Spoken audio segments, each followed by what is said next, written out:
Class. Chemical Reactions and Equations 1 Chapter. Consider the following situations of daily life and think what happens when N milk is left at room temperature during summers.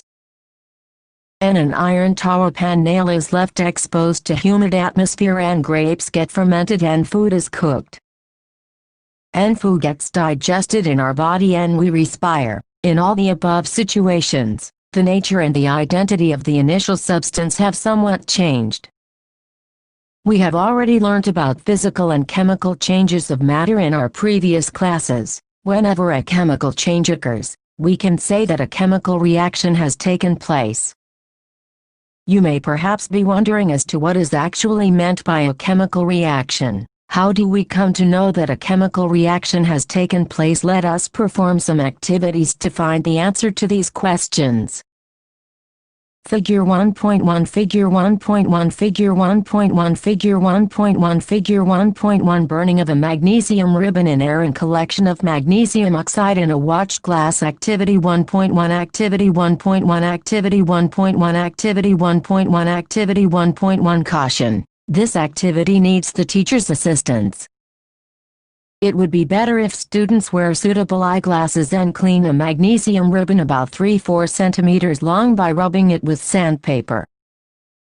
And hold it with a pair of tongs. Burn it using a spirit lamp or burner and collect the ash so formed in a watched glass as shown in Fig. 1.1. Burn the magnesium ribbon keeping it away as far as possible from your eyes. Then what do you observe? Activity 1.2 Activity 1.2 Activity 1.2 Activity 1.2 Activity 1.2 Figure 1.2 Figure 1.2 Figure 1.2 Figure 1.2 Figure 1.2 Formation of hydrogen gas by the action of dilute sulfuric acid on zinc. From the above three activities, we can say that any of the following observations helps us to determine whether a chemical reaction has taken place. And change in state and change in color and evolution of a gas and change in temperature. As we observe the changes around us, we can see that there is a large variety of chemical reactions taking place around us. We will study about the various types of chemical reactions and their symbolic representation in this chapter. Activity 1.3 Activity 1.3 Activity 1.3 Activity 1.3 Activity 1.3 And take a few zinc granules in a conical flask or a test tube. And add dilute hydrochloric acid or sulfuric acid to this. Figure 1.2. Caution: handle the acid with care. And do you observe anything happening around the zinc granules and touch the conical flask or test tube? Is there any change in its temperature? And take lead nitrate solution in a test tube and add potassium iodide solution to this. And what do you observe? 1.1 Chemic 1.1 Chemic 1.1 Chemic 1.1 Chemic 1.1 Chemical EQUAL EQUAL EQUAL EQUAL Equations. Chioxgens. Activity 1.1 can be described as, when a magnesium ribbon is burnt in oxygen, it gets converted to magnesium oxide. This description of a chemical reaction in a sentence form is quite long. It can be written in a shorter form. The simplest way to do this is to write it in the form of a word equation. The word equation for the above reaction would be magnesium oxygen magnesium oxide. 1.1 Reactants product the substances that undergo chemical change in the reaction. 1.1 Magnesium and oxygen are the reactants. The new substance is magnesium oxide, formed during the reaction, as a product. A word equation shows change of reactants to products through an arrow placed between them. The reactants are written on the left-hand side LHS with a plus sign between them. Similarly, products are written on the right-hand side RHS with a plus sign between them. The arrowhead points towards the products, and shows the direction of the reaction. You must have observed that magnesium ribbon burns with a dazzling white flame and changes into a white powder. This powder is magnesium oxide. It is formed due to the reaction between magnesium and oxygen present in the air. 1. 1. Writing a chemical equation. Is there any other shorter way for representing chemical equations? Chemical equations can be made more concise and useful if we use chemical formulae instead of words. A chemical equation represents a chemical reaction. If you recall formulae of magnesium, oxygen and magnesium oxide, the above word equation can be written as MgO2 MgO1.2. Count and compare the number of atoms of each element on the LHS and RHS of the arrow. Is the number of atoms of each element the same on both the sides? If yes, then the equation is balanced. If not, then the equation is unbalanced because the mass is not the same on both sides of the equation. Such a chemical equation is a skeletal chemical equation for a reaction. Equation 1.2 is a skeletal chemical equation for the burning of magnesium in air. 1. 2 balanced chemical equations. Recall the law of conservation of mass that you studied in class 9. Mass can neither be created nor destroyed in a chemical reaction. That is, the total mass of the elements present in the products of a chemical reaction has to be equal to the total mass of the elements present in the reactants. In other words, the number of atoms of each element remains the same, before and after a chemical reaction. Hence, we need to balance a skeletal chemical equation. Is the chemical EQ 1.2 balanced? Let us learn about balancing a chemical equation step by step. The word equation for activity 1.3 may be represented as zinc sulfuric acid zinc sulfate hydrogen. The above word equation may be represented by the following chemical equation: CnH2SO4 SO4H2 1.3. Let us examine the number of atoms of different elements on both sides of the arrow.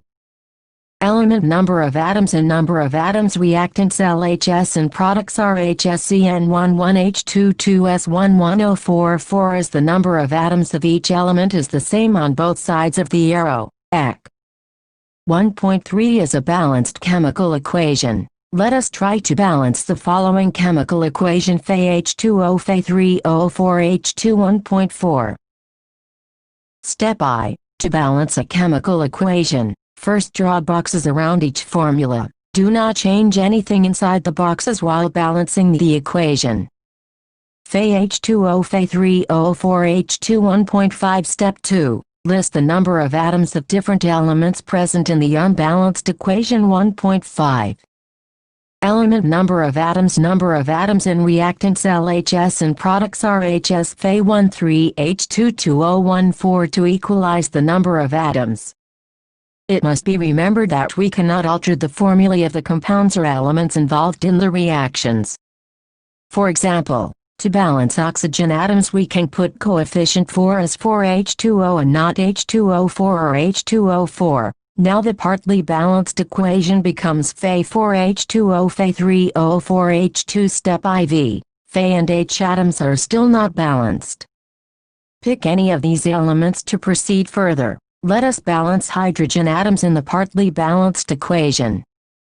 To equalize the number of H atoms, make the number of molecules of hydrogen as 4 on the RHS. Step 3. It is often convenient to start balancing with the compound that contains the maximum number of atoms.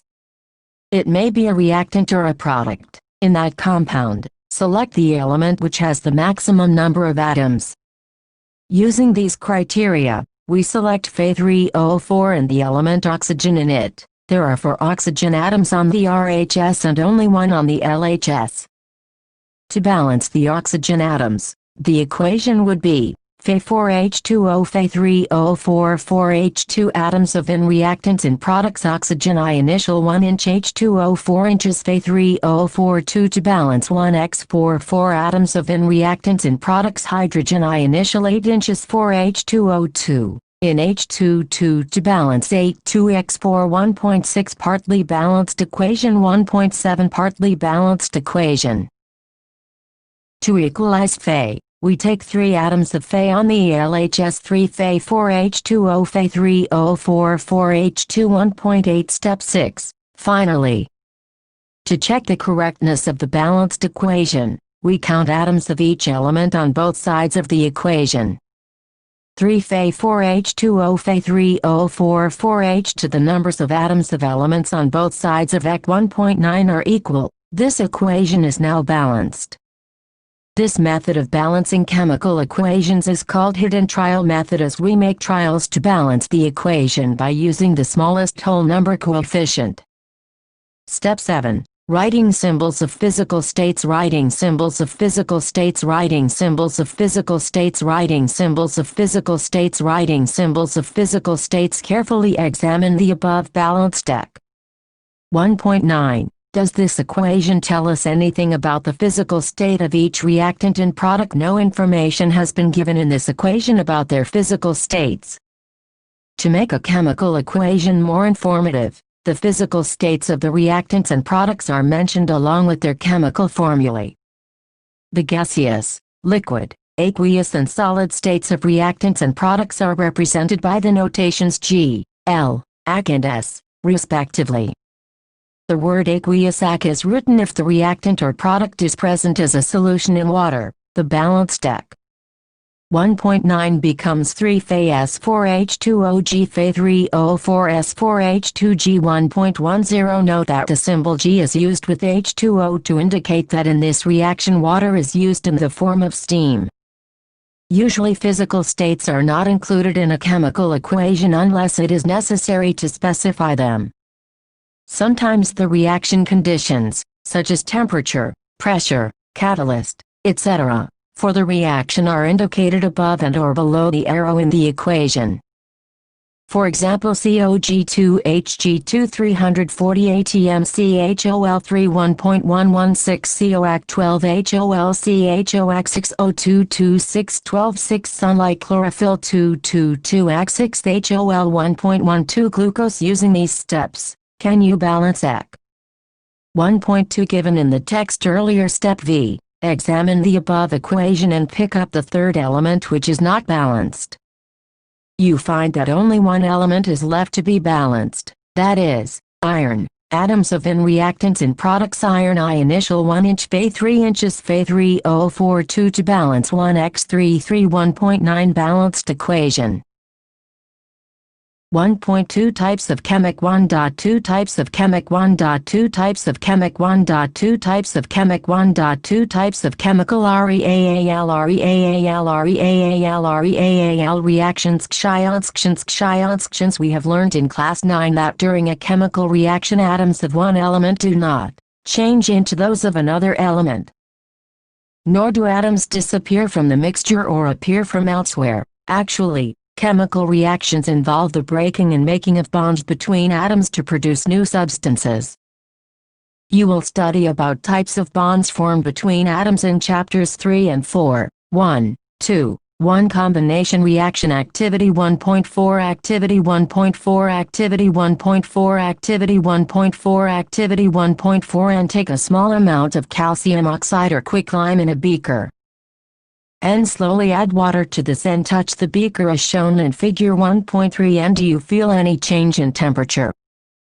Figure 1.3 Figure 1.3 Figure 1.3 Figure 1.3 Figure 1.3 Formation of slaked lime by the reaction of calcium oxide with water. Calcium oxide reacts vigorously with water to produce slaked lime calcium hydroxide, releasing a large amount of heat. CaOSH2OL CO2 acute 1.13 quicklime slaked lime. In this reaction, calcium oxide and water combine to form a single product, calcium hydroxide. Such a reaction in which a single product is formed from two or more reactants is known as a combination reaction. Questions 1. Why should a magnesium ribbon be cleaned before burning in air? 2. Write the balanced equation for the following chemical reactions. I hydrogen chlorine hydrogen chloride 2 barium chloride aluminium sulfate barium sulfate aluminium chloride 3 sodium water sodium hydroxide hydrogen 3. Write a balanced chemical equation with state symbols for the following reactions. I solutions of barium chloride and sodium sulfate in water react to give insoluble barium sulfate in the solution of sodium chloride. 2 sodium hydroxide solution in water reacts with hydrochloric acid solution in water to produce sodium chloride solution in water. Let us discuss some more examples of combination reactions. Burning of coal CSO2G CO2G 1.152 formation of water from H2G and O2G 2H2G O2G 2H2OL 1.16. In simple language, we can say that when two or more substances, elements or compounds combine to form a single product, the reactions are called combination reactions. In activity 1.4, we also observe that a large amount of heat is evolved. This makes the reaction mixture warm. Reactions in which heat is released along with the formation of products are called exothermic chemical reactions. Other examples of exothermic reactions are burning of natural gas CH4G2O2G CO2G2H2OG 1.17. Do you know that respiration is an exothermic process? We all know that we need energy to stay alive. We get this energy from the food we eat. During digestion, food is broken down into simpler substances. For example, rice, potatoes and bread contain carbohydrates. These carbohydrates are broken down to form glucose. This glucose combines with oxygen in the cells of our body and provides energy. The special name of this reaction is respiration, the process of which you will study in Chapter 6. C6H12O6 Asexo2 Asexco2 Asexh2OL energy 1.18 Glucose 3. The decomposition of vegetable matter into compost is also an example of an exothermic reaction. Identify the type of the reaction taking place in activity 1.1, where heat is given out along with the formation of a single product. Do you know a solution of slaked lime produced by the reaction 1.13 is used for whitewashing walls? Calcium hydroxide reacts slowly with the carbon dioxide in air to form a thin layer of calcium carbonate on the walls. Calcium carbonate is formed after 2 to 3 days of whitewashing and gives a shiny finish to the walls. It is interesting to note that the chemical formula for marble is also CaCO3. CO2 Axio2G CaCO3 SH2OL 1.14 calcium hydroxide carbonate.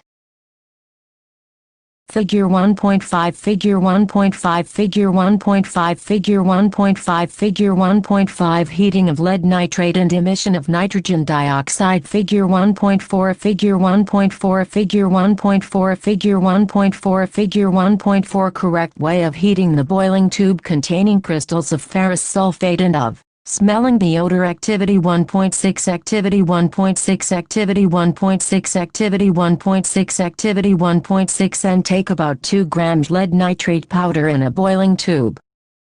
And hold the boiling tube with a pair of tongs and heat it over a flame, as shown in figure 1.5. And what do you observe? Note down the change, if any.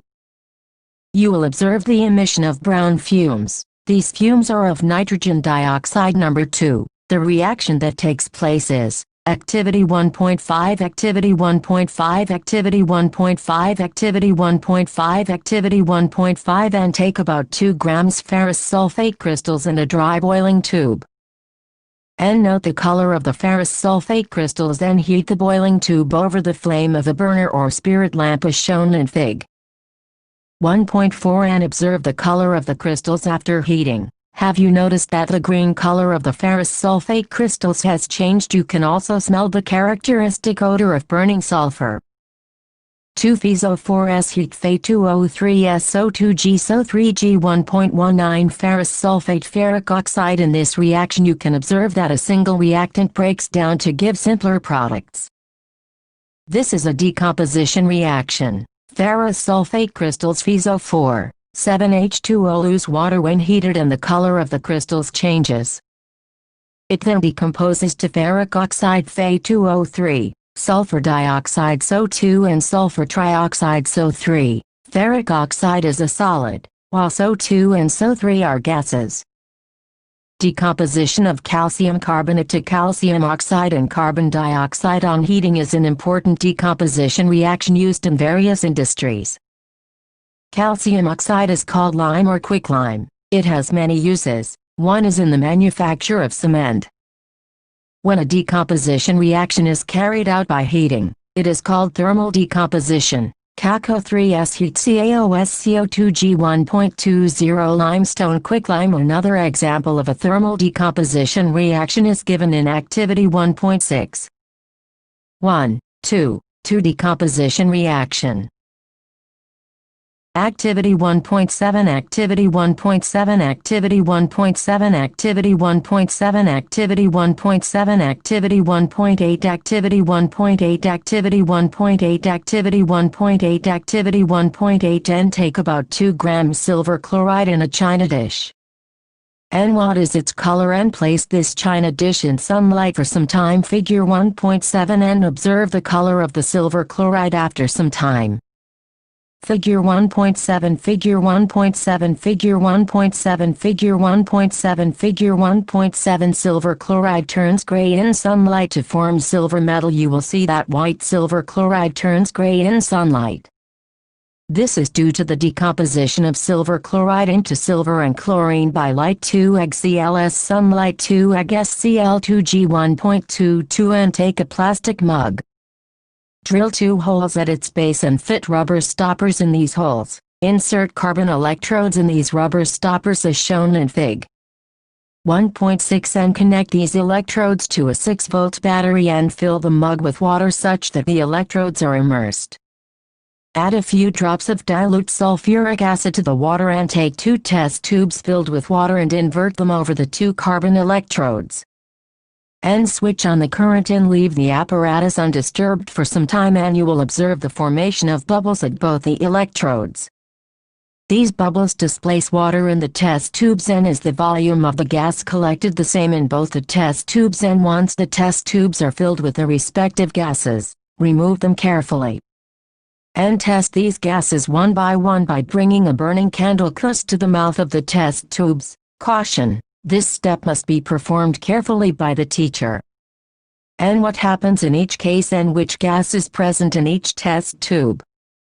Figure 1.6 Figure 1.6 Figure 1.6 Figure 1.6 Figure 1.6 Electrolysis of water. 2 Pb number 3 2s heat. 2 PbOS 4 number 2 GO2 G 1.21 lead nitrate lead oxide nitrogen oxygen dioxide. Let us perform some more decomposition reactions as given in Activities 1.7 and 1.8.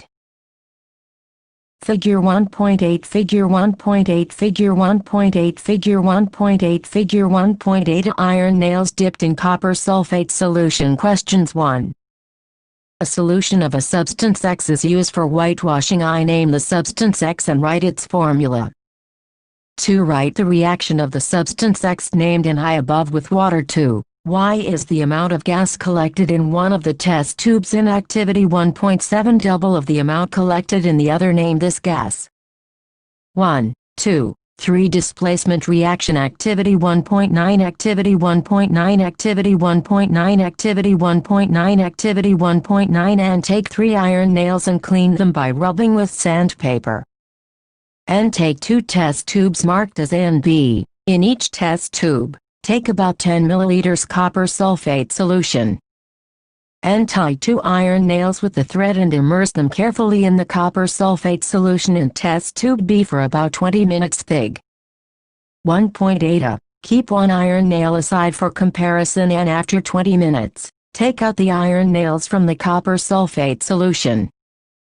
And compare the intensity of the blue color of copper sulfate solutions in test tubes A and B. Fig. 1.8b. And also, compare the color of the iron nails dipped in the copper sulfate solution with the one kept aside. Fig. 1.8b. Take about 2 grams barium hydroxide in a test tube, add 1 gram of ammonium chloride and mix with the help of a glass rod. Touch the bottom of the test tube with your palm. What do you feel? Is this an exothermic or endothermic reaction? Carry out the following activity. Carry out the following activity. Carry out the following activity. Carry out the following activity. Carry out the following activity. Silver bromide also behaves in the same way. 2 Ag BRS sunlight. 2 Ag SBR2G 1.23. The above reactions are used in black and white photography. What form of energy is causing these decomposition reactions? We have seen that the decomposition reactions require energy either in the form of heat, light or electricity for breaking down the reactants. Reactions in which energy is absorbed are known as endothermic reactions. Why does the iron nail become brownish in color and the blue color of copper sulfate solution fades? The following chemical reaction takes place in this activity: FeSQ-SO4 Ac FeSO4 Ac 1.24 copper sulfate iron sulfate. In this reaction, iron has displaced or removed another element, copper, from copper sulfate solution. This reaction is known as displacement reaction. Other examples of displacement reactions are ZnSQ-SO4 Ac and SO4 Ac 1.25 copper sulfate zinc sulfate PbSQ-Cl2 Ac PbCl2 Ac 1.26 copper chloride lead chloride. Zinc and lead are more reactive elements than copper.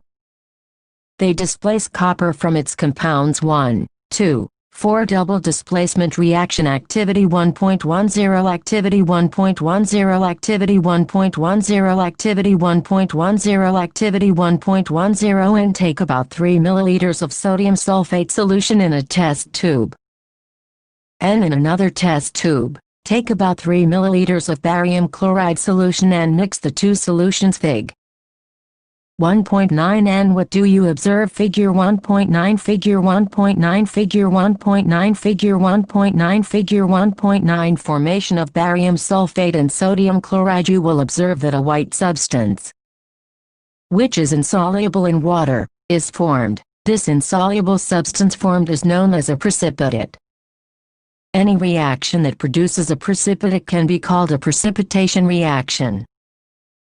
Na2SO4 Ac BaCl2 Ac BaSO4S2 NaCl Ac 1.27 sodium barium sodium sulfate chloride Figure 1.8 Figure 1.8 Figure 1.8 Figure 1.8 Figure 1.8 B iron nails and copper sulfate solutions compared before and after the experiment.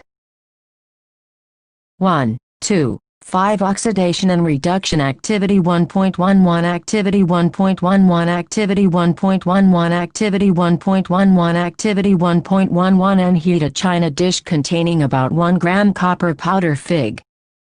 1.10 And what do you observe? Figure 1.10 Figure 1.10 Figure 1.10 Figure 1.10 Figure 1.10 Oxidation of copper to copper oxide. The surface of copper powder becomes coated with black copper 2 oxide. Why has this black substance formed? This is because oxygen is added to copper and copper oxide is formed. 2CuO2 He2CuO 1.28 If hydrogen gas is passed over this heated material CuO, the black coating on the surface turns brown as the reverse reaction takes place and copper is obtained. CuOH2HO2 heat 1.29 If a substance gains oxygen during a reaction, it is said to be oxidized. If a substance loses oxygen during a reaction, it is said to be reduced. During this reaction 1.29, the copper to oxide is losing oxygen and is being reduced. The hydrogen is gaining oxygen and is being oxidized. In other words, one reactant gets oxidized while the other gets reduced during a reaction. Such reactions are called oxidation reduction reactions or redox reactions. 1.30 Some other examples of redox reactions are ZnOC-ZnCO 1.31 MnOHCl MnClHOCl 22224 1.32 Recall activity 1.2 Recall activity 1.2 Recall activity 1.2 Recall activity 1.2 Recall activity 1.2 Where you have mixed the solutions of lead 2 nitrate and potassium iodide. What was the color of the precipitate formed? Can you name the compound precipitated? To write the balanced chemical equation for this reaction. 3. Is this also a double displacement reaction? What causes this? The white precipitate of BaSO4 is formed by the reaction of 2,4-SO and Ba2. The other product formed is sodium chloride which remains in the solution. Such reactions in which there is an exchange of ions between the reactants are called double displacement reactions. In reaction 1.31 carbon is oxidized to CO and ZnO is reduced to Zn. In reaction 1.32 HCl is oxidized to Cl2 whereas MnO2 is reduced to MnCl2. From the above examples we can say that if a substance gains oxygen or loses hydrogen during a reaction, it is oxidized. If a substance loses oxygen or gains hydrogen during a reaction, it is reduced. Questions 1. Why does the color of copper sulfate solution change when an iron nail is dipped in it? 2. Give an example of a double displacement reaction other than the one given in Activity 1.10. 3. Identify the substances that are oxidized and the substances that are reduced in the following reactions. I4 Na SO2G2 Na 2OS2CuOSH2 GQSH2OL1, 3-1, 3-1, 3-1, 3-1. 3 ha ha ha have you observed the effects of OV you observed the effects of OV you observed the effects of OV you observed the effects of OV you observed the effects of oxidexide oxidation shiontion reactions in reactions in reactions in reactions in reactions in rita y life y life y life y life y life 1. 3. 1 corrosion you must have observed that iron particles are shiny when new, but get coated with a reddish-brown powder when left for some time. This process is commonly known as rusting of iron. Some other metals also get tarnished in this manner. Have you noticed the color of the coating formed on copper and silver when a metal is attacked by substances around it such as moisture, acids, etc.? It is said to corrode and this process is called corrosion. The black coating on silver and the green coating on copper are other examples of corrosion. Corrosion causes damage to car bodies, bridges, iron railings, ships and to all objects made of metals, especially those of iron. Corrosion of iron is a serious problem. Every year an enormous amount of money is spent to replace damaged iron. You will learn more about corrosion in Chapter 3, 1, 3. 2. Rancidity. Have you ever tasted or smelt the fat oil containing food materials left for a long time? When fats and oils are oxidized, they become rancid and their smell and taste change. Usually substances which prevent oxidation antioxidants are added to foods containing fats and oil. Keeping food in airtight containers helps to slow down oxidation. Do you know that chips manufacturers usually flush bags of chips with gas such as nitrogen to prevent the chips from getting oxidized? Recall Activity 1.1 Recall Activity 1.1 Recall Activity 1.1 Recall Activity 1.1 Recall Activity 1.1 Where a magnesium ribbon burns with a dazzling flame in air oxygen and changes into a white substance, magnesium oxide. Is magnesium being oxidized or reduced in this reaction? What you have learned in a complete chemical equation represents the reactants, products and their physical states symbolically. A chemical equation is balanced so that the numbers of atoms of each type involved in a chemical reaction are the same on the reactant and product sides of the equation. Equations must always be balanced and in a combination reaction two or more substances combine to form a new single substance. And decomposition reactions are opposite to combination reactions. In a decomposition reaction, a single substance decomposes to give two or more substances. And reactions in which heat is given out along with the products are called exothermic reactions, and reactions in which energy is absorbed are known as endothermic reactions. And when an element displaces another element from its compound, a displacement reaction occurs and two different atoms or groups of atoms ions are exchanged in double displacement reactions.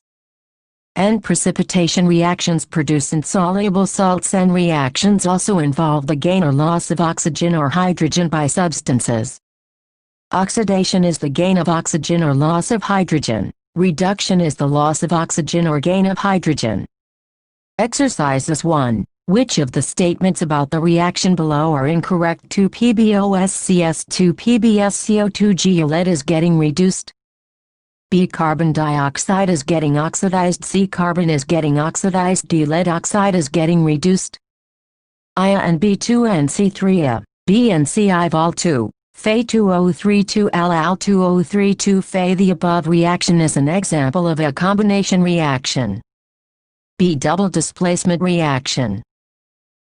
C. Decomposition reaction. D. Displacement reaction. 3. What happens when dilute hydrochloric acid is added to iron fillings? Take the correct answer. A. Hydrogen gas and iron chloride are produced. B. Chlorine gas and iron hydroxide are produced. C. No reaction takes place. D. Iron salt and water are produced. 4. What is a balanced chemical equation? Why should chemical equations be balanced? 5. Translate the following statements into chemical equations and then balance them. A hydrogen gas combines with nitrogen to form ammonia. B. Hydrogen sulfide gas burns in air to give water and sulfur dioxide. C. Barium chloride reacts with aluminium sulfate to give aluminium chloride and a precipitate of barium sulfate. D. Potassium metal reacts with water to give potassium hydroxide and hydrogen gas. 6. Balance the following chemical equations. A. HNO3 CO2 Ca number 3 2H2O B NaOH2 SO4 Na2 SO4 H2O CnACl OgNO 3 AgCl Nano 3 D Ba Cl2H2 SO4 Base 4 HCl7. Write the balanced chemical equations for the following reactions. A. Calcium hydroxide carbon dioxide. Calcium carbonate water. B. Zinc silver nitrate silver. C. Aluminium copper chloride copper. D. Barium chloride potassium sulfate potassium chloride. 8. Write the balanced chemical equation for the following and identify the type of reaction in each case. A. Potassium bromide Ac barium iodide Ac potassium iodide Ac barium bromide S. B. Zinc carbonate S. Zinc oxide S. Carbon dioxide Gc hydrogen G chlorine G hydrogen chloride Gd magnesium S hydrochloric acid Ac magnesium chloride Ac hydrogen G9. What does one mean by exothermic and endothermic reactions? Give examples. 10. Why is respiration considered an exothermic reaction? Explain.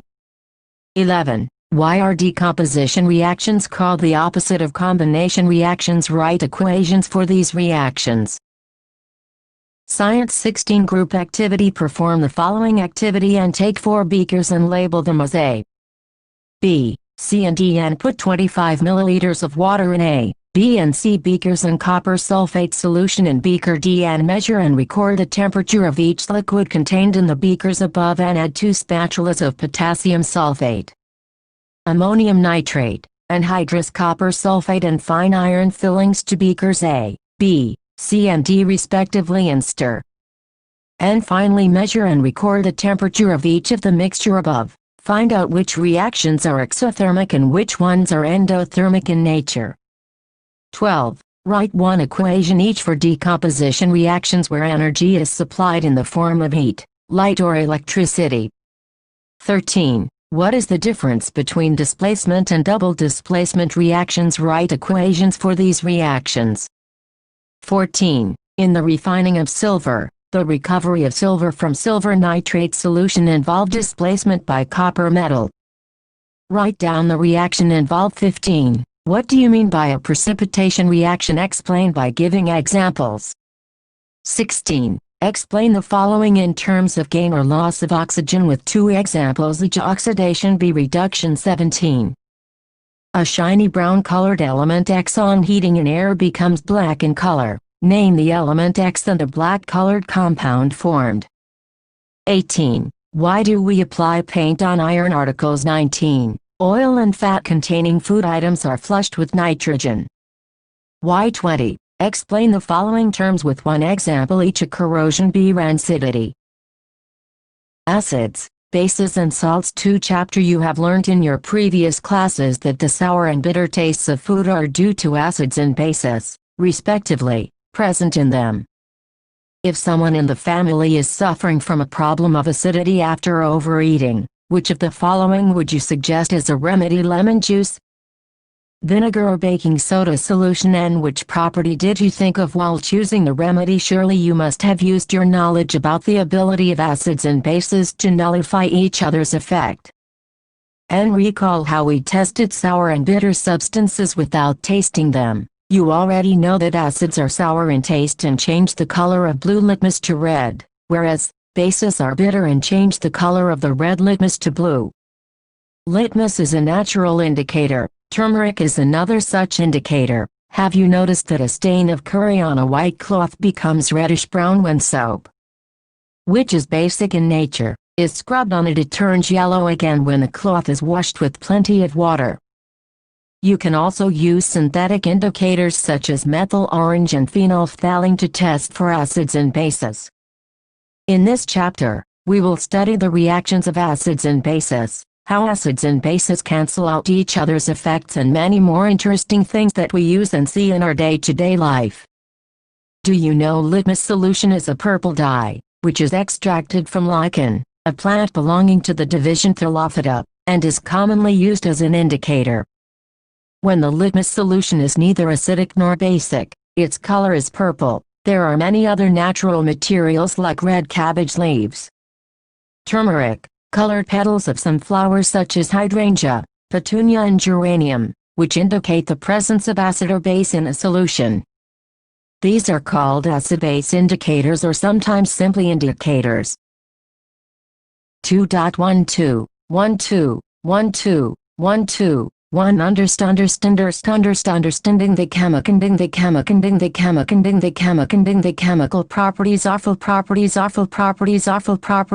properties of acids and bases, acids and bases. 2.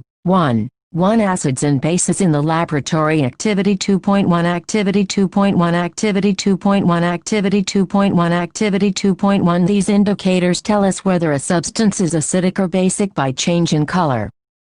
There are some substances whose odor changes in acidic or basic media. These are called olfactory indicators. Let us try out some of these indicators. Question 1. You have been provided with 3 test tubes. One of them contains distilled water and the other 2 contain an acidic solution and a basic solution, respectively. If you are given only red litmus paper, how will you identify the contents of each test tube and collect the following solutions from the science laboratory? Hydrochloric acid HCl, sulfuric acid H2SO4, nitric acid HNO3, acetic acid CH3CuO, sodium hydroxide NaO, calcium hydroxide CO2, potassium hydroxide CO, magnesium hydroxide MgO2, and ammonium hydroxide NH4O. And put a drop of each of the above solutions on a watch glass one by one and test with a drop of the indicators shown in Table 2.1. And what change in color did you observe with red litmus, blue litmus, phenolphthalein and methyl orange solutions for each of the solutions taken, and tabulate your observations in Table 2.1. Table 2.1 Sample red blue phenolph methyl solution litmus phthalene orange solution Activity 2.2 Activity 2.2 Activity 2.2 Activity 2.2 Activity 2.2 And take some finely chopped onions in a plastic bag along with some strips of clean cloth. Tie up the bag tightly and leave overnight in the fridge. The cloth strips can now be used to test for acids and bases. And take 2 of these cloth strips and check their odor and keep them on a clean surface and put a few drops of dilute HCl solution on one strip and a few drops of dilute NaO solution on the other. Which of these, vanilla, onion and clove, can be used as olfactory indicators on the basis of your observations? Let us do some more activities to understand the chemical properties of acids and bases. 2. 1. 2. How do acids and bases react with metals? Then rinse both cloth strips with water and again check their odor. And note your observations. And now take some dilute vanilla essence and clove oil and check their odor. And take some dilute HCl solution in one test tube and dilute NaO solution in another. Add a few drops of dilute vanilla essence to both test tubes and shake well. Check the odor once again and record changes in odor, if any, and similarly, test the change in the odor of clove oil with dilute HCl and dilute NaO solutions and record your observations. Activity 2.3 Activity 2.3 Activity 2.3 Activity 2.3 Activity 2.3 Caution: this activity needs the teacher's assistance. and set the apparatus as shown in Figure 2.1 and take about 5 milliliters of dilute sulfuric acid in a test tube and add a few pieces of zinc granules to it. And what do you observe on the surface of zinc granules? Then pass the gas being evolved through the soap solution. And why are bubbles formed in the soap solution? And take a burning candle near a gas-filled bubble. And what do you observe? And repeat this activity with some more acids like HCl, HNO3 and CH3CuO. And are the observations in all the cases the same or different? Figure 2.1 Figure 2.1 Figure 2.1 Figure 2.1 Figure 2.1 Reaction of zinc granules with dilute sulfuric acid and testing hydrogen gas by burning. Note that the metal in the above reactions displaces hydrogen atoms from the acids as hydrogen gas and forms a compound called a salt. Thus, the reaction of a metal with an acid can be summarized as acid metal salt hydrogen gas. Can you now write the equations for the reactions you have observed? Activity 2.4 Activity 2.4 Activity 2.4 Activity 2.4 Activity 2.4 The reactions occurring in the above activity are written as Test Tube A, NaCOHClAcHOLCO2322S NaG22 Test Tube B, NaCOHClAcHOLCO322S NaG. On passing the carbon dioxide gas evolved through lime water, COCOHOL222 CaCOS3 lime water white precipitate and place a few pieces of granulated zinc metal in a test tube.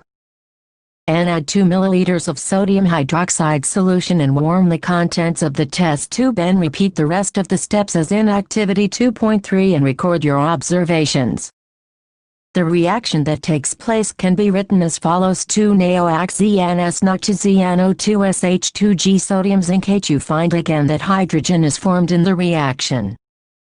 However, such reactions are not possible with all metals. 2. 1. 3. How do metal carbonates and metal hydrogen carbonates react with acids? Activity 2.5 Activity 2.5 Activity 2.5 Activity 2.5 Activity 2.5 And take 2 test tubes. Label them as A and B and take about 0.5 grams of sodium carbonate Na2CO3 in test tube A and about 0.5 grams of sodium hydrogen carbonate NaCO3 in test tube B.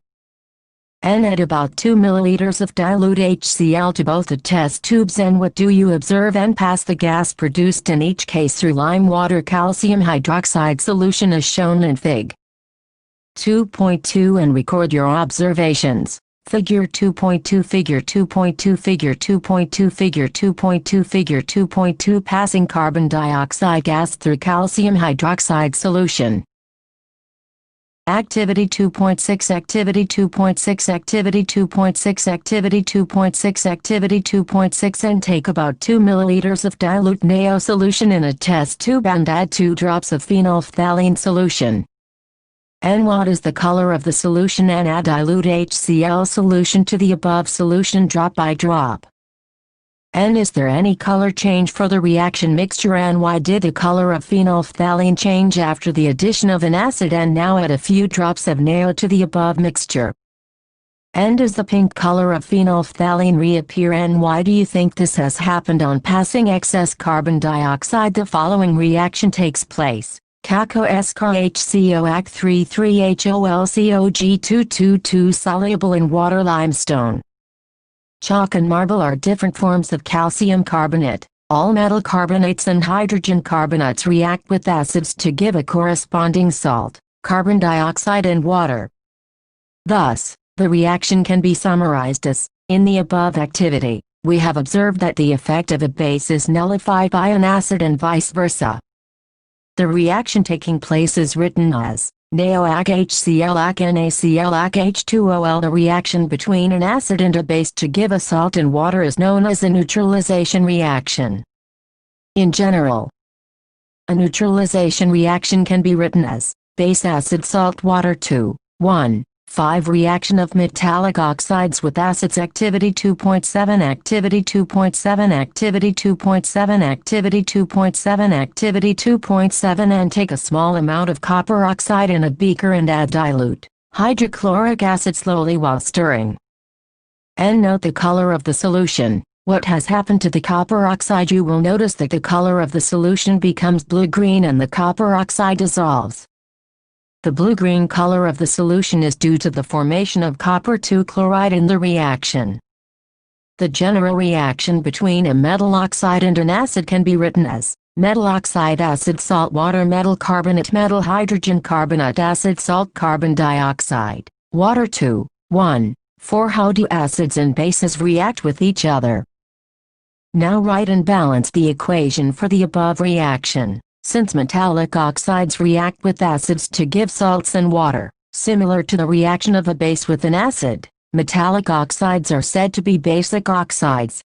2, 1, 6. Reaction of a non-metallic oxide with base. You saw the reaction between carbon dioxide and calcium hydroxide lime water in activity 2.5. Calcium hydroxide, which is a base, reacts with carbon dioxide to produce a salt in water. Since this is similar to the reaction between a base and an acid, we can conclude that non-metallic oxides are acidic in nature. Questions 1. Why should curd and sour substances not be kept in brass and copper vessels? 2. Which gas is usually liberated when an acid reacts with a metal? Illustrate with an example. How will you test for the presence of this gas? 3. Metal compound A reacts with dilute hydrochloric acid to produce effervescence. The gas evolved extinguishes a burning candle. Write a balanced chemical equation for the reaction if one of the compounds formed is calcium chloride. 2.2 What do all acids and all bases have? Do all acids and all bases have? Do all acids and all bases have? Do all acids and all bases have? Do all acids and all bases have? Common in section 2.1 we have seen that all acids have similar chemical properties.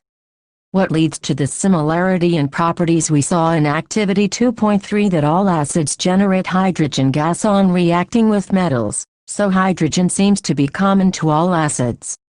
Let us perform an activity to investigate whether all compounds containing hydrogen are acidic.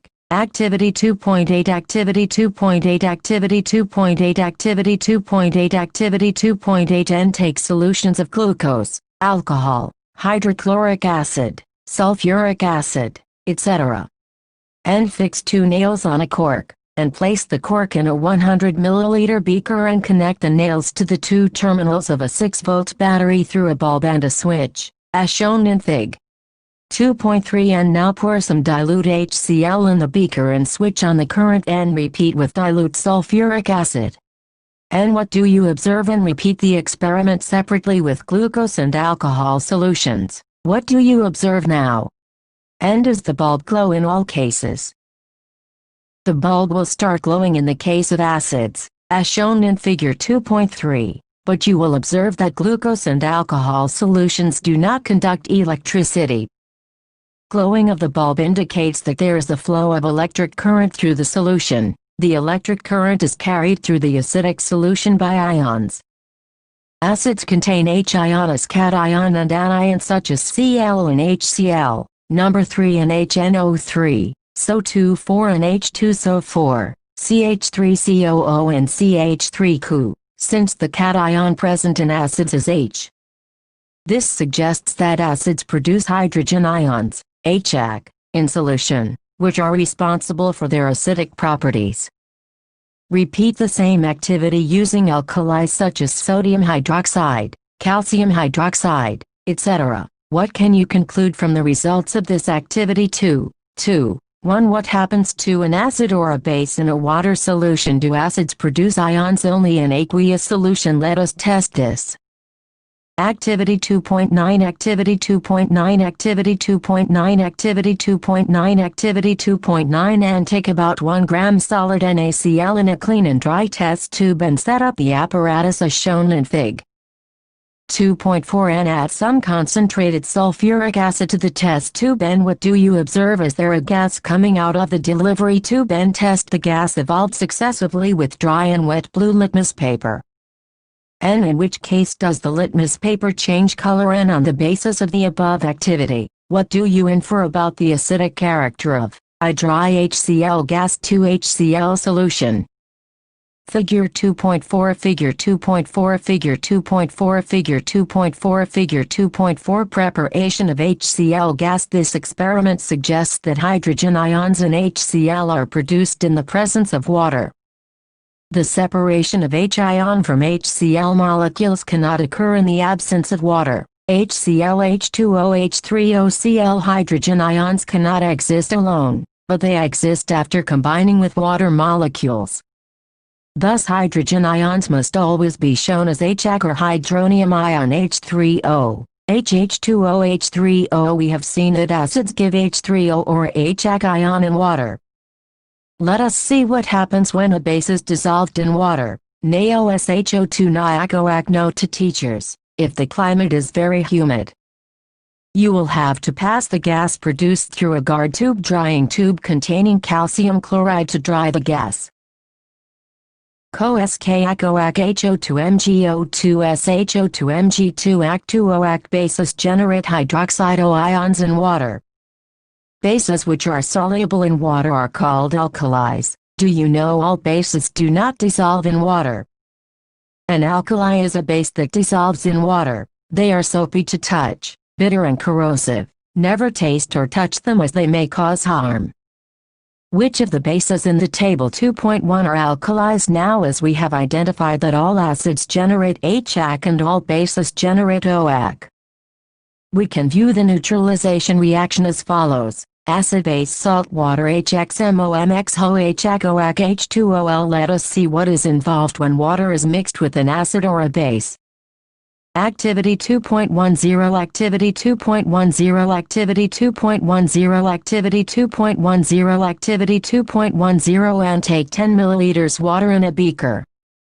And add a few drops of concentrated H2SO4 to it and swirl the beaker slowly and touch the base of the beaker.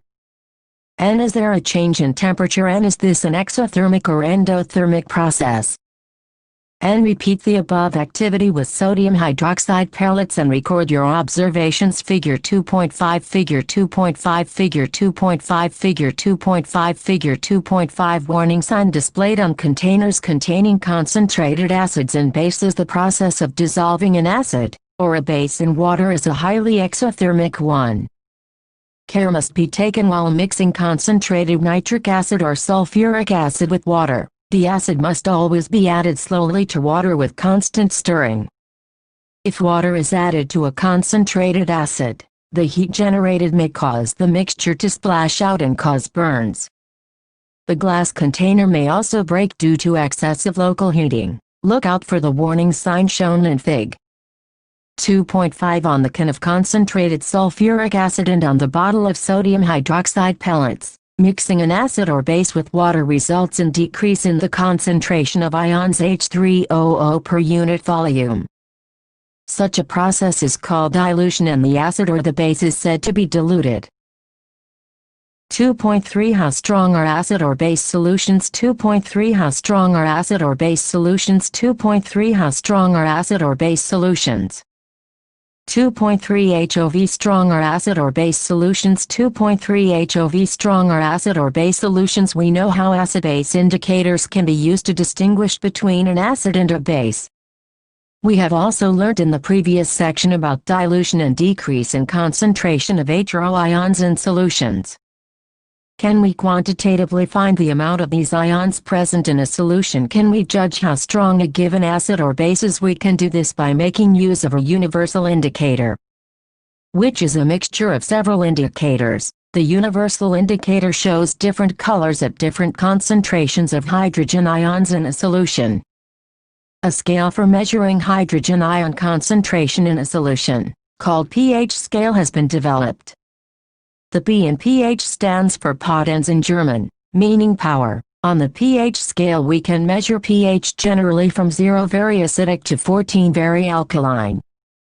pH should be thought of simply as a number which indicates the acidic or basic nature of a solution. Higher the hydronium ion concentration, lower is the pH value. The pH of a neutral solution is 7. Values less than 7 on the pH scale represent an acidic solution. As the pH value increases from 7 to 14, It represents an increase in O ion concentration in the solution, that is, increase in the strength of alkali Thig.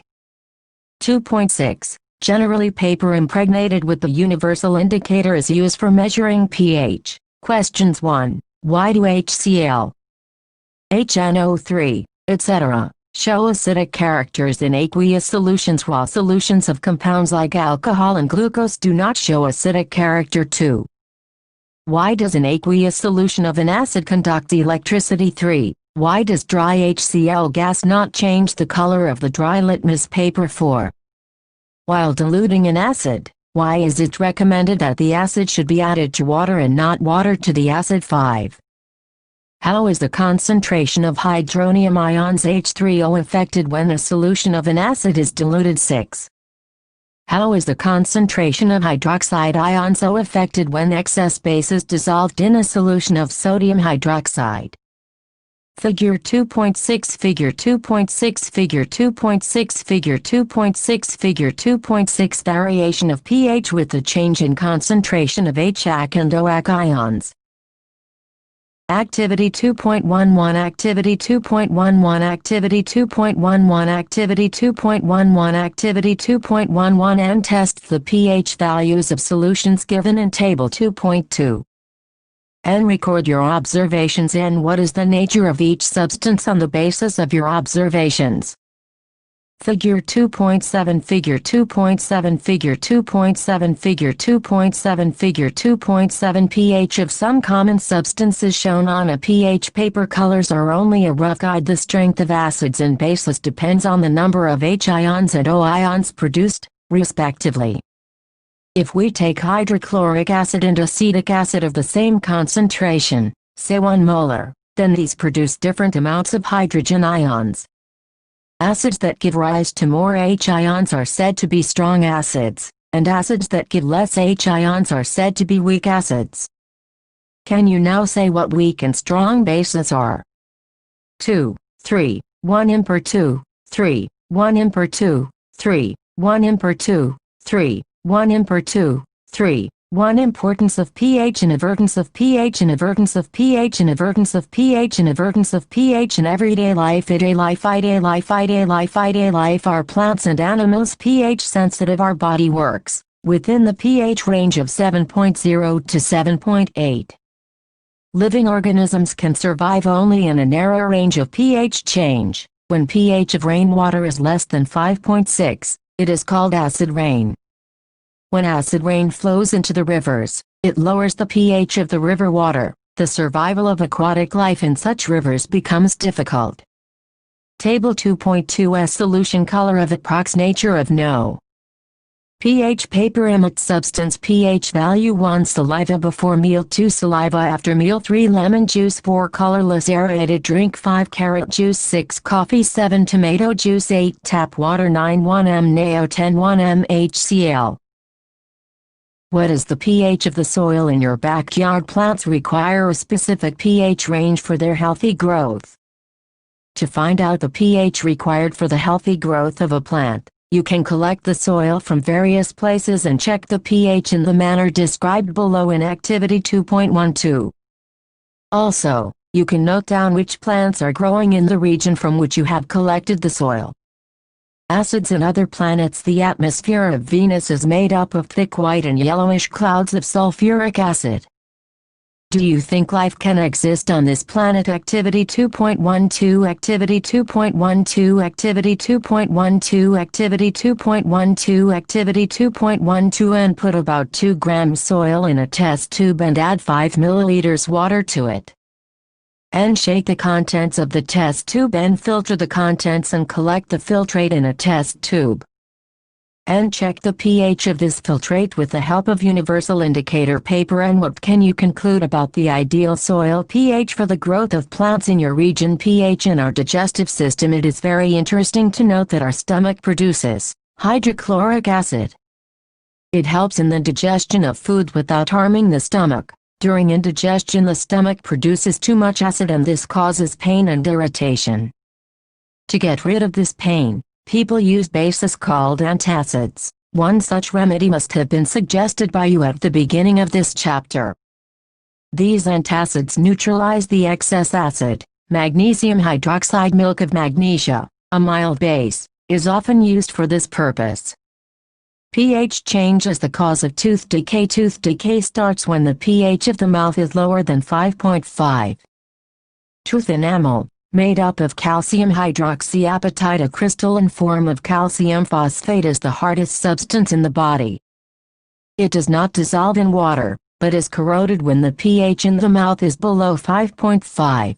Bacteria present in the mouth produce acids by degradation of sugar and food particles remaining in the mouth after eating. The best way to prevent this is to clean the mouth after eating food, using toothpastes, which are generally basic, for cleaning the teeth can neutralize the excess acid and prevent tooth decay. Self-defense by animals and plants through chemical warfare. Have you ever been stung by a honeybee? Bee sting leaves an acid which causes pain and irritation. Use of a mild base like baking soda on the stung area gives relief. Stinging hair of nettle leaves inject methanoic acid, causing burning pain. Do you know? 2.4 More about salt. 2.4 More about salt. 2.4 More about salt. 2.4 More about salt. 2.4 More about salts. TS. In the previous sections we have seen the formation of salts during various reactions. Let us understand more about their preparation, properties and uses. 2.4. 1. Family of salts. Activity 2.13. Activity 2.13. Activity 2.13. Activity 2.13. Activity 2.13. And write the chemical formulae of the salts given below. Potassium sulfate, sodium sulfate, calcium sulfate, magnesium sulfate, copper sulfate, sodium chloride, sodium nitrate, sodium carbonate and ammonium chloride. Nature provides neutralization options. Nettle is a herbaceous plant which grows in the wild. Its leaves have stinging hair, which cause painful stings when touched accidentally. This is due to the methanoic acid secreted by them. A traditional remedy is rubbing the area with the leaf of the dock plant, which often grows beside the nettle in the wild. Can you guess the nature of the dock plant? So next time you know what to look out for if you accidentally touch a nettle plant while trekking. Are you aware of any other effective traditional remedies for such stings?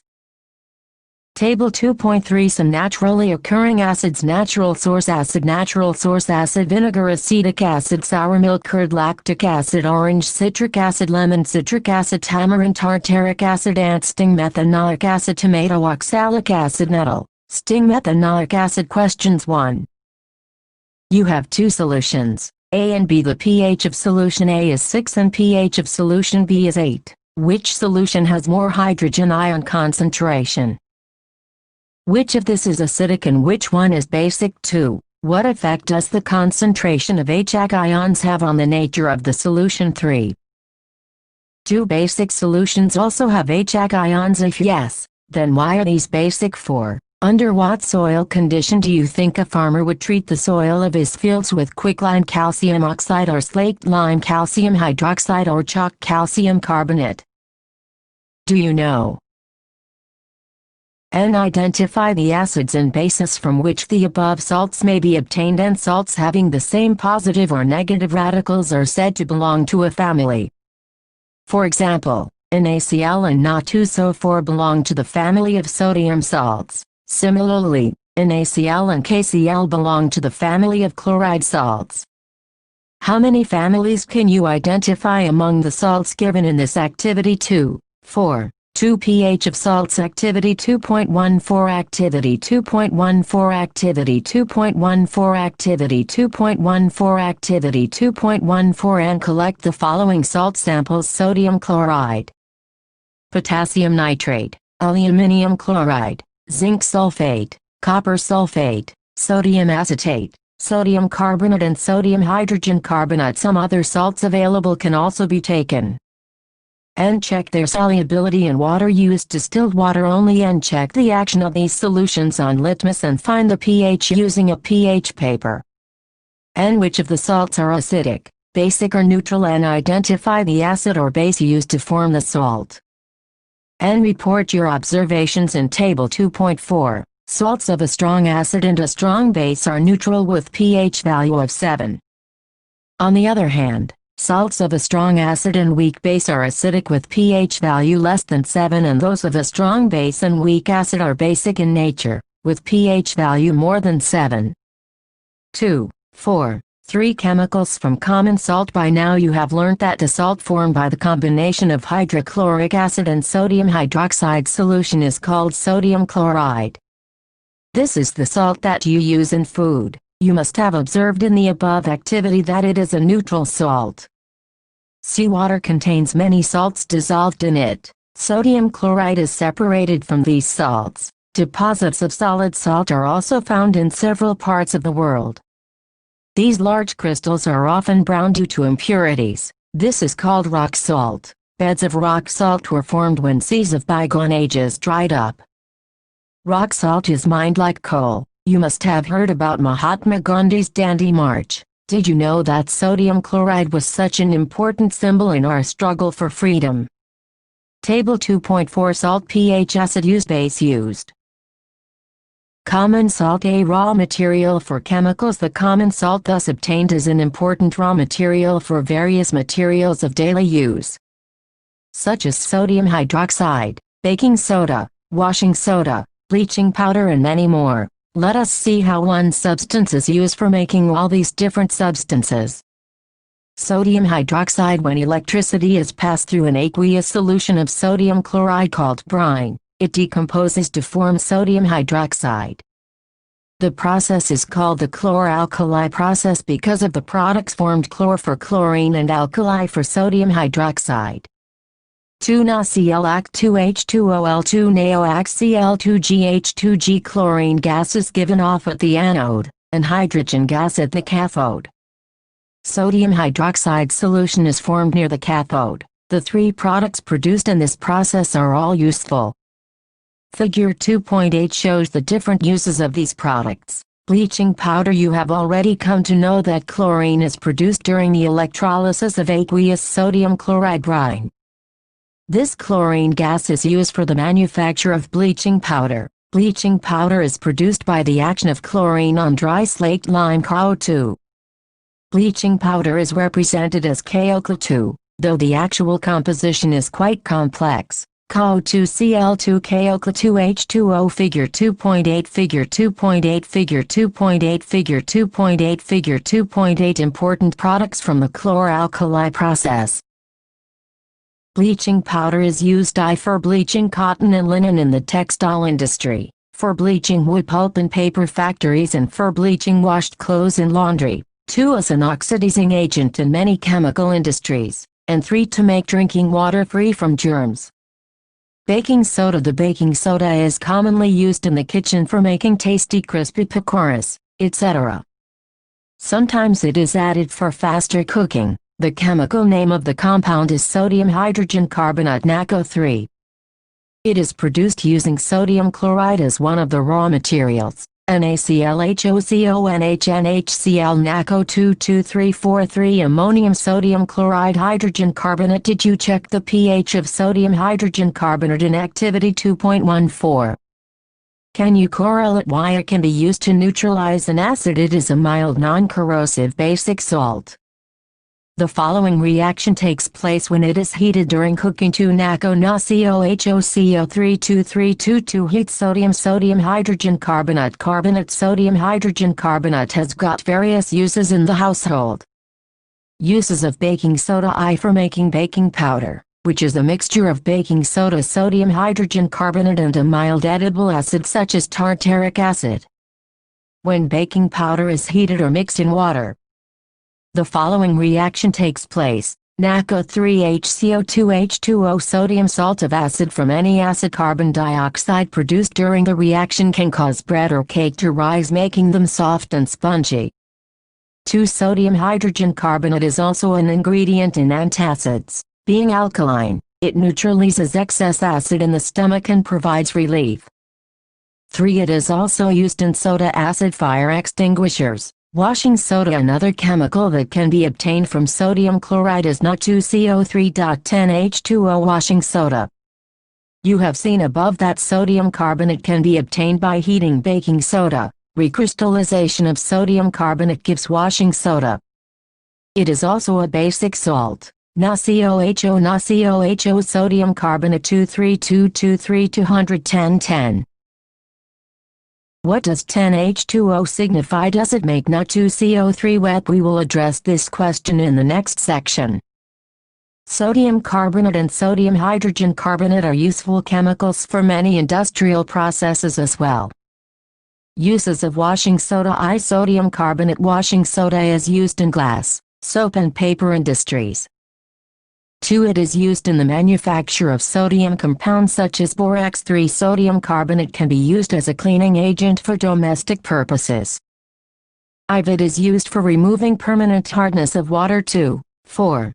Are the crystals of salts really dry? Activity 2.15 Activity 2.15 Activity 2.15 Activity 2.15 Activity 2.15 Then heat a few crystals of copper sulfate in a dry boiling tube.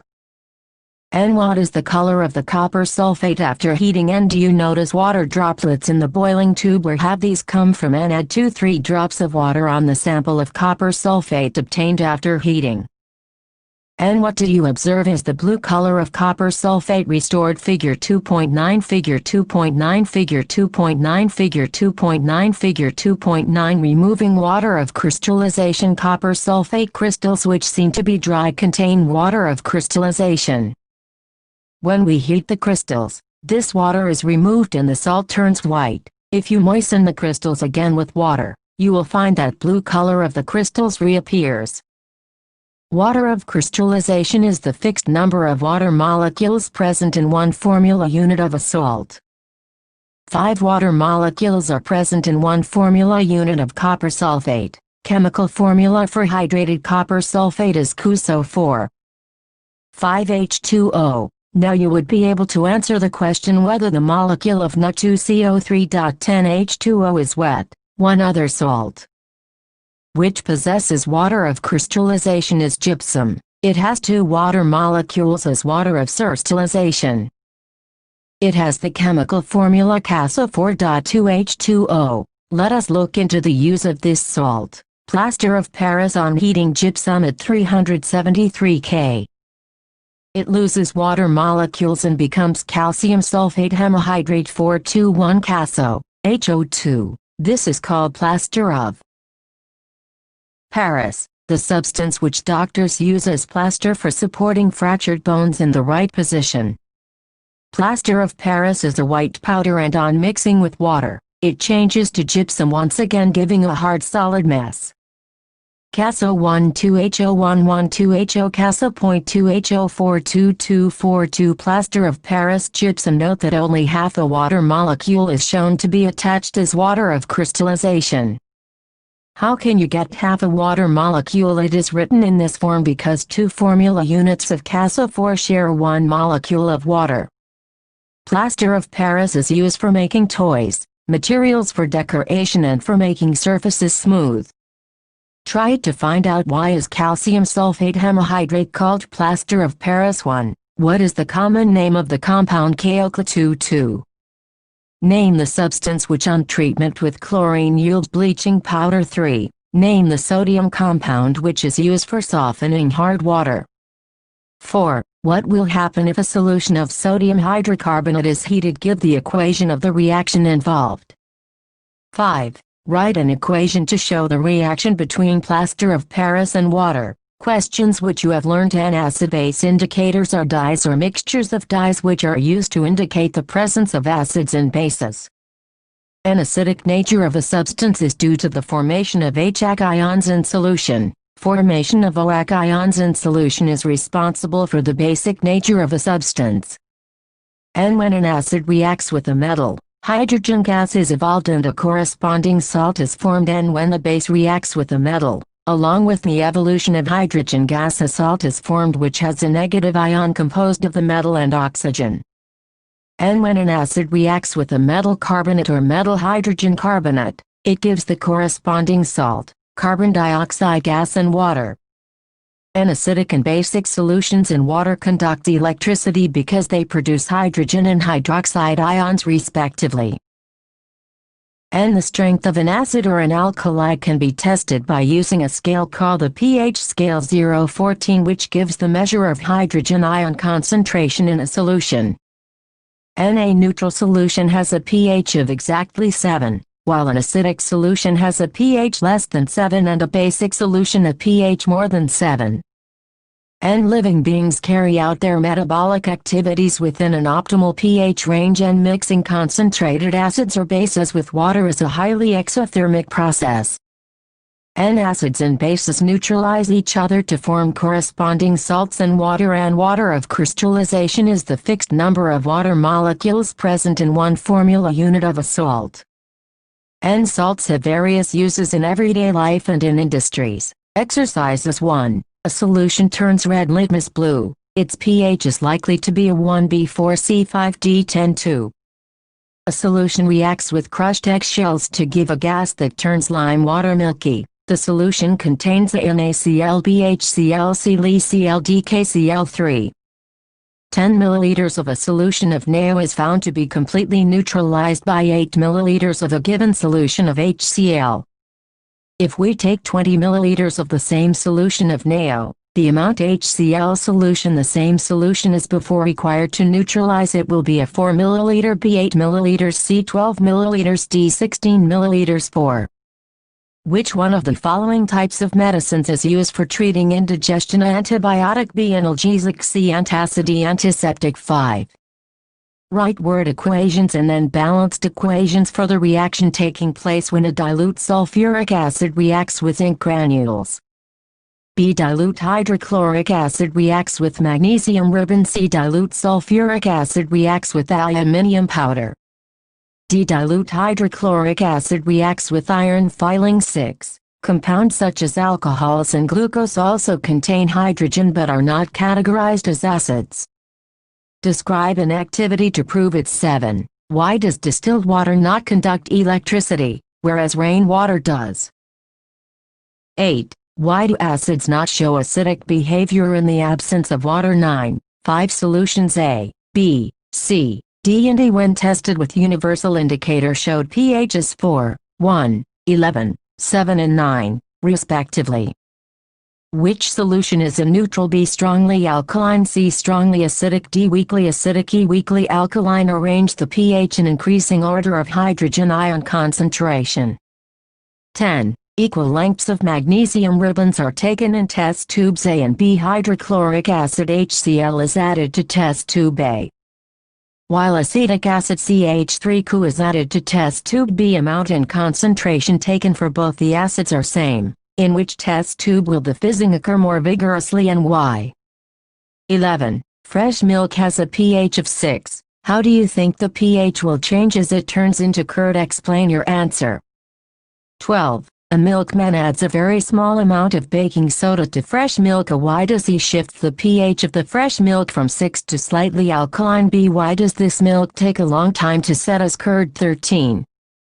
Plaster of Paris should be stored in a moisture-proof container. Explain why. 14. What is a neutralization reaction? Give 2 examples. 15. Give 2 important uses of washing soda and baking soda. I. Prepare your own indicator and crush beetroot in a mortar. N. Add sufficient water to obtain the extract and filter the extract by the procedure learned by you in earlier classes. And collect the filtrate to test the substances you may have tasted earlier and arrange 4 test tubes in a test tube stand and label them as A, B, C and D. Pour 2 ml each of lemon juice solution, soda water, vinegar and baking soda solution in them respectively. And put 2-3 drops of the beetroot extract in each test tube and note a color change if any. Write your observation in a table. And you can prepare indicators by using other natural materials like extracts of red cabbage leaves, colored petals of some flowers such as petunia, hydrangea and geranium. Group activity. Science 36-2 Preparing a soda acid fire extinguisher. The reaction of acids with metal hydrogen carbonates is used in the fire extinguishers which produce carbon dioxide. And take 20 milliliters of sodium hydrogen carbonate NaCO3 solution in a washed bottle and suspend an ignition tube containing dilute sulfuric acid in the washed bottle. Fig. 2.10 and close the mouth of the washed bottle and tilt the washed bottle so that the acid from the ignition tube mixes with the sodium hydrogen carbonate solution below. And you will notice discharge coming out of the nozzle and direct this discharge on a burning candle. What happens? Figure 2.10, Figure 2.10, Figure 2.10, Figure 2.10, Figure 2.10. Ignition tube containing dilute sulfuric acid suspended in a washed bottle containing sodium hydrogen carbonate. B. Discharge coming out of the nozzle. Metals and non-metals. 3. Chapter in Class 9 you have learnt about various elements. You have seen that elements can be classified as metals or non-metals on the basis of their properties. And think of some uses of metals and non-metals in your daily life, and what properties did you think of while categorizing elements as metals or non-metals? And how are these properties related to the uses of these elements? Let us look at some of these properties in detail. 3.1 Physic 3.1 Physic 3.1 Physic 3.1 Physic 3.1 Physical properties Properties 3. 1. Metals. The easiest way to start grouping substances is by comparing their physical properties. Let us study this with the help of the following activities. For performing activities 3.1 to 3.6, collect the samples of following metals: iron, copper, aluminium, magnesium, sodium, lead, zinc, and any other metal that is easily available. Activity 3.1 Activity 3.1 Activity 3.1 Activity 3.1 Activity 3.1 And take samples of iron, copper, aluminium and magnesium. Note the appearance of each sample and clean the surface of each sample by rubbing them with sandpaper, and note their appearance again. Metals, in their pure state, have a shining surface. This property is called metallic luster. Activity 3.2 Activity 3.2 Activity 3.2 Activity 3.2 Activity 3.2 And take small pieces of iron, copper, aluminium, and magnesium. Try to cut these metals with a sharp knife and note your observations, and hold a piece of sodium metal with a pair of tongs. Caution: always handle sodium metal with care. Dry it by pressing between the folds of a filter paper. And put it on a watch glass and try to cut it with a knife, and what do you observe? You will find that some metals can be beaten into thin sheets. This property is called malleability. Did you know that gold and silver are the most malleable metals? Activity 3.3 Activity 3.3 Activity 3.3 Activity 3.3 Activity 3.3 And take pieces of iron, zinc, lead and copper. And place any one metal on a block of iron and strike it 4 or 5 times with a hammer. What do you observe? And repeat with other metals. And record the change in the shape of these metals. You will find that metals are generally hard. The hardness varies from metal to metal. Activity 3.4 Activity 3.4 Activity 3.4 Activity 3.4 Activity 3.4 And list the metals whose wires you have seen in daily life. The ability of metals to be drawn into thin wires is called ductility. Gold is the most ductile metal. You will be surprised to know that a wire of about 2 kilometers length can be drawn from 1 gram of gold. It is because of their malleability and ductility that metals can be given different shapes according to our needs. Can you name some metals that are used for making cooking vessels? Do you know why these metals are used for making vessels? Let us do the following activity to find out the answer. Activity 3.5 Activity 3.5 Activity 3.5 Activity 3.5 Activity 3.5 And take an aluminium or copper wire. Clamp this wire on a stand, as shown in figure 3.1, and fix a pin to the free end of the wire using wax. And heat the wire with a spirit lamp, candle or a burner near the place where it is clamped. And what do you observe after some time? And note your observations. Does the metal wire melt? The above activity shows that metals are good conductors of heat and have high melting points. The best conductors of heat are silver and copper. Lead and mercury are comparatively poor conductors of heat. Do metals also conduct electricity? Let us find out. Figure 3.1 Figure 3.1 Figure 3.1 Figure 3.1 Figure 3.1 Metals are good conductors of heat. You must have seen that the wires that carry current in your homes have a coating of polyvinyl chloride PVC or a rubber-like material. Why are electric wires coated with such substances? What happens when metals strike a hard surface? Do they produce a sound? The metals that produce a sound on striking a hard surface are said to be sonorous. Can you now say why school bells are made of metals? 3. 1. 2 non-metals. In the previous class you have learnt that there are very few non-metals as compared to metals. Some of the examples of non-metals are carbon, sulfur, iodine, oxygen, hydrogen, etc. The non-metals are either solids or gases except bromine, which is a liquid. Do non-metals also have physical properties similar to that of metals? Let us find out. Activity 3.6 Activity 3.6 Activity 3.6 Activity 3.6 Activity 3.6 And set up an electric circuit as shown in Fig. 3.2 and place the metal to be tested in the circuit between terminals A and B as shown. And does the bulb glow? What does this indicate? Figure 3.2 Figure 3.2 Figure 3.2 Figure 3.2 Figure 3.2 Metals are good conductors of electricity. Activity 3.7 Activity 3.7 Activity 3.7 Activity 3.7 Activity 3.7 And collect samples of carbon, coal, graphite, sulfur and iodine. And carry out the activities 3.1 to 3.4 and 3.6 with these non-metals and record your observations. Compile your observations regarding metals and non-metals in Table 3.1. Table 3.1 Element symbol type of hardness malleability ductility conducts sonority surface electricity on the basis of the observations recorded in Table 3.1. Discuss the general physical properties of metals and non-metals in the class. You must have concluded that we cannot group elements according to their physical properties alone, as there are many exceptions. For example, all metals except mercury exist as solids at room temperature. In Activity 3.5, you have observed that metals have high melting points, but gallium and cesium have very low melting points. These two metals will melt if you keep them on your palm. 2. Iodine is a nonmetal, but it is lustrous. 3. Carbon is a nonmetal that can exist in different forms.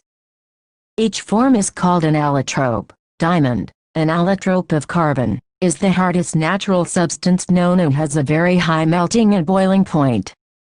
Graphite, another allotrope of carbon, is a conductor of electricity. 5. Alkali metals lithium, sodium, potassium are so soft that they can be cut with a knife.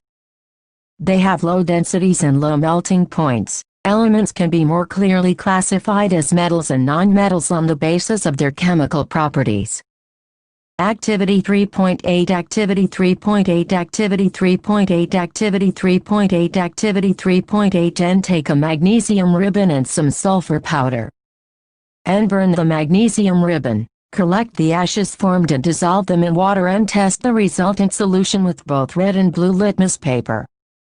N is the product formed on burning magnesium, acidic or basic, and now burn sulfur powder. Place a test tube over the burning sulfur to collect the fumes produced. N add some water to the above test tube and shake and test this solution with blue and red litmus paper. N is the product formed on burning sulfur, acidic or basic, and can you write equations for these reactions? Questions 1. Give an example of a metal which I is a liquid at room temperature. 2. Can be easily cut with a knife. 3. Is the best conductor of heat. I is a poor conductor of heat. 2. Explain the meanings of malleable and ductile. 3.2 Chemic 3.2 Chemic 3.2 Chemic 3.2 Chemic 3.2 Chemical properties of metal. Properties of metal. Properties of metal. Properties of metal. Properties of metals. Also we will learn about the chemical properties of metals in the following sections: 3, 2, 1 to 3, 2, 4. For this, collect the samples of following metals: aluminium, copper, iron, lead, magnesium, zinc and sodium. Most nonmetals produce acidic oxides when dissolved in water. On the other hand, most metals give rise to basic oxides. You will be learning more about these metal oxides in the next section. Metals and nonmetals 41.3.2. 1. What happens when metals are burnt in air? You have seen in Activity 3.8 that magnesium burns in air with a dazzling white flame. Do all metals react in the same manner? Let us check by performing the following activity. Activity 3.9 Activity 3.9 Activity 3.9 Activity 3.9 Activity 3.9 Caution. The following activity needs the teacher's assistance. It would be better if students wear eye protection and hold any of the samples taken above with a pair of tongs and try burning over a flame. Repeat with the other metal samples and collect the product if formed and let the products and the metal surface cool down.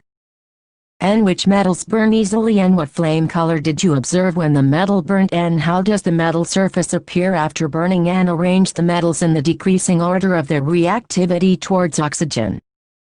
And are the products soluble in water? Almost all metals combine with oxygen to form metal oxides. Metal oxide for example, when copper is heated in air, it combines with oxygen to form copper 2 oxide, a black oxide.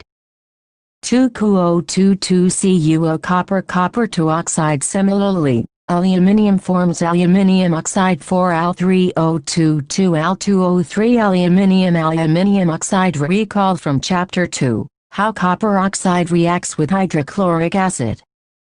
We have learnt that metal oxides are basic in nature, but some metal oxides, such as aluminium oxide, zinc oxide, show both acidic as well as basic behavior. Such metal oxides which react with both acids as well as bases to produce salts and water are known as amphoteric oxides. Aluminium oxide reacts in the following manner with acids and bases: Al2O36HCl2 AlCl33H2O Al2O32 NaO2 NiAlO2H2O Sodium aluminate. Most metal oxides are insoluble in water, but some of these dissolve in water to form alkalis. Sodium oxide and potassium oxide dissolve in water to produce alkalis as follows: Na2OSH2OL2 NaOAc K2OSH2OL2 CoAc. We have observed in Activity 3.9 that all metals do not react with oxygen at the same rate. Different metals show different reactivities towards oxygen. Metals such as potassium and sodium react so vigorously that they catch fire if kept in the open. Hence, to protect them and to prevent accidental fires, they are kept immersed in kerosene oil. At ordinary temperature, the surfaces of metals such as magnesium, aluminium, zinc, lead, etc., are covered with a thin layer of oxide. The protective oxide layer prevents the metal from further oxidation. Iron does not burn on heating, but iron filings burn vigorously when sprinkled in the flame of the burner. Copper does not burn, but the hot metal is coated with a black-colored layer of copper 2 oxide. Silver and gold do not react with oxygen even at high temperatures. Do you know anodizing is a process of forming a thick oxide layer of aluminium? Aluminium develops a thin oxide layer when exposed to air. This aluminium oxide coat makes it resistant to further corrosion. The resistance can be improved further by making the oxide layer thicker. During anodizing, a clean aluminium particle is made the anode and is electrolyzed with dilute sulfuric acid. The oxygen gas evolved at the anode reacts with aluminium to make a thicker protective oxide layer. This oxide layer can be dyed easily to give aluminium particles an attractive finish. After performing Activity 3.9, you must have observed that sodium is the most reactive of the samples of metals taken here. The reaction of magnesium is less vigorous, implying that it is not as reactive as sodium, but burning in oxygen does not help us to decide about the reactivity of zinc, iron, copper or lead. Let us see some more reactions to arrive at a conclusion about the order of reactivity of these metals. 3.2. What happens when metals react with water? Activity 3.10 Activity 3.10 Activity 3.10 Activity 3.10 Activity 3.10 Caution. This activity needs the teacher's assistance. and collect the samples of the same metals as in Activity 3.9 and put small pieces of the samples separately in beakers half filled with cold water. And which metals reacted with cold water, arrange them in the increasing order of their reactivity with cold water. And did any metal produce fire on water, and did any metal start floating after some time, and put the metals that did not react with cold water in beakers half filled with hot water. And for the metals that did not react with hot water, arrange the apparatus as shown in Figure 3.3 and observe their reaction with steam. And which metals did not react even with steam, and arrange the metals in the decreasing order of reactivity with water. Metals react with water and produce a metal oxide and hydrogen gas. Metal oxides that are soluble in water dissolve in it to further form metal hydroxide. But all metals do not react with water. Metal water, metal oxide, hydrogen, metal oxide, water, metal hydroxide. Metals like potassium and sodium react violently with cold water.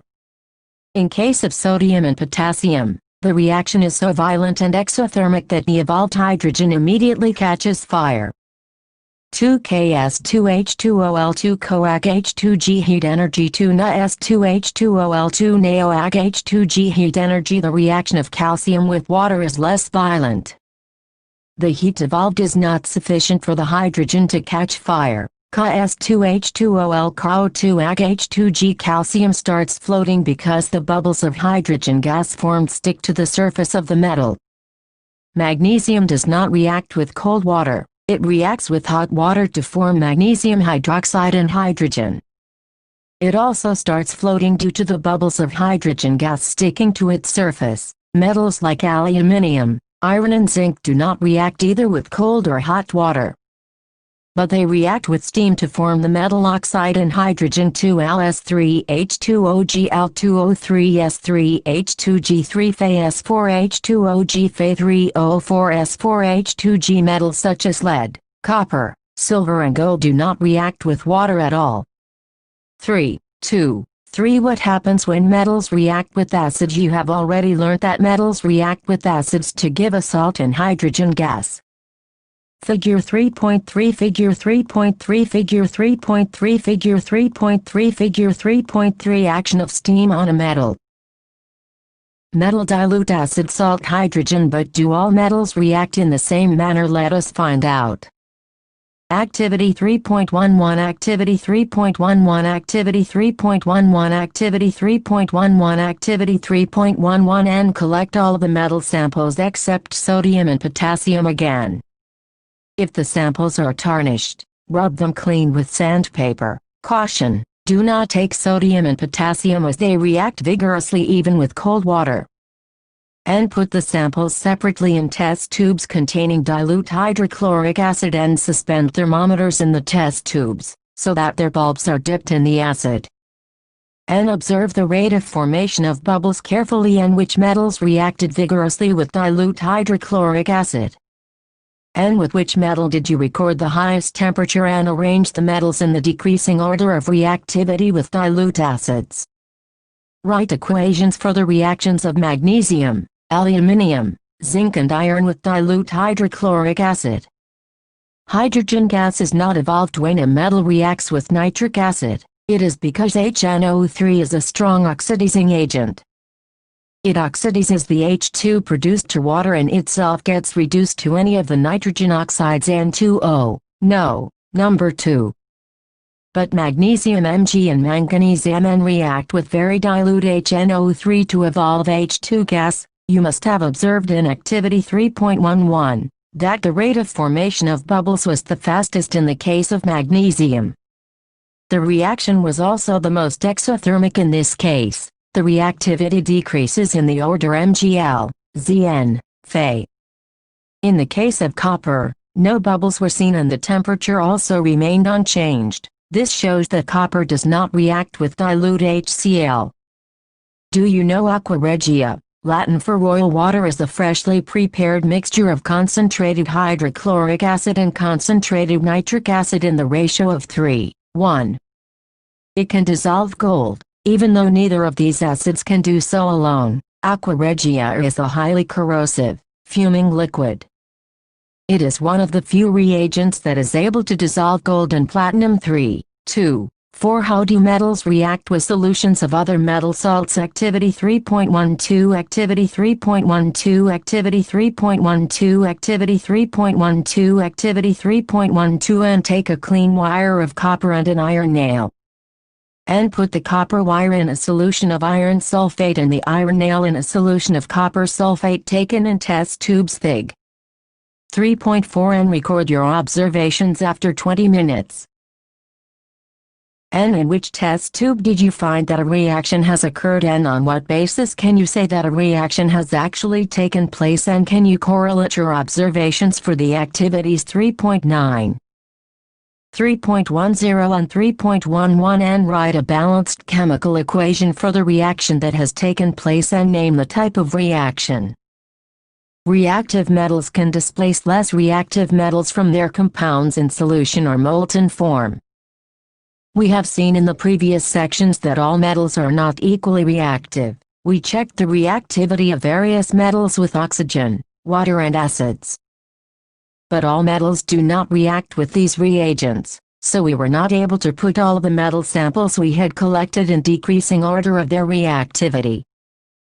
Displacement reactions studied in Chapter 1 give better evidence about the reactivity of metals. It is simple and easy if metal A displaces metal B from its solution. It is more reactive than B. Metal A salt solution of B salt solution of A metal B. Which metal? Copper or iron is more reactive according to your observations in Activity 3.123, 2, 5. The reactivity series. The reactivity series is a list of metals arranged in the order of their decreasing activities. After performing displacement experiments activities 1.9 and 3.12, the following series, Table 3.2 known as the reactivity or activity series has been developed. Table 3.2 Activity Series, Relative Reactivities of Metals K. Potassium most reactive Na. Sodium Ca. Calcium Mg. Magnesium Aluminium Zn. Zinc reactivity decreases Fe. Iron Pb. Lead H. Hydrogen Cu. Copper Hg. Mercury Ag. Silver Al. Gold. Least reactive. Figure 3.4 Figure 3.4 Figure 3.4 Figure 3.4 Figure 3.4 Reaction of metals with salt solutions.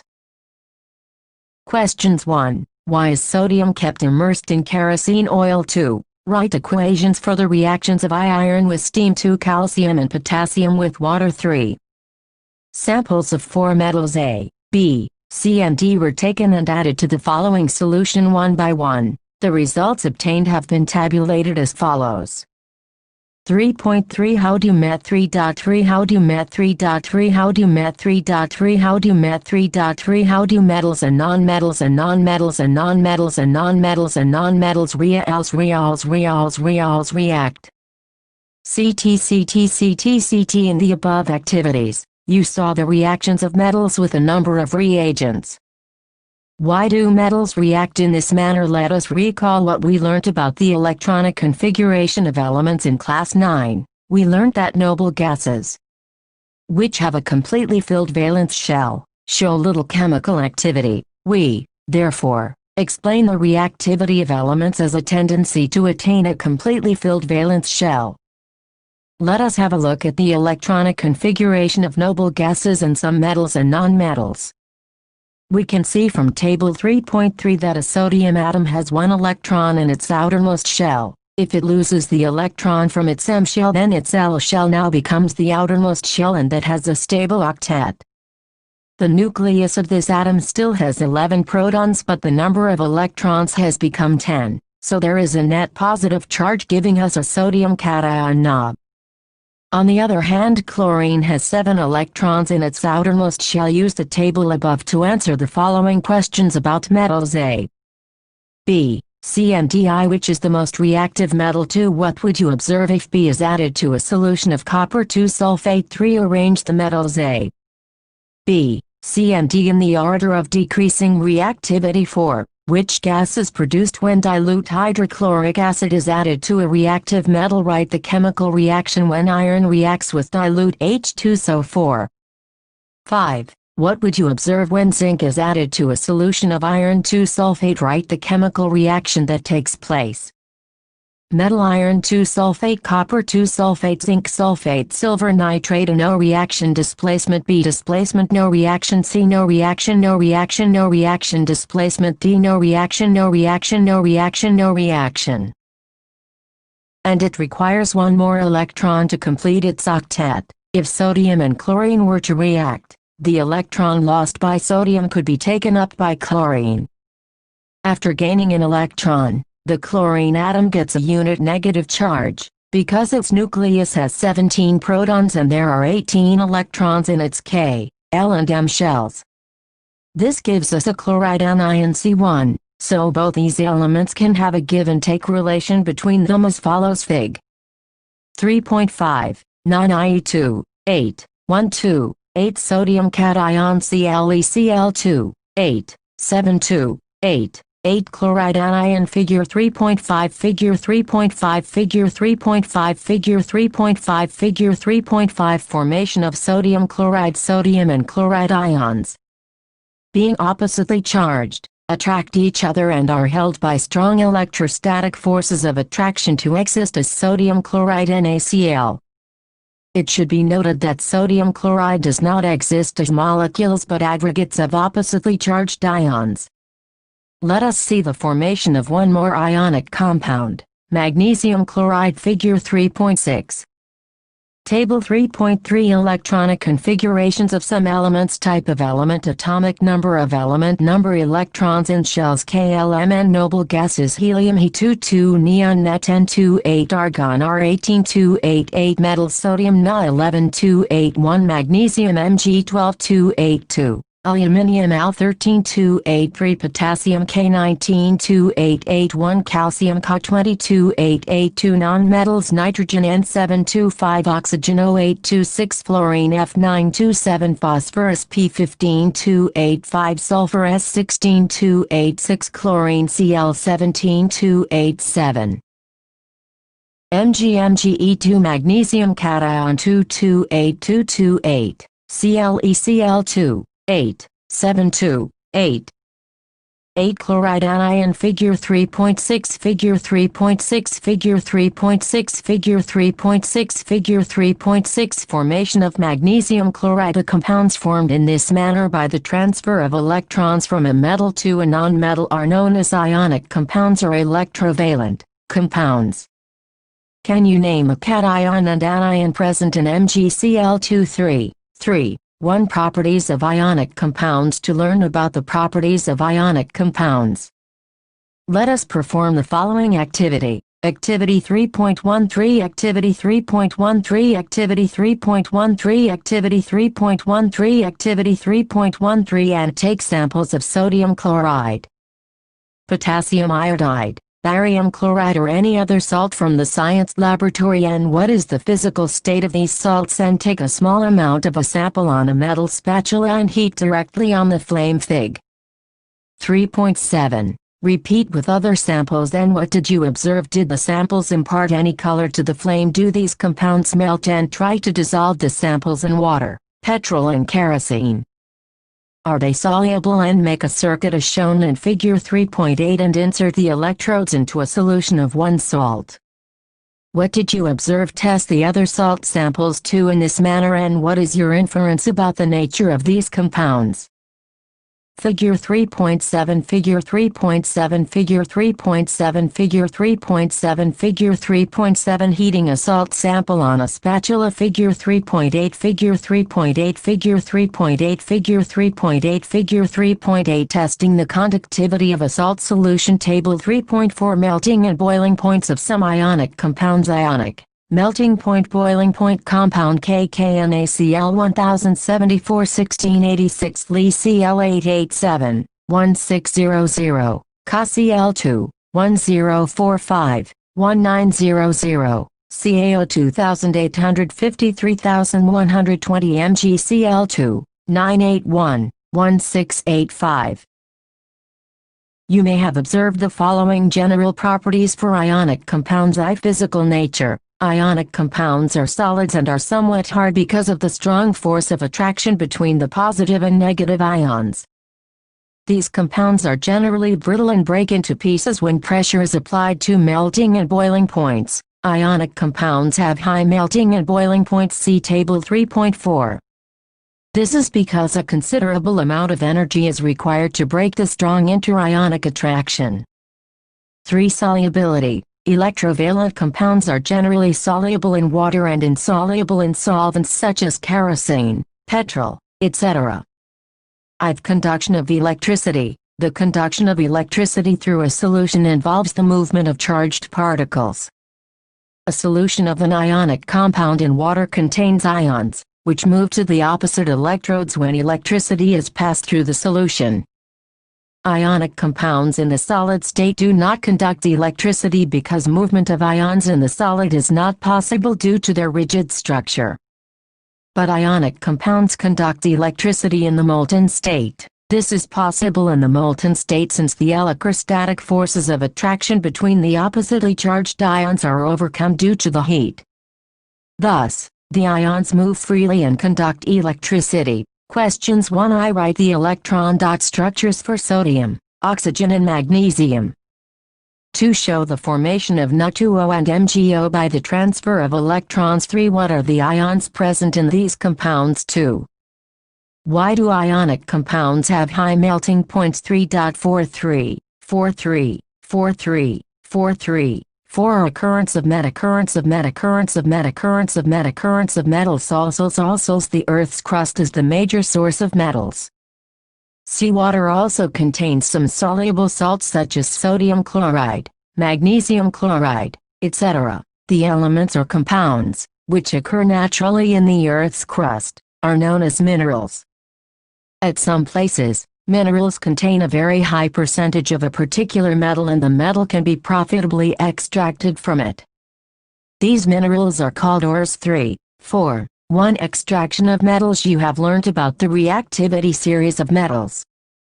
Having this knowledge, you can easily understand how a metal is extracted from its source. Some metals are found in the Earth's crust in the free state. Some are found in the form of their compounds. The metals at the bottom of the activity series are the least reactive. They are often found in a free state. For example, gold, silver, platinum and copper are found in the free state. Copper and silver are also found in the combined state as their sulfate or oxide ores. The metals at the top of the activity series K, Na, Ca, Mg and Al are so reactive that they are never found in nature as free elements. The metals in the middle of the activity series Cn, Fe, Pb, etc. are moderately reactive. They are found in the Earth's crust mainly as oxides, sulfides or carbonates. You will find that the ores of many metals are oxides. This is because oxygen is a very reactive element and is very abundant on the Earth. Thus, on the basis of reactivity, we can group the metals into the following 3 categories. Fig. 3.9 metals of low reactivity, 2 metals of medium reactivity, 3 metals of high reactivity. Different techniques are to be used for obtaining the metals falling in each category. K Na Ca Mg Al Zn Fe Pb Kuega reduction using carbon found in native state electrolysis. Figure 3.9 Figure 3.9 Figure 3.9 Figure 3.9 Figure 3.9 Activity series and related metallurgy. Figure 3.10 Figure 3.10 Figure 3.10 Figure 3.10 Figure 3.10 Steps involved in the extraction of metals from ores. 3, 4. 2. Enrichment of ores. Ores mined from the Earth are usually contaminated with large amounts of impurities such as soil, sand, etc., called gangue. The impurities must be removed from the ore prior to the extraction of the metal. The process is several steps are involved in the extraction of pure metal from ores. A summary of these steps is given in Figure 3.10. Each step is explained in detail in the following sections. Used for removing the gangue from the ore are based on the differences between the physical or chemical properties of the gangue and the ore.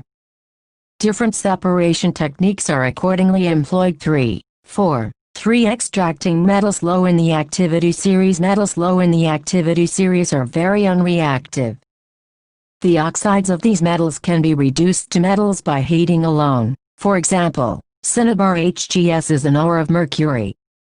When it is heated in air, it is first converted into mercuric oxide HgO. Mercuric oxide is then reduced to mercury on further heating. 2HGSS3OG2HGOS2 SO-G22 heat 2HGOS2 HGLOG2 heat. Similarly, copper, which is found as Cu2S in nature, can be obtained from its ore by just heating in air. 2CuS3OG2CuOS2 SO-G2CuOQS2 heat 6CuS SO-G2 4. Extracting metals in the middle of the activity series. The metals in the middle of the activity series, such as iron, zinc, lead, copper, are moderately reactive. These are usually present as sulfides or carbonates in nature. It is easier to obtain a metal from its oxide, as compared to its sulfides and carbonates. Therefore, prior to reduction, the metal sulfides and carbonates must be converted into metal oxides. The sulfide ores are converted into oxides by heating strongly in the presence of excess air. This process is known as roasting. The carbonate ores are changed into oxides by heating strongly in limited air. This process is known as calcination. The chemical reaction that takes place during roasting and calcination of zinc ores can be shown as follows. Roasting 2ZnSS3OG to ZnOS2 SO-G22 heat. Calcinations CoSCnOSCOG3 to heat. The metal oxides are then reduced to the corresponding metals by using suitable reducing agents such as carbon. For example, when zinc oxide is heated with carbon, it is reduced to metallic zinc. ZnOSCSCnSCOG. You are already familiar with the process of oxidation and reduction explained in the first chapter. Obtaining metals from their compounds is also a reduction process. Besides using carbon coke to reduce metal oxides to metals, sometimes displacement reactions can also be used. The highly reactive metals such as sodium, calcium, aluminium, etc., are used as reducing agents because they can displace metals of lower reactivity from their compounds. For example, when manganese dioxide is heated with aluminium powder, the following reaction takes place: 3MnO2S4Ls3Mnl2Al2O3S heat. Can you identify the substances that are getting oxidized and reduced? These displacement reactions are highly exothermic. The amount of heat evolved is so large that the metals are produced in the molten state. In fact, the reaction of iron 3 oxide Fe2O3 with aluminium is used to join railway tracks or crack machine parts. This reaction is known as the thermite reaction. Fe2O3S2Ls2 FeLl2O3S heat 3, 4. 5. Extracting metals towards the top of the activity series. The metals high up in the reactivity series are very reactive. They cannot be obtained from their compounds by heating with carbon. For example, carbon cannot reduce the oxides of sodium, magnesium, calcium, aluminium, etc., to the respective metals. This is because these metals have more affinity for oxygen than carbon. These metals are obtained by electrolytic reduction. For example, sodium, magnesium and calcium are obtained by the electrolysis of their molten chlorides. The metals are deposited at the cathode, a negatively charged electrode, whereas chlorine is liberated at the anode, the positively charged electrode. The reactions are: at cathode NiNa, at anode 2Cl2e. Similarly, aluminium is obtained by the electrolytic reduction of aluminium oxide. 3, 4, 6. Refining of metals. The metals produced by various reduction processes described above are not very pure. They contain impurities, which must be removed to obtain pure metals. The most widely used method for refining impure metals is electrolytic refining. Electrolytic refining, electrolytic refining, electrolytic refining, electrolytic refining, electrolytic refining. Many metals, such as copper, zinc, tin, nickel, silver, gold, etc., are refined electrolytically. In this process, the impure metal is made the anode and a thin strip of pure metal is made the cathode. a solution of the metal salt is used as an electrolyte. The apparatus is set up as shown in Figure 3.12. On passing the current through the electrolyte, the pure metal from the anode dissolves into the electrolyte. An equivalent amount of pure Figure 3.11 Figure 3.11 Figure 3.11 Figure 3.11 Figure 3.11 Thermite process for joining railway tracks Figure 3.12 Figure 3.12 Figure 3.12 Figure 3.12 Figure 3.12 Electrolytic refining of copper. The electrolyte is a solution of acidified copper sulfate. The anode is impure copper, whereas the cathode is a strip of pure copper. On passing electric current, pure copper is deposited on the cathode. Metal from the electrolyte is deposited on the cathode. The soluble impurities go into the solution, whereas the insoluble impurities settle down at the bottom of the anode and are known as anode mud. 1. Define the following terms: I mineral 2 or 3 gang 2. Name 2 metals which are found in nature in the free state.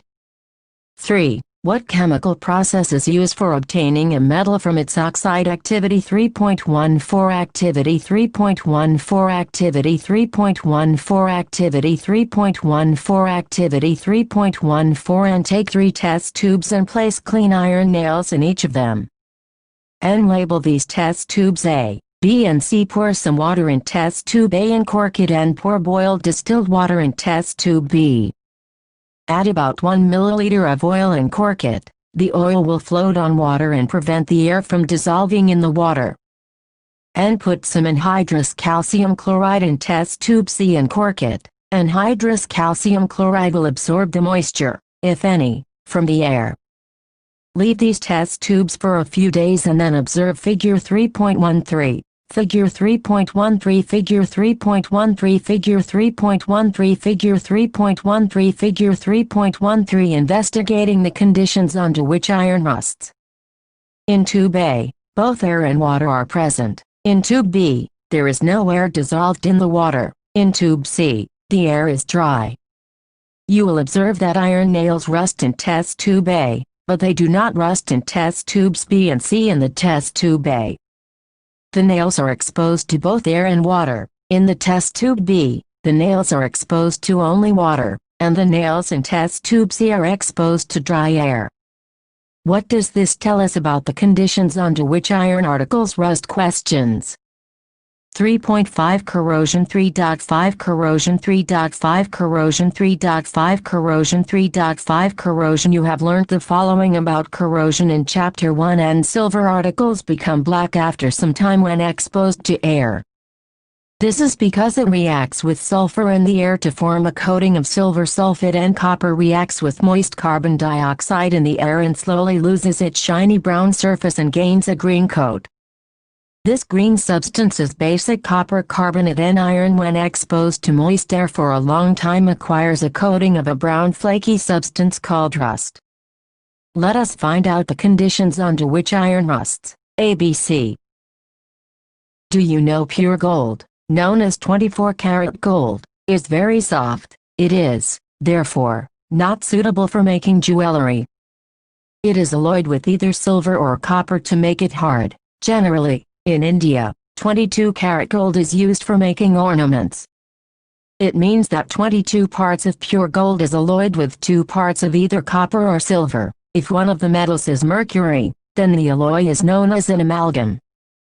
The electrical conductivity and melting point of an alloy is less than that of pure metals. For example, brass, an alloy of copper and zinc Cu and Cn, and bronze, an alloy of copper and tin Cu and Sn, are not good conductors of electricity, whereas copper is used for making electrical circuits. Solder, an alloy of lead and tin Pb and Sn, has a low melting point and is used for welding electrical wires together. 3.5.1 Prevention of corrosion. The rusting of iron can be prevented by painting, oiling, greasing, galvanizing, chrome plating, anodizing, or making alloys.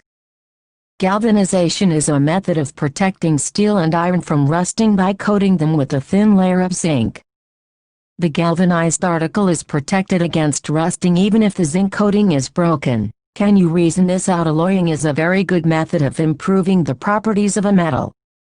We can get the desired properties by this method. For example, iron is the most widely used metal, but it is never used in its pure state. This is because pure iron is very soft and stretches easily when hot. But if it is mixed with a small amount of carbon, about 0.05, it becomes hard and strong. When iron is mixed with nickel and chromium, we get stainless steel, which is hard and does not rust. Thus, if iron is mixed with some other substance, its properties change. In fact, the properties of any metal can be changed if it is mixed with some other substance. The substance added may be a metal or a nonmetal. An alloy is a homogeneous mixture of two or more metals, or a metal and a nonmetal. It is prepared by first melting the primary metal, and then dissolving the other elements in it in definite proportions.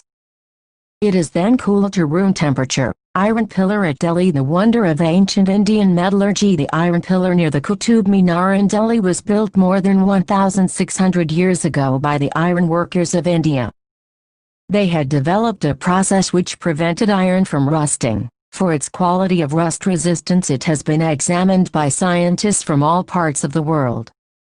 The iron pillar is 8 meters high and weighs 6 tons 6,000 kilograms. More to know. In which cases will you find displacement reactions taking place? 2. Which metals do not corrode easily? 3.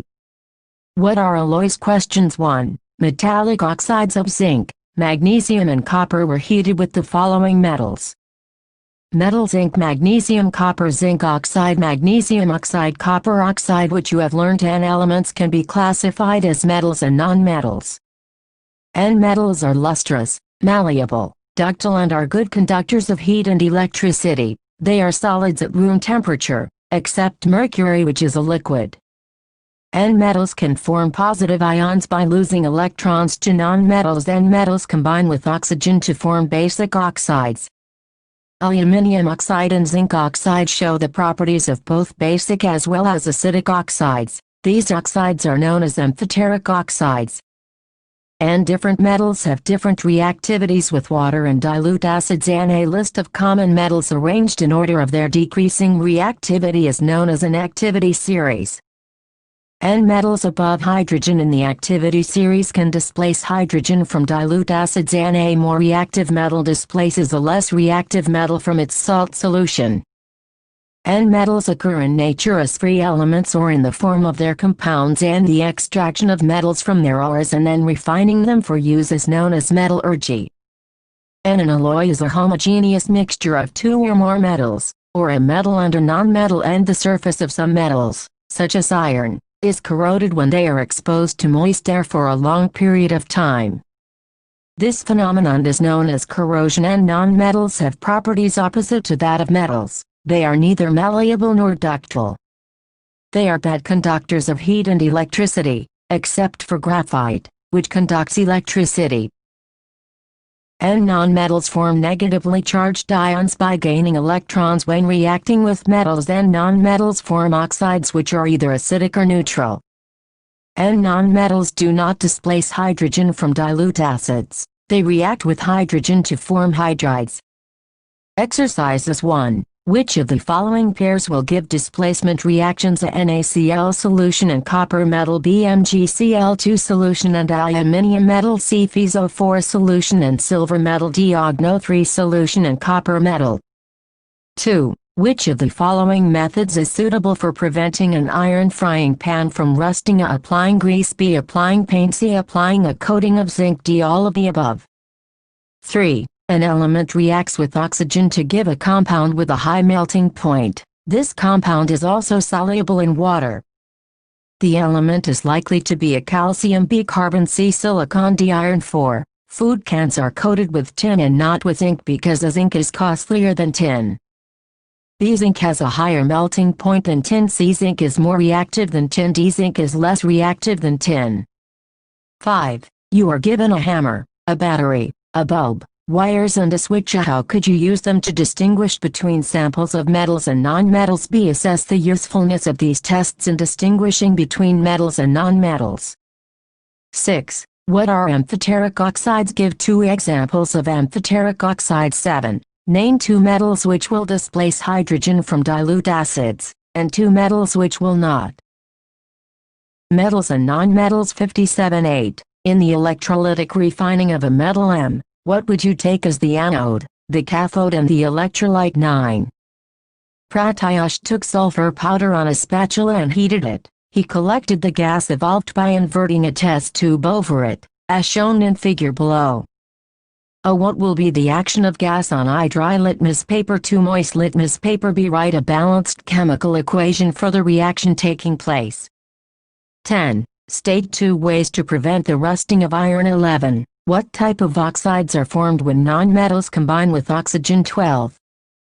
Give reasons. A platinum, gold and silver are used to make jewelry. B. Sodium, potassium and lithium are stored under oil. C. Aluminium is a highly reactive metal, yet it is used to make utensils for cooking. D. Carbonate and sulfate ores are usually converted into oxides during the process of extraction.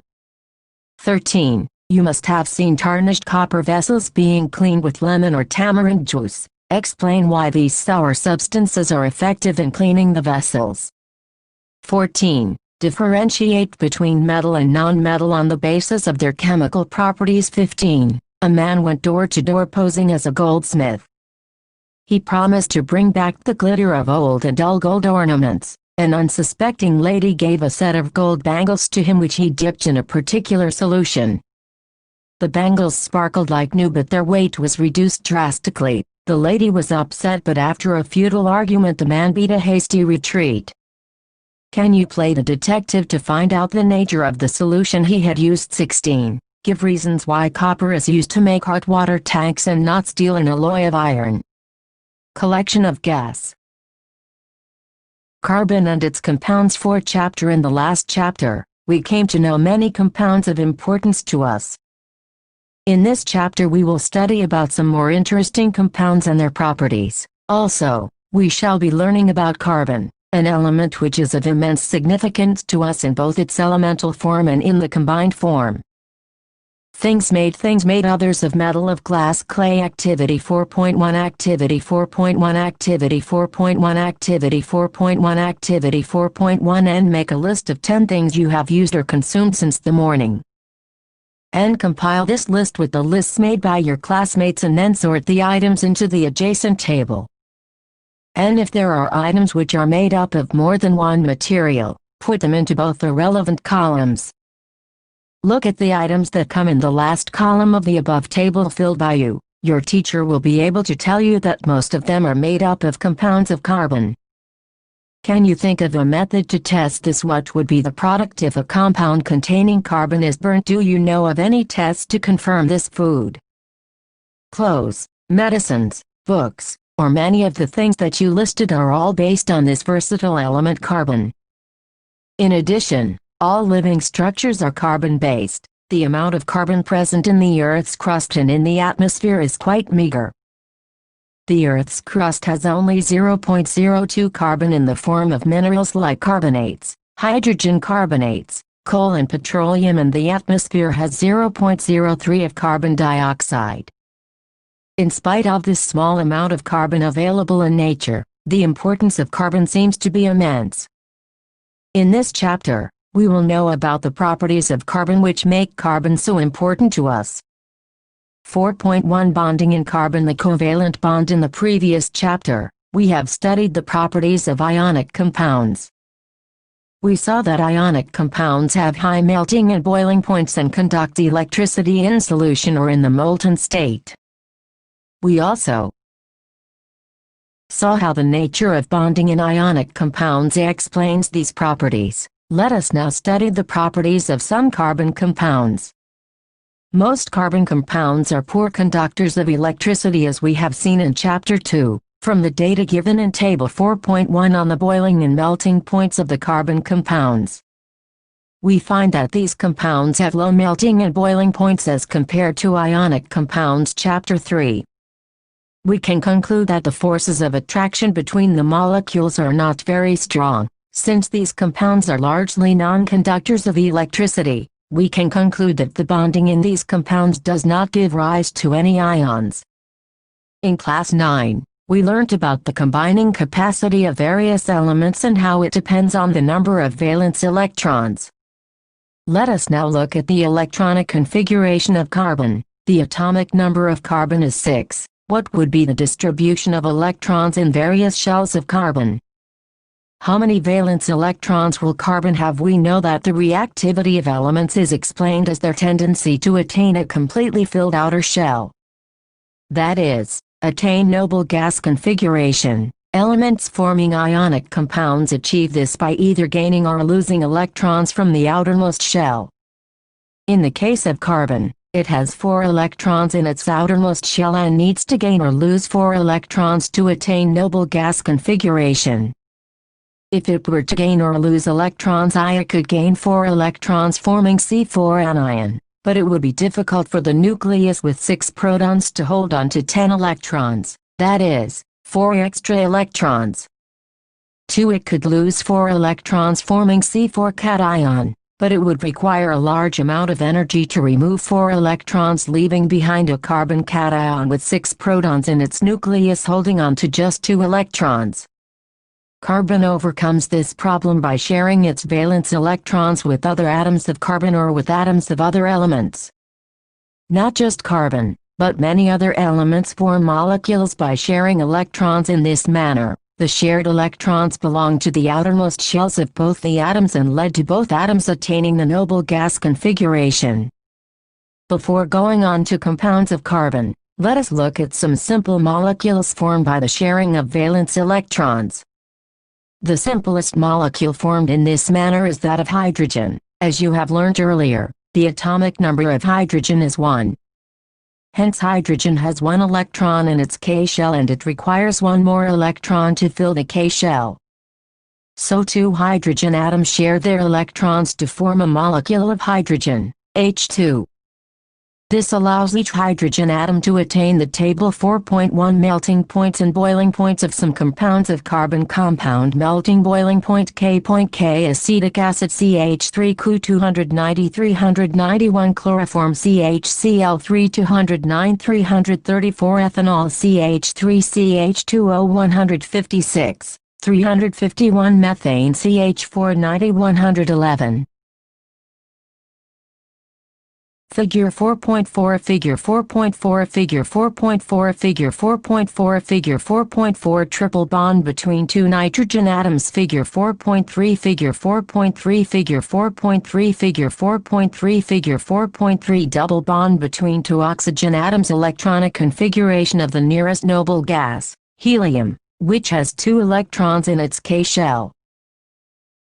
We can depict this using dots or crosses to represent valence electrons. Figure 4.1. The shared pair of electrons is said to constitute a single covalent bond between the 2 hydrogen atoms. A single covalent bond is also represented by a line between the 2 atoms, as shown in Figure 4.2. The atomic number of chlorine is 17. What would be its electronic configuration and its valency? Chlorine forms the diatomic molecule, Cl2. Can you draw the electron dot structure for this molecule? Note that only the valence shell electrons need to be depicted. In the case of oxygen, we see the formation of a double bond between 2 oxygen atoms. This is because an atom of oxygen has 6 electrons in its cell shell. The atomic number of oxygen is 8 and it requires 2 more electrons to complete its octet. So each atom of oxygen shares 2 electrons with another atom of oxygen to give us the structure shown in Fig. 4.3. The 2 electrons contributed by each oxygen atom give rise to 2 shared pairs of electrons. This is said to constitute a double bond between the 2 atoms. Can you now depict a molecule of water showing the nature of bonding between 1 oxygen atom and 2 hydrogen atoms? Does the molecule have single bonds or double bonds? What would happen in the case of a diatomic molecule of nitrogen? Nitrogen has the atomic number 7. What would be its electronic configuration and its combining capacity in order to attain an octet? Each nitrogen atom in a molecule of nitrogen contributes 3 electrons, giving rise to 3 shared pairs of electrons. This is said to constitute a triple bond between the 2 atoms. The electron dot structure of N2 and its triple bond can be depicted as in Fig. 4.4. A molecule of ammonia has the formula NH3. Can you draw the electron dot structure for this molecule showing how all 4 atoms achieve noble gas configuration? Will the molecule have single, double or triple bonds? Let us now take a look at methane, which is a compound of carbon. Methane is widely used as a fuel and is a major component of biogas and compressed natural gas (CNG). It is also one of the simplest compounds formed by carbon. Methane has the formula CH4. Hydrogen, as you know, has a valency of 1. Carbon is tetravalent because it has 4 valence electrons. In order to achieve noble gas configuration, carbon shares these electrons with 4 atoms of hydrogen as shown in Fig. 4.5. Such bonds which are formed by the sharing of an electron pair between 2 atoms are known as covalent bonds. Covalently bonded molecules are seen to have strong bonds within the molecule, but intermolecular forces are weak. This gives rise to the low melting and boiling Figure 4.1, Figure 4.1, Figure 4.1, Figure 4.1, Figure 4.1. A molecule of hydrogen Figure 4.2, Figure 4.2, Figure 4.2, Figure 4.2, Figure 4.2. Single bond between 2 hydrogen atoms. These 2 different structures result in diamond and graphite having very different physical properties even though their chemical properties are the same. Diamond is the hardest substance known while graphite is smooth and slippery. Graphite is also a very good conductor of electricity unlike other nonmetals that you studied in the previous chapter. Diamonds can be synthesized by subjecting pure carbon to very high pressure and temperature. These synthetic diamonds are small but are otherwise indistinguishable from natural diamonds. Fullerenes form another class of carbon allotropes. The first one to be identified was C60, which has carbon atoms arranged in the shape of a football. Since this looked like the geodesic dome designed by the U.S. architect Buckminster Fuller, the molecule was named fullerene. The structure of diamond. The structure of C60 Buckminster fullerene. Questions 1. What would be the electron dot structure of carbon dioxide which has the formula CO2-2? What would be the electron dot structure of a molecule of sulfur which is made up of 8 atoms of sulfur? Hint: the 8 atoms of sulfur are joined together in the form of a ring. Figure 4.5, Figure 4.5, Figure 4.5, Figure 4.5, Figure 4.5. Electron dot structure for methane. Points of these compounds. Since the electrons are shared between atoms and no charged particles are formed, such covalent compounds are generally poor conductors of electricity. Allotropes of carbon. The element carbon occurs in different forms in nature with widely varying physical properties. Both diamond and graphite are formed by carbon atoms. The difference lies in the manner in which the carbon atoms are bonded to one another. In diamond, each carbon atom is bonded to 4 other carbon atoms forming a rigid 3-dimensional structure. In graphite, each carbon atom is bonded to 3 other carbon atoms in the same plane giving a hexagonal array. One of these bonds is a double bond, and thus the valency of carbon is satisfied. Graphite structure is formed by the hexagonal arrays being placed in layers one above the other. More to know: the structure of graphite. Science 62 4.2 Versatile nature of carbon. We have seen the formation of covalent bonds by the sharing of electrons in various elements and compounds. We have also seen the structure of a simple carbon compound, methane. In the beginning of the chapter, we saw how many things we use contain carbon. In fact, we ourselves are made up of carbon compounds. The numbers of carbon compounds whose formulae are known to chemists was recently estimated to be in millions. This outnumbers by a large margin the compounds formed by all the other elements put together. Why is it that this property is seen in carbon and no other element? The nature of the covalent bond enables carbon to form a large number of compounds. Two factors noticed in the case of carbon are I. Carbon has the unique ability to form bonds with other atoms of carbon, giving rise to large molecules. This property is called catenation. These compounds may have long chains of carbon, branched chains of carbon, or even carbon atoms arranged in rings. In addition, carbon atoms may be linked by single, double or triple bonds. Compounds of carbon, which are linked by only single bonds between the carbon atoms, are called saturated compounds. Compounds of carbon having double or triple bonds between their carbon atoms are called unsaturated compounds. No other element exhibits the property of catenation to the extent seen in carbon compounds. Silicon forms compounds with hydrogen which have chains of up to 7 or 8 atoms, but these compounds are very reactive. The carbon-carbon bond is very strong and hence stable. This gives us the large number of compounds with many carbon atoms linked to each other. 2. Since carbon has a valency of 4, it is capable of bonding with 4 other atoms of carbon or atoms of some other monovalent element.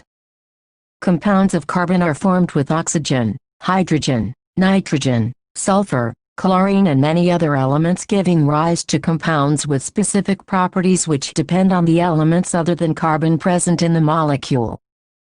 Again, the bonds that carbon forms with most other elements are very strong, making these compounds exceptionally stable.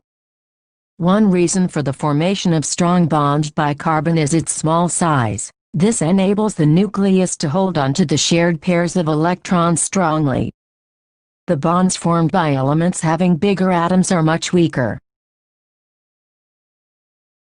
Organic compounds. The two characteristic features seen in carbon, that is, tetravalency and catenation, put together give rise to a large number of compounds. Many have the same non-carbon atom or group of atoms attached to different carbon chains. These compounds were initially extracted from natural substances, and it was thought that these carbon compounds or organic compounds could only be formed within a living system. That is, it was postulated that a vital force was necessary for their synthesis. Friedrich Wöhler disproved this in 1828 by preparing urea from ammonium cyanate. But carbon compounds, except for carbides, oxides of carbon, carbonate and hydrogen carbonate salts, continue to be studied under organic chemistry. 4. 2. 1 saturated and unsaturated carbon compounds. 4. 2. 1 saturated and unsaturated carbon compounds. 4. 2. 1 saturated and unsaturated carbon compounds. 4. 2. 1 saturated and unsaturated carbon compounds. 4. 2. 1 saturated and unsaturated carbon compounds. We have already seen the structure of methane. Another compound formed between carbon and hydrogen is ethane with a formula of C2H6. In order to arrive at the structure of simple carbon compounds, the first step is to link the carbon atoms together with a single bond Fig. 4.6 and then use the hydrogen atoms to satisfy the remaining valencies of carbon. Figure 4.6b, for example. The structure of ethane is arrived in the following steps. See Step 1. Figure 4.6. Figure 4.6. Figure 4.6. Figure 4.6. Figure 4.6. The carbon atoms linked together with a single bond. 3 valencies of each carbon atom remain unsatisfied, so each is bonded to 3 hydrogen atoms, giving Step 2. Figure 4.6. Figure 4.6. Figure 4.6. Figure 4.6. Figure 4.6b. Each carbon atom bonded to 3 hydrogen atoms. The electron dot structure of ethane is shown in Fig. 4.6c. Can you draw the structure of propane, which has the molecular formula C3H8? In a similar manner, you will see that the valencies of all the atoms are satisfied by single bonds between them. Such carbon compounds are called saturated compounds. These compounds are normally not very reactive. However, Another compound of carbon and hydrogen has the formula C2H4 and is called ethene. How can this molecule be depicted? We follow the same stepwise approach as above. Carbon-carbon atoms link together with a single bond. Step 1. We see that one valency per carbon atom remains unsatisfied. Step 2. This can be satisfied only if there is a double bond between the two carbons. Step 3. Figure 4.6 Figure 4.6 Figure 4.6 Figure 4.6 Figure 4.6 See electron dot structure of ethane. More to know. Step 2 Step 3 CC Step 1. The electron dot structure for ethene is given in figure 4.7. Yet another compound of hydrogen and carbon has the formula C2H2 and is called ethene. Can you draw the electron dot structure for ethene? How many bonds are necessary between the two carbon atoms in order to satisfy their valencies? Such compounds of carbon having double or triple bonds between the carbon atoms are known as unsaturated carbon compounds, and they are more reactive than the saturated carbon compounds. 4. 2 chains, branches and rings. In the earlier section, we mentioned the carbon compounds methane, ethane and propane, containing respectively 1, 2 and 3 carbon atoms. Such chains of carbon atoms can contain many more carbon atoms. The names and structures of 6 of these are given in Table 4.2. Figure 4.7 Figure 4.7 Figure 4.7 Figure 4.7 Figure 4.7 Structure of ethene. Table 4.2 Formulae and structures of saturated compounds of carbon and hydrogen. No. Of C name formula structure atoms 1 methane CH4 2 ethane C2H6 3 propane C3H8 4 butane C4H10 5 pentane C5H12 6 hexane C6H14.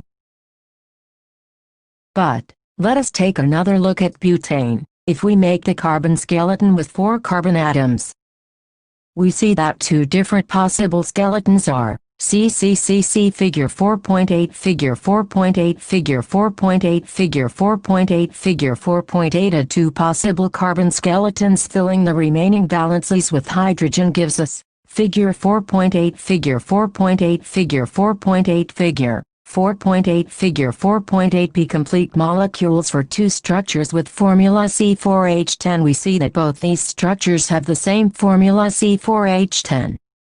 Such compounds with identical molecular formula but different structures are called structural isomers. In addition to straight and branched carbon chains, some compounds have carbon atoms arranged in the form of a ring.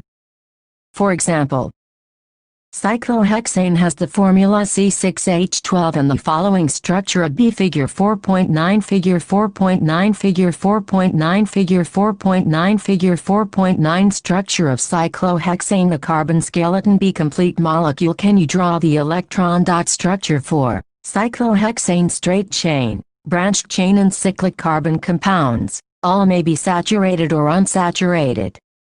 For example, benzene C6H6 has the following structure: benzene C6H6 Figure 4.10 Figure 4.10 Figure 4.10 Figure 4.10 Figure 4.10 Structure of benzene. All these carbon compounds which contain only carbon and hydrogen are called hydrocarbons. Among these, the saturated hydrocarbons are called alkanes. The unsaturated hydrocarbons which contain 1 or more double bonds are called alkenes. Those containing 1 or more triple bonds are called alkynes. 4, 2, 3 Will you be my friend? Carbon seems to be a very friendly element. So far we have been looking at compounds containing carbon and hydrogen only, but carbon also forms Science 66 bonds with other elements such as halogens, oxygen, nitrogen and sulfur. In a hydrocarbon chain, 1 or more hydrogens can be replaced by these elements, such that the valency of carbon remains satisfied. In such compounds, the element replacing hydrogen is referred to as a heteroatom. These heteroatoms are also present in some groups as given in Table 4.3. These heteroatoms in the group containing these confer specific properties to the compound, regardless of the length and nature of the carbon chain, and hence are called functional groups. Some important functional groups are given in the table 4.3. Free valency or valencies of the group are shown by the single line. The functional group is attached to the carbon chain through this valency by replacing one hydrogen atom or atoms. 4. 2. For homologous series, you have seen that carbon atoms can be linked together to form chains of varying lengths. These chains can be branched also. In addition, hydrogen atom or other atoms on these carbon chains can be replaced by any of the functional groups that we saw above. The presence of a functional group such as alcohol decides the properties of the carbon compound, regardless of the length of the carbon chain. For example, the chemical properties of CH3O, C2H5O, C3H7O and C4H9O are all very similar. Hence, such a series of compounds in which the same functional group substitutes per hydrogen in a carbon chain is called a homologous series. Let us look at the homologous series that we saw earlier in table 4.2. If we look at the formulae of successive compounds, say, CH4 and C2H6, these differ by a CH2 unit. C2H6 and C3H8, these differ by a CH2 unit. What is the difference between the next pair, propane and butane? C4H10. Can you find out the difference in molecular masses between these pairs? The atomic mass of carbon is 12U and the atomic mass of hydrogen is 1U. Similarly, take the homologous series for alkenes. The first member of the series is ethene, which we have already come across in section 4.2.1. What is the formula for ethene? The succeeding members have the formula C3H6, C4H8 and C5H10. Do these also differ by a CH2? Table 4.3. Some functional groups in carbon compounds: hetero class of formula of atom automatum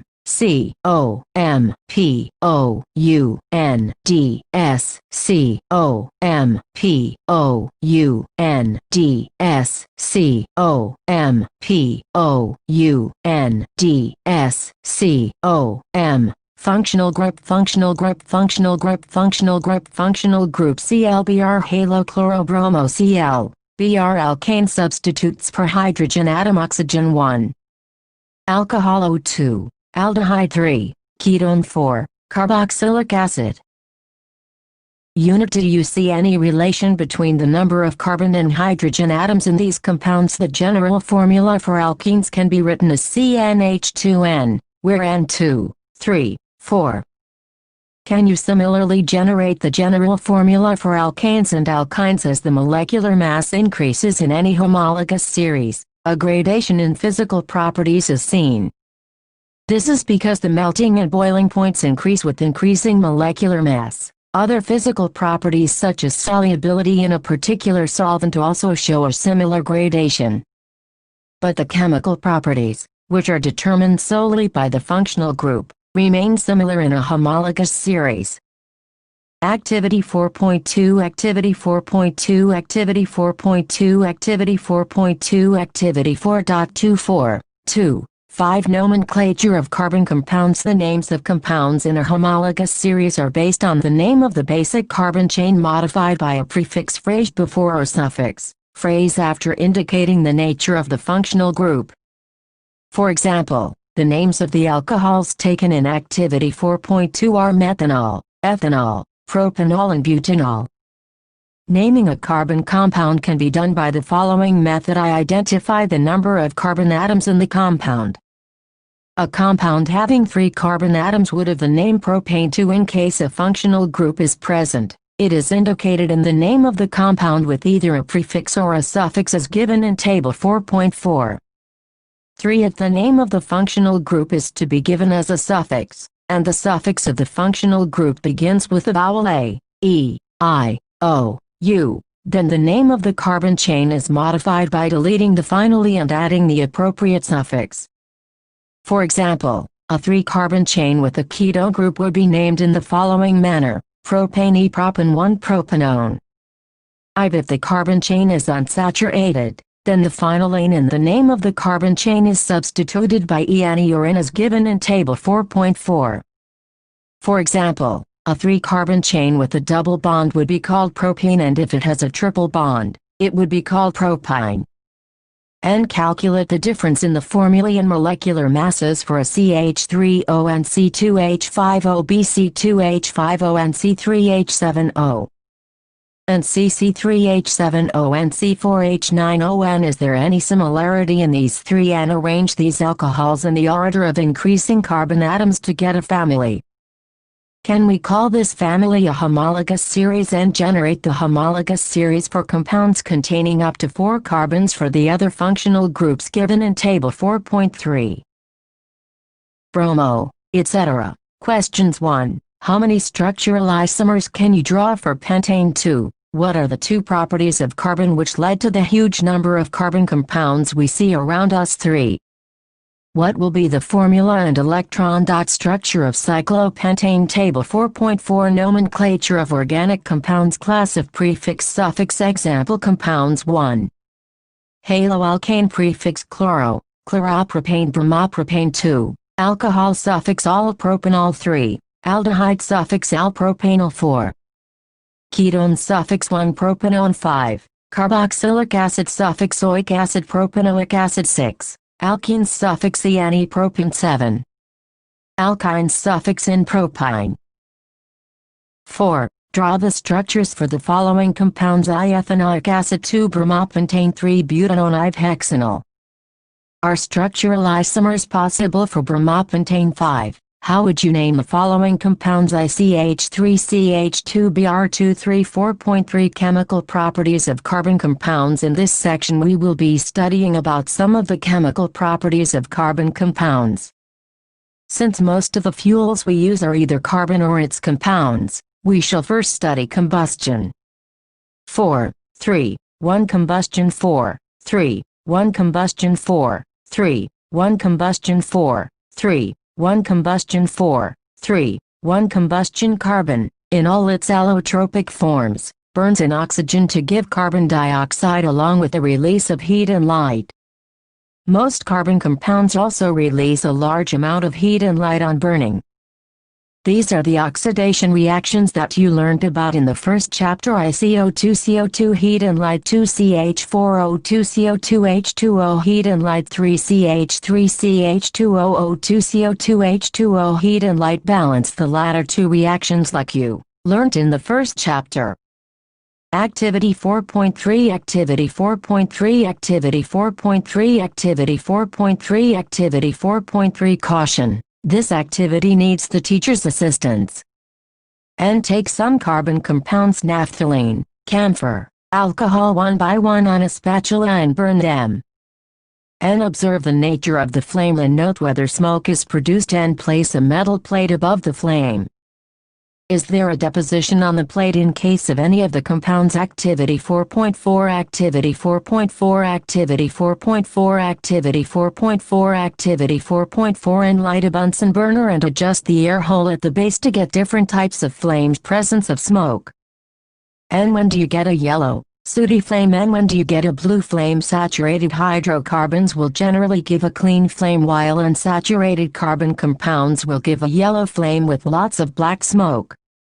This results in a sooty deposit on the metal plate in Activity 4.3. However, limiting the supply of air results in incomplete combustion of even saturated hydrocarbons, giving a sooty flame. The gas kerosene stove used at home has inlets for air so that is sufficiently oxygen-rich. Mixture is burned to give a clean blue flame. If you observe the bottoms of cooking vessels getting blackened, it means that the air holes are blocked and fuel is getting wasted. Fuels such as coal and petroleum have some amount of nitrogen and sulfur in them. Their combustion results in the formation of oxides of sulfur and nitrogen, which are major pollutants in the environment. Do you know why do substances burn with or without a flame? Have you ever observed either a coal or a wood fire? If not, the next time you get a chance, take close note of what happens when the wood or coal starts to burn. You have seen above that a candle or the LPG in the gas stove burns with a flame. However, you will observe the coal or charcoal in an angathy sometimes just glows red and gives out heat without a flame. This is because the flame is only produced when gaseous substances burn. When wood or charcoal is ignited, the volatile substances present vaporize and burn with a flame in the beginning. A luminous flame is seen when the atoms of the gaseous substance are heated and start to glow. The color produced by each element is a characteristic property of that element. Try and heat a copper wire in the flame of a gas stove and observe its color. You have seen that incomplete combustion gives soot, which is carbon. On this basis, what will you attribute the yellow color of a candle flame to? Formation of coal and petroleum. Coal and petroleum have been formed from biomass which has been subjected to various biological and geological processes. Coal is the remains of trees, ferns, and other plants that lived millions of years ago. These were crushed into the earth, perhaps by earthquakes or volcanic eruptions. They were pressed down by layers of earth and rock. They slowly decayed into coal. Oil and gas are the remains of millions of tiny plants and animals that lived in the sea. When they died, their bodies sank to the seabed and were covered by silt. Bacteria attacked the dead remains, turning them into oil and gas under the high pressures they were being subjected to. Meanwhile, the silt was slowly compressed into rock. The oil and gas seeped into the porous parts of the rock, and got trapped like water in a sponge. Can you guess why coal and petroleum are called fossil fuels? 4, 3, 2 Oxidation activity 4.5 Activity 4.5 Activity 4.5 Activity 4.5 Activity 4.5 And take about 3 milliliters of ethanol in a test tube and warm it gently in a water bath. And add a 5 solution of alkaline potassium permanganate drop by drop to this solution. And does the color of potassium permanganate persist when it is added initially? And why does the color of potassium permanganate not disappear when excess is added? You have learnt about oxidation reactions in the first chapter. Carbon compounds can be easily oxidized on combustion. In addition to this complete oxidation, we have reactions in which alcohols are converted to carboxylic acids. More to know. We see that some substances are capable of adding oxygen to others. These substances are known as oxidizing agents. Alkaline potassium permanganate or acidified potassium dichromate are oxidizing alcohols to acids, that is, adding oxygen to the starting material. Hence they are known as oxidizing agents. 4, 3 addition reaction. Unsaturated hydrocarbons add hydrogen in the presence of catalysts such as palladium or nickel to give saturated hydrocarbons. Catalysts are substances that cause a reaction to occur or proceed at a different rate without the reaction itself being affected. This reaction is commonly used in the hydrogenation of vegetable oils using a nickel catalyst. Vegetable oils generally have long unsaturated carbon chains while animal fats have saturated carbon chains. You must have seen advertisements stating that some vegetable oils are healthy. Animal fats generally contain saturated fatty acids which are said to be harmful for health. Oils containing unsaturated fatty acids should be chosen for cooking. 4 substitution reaction. Saturated hydrocarbons are fairly unreactive and are inert in the presence of most reagents. However, in the presence of sunlight, chlorine is added to hydrocarbons in a very fast reaction. Chlorine can replace the hydrogen atoms one by one. It is called a substitution reaction because one type of atom or a group of atoms takes the place of another. A number of products are usually formed with the higher homologues of alkanes, CH4Cl2CH3ClHCl in the presence of sunlight. Questions 1. Why is the conversion of ethanol to ethanoic acid an oxidation reaction? 2. A mixture of oxygen and ethene is burnt for welding. Can you tell why a mixture of ethene and air is not used? 4.4 Some important carbon compounds, ethanol and ethanoic acid. Many carbon compounds are invaluable to us. But here we shall study the properties of two commercially important compounds, ethanol and ethanoic acid. 4. 1 Properties of ethanol. Ethanol is a liquid at room temperature. Refer to Table 4.1 for the melting and boiling points of ethanol. Ethanol is commonly called alcohol and is the active ingredient of all alcoholic drinks. In addition, because it is a good solvent, it is also used in medicines such as tincture iodine, cough syrups, and many tonics. Ethanol is also soluble in water in all proportions. Consumption of small quantities of dilute ethanol causes drunkenness. Even though this practice is condemned, it is a socially widespread practice. However, intake of even a small quantity of pure ethanol called absolute alcohol can be lethal. Also, long-term consumption of alcohol leads to many health problems. Reactions of ethanol. Reactions of ethanol. Reactions of ethanol. Reactions of ethanol. Reactions of ethanol. I reaction with sodium. Activity 4.6. Activity 4.6. Activity 4.6. Activity 4.6. Activity 4.6. Teacher's demonstration. And drop a small piece of sodium, about the size of a couple of grains of rice, into ethanol absolute alcohol. And what do you observe and how will you test the gas evolve to not 2CH3CH2O2CH3CH2O NaH2 sodium ethoxide alcohols react with sodium leading to the evolution of hydrogen. With ethanol, the other product is sodium ethoxide. Can you recall which other substances produce hydrogen on reacting with metals? 2. Reaction to give unsaturated hydrocarbon. Heating ethanol at 443 K with excess concentrated sulfuric acid results in the dehydration of ethanol to give ethene, CHCHO32222 hot conc. HSO2 for the concentrated sulfuric acid can be regarded as a dehydrating agent which removes water from ethanol. How do alcohols affect living beings? When large quantities of ethanol are consumed, it tends to slow metabolic processes and to depress the central nervous system. This results in lack of coordination, mental confusion, drowsiness, lowering of the normal inhibitions, and finally stupor. The individual may feel relaxed without realizing that his sense of judgment, sense of timing, and muscular coordination have been seriously impaired. Unlike ethanol, intake of methanol in very small quantities can cause death. Methanol is oxidized to methanal in the liver. Methanal reacts rapidly with the components of cells. It coagulates the protoplasm, in much the same way an egg is coagulated by cooking. Methanol also affects the optic nerve, causing blindness. Ethanol is an important industrial solvent. To prevent the misuse of ethanol produced for industrial use, it is made unfit for drinking by adding poisonous substances like methanol to it.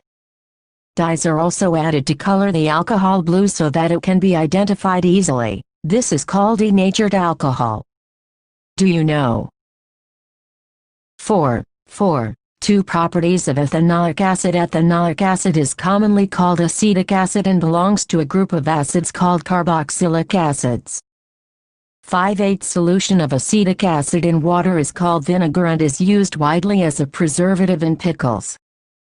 The melting point of pure ethanoic acid is 290 K and hence it often freezes during winter in cold climates.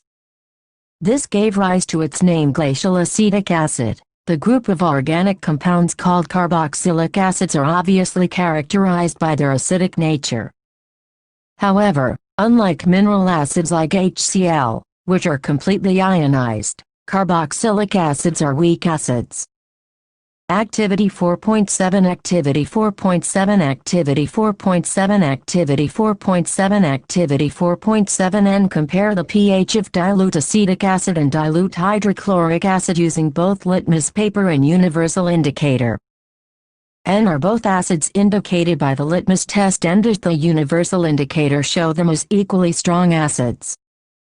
Activity 4.8 Activity 4.8 Activity 4.8 Activity 4.8 Activity 4.8 and take 1 ml ethanol absolute alcohol and 1 ml glacial acetic acid along with a few drops of concentrated sulfuric acid in a test tube.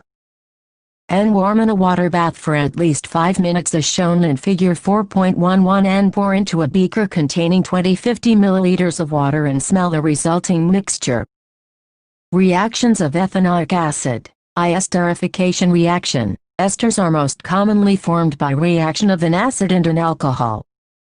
Ethanoic acid reacts with absolute ethanol in the presence of an acid catalyst to give an ester, CH2CH3323232 to acid OE11 ethanoic acid ethanol ester. Generally, esters are sweet-smelling substances. These are used in making perfumes and as flavoring agents. On treating with sodium hydroxide, which is an alkali, the ester is converted back to alcohol and sodium salt of carboxylic acid. This reaction is known as saponification because it is used in the preparation of soap. Soaps are sodium or potassium salts of long-chain carboxylic acid. Figure 4.11 Figure 4.11 Figure 4.11 Figure 4.11 Figure 4.11 Formation of ester alcohol as a fuel. Sugarcane plants are one of the most efficient converters of sunlight into chemical energy.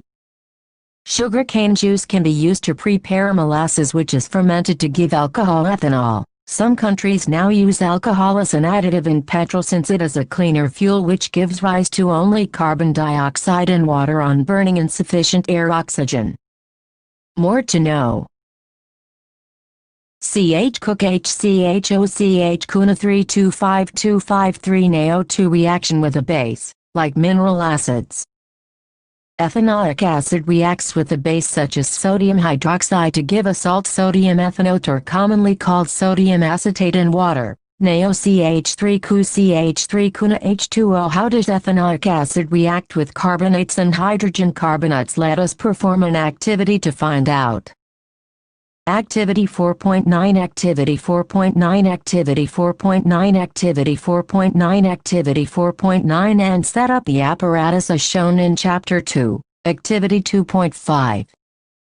And take a spatula full of sodium carbonate in a test tube and add 2 milliliters of dilute ethanoic acid. And what do you observe? And pass the gas produced through freshly prepared lime water. What do you observe, and can the gas produced by the reaction between ethanoic acid and sodium carbonate be identified by this test? And repeat this activity with sodium hydrogen carbonate instead of sodium carbonate. 3. Reaction with carbonates and hydrogen carbonates. Ethanoic acid reacts with carbonates and hydrogen carbonates to give rise to a salt, carbon dioxide, and water. The salt produced is commonly called sodium acetate 2CH3 Kuna 2CO3 2CH3 Kuna H2O CO2 CH3 Kunako 3CH3 Kuna H2O CO2. Questions 1. How would you distinguish experimentally between an alcohol and a carboxylic acid? 2. What are oxidizing agents? 4.5 Soaps and detergents. Activity 4.10 Activity 4.10 Activity 4.10 Activity 4.10 Activity 4.10 And take about 10 milliliters of water each in 2 test tubes. And add a drop of oil, cooking oil, to both the test tubes and label them as A and B. And to test tube B, add a few drops of soap solution, and now shake both the test tubes vigorously for the same period of time. And can you see the oil and water layers separately in both the test tubes immediately after you stop shaking them? And leave the test tubes undisturbed for some time and observe. Does the oil layer separate out? In which test tube does this happen? First, Figure 4.12 Figure 4.12 Figure 4.12 Figure 4.12 Figure 4.12 Formation of micelles. This activity demonstrates the effect of soap in cleaning. Most dirt is oily in nature, and as you know, oil does not dissolve in water. The molecules of soap are sodium or potassium salts of long-chain carboxylic acids. The ionic end of soap interacts with water while the carbon chain interacts with oil. The soap molecules thus form structures called micelles. See Figure 4.12, where one end of the molecules is towards the oil droplet while the ionic end faces outside. This forms an emulsion in water. The soap micelle thus helps in pulling out the dirt and water, and we can wash our clothes clean. Fig. 4.13. Can you draw the structure of the micelle that would be formed if you dissolve soap in a hydrocarbon micelle? Soaps are molecules in which the two ends have differing properties. One is hydrophilic, that is, it interacts with water, while the other end is hydrophobic, that is, it interacts with hydrocarbons. When soap is at the surface of water, the hydrophobic tail of soap will not be soluble in water and the soap will align along the surface of water with the ionic end in water and the hydrocarbon tail protruding out of water. Inside water, these molecules have a unique orientation that keeps the hydrocarbon portion out of the water. Thus, clusters of molecules in which the hydrophobic tails are in the interior of the cluster and the ionic ends are on the surface of the cluster. This formation is called a micelle. Soap in the form of a micelle is able to clean, since the oily dirt will be collected in the center of the micelle. The micelles stay in solution as a colloid and will not come together to precipitate because of ion-ion repulsion. Thus, the dirt suspended in the micelles is also easily rinsed away. The soap micelles are large enough to scatter light. Hence a soap solution appears cloudy. Figure 4.13 Figure 4.13 Figure 4.13 Figure 4.13 Figure 4.13 Effect of soap in cleaning. More to know.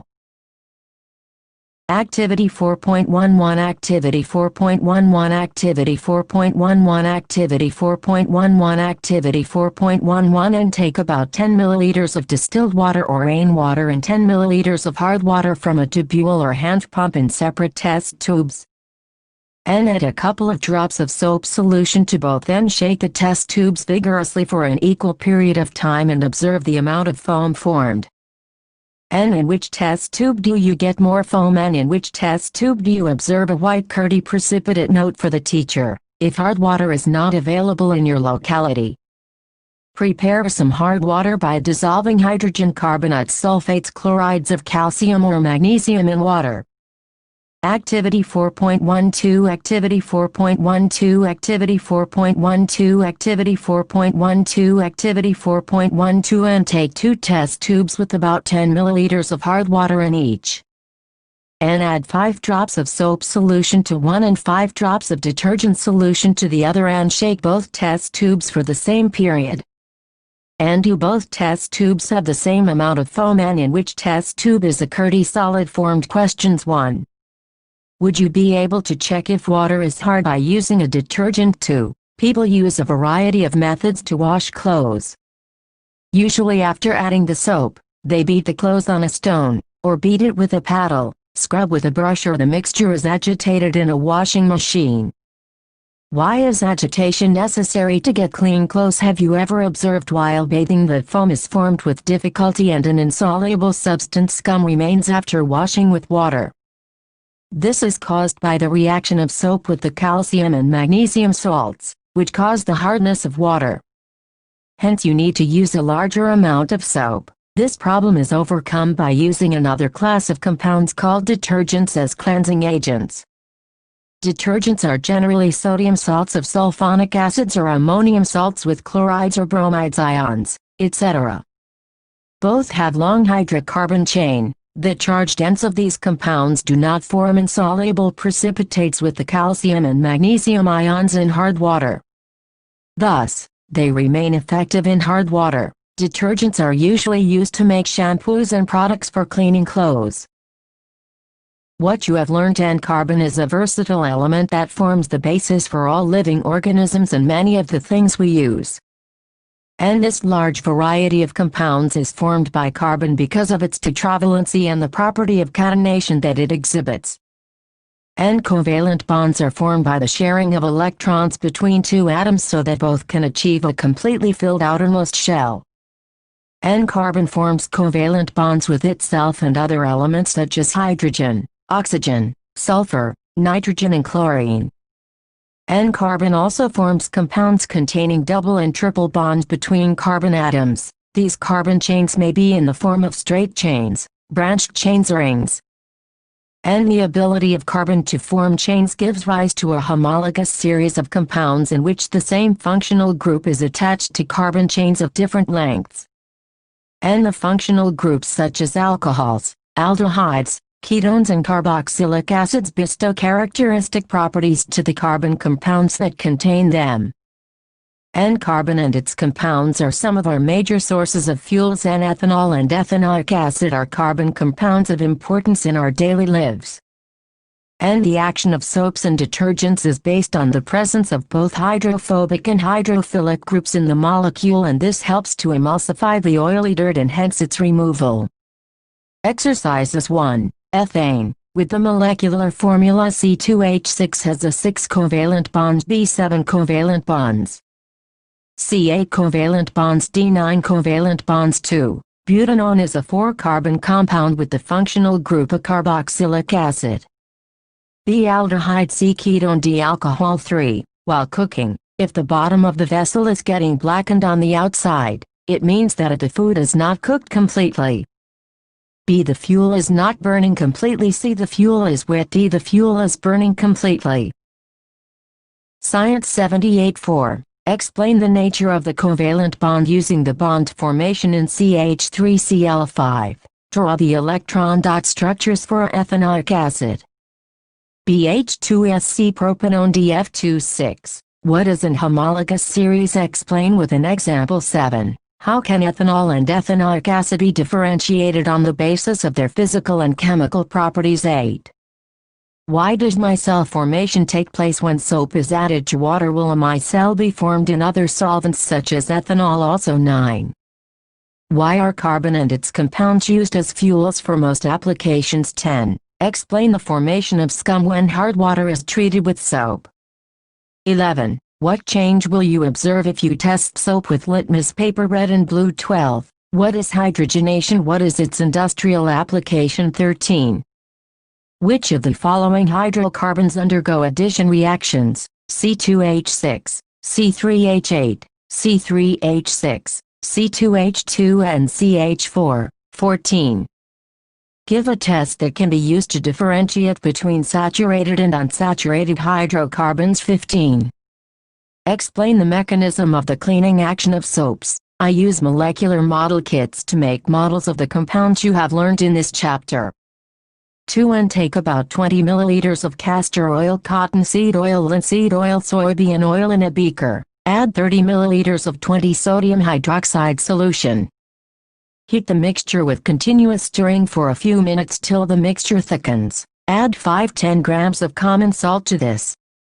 Stir the mixture well and allow it to cool, and you can cut out the soap in fancy shapes. You can also add perfume to the soap before it sets.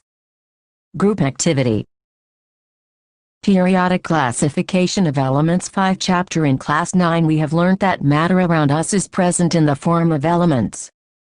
Compounds and mixtures, and the elements contain atoms of only one type. Do you know how many elements are known till date at present? 118 elements are known to us. All these have different properties. Out of these 118, only 94 are naturally occurring. As different elements were being discovered, scientists gathered more and more information about the properties of these elements. They found it difficult to organize all that was known about the elements. They started looking for some pattern in their properties, on the basis of which they could study such a large number of elements with ease. 5.1 Making order out of TRA. 5.1 Making order out of TRA. 5.1 Making order out of TRA. 5.1 Making order out of TRA. 5.1 Making order out of chaos. Earless, earless, earless, earless. Early YYAAA attempts at the CLT, the CLT, the CLT, the CLT, the classifica AAAATION of tion option of elements. We have been learning how various things or living beings can be classified on the basis of their properties. Even in other situations, we come across instances of organization based on some properties. For example, in a shop, soaps are kept together at one place while biscuits are kept together elsewhere. Even among soaps, bathing soaps are stacked separately from washing soaps. Similarly, scientists made several attempts to classify elements according to their properties and obtain an orderly arrangement out of chaos. The earliest attempt to classify the elements resulted in grouping the unknown elements as metals and nonmetals. Later further classifications were tried out as our knowledge of elements and their properties increased. 5. 1. 1 Doppelrayner's triads. In the year 1817, Johann Wolfgang Doppelrayner, a German chemist, tried to arrange the elements with similar properties into groups. He identified some groups having 3 elements each, so he called these groups triads. Doppelrayner showed that when the 3 elements in a figure 5.1, figure 5.1, figure 5.1, figure 5.1, figure 5.1, imagine you and your friends have found pieces of an old map to reach a treasure. Would it be easy or chaotic to find the way to the treasure? Similar chaos was there in chemistry, as elements were known but there was no clue as to how to classify and study about them. Triad were written in the order of increasing atomic masses. The atomic mass of the middle element was roughly the average of the atomic masses of the other 2 elements. For example, take the triad consisting of lithium Li, sodium Na and potassium K with the respective atomic masses 6.9, 23.0 and 39.0. What is the average of the atomic masses of Li and K? How does this compare with the atomic mass of Na given below? Table 5.1 are some groups of 3 elements. These elements are arranged downwards in order of increasing atomic masses. Can you find out which of these groups form Doppelrayner triads? Table 5.1 Group A, atomic group B, atomic group C, atomic element mass elements mass and 14.0 Ca 40.1 Cl 35.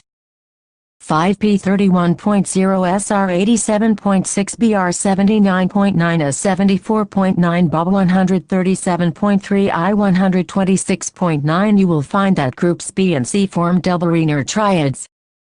Doppelrayner could identify only 3 triads from the elements known at that time. Table 5.2. Hence, this system of classification into triads was not found to be useful.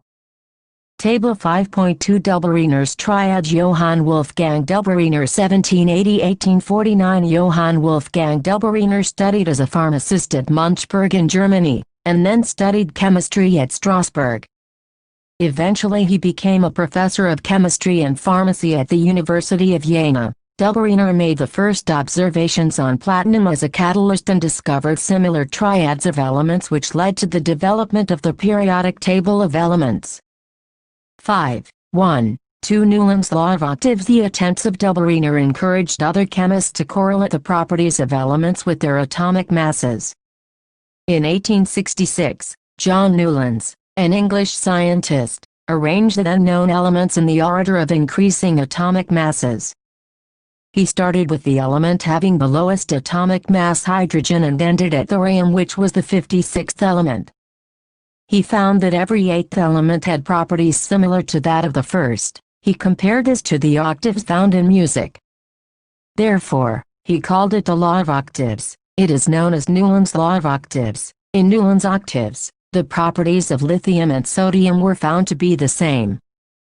Sodium is the 8th element after lithium. Similarly, beryllium and magnesium resemble each other. A part of the original form of Newland's octaves is given in Table 5.3. Li Ka Cl Na Sr Brk Ba. Are you familiar with musical notes in the Indian system of music? There are 7 musical notes in a scale: say, re, ga, ma, pa, da, ni. In the West, they use the notations do, re, mi, fa, so, la, ti. The notes in a scale are separated by whole and half-step frequency intervals of tones and semitones. A musician uses these notes for composing the music of a song. Naturally, there must be some repetition of notes.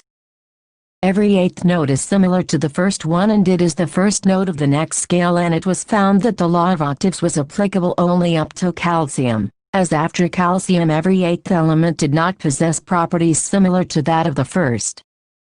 And it was assumed by Newlands that only 56 elements existed in nature and no more elements would be discovered in the future.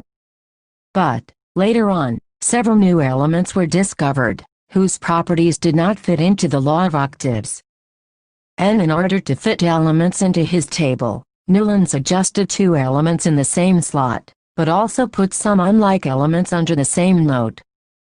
Can you find examples of these from Table 5.3? Note that cobalt and nickel are in the same slot and these are placed in the same column as fluorine, chlorine and bromine, which have very different properties than these elements. Iron, which resembles cobalt and nickel in properties, has been placed far away from these elements.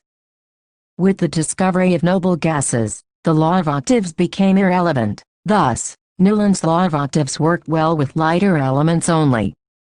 Questions 1. Did double-Reiner's triads also exist in the columns of Newland's octaves? Compare and find out. 2. What were the limitations of double-Reiner's classification? 3. What were the limitations of Newland's law of octaves?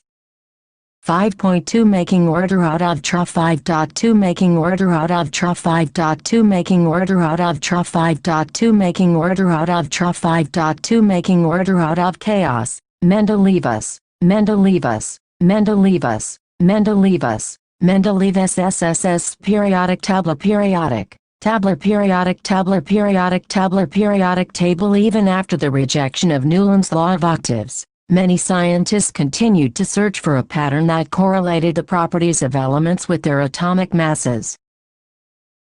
Table 5.3 Newland's octaves. Notes of music. Se re ga ma pa da ni do re mi fa sol la th li b b c n o f na m g l c p s c l k ca c r t m n fe ko and ni ku z n y and a se b r r b s r se and la z r do y do it oh you know.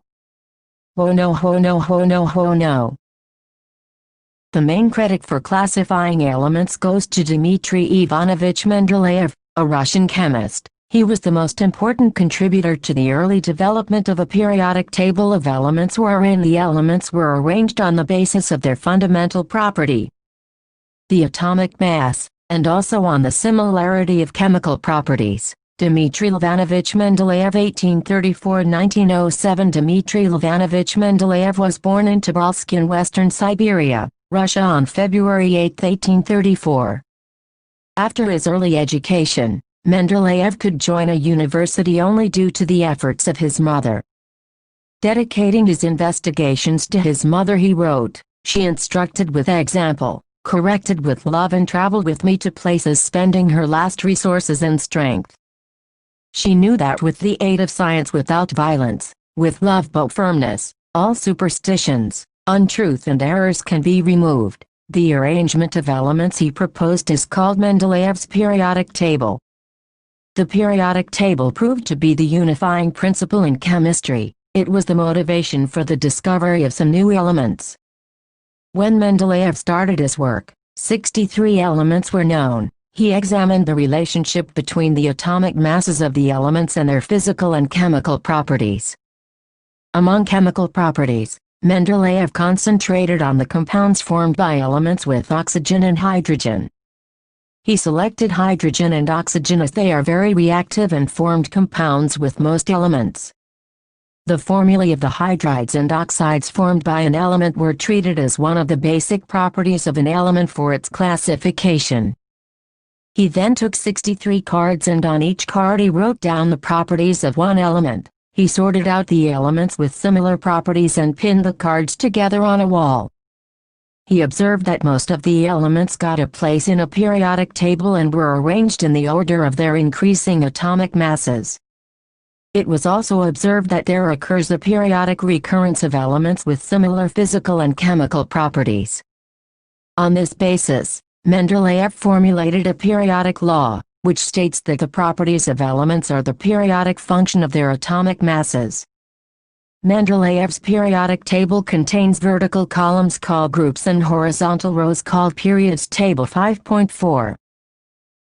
Mendeleev's periodic table was published in a German journal in 1872. In the formula for oxides and hydrides at the top of the columns, the letter R is used to represent any of the elements in the group. Note the way formulae are written. For example, the hydride of carbon, CH4, is written as RH4 and the oxide CO2, as RO2. Table 5.4 Mendeleev's periodic table 5.2. 1 Achievements of Mendeleev's periodic table while developing the periodic table.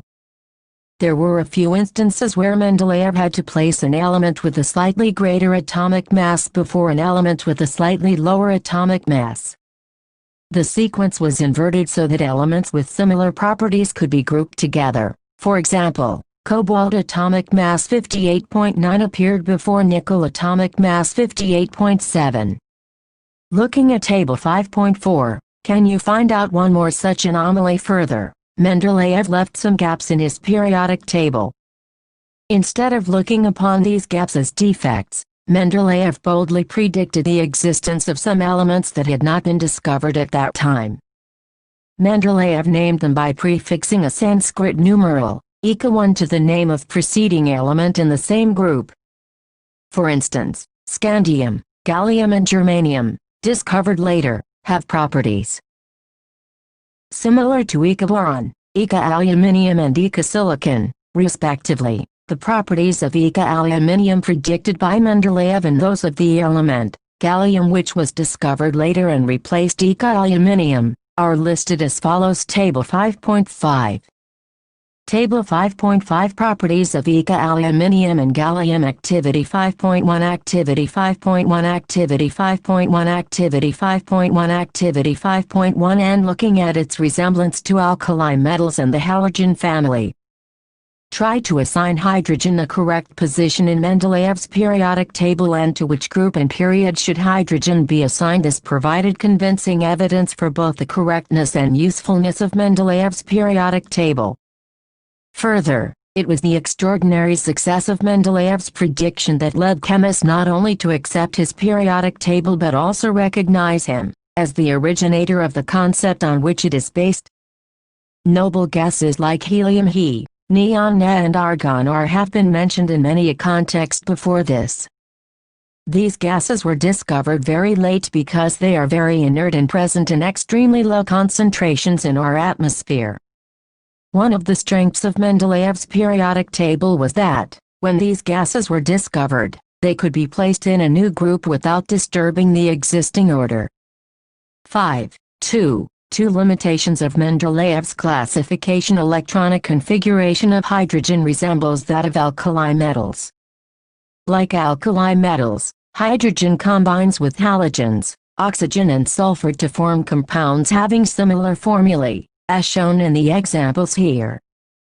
On the other hand, just like halogens, hydrogen also exists as diatomic molecules and it combines with metals and nonmetals to form covalent compounds. Certainly, no fixed position can be given to hydrogen in the periodic table. This was the first limitation of Mendeleev's periodic table. He could not assign a correct position to hydrogen in his table. Isotopes were discovered long after Mendeleev had proposed his periodic classification of elements.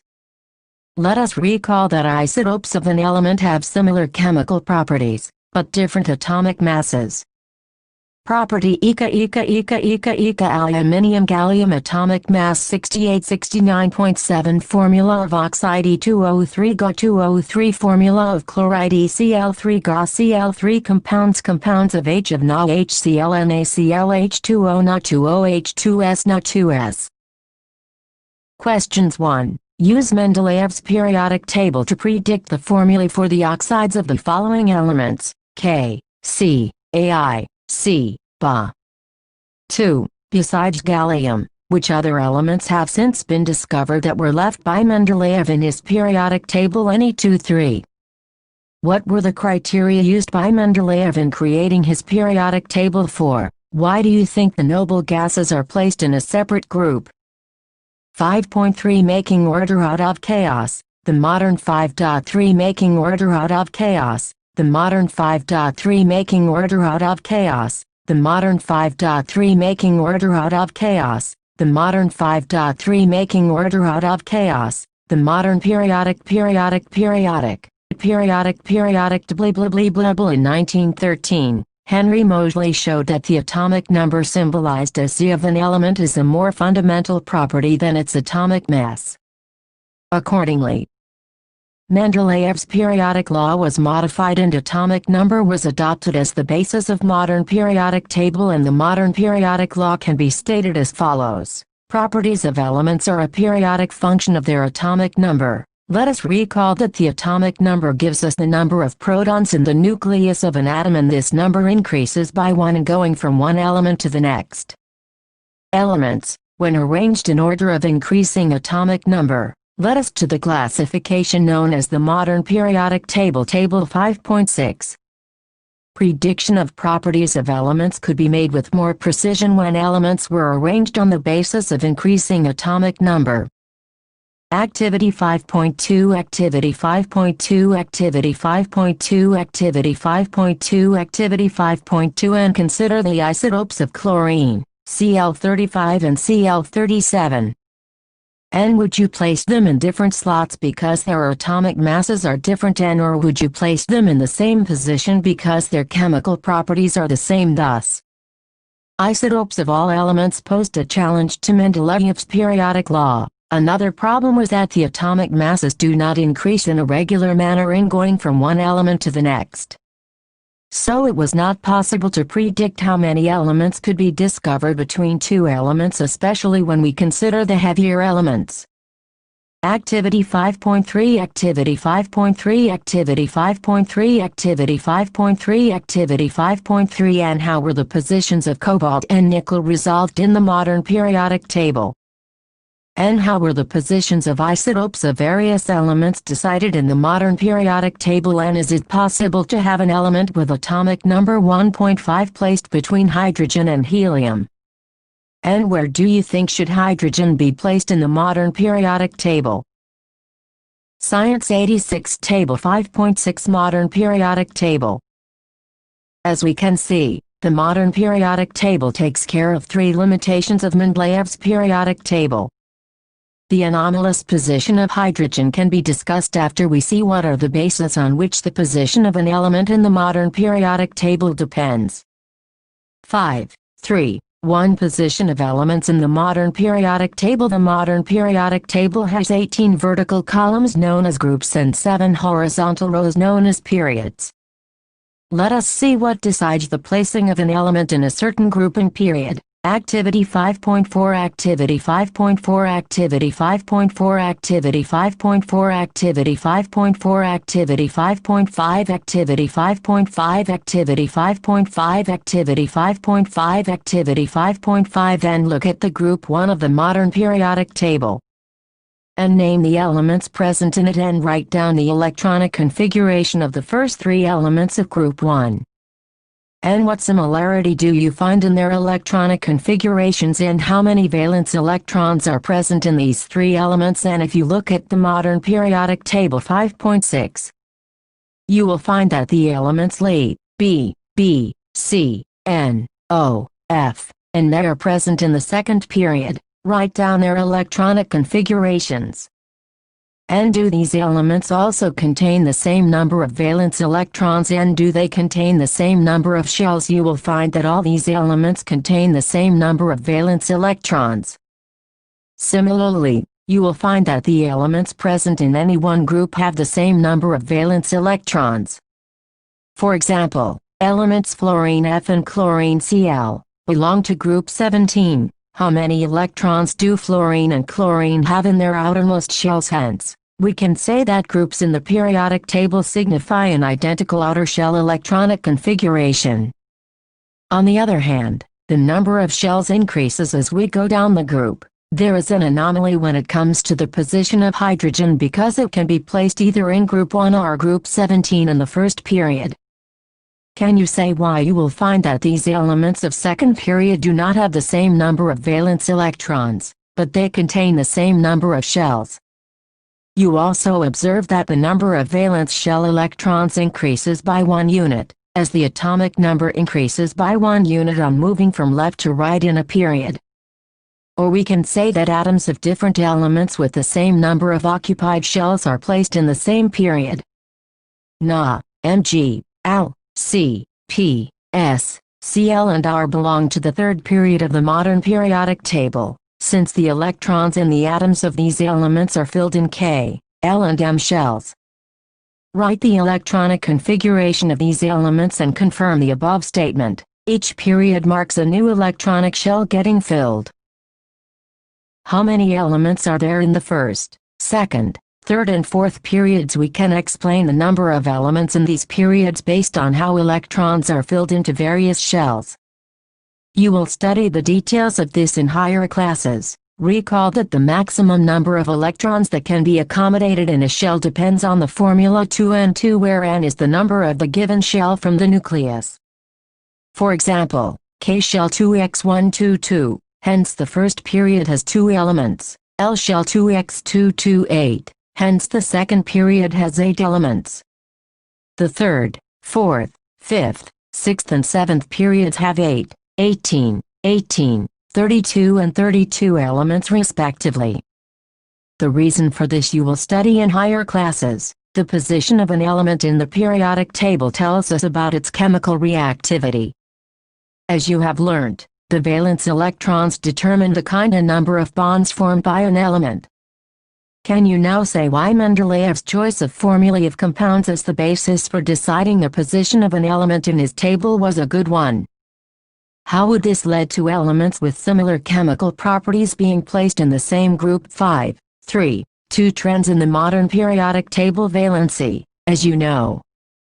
The valency of an element is determined by the number of valence electrons present in the outermost shell of its atom.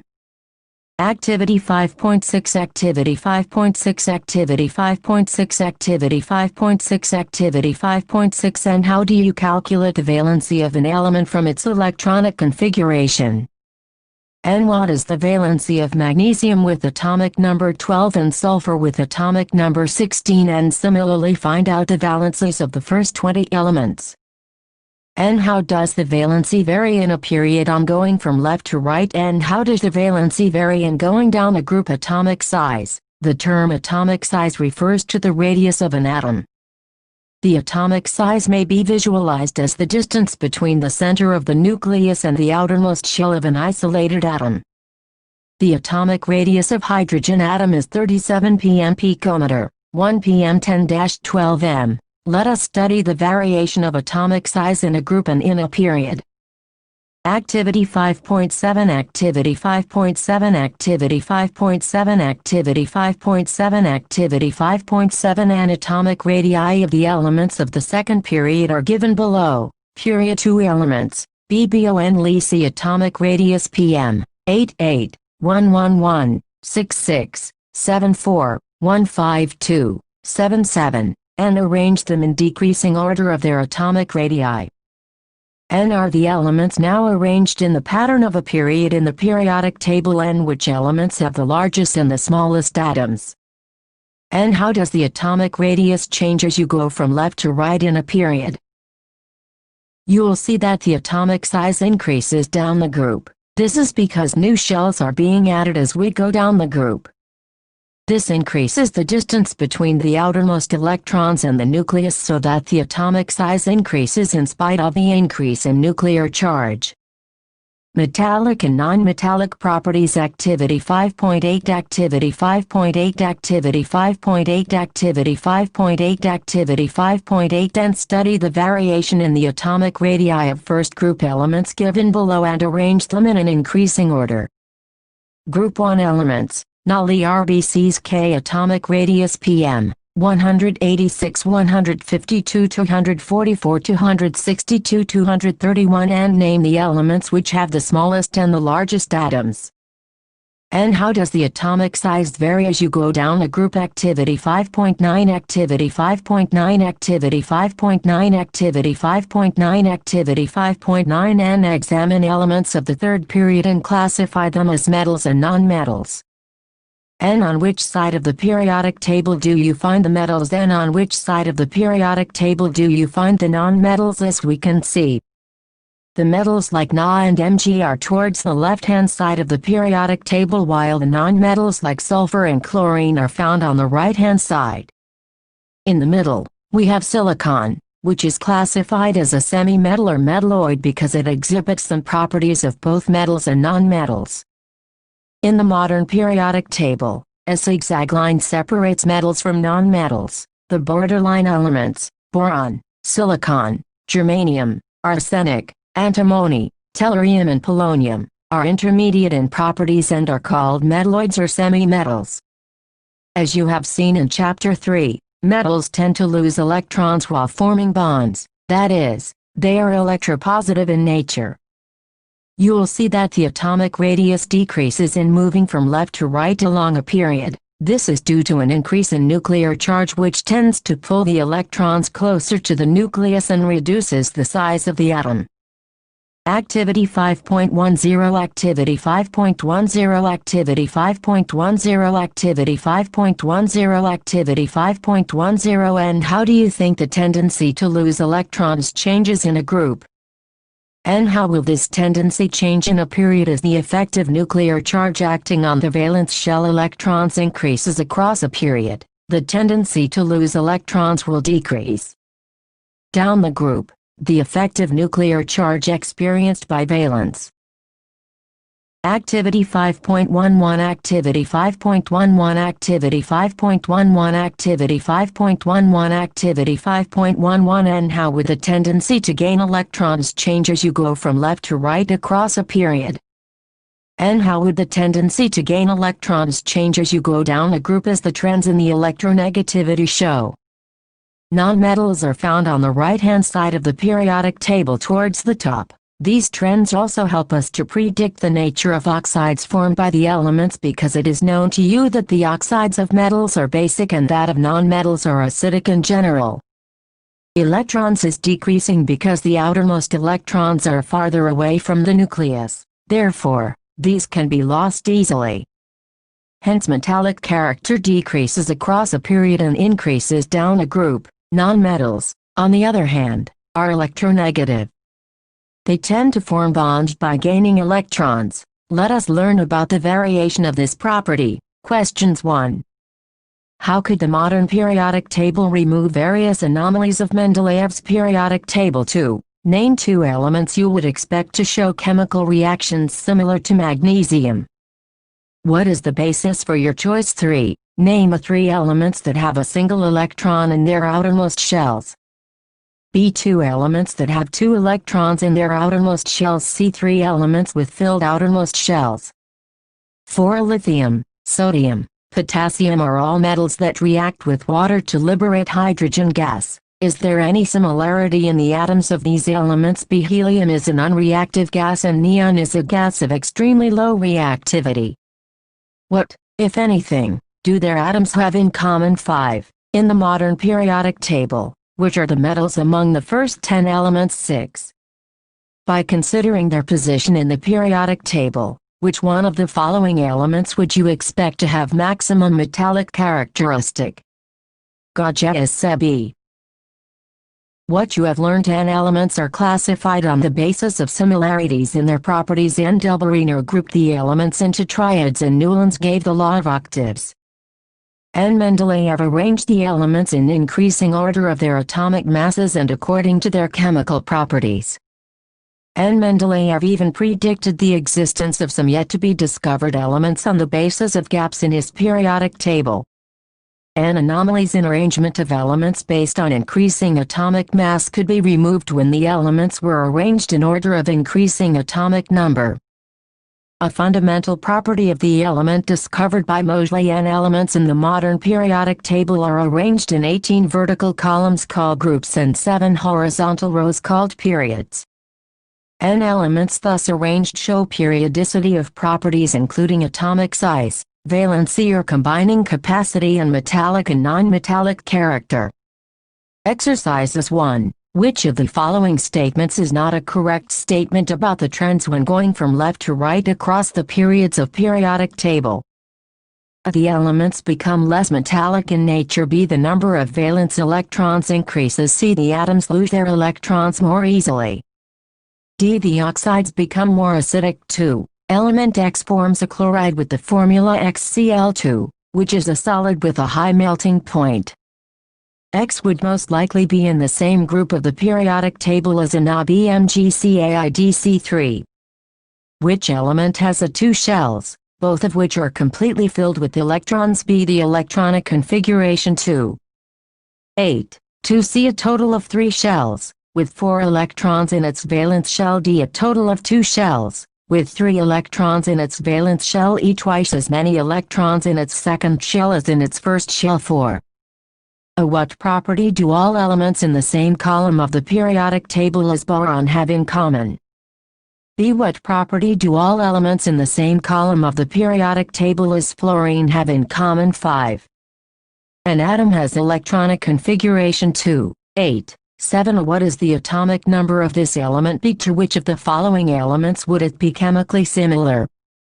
Atomic numbers are given in parentheses. N7F9P15R18. Science 92-6. The position of 3 elements A, B and C in the periodic table are shown below. Group 16, Group 17. A, B, C. State whether A is a metal or non-metal. B. State whether C is more reactive or less reactive than A. C. Will C be larger or smaller in size than B? D. Which type of ion, cation or anion, will be formed by element A7? Nitrogen atomic number 7 and phosphorus atomic number 15 belong to group 15 of the periodic table. Write the electronic configuration of these 2 elements. Which of these will be more electronegative? Y8. How does the electronic configuration of an atom relate to its position in the modern periodic table? 9.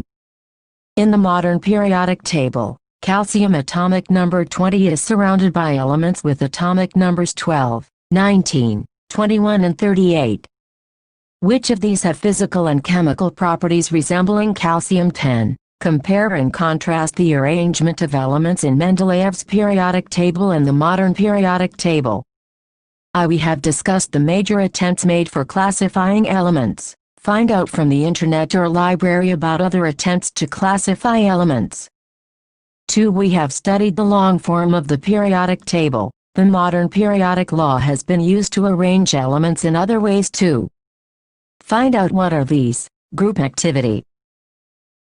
Life processes 6. Chapter How do we tell the difference between what is alive and what is not alive? If we see a dog running, or a cow chewing cud, or a man shouting loudly on the street, we know that these are living beings. What if the dog or the cow or the man were asleep? We would still think that they were alive. But how did we know that? We see them breathing, and we know that they are alive. What about plants? How do we know that they are alive? We see them green. Some of us will say, but what about plants that have leaves of colors other than green? They grow over time, so we know that they are alive, some will say.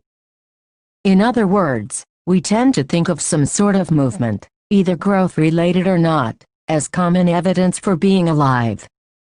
But a plant that is not visibly growing is still alive, and some animals can breathe without visible movement. So using visible movement as the defining characteristic of life is not enough. Movements over very small scales will be invisible to the naked eye. Movements of molecules, for example. Is this invisible molecular movement necessary for life? If we ask this question to professional biologists, they will say yes. In fact, viruses do not show any molecular movement in them until they infect some cell, and that is partly why there is a controversy about whether they are truly alive or not.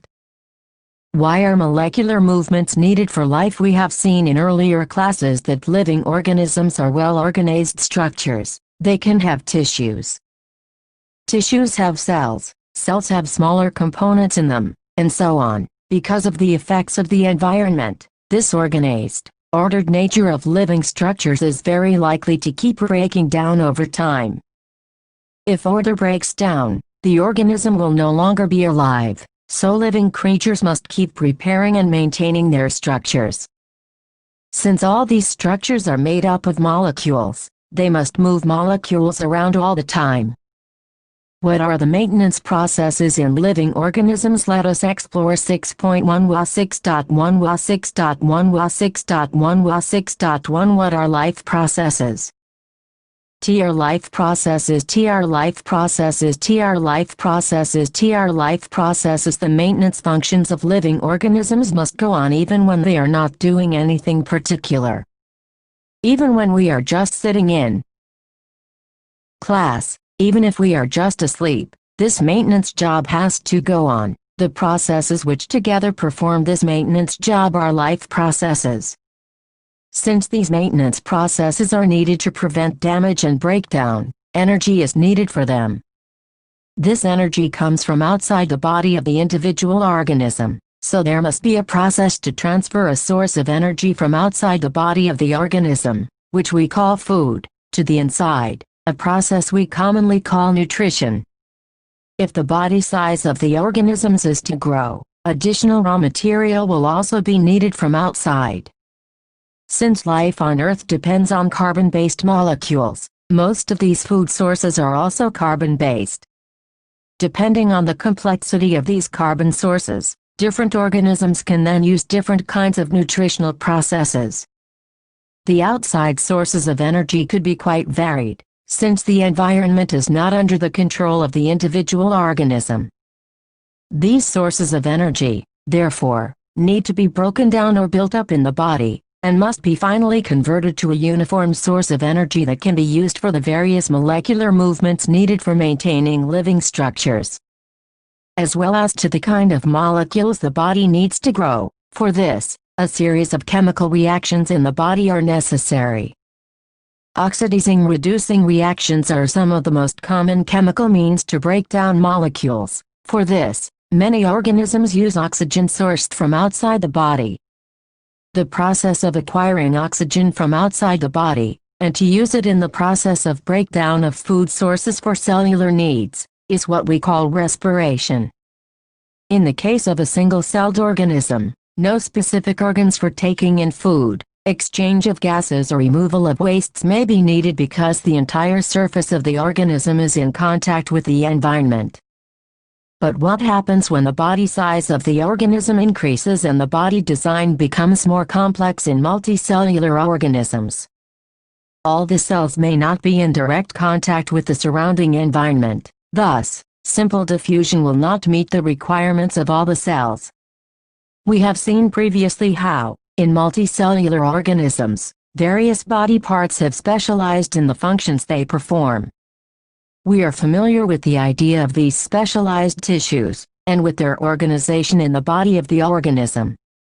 It is therefore not surprising that the uptake of food and of oxygen will also be the function of specialized tissues.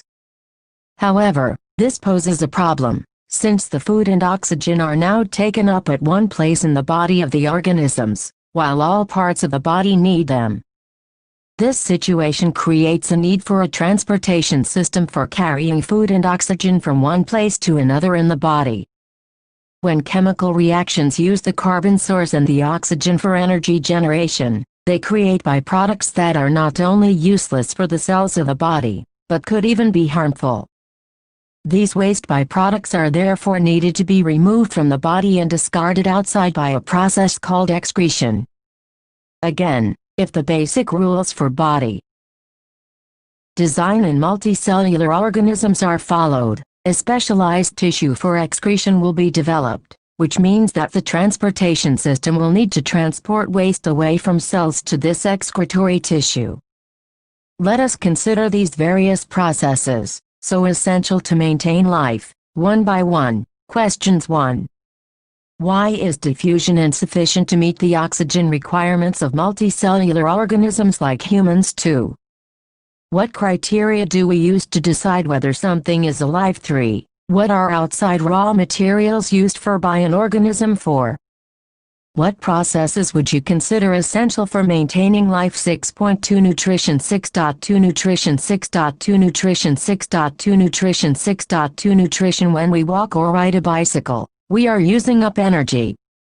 Even when we are not doing any apparent activity, energy is needed to maintain a state of order in our body. We also need materials from outside in order to grow, develop, synthesize protein and other substances needed in the body. This source of energy and materials is the food we eat. How do living things get their food? The general requirement for energy and materials is common in all organisms, but it is fulfilled in different ways. Some organisms use simple food material obtained from inorganic sources in the form of carbon dioxide and water. These organisms, the autotrophs, include green plants and some bacteria. Other organisms utilize complex substances. These complex substances have to be broken down into simpler ones before they can be used for the upkeep and growth of the body. To achieve this, organisms use biocatalysts called enzymes. Thus, the heterotroph's survival depends directly or indirectly on autotrophs. Heterotrophic organisms include animals and fungi. 6.2. 1. Autotrophic nutrition. Carbon and energy requirements of the autotrophic organism are fulfilled by photosynthesis. It is the process by which autotrophs take in substances from the outside and convert them into stored forms of energy. This material is taken in the form of carbon dioxide and water, which is converted into carbohydrates in the presence of sunlight and chlorophyll. Carbohydrates are utilized for providing energy to the plant. We will study how this takes place in the next section. The carbohydrates which are not used immediately are stored in the form of starch, which serves as the internal energy reserve to be used as and when required by the plant. A somewhat similar situation is seen in us, where some of the energy derived from the food we eat is stored in our body in the form of glycogen. Let us now see what actually happens during the process of photosynthesis. The following events occur during this process. Figure 6.2, Figure 6.2, Figure 6.2, Figure 6.2, Figure 6.2. Variegated leaf of before and B after starch test. Figure 6.1, Figure 6.1, Figure 6.1, Figure 6.1, Figure 6.1. Cross section of a leaf. Activity 6.1 Activity 6.1 Activity 6.1 Activity 6.1 Activity 6.1. And take a potted plant with variegated leaves, for example, money plant or crotons. And keep the plant in a dark room for 3 days so that all the starch gets used up, and now keep the plant in sunlight for about 6 hours. And pluck a leaf from the plant. Mark the green areas in it and trace them on a sheet of paper, and dip the leaf in boiling water for a few minutes. And after this, immerse it in a beaker containing alcohol and carefully place the above beaker in a water bath and heat till the alcohol begins to boil. And what happens to the color of the leaf? What is the color of the solution? And now dip the leaf in a dilute solution of iodine for a few minutes. And take out the leaf and rinse off the iodine solution, and observe the color of the leaf and compare this with the tracing of the leaf done in the beginning. Fig. 6.2. And what can you conclude about the presence of starch in various areas of the leaf? I. Absorption of light energy by chlorophyll. 2. Conversion of light energy to chemical energy and splitting of water molecules into hydrogen and oxygen. 3. Reduction of carbon dioxide to carbohydrates. These steps need not take place one after the other immediately. For example, desert plants take up carbon dioxide at night and prepare an intermediate which is acted upon by the energy absorbed by the chlorophyll during the day. Let us see how each of the components of the above reaction are necessary for photosynthesis. If you carefully observe a cross-section of a leaf under the microscope shown in Fig. 6.1, you will notice that some cells contain green dots. These green dots are cell organelles called chloroplasts, which contain chlorophyll. Let us do an activity which demonstrates that chlorophyll is essential for photosynthesis. Now, let us study how the plant obtains carbon dioxide. In Class 9, we had talked about stomata. Fig. 6.3, which are tiny pores present on the surface of the leaves. Massive amounts of gaseous exchange takes place in the leaves through these pores for the purpose of photosynthesis. But it is important to note here that exchange of gases occurs across the surface of stems, roots and leaves as well. Since large amounts of water can also be lost through these stomata, the plant closes these pores when it does not need carbon dioxide for photosynthesis. The opening and closing of the pore is a function of the guard cells. The guard cells swell when water flows into them, causing the stomatal pore to open. Similarly, the pore closes if the guard cells shrink. And take 2 healthy potted plants which are nearly the same size. and keep them in a dark room for 3 days. And now place each plant on separate glass plates. Place a watch glass containing potassium hydroxide by the side of one of the plants. The potassium hydroxide is used to absorb carbon dioxide and cover both plants with separate bell jars as shown in Fig.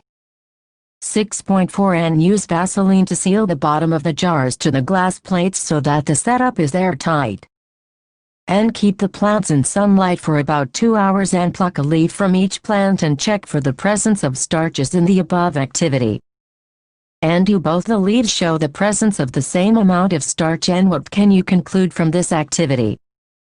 Figure 6.3, Figure 6.3, Figure 6.3, Figure 6.3, Figure 6.3. Open and be closed stomatal pore. Activity 6.2, Activity 6.2, Activity 6.2, Activity 6.2, Activity 6.2. Based on the 2 activities performed above, can we design an experiment to demonstrate that sunlight is essential for photosynthesis? So far, we have talked about how autotrophs meet their energy requirements.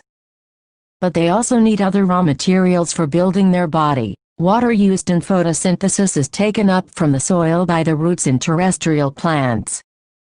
Other materials like nitrogen, phosphorus, iron and magnesium are taken up from the soil. Nitrogen is an essential element used in the synthesis of proteins and other compounds. This is Figure 6.4. Experimental setup: A with potassium hydroxide, B without potassium hydroxide. A B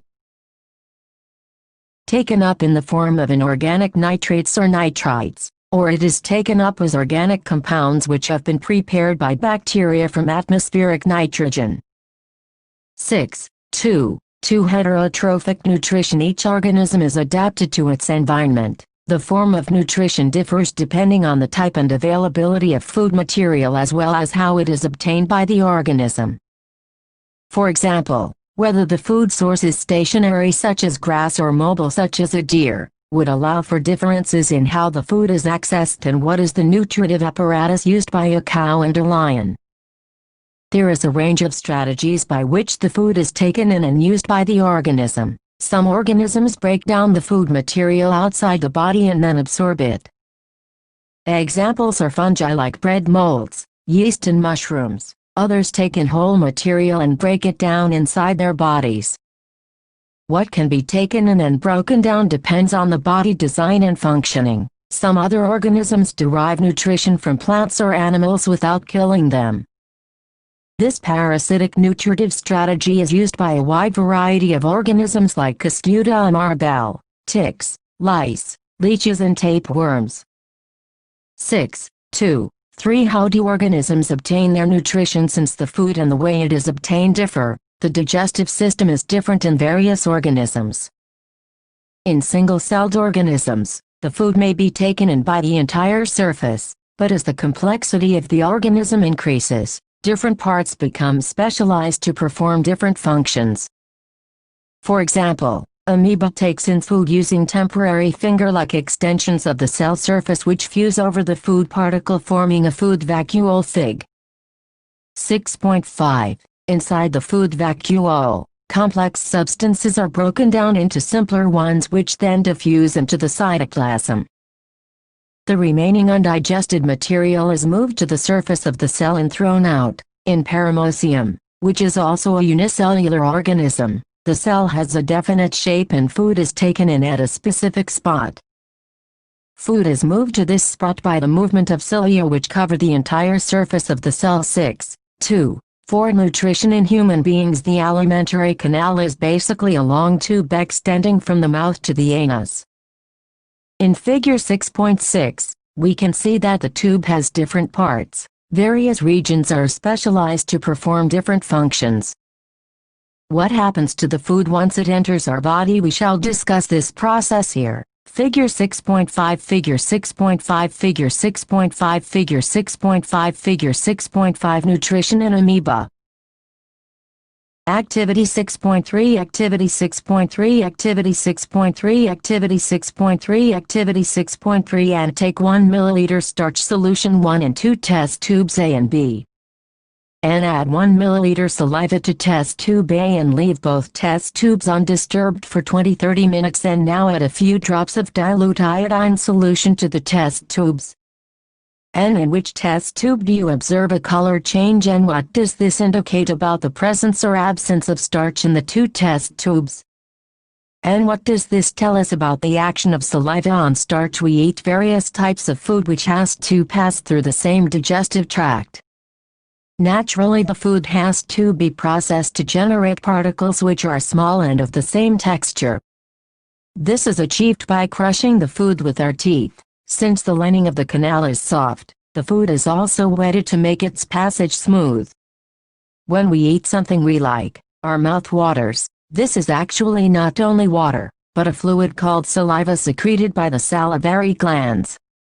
Another aspect of the food we ingest is its complex nature. If it is to be absorbed from the alimentary canal, it has to be broken into smaller molecules. This is done with the help of biological catalysts called enzymes. The saliva contains an enzyme called salivary amylase that breaks down starch, which is a complex molecule, to give simple sugar. The food is mixed thoroughly with saliva and moved around the mouth while chewing by the muscular tongue. It is necessary to move the food in a regulated manner along the digestive tube so that it can be processed properly in each part. The lining of canal has muscles that contract rhythmically in order to push the food forward. These peristaltic movements occur all along the gut. From the mouth, the food is taken to the stomach through the food pipe or esophagus. The stomach is a large organ which expands when food enters it. The muscular walls of the stomach help in mixing the food thoroughly with more digestive juices. The digestion in stomach is taken care of by the gastric glands present in the wall of the stomach. These release hydrochloric acid, a protein-digesting enzyme called pepsin, and mucus. The hydrochloric acid creates an acidic medium which facilitates the action of the enzyme pepsin. What other function do you think is served by the acid? The mucus protects the inner lining of the stomach from the action of the acid under normal conditions. We figure 6.6, figure 6.6, figure 6.6, figure 6.6, figure 6.6 human alimentary canal. Have often heard adults complaining about acidity. Can this be related to what has been discussed above? The exit of food from the stomach is regulated by a sphincter muscle which releases it in small amounts into the small intestine. From the stomach, the food now enters the small intestine. This is the longest part of the alimentary canal, which is fitted into a compact space because of extensive coiling. The length of the small intestine differs in various animals depending on the food they eat. Herbivores eating grass need a longer small intestine to allow the cellulose to be digested. Meat is easier to digest, hence carnivores like tigers have a shorter small intestine. The small intestine is the site of the complete digestion of carbohydrates, proteins and fats. It receives the secretions of the liver and pancreas for this purpose. The food coming from the stomach is acidic and has to be made alkaline for the pancreatic enzymes to act. Bile juice from the liver accomplishes this in addition to acting on fats. Fats are present in the intestine in the form of large globules, which makes it difficult for enzymes to act on them. Bile salts break them down into smaller globules, increasing the efficiency of enzyme action. This is similar to the emulsifying action of soaps on dirt that we have learned about in Chapter 4. The pancreas secretes pancreatic juice, which contains enzymes like trypsin for digesting proteins and lipase for breaking down emulsified fats. The walls of the small intestine contain glands which secrete intestinal juice. The enzymes present in it finally convert the proteins to amino acids, complex carbohydrates into glucose, and fats into fatty acids and glycerol. Digested food is taken up by the walls of the intestine. The inner lining of the small intestine has numerous finger-like projections called villi, which increase the surface area for absorption. The villi are richly supplied with blood vessels which take the absorbed food to each and every cell of the body, where it is utilized for obtaining energy, building up new tissues and the repair of old tissues. The unabsorbed food is sent into the large intestine, where its wall absorb more water from this material. The rest of the material is removed from the body via the anus. The exit of this waste material is regulated by the anal sphincter. More to know. Dental caries or tooth decay causes gradual softening of enamel and dentine. It begins when bacteria acting on sugars produce acids that softens or demineralizes the enamel. Masses of bacterial cells together with food particles stick to the teeth to form dental plaque. Saliva cannot reach the tooth surface to neutralize the acid as plaque covers the teeth. Brushing the teeth after eating removes the plaque before the bacteria produce acids. If untreated, microorganisms may invade the pulp, causing inflammation and infection. 6.3 Respire 6.3 Respire 6.3 Respire 6.3 Respire 6.3 Respiration Activity 6.4 Activity 6.4 Activity 6.4 Activity 6.4 Activity 6.4 And take some freshly prepared lime water in a test tube. And blow air through this lime water and note how long it takes for the lime water to turn milky and use a syringe or pitchfork to pass air through some fresh lime water taken in another test tube. Fig.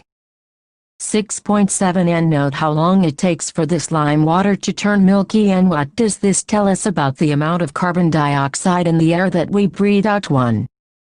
What are the differences between autotrophic nutrition and heterotrophic nutrition? 2. Where do plants get each of the raw materials required for photosynthesis? 3.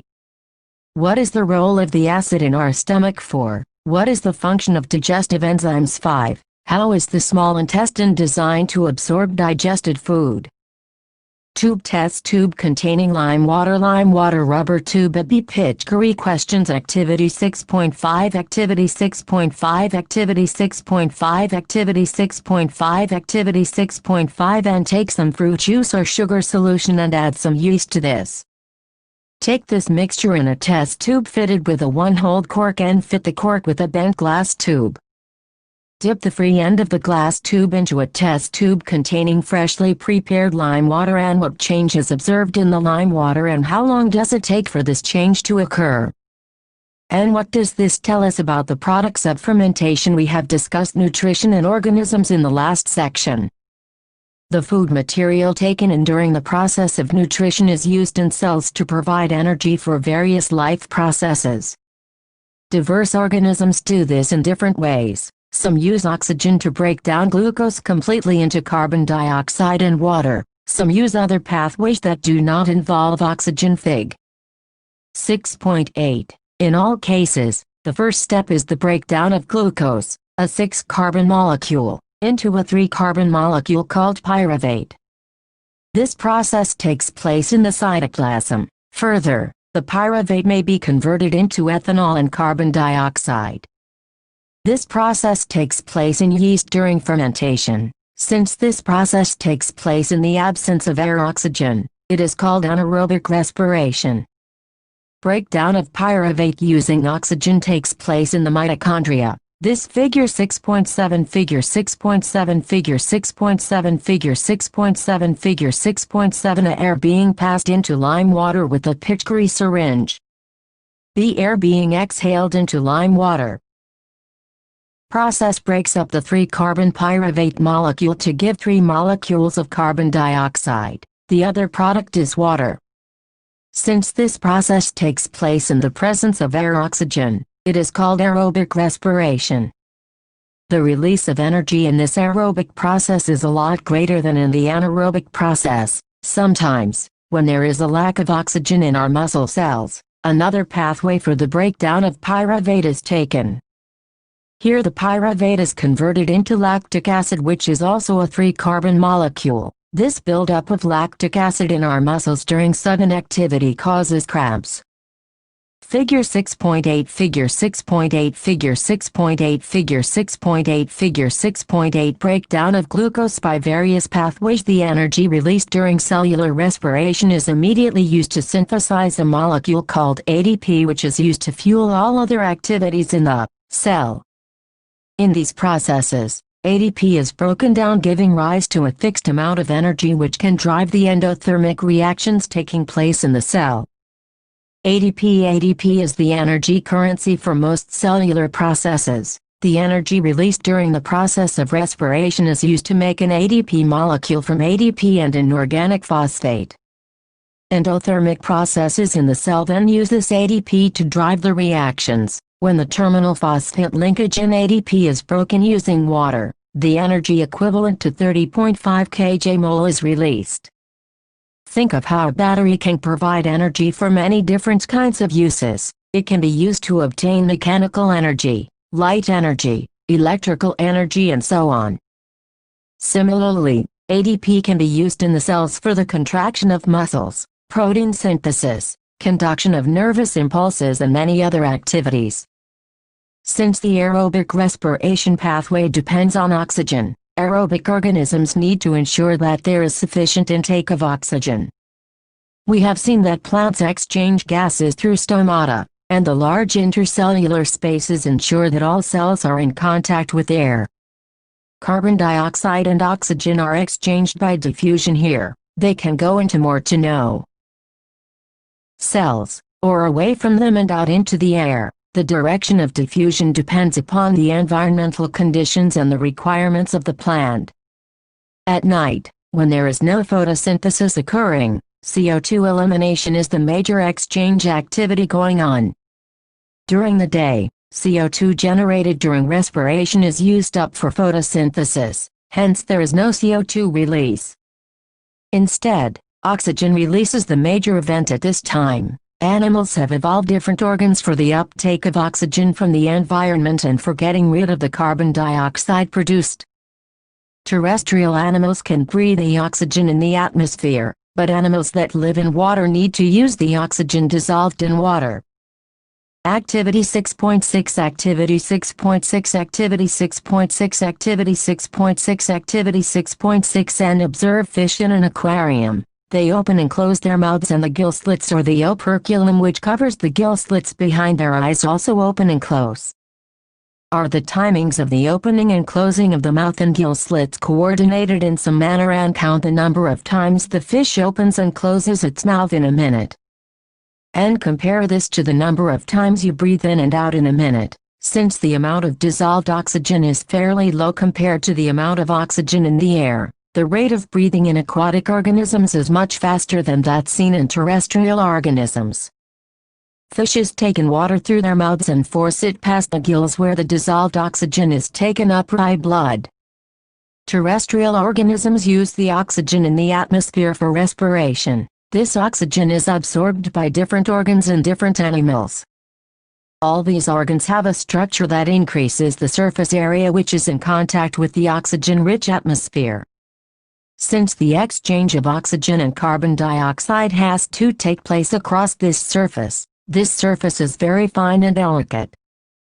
In order to protect this surface, it is usually placed within the body, so there have to be passages that will take air to this area. In addition, there is a mechanism for moving the air in and out of this area where the oxygen is absorbed. In human beings, figure 6.9. Air is taken into the body through the nostrils. The air passing through the nostrils is filtered by fine hairs that line the passage. The passage is also lined with mucus which helps in this process. From here, the air passes through the throat and into the lungs. Rings of cartilage are present in the throat. These ensure that the air passage does not collapse. Within the lungs, the passage divides into smaller and smaller tubes which finally terminate in balloon-like structures which are called alveoli, singular alveolus. The alveoli provide a surface where the exchange of gases can take place. The walls of the alveoli contain an extensive network of blood vessels. As we have seen in earlier years, when we breathe in, we lift our ribs and flatten our diaphragm, and the chest cavity becomes larger as a result. Because of this, air is sucked into the lungs and fills the expanded alveoli. The blood brings carbon dioxide from the rest of the body for release into the alveoli. And the oxygen in the alveolar air is taken up by blood and the alveolar blood vessels to be transported to all the cells in the body. During the breathing cycle, when air is taken in and let out, the lungs always contain a residual volume of air so that there is sufficient time for oxygen to be absorbed and for the carbon dioxide to be released. When the body size of animals is large, the diffusion pressure alone cannot take care of oxygen delivery to all parts of the body. Instead, respiratory pigments take up oxygen from the air in the lungs and carry it to tissues which are deficient in oxygen before releasing it. In human beings, the respiratory pigment is hemoglobin, which has a very high affinity for oxygen. This pigment is present in the red blood corpuscles. Carbon dioxide is more soluble in water than oxygen is and hence is mostly transported in the dissolved form in our blood. Figure 6.9 Figure 6.9 Figure 6.9 Figure 6.9 Figure 6.9 Human respiratory system. Do you know smoking is injurious to health? Lung cancer is one of common causes of deaths in the world. The upper part of respiratory tract is provided with small hair-like structures called cilia. These cilia help to remove germs, dust and other harmful particles from inhaled air. Smoking destroys these hair, due to which germs, dust, smoke and other harmful chemicals enter lungs and cause infection, cough and even lung cancer. 6.4 TR 6.4 TR 6.4 TR 6.4 TR 6.4 Transports and Sport and Sports and Sports and Sport Tiontion 6. 4. 1. Transportation in human beings. Do you know if the alveolar surface were spread out, it would cover about 80 square meters. How much do you think the surface area of your body is? Consider how efficient exchange of gases becomes because of the large surface available for the exchange to take place. And if diffusion were to move oxygen in our body, it is estimated that it would take 3 years for a molecule of oxygen to get to our toes from our lungs. Aren't you glad that we have hemoglobin? Questions 1. What advantage over an aquatic organism does a terrestrial organism have with regard to obtaining oxygen for respiration? 2. What are the different ways in which glucose is oxidized to provide energy in various organisms? 3. How is oxygen and carbon dioxide transported in human beings? 4. How are the lungs designed in human beings to maximize the area for exchange of gases? Activity 6.7 Activity 6.7 Activity 6.7 Activity 6.7 Activity 6.7 N. Visit a health center in your locality and find out what is the normal range of hemoglobin content in human beings. N. Is it the same for children and adults? N. Is there any difference in the hemoglobin levels for men and women? And visit a veterinary clinic in your locality. Find out what is the normal range of hemoglobin content in an animal like the buffalo or cow. And is this content different in calves, male and female animals? Then compare the difference seen in male and female human beings and animals. And how would the difference, if any, be explained? We have seen in previous sections that blood transports food, oxygen and waste materials in our bodies. In Class 9, we learnt about blood being a fluid connective tissue. Blood consists of a fluid medium called plasma in which the cells are suspended. Plasma transports food, carbon dioxide and nitrogenous wastes in dissolved form. Oxygen is carried by the red blood corpuscles. Many other substances like salts are also transported by the blood. We thus need a pumping organ to push blood around the body, a network of tubes to reach all the tissues and a system in place to ensure that this network can be repaired if damaged. The heart is a muscular organ which is as big as our fist. Figure 6.10. Because both oxygen and carbon dioxide have to be transported by the blood, the heart has different chambers to prevent the oxygen-rich blood from mixing with the blood containing carbon dioxide. The carbon dioxide-rich blood has to reach the lungs for the carbon dioxide to be removed, and the oxygenated blood from the lungs has to be brought back to the heart. This oxygen-rich blood is then pumped to the rest of the body. We can follow this process step by step. Fig. 6.11. Oxygen-rich blood from the lungs comes to the thin-walled upper chamber of the heart on the left atrium. The left atrium relaxes when it is collecting this blood. It then contracts, while the next chamber, the left ventricle, relaxes, so that the blood is transferred to it. When the muscular left ventricle contracts in its turn, the blood is pumped out to the body, Deoxygenated blood comes from the body to the upper chamber on the right atrium, as it relaxes. As the right atrium contracts, the corresponding lower chamber, the right ventricle, dilates. This transfers blood to the right ventricle, which in turn pumps it to the lungs for oxygenation. Since ventricles have to pump blood into various organs, they have thicker muscular walls than the atria do. Valves ensure that blood does not flow backwards when the atria or ventricles contract. Oxygen enters the blood in the lungs. The separation of the right side and the left side of the heart is useful to keep oxygenated and deoxygenated blood from mixing. Such separation allows a highly efficient supply of oxygen to the body. This is useful in animals that have high energy needs, such as birds and mammals, which constantly use energy to maintain their body temperature. In animals that do not use energy for this purpose, the body temperature depends on the temperature in the environment. Such animals, like amphibians or many reptiles, have three-chambered hearts, and tolerate some mixing of the oxygenated and deoxygenated blood streams.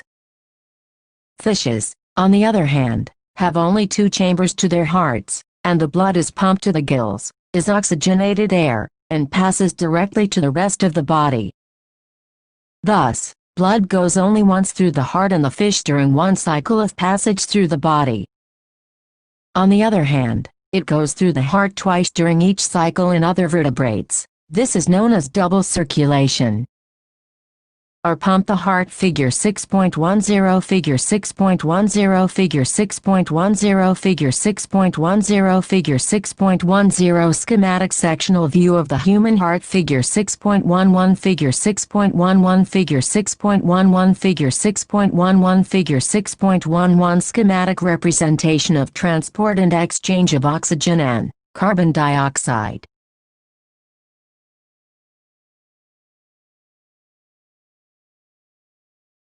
More to know. Blood pressure is measured with an instrument called sphygmomanometer. High blood pressure is also called hypertension and is caused by the constriction of arterioles, which results in increased resistance to blood flow.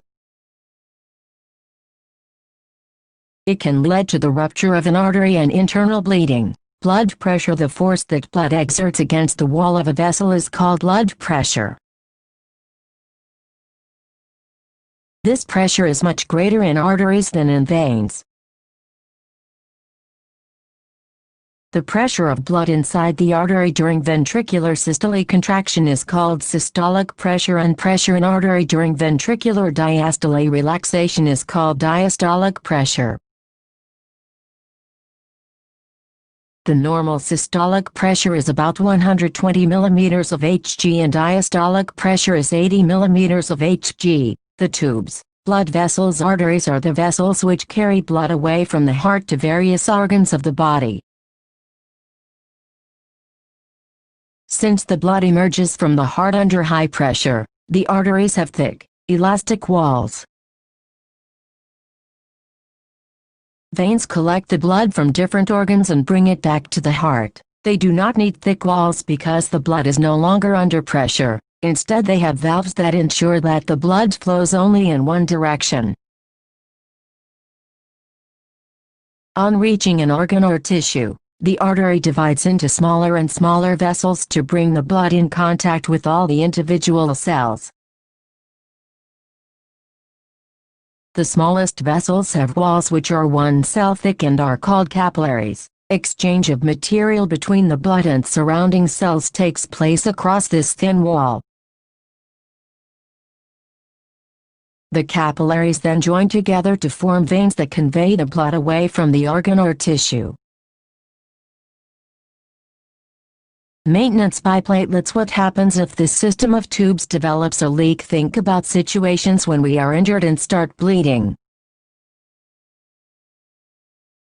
Naturally, the loss of blood from the system has to be minimized. In addition, leakage would lead to a loss of pressure which would reduce the efficiency of the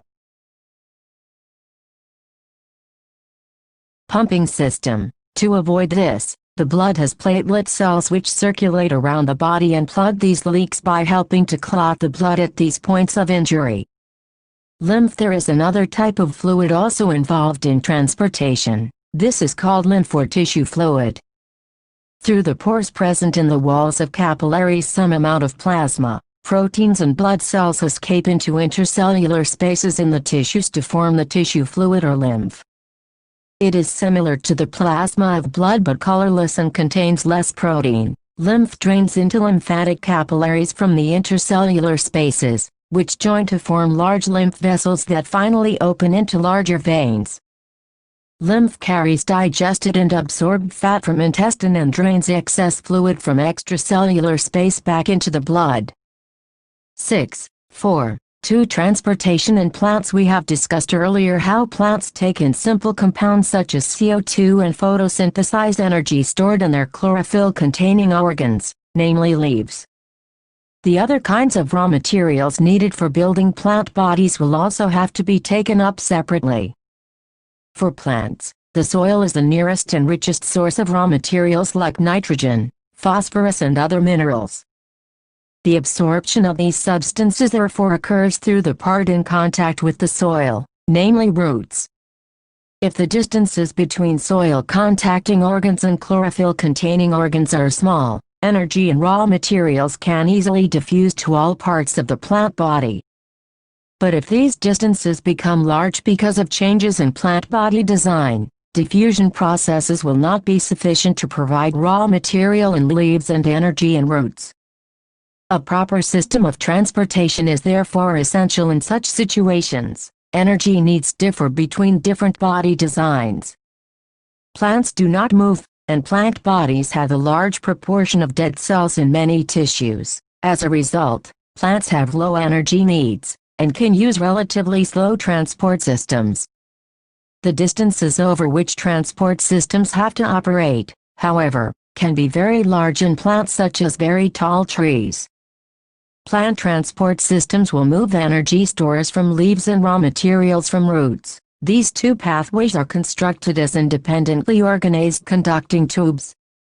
1. The xylem moves water and minerals obtained from the soil. The other, phloem, transports products of photosynthesis from the leaves where they are synthesized to other parts of the plant.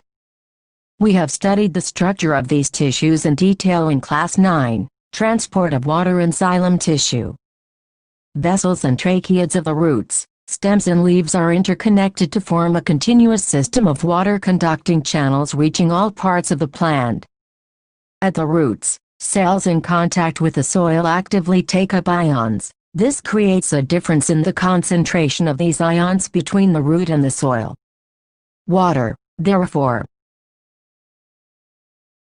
moves into the root from the soil to eliminate this difference. This means that there is steady movement of water into root xylem, creating a column of water that is steadily pushed upwards. However, this pressure by itself is unlikely to be enough to move water over the heights that we commonly see in plants. Plants use another strategy to move water in the xylem upwards to the highest points of the plant body. Activity 6.8 Activity 6.8 Activity 6.8 Activity 6.8 Activity 6.8 And take two small pots of approximately the same size and having the same amount of soil. One should have a plant in it. Place a stick of the same height as the plant in the other pot and cover the soil in both pots with a plastic sheet so that moisture cannot escape by evaporation. And cover both sets, one with the plant and the other with the stick, with plastic sheets and place in bright sunlight for half an hour. And do you observe any difference in the two cases provided that the plant has an adequate supply of water? The water which is lost through the stomata is replaced by water from the xylem vessels in the leaf. In fact, evaporation of water molecules from the cells of a leaf creates a suction which pulls water from the xylem cells of roots. The loss of water in the form of vapor from the aerial parts of the plant is known as transpiration. Thus, transpiration helps in the absorption and upward movement of water and minerals dissolved in it from roots to the leaves. It also helps in temperature regulation. The effect of root pressure in transport of water is more important at night. During the day when the stomata are open, The transpiration pull becomes the major driving force in the movement of water in the xylem. Transport of food and other substances. So far we have discussed the transport of water and minerals in plants. Now let us consider how the products of metabolic processes, particularly photosynthesis, are moved from leaves, where they are formed, to other parts of the plant. This transport of soluble products of photosynthesis is called translocation, and it occurs in the part of the vascular tissue known as phloem. Besides the products of photosynthesis, the phloem transports amino acids and other substances. These substances are especially delivered to the storage organs of roots, fruits and seeds, and to growing organs.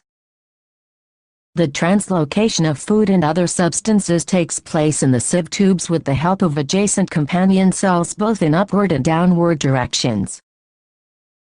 Unlike transport in xylem, which can be largely explained by simple physical forces, the translocation in phloem is achieved by utilizing Figure 6.12, Figure 6.12, Figure 6.12, Figure 6.12, Figure 6.12 movement of water during transpiration in a tree. Energy. Material like sucrose is transferred into phloem tissue using energy from ATP. This increases the osmotic pressure of the tissue, causing water to move into it. This pressure moves the material in the phloem to tissues which have less pressure. This allows the phloem to move material according to the plant's needs. For example, in the spring, sugar stored in root or stem tissue would be transported to the buds which need energy to grow. Questions 1. What are the components of the transport system in human beings? What are the functions of these components? 2. Why is it necessary to separate oxygenated and deoxygenated blood in mammals and birds? 3. What are the components of the transport system in highly organized plants? 4.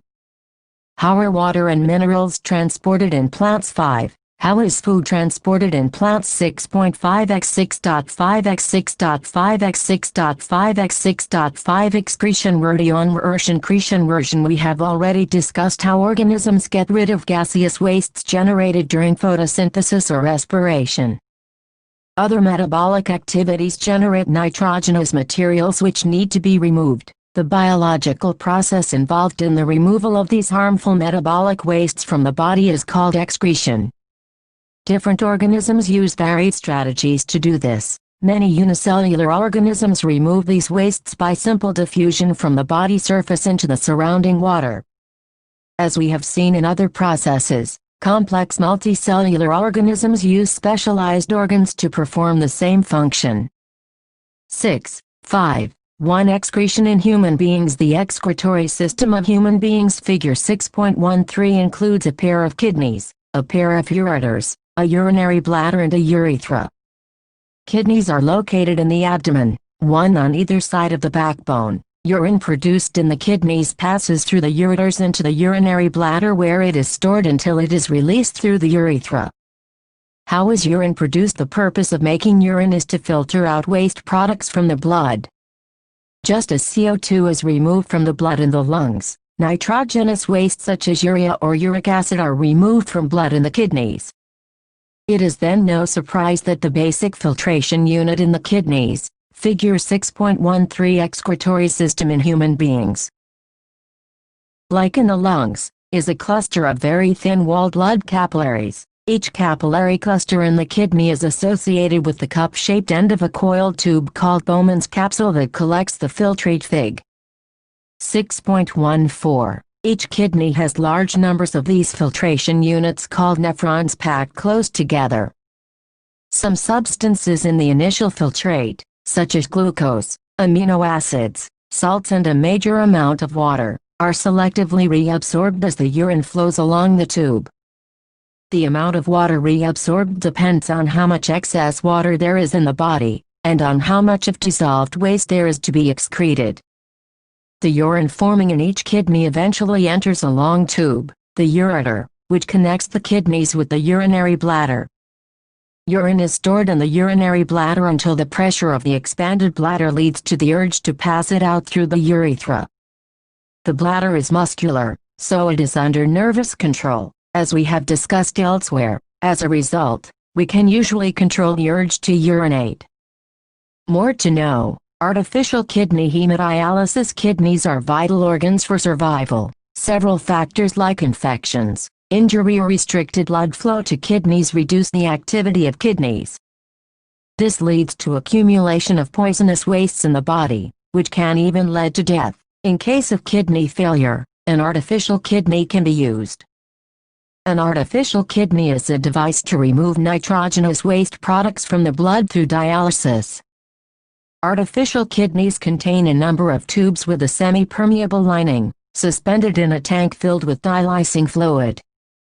This fluid has the same osmotic pressure as blood, except that it is devoid of nitrogenous wastes. The patient's blood is passed through these tubes. During this passage, the waste products from the blood pass into dilysing fluid by diffusion. The purified blood is pumped back into the patient. This is similar to the function of the kidney, but it is different since there is no reabsorption involved. Normally, in a healthy adult, the initial filtrate in the kidneys is about 180 L daily. However, the volume actually excreted is only a liter or 2 a day, because the remaining filtrate is reabsorbed in the kidney tubules. Figure 6.14 Figure 6.14 Figure 6.14 Figure 6.14 Figure 6.14 Structure of a nephron. 6.5.2 Excretion in plants. Plants use completely different strategies for excretion than those of animals.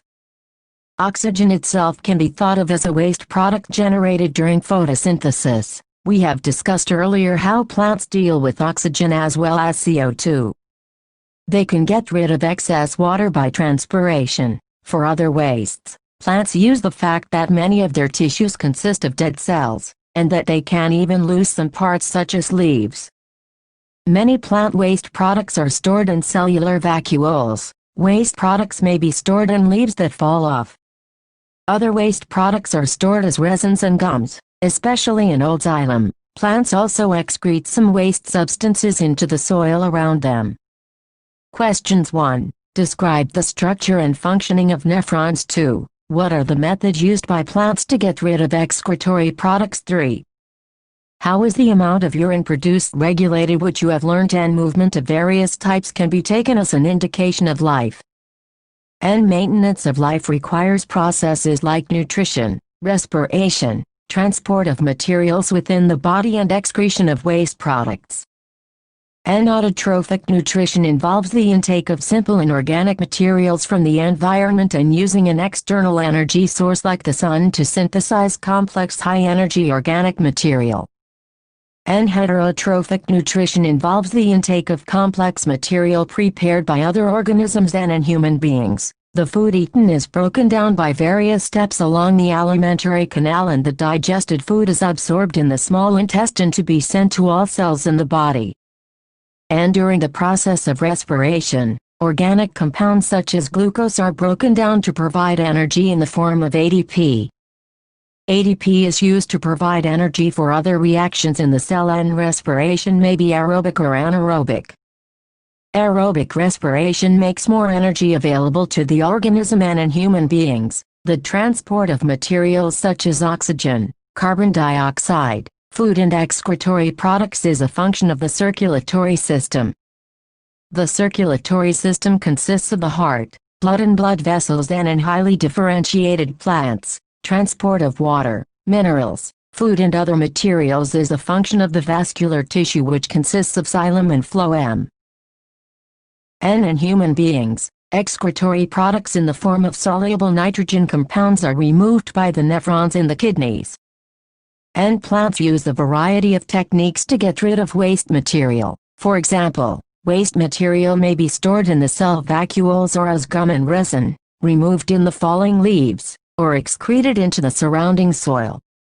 Exercises 1. The kidneys in human beings are a part of the system for nutrition. B. Respiration.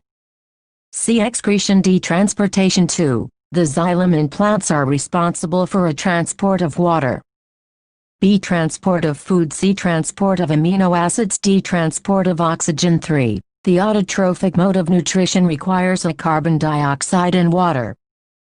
B. Chlorophyll. C. Sunlight. D. All of the above. 4. The breakdown of pyruvate to give carbon dioxide, water and energy takes place in a cytoplasm. B. Mitochondria. C. Chloroplast. D. Nucleus. 5. How are fats digested in our bodies? Where does this process take place? 6. What is the role of saliva in the digestion of food? 7. What are the necessary conditions for autotrophic nutrition and what are its byproducts? 8. What are the differences between aerobic and anaerobic respiration? Name some organisms that use the anaerobic mode of respiration. 9. How are the alveoli designed to maximize the exchange of gases? 10. What would be the consequences of a deficiency of hemoglobin in our bodies? 11. Describe double circulation of blood in human beings. Why is it necessary? 12. What are the differences between the transport of materials in xylem and phloem? 13. Compare the functioning of alveoli in the lungs and nephrons in the kidneys with respect to their structure and functioning. Control and coordination. 7. Chapter. In the previous chapter, we looked at life processes involved in the maintenance functions in living organisms. There, we had started with the notion we all have, that if we see something moving, it is alive. Some of these movements are in fact the result of growth, as in plants. A seed germinates and grows, and we can see that the seedling moves over the course of a few days. It pushes soil aside and comes out. But if its growth were to be stopped, these movements would not happen. Some movements, as in many animals and some plants, are not connected with growth. A cat running, children playing on swings, buffaloes chewing cud, these are not movements caused by growth. Why do we associate such visible movements with life? A possible answer is that we think of movement as a response to a change in the environment of the organism. The cat may be running because it has seen a mouse. Not only that, we also think of movement as an attempt by living organisms to use changes in their environment to their advantage. Plants grow out into the sunshine. Children try to get pleasure and fun out of swinging. Buffaloes chew cud to help break up tough food so as to be able to digest it better. When bright light is focused on our eyes or when we touch a hot object, we detect the change and respond to it with movement in order to protect ourselves. If we think a bit more about this, it becomes apparent that all this movement, in response to the environment, is carefully controlled. Each kind of a change in the environment evokes an appropriate movement in response. When we want to talk to our friends in class, we whisper, rather than shouting loudly. Clearly, the movement to be made depends on the event that is triggering it. Therefore, such controlled movement must be connected to the recognition of various events in the environment, followed by only the correct movement in response. In other words, living organisms must use systems providing control and coordination, in keeping with the general principles of body organization in multicellular organisms. Specialized tissues are used to provide these control and coordination activities. 7. 17, 17, 17, 17, 1 Animals. Nervous system. Animals, nervous system. Animals, nervous system. Animals, nervous system. Animals. Nervous system in animals. Such control and coordination are provided by nervous and muscular tissues, which we have studied in Class 9. Touching a hot object is an urgent and dangerous situation for us. We need to detect it, and respond to it. How do we detect that we are touching a hot object? All information from our environment is detected by the specialized tips of some nerve cells. These receptors are usually located in our sense organs, such as the inner ear, the nose, the tongue, and so on. So gustatory receptors will detect taste while olfactory receptors will detect smell. This information, acquired at the end of the dendritic tip of a nerve cell Fig. 7.1 sets off a chemical reaction that creates an electrical impulse. This impulse travels from the dendrite to the cell body, and then along the axon to its end. At the end of the axon, the electrical impulse sets off the release of some chemicals. These chemicals cross the gap, or synapse, and start a similar electrical impulse in a dendrite of the next neuron. This is a general scheme of how nervous impulses travel in the body. A similar synapse finally allows delivery of such impulses from neurons to other cells, such as muscle cells or gland fig. 7.1b. It is thus no surprise that nervous tissue is made up of an organized network of nerve cells or neurons, and is specialized for conducting information via electrical impulses from one part of the body to another.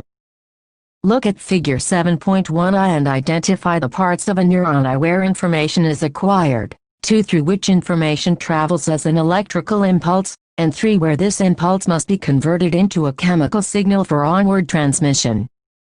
Activity 7.1 Activity 7.1 Activity 7.1 Activity 7.1 Activity 7.1 And put some sugar in your mouth. How does it taste? And block your nose by pressing it between your thumb and index finger.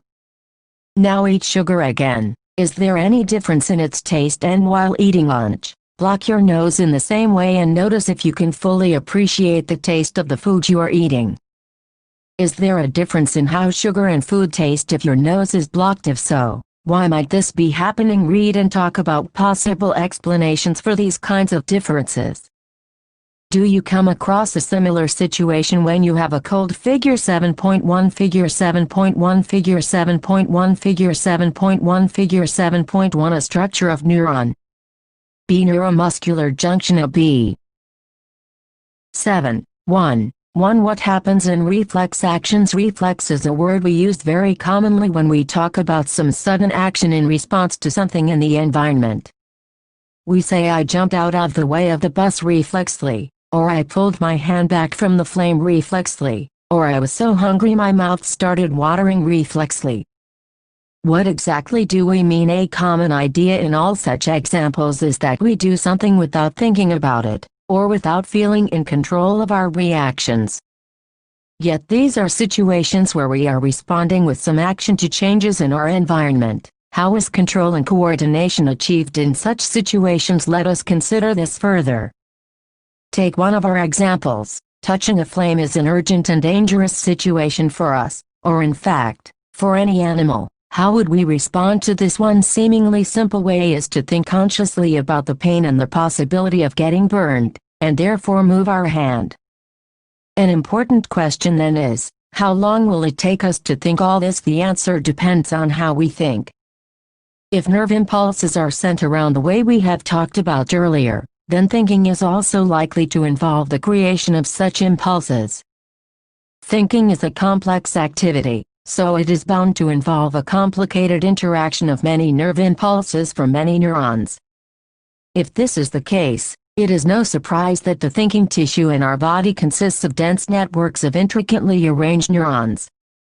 It sits in the forward end of the skull, and receives signals from all over the body which it thinks about before responding to them. Obviously, in order to receive these signals, this thinking part of the brain in the skull must be connected to nerves coming from various parts of the body. Similarly, if this part of the brain is to instruct muscles to move, nerves must carry this signal back to different parts of the body. If all of this is to be done when we touch a hot object, it may take enough time for us to get burned. How does the design of the body solve this problem rather than having to think about the sensation of heat? If the nerves that detect heat were to be connected to the nerves that move muscles in a simpler way, the process of detecting the signal or the input and responding to it by an output action might be completed quickly.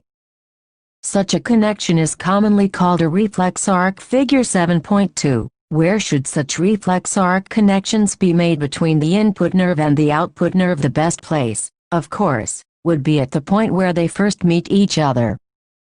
Nerves from all over the body meet in a bundle in the spinal cord on their way to the brain. Reflex arcs are formed in this spinal cord itself, although the information input also goes on to reach the brain.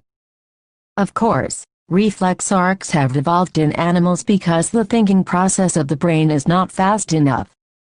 In fact, many animals have very little or none of the complex neuron network needed for thinking. So it is quite likely that reflex arcs have evolved as efficient ways of functioning in the absence of true thought processes. However, even after complex neuron networks have come into existence, reflex arcs continue to be more efficient for quick responses. Can you now trace the sequence of events which occur when a bright light is focused on your eyes? 7. 1. 2. Human brain is reflex action the only function of the spinal cord? Obviously not. Since we know that we are thinking beings, spinal cord is made up of nerves which supply information to think about. Thinking involves more complex mechanisms and neural connections. These are concentrated in the brain, which is the main coordinating center of the body. The brain and spinal cord constitute a central nervous system. They receive information from all parts of the body and integrate it.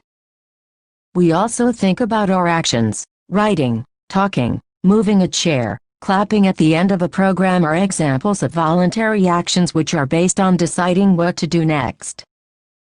So, the brain also has to send messages to muscles. This is the second way in which the nervous system communicates with the muscles.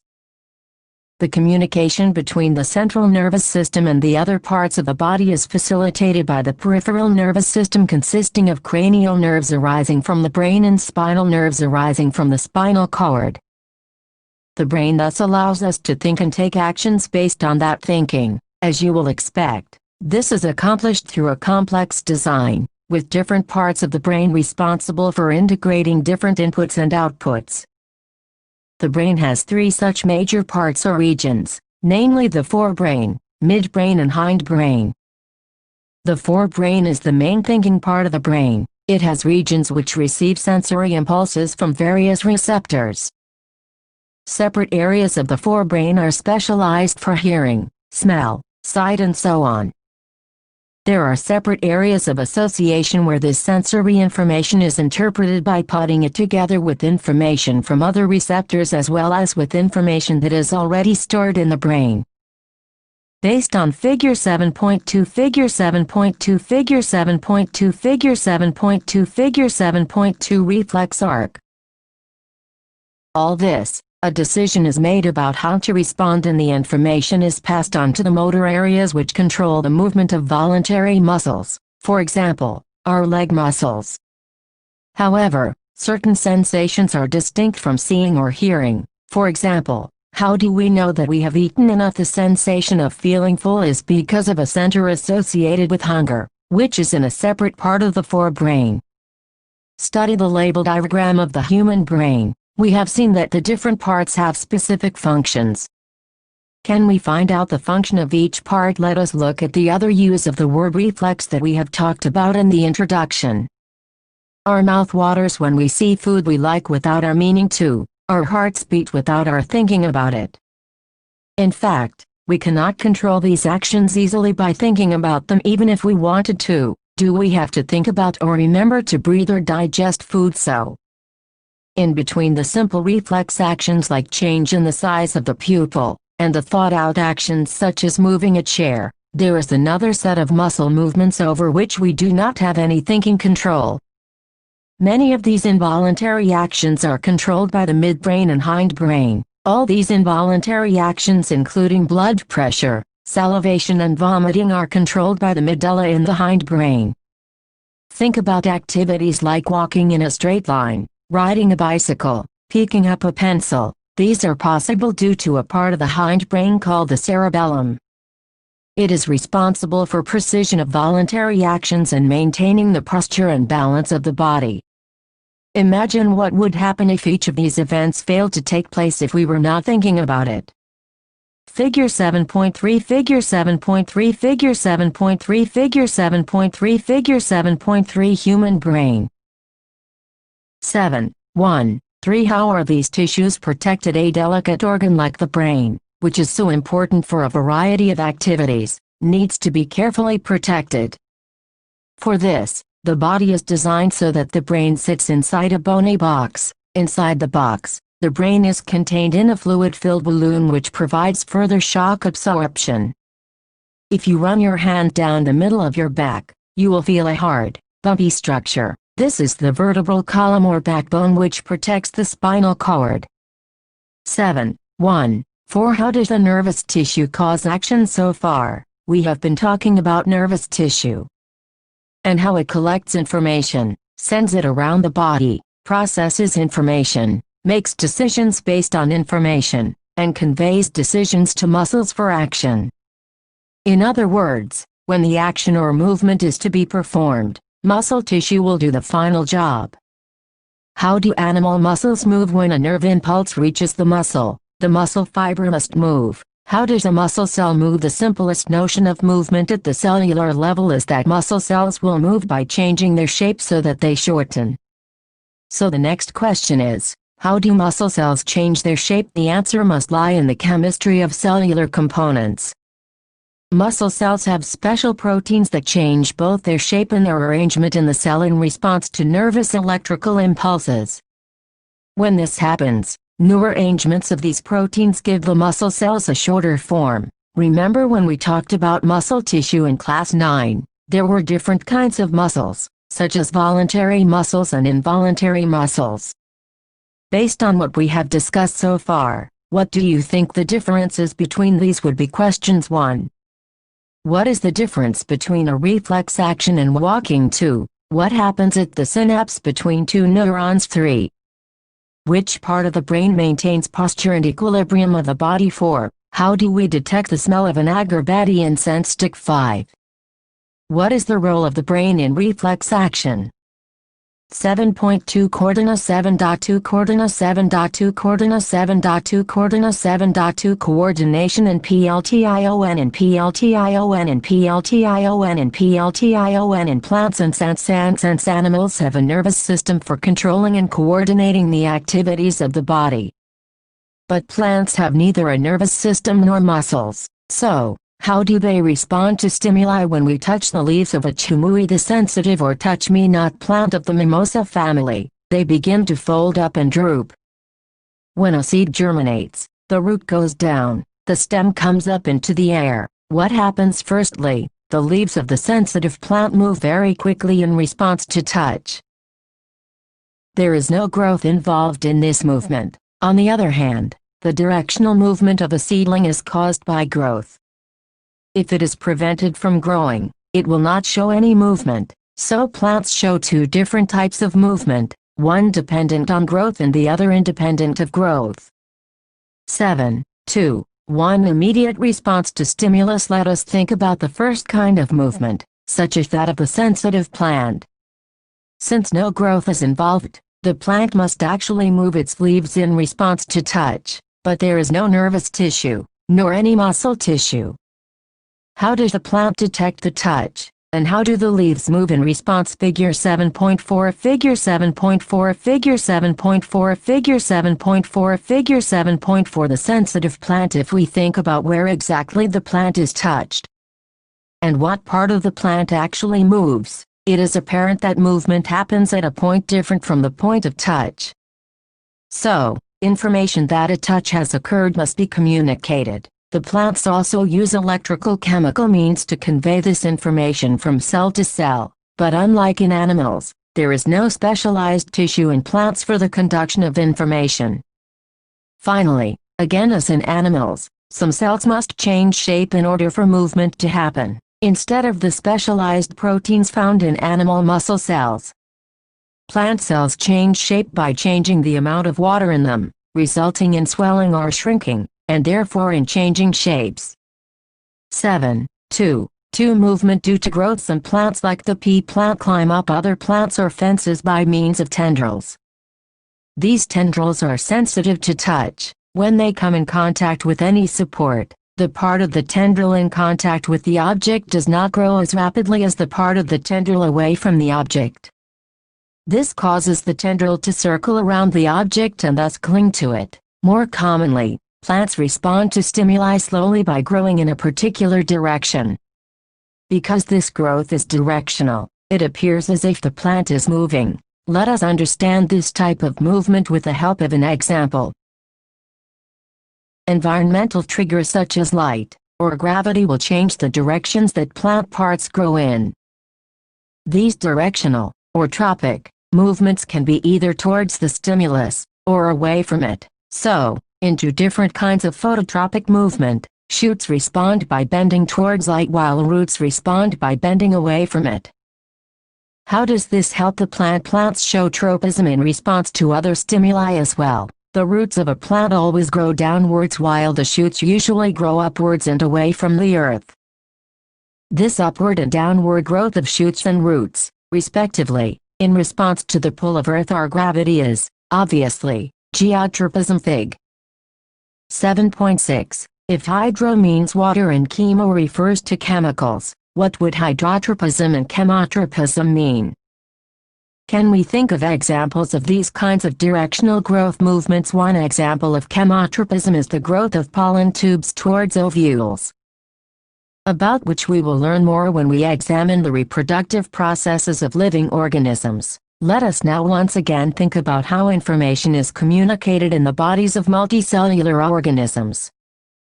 The movement of the sensitive plant in response to touch is very quick. The movement of sunflowers in response to day or night, on the other hand, is quite slow.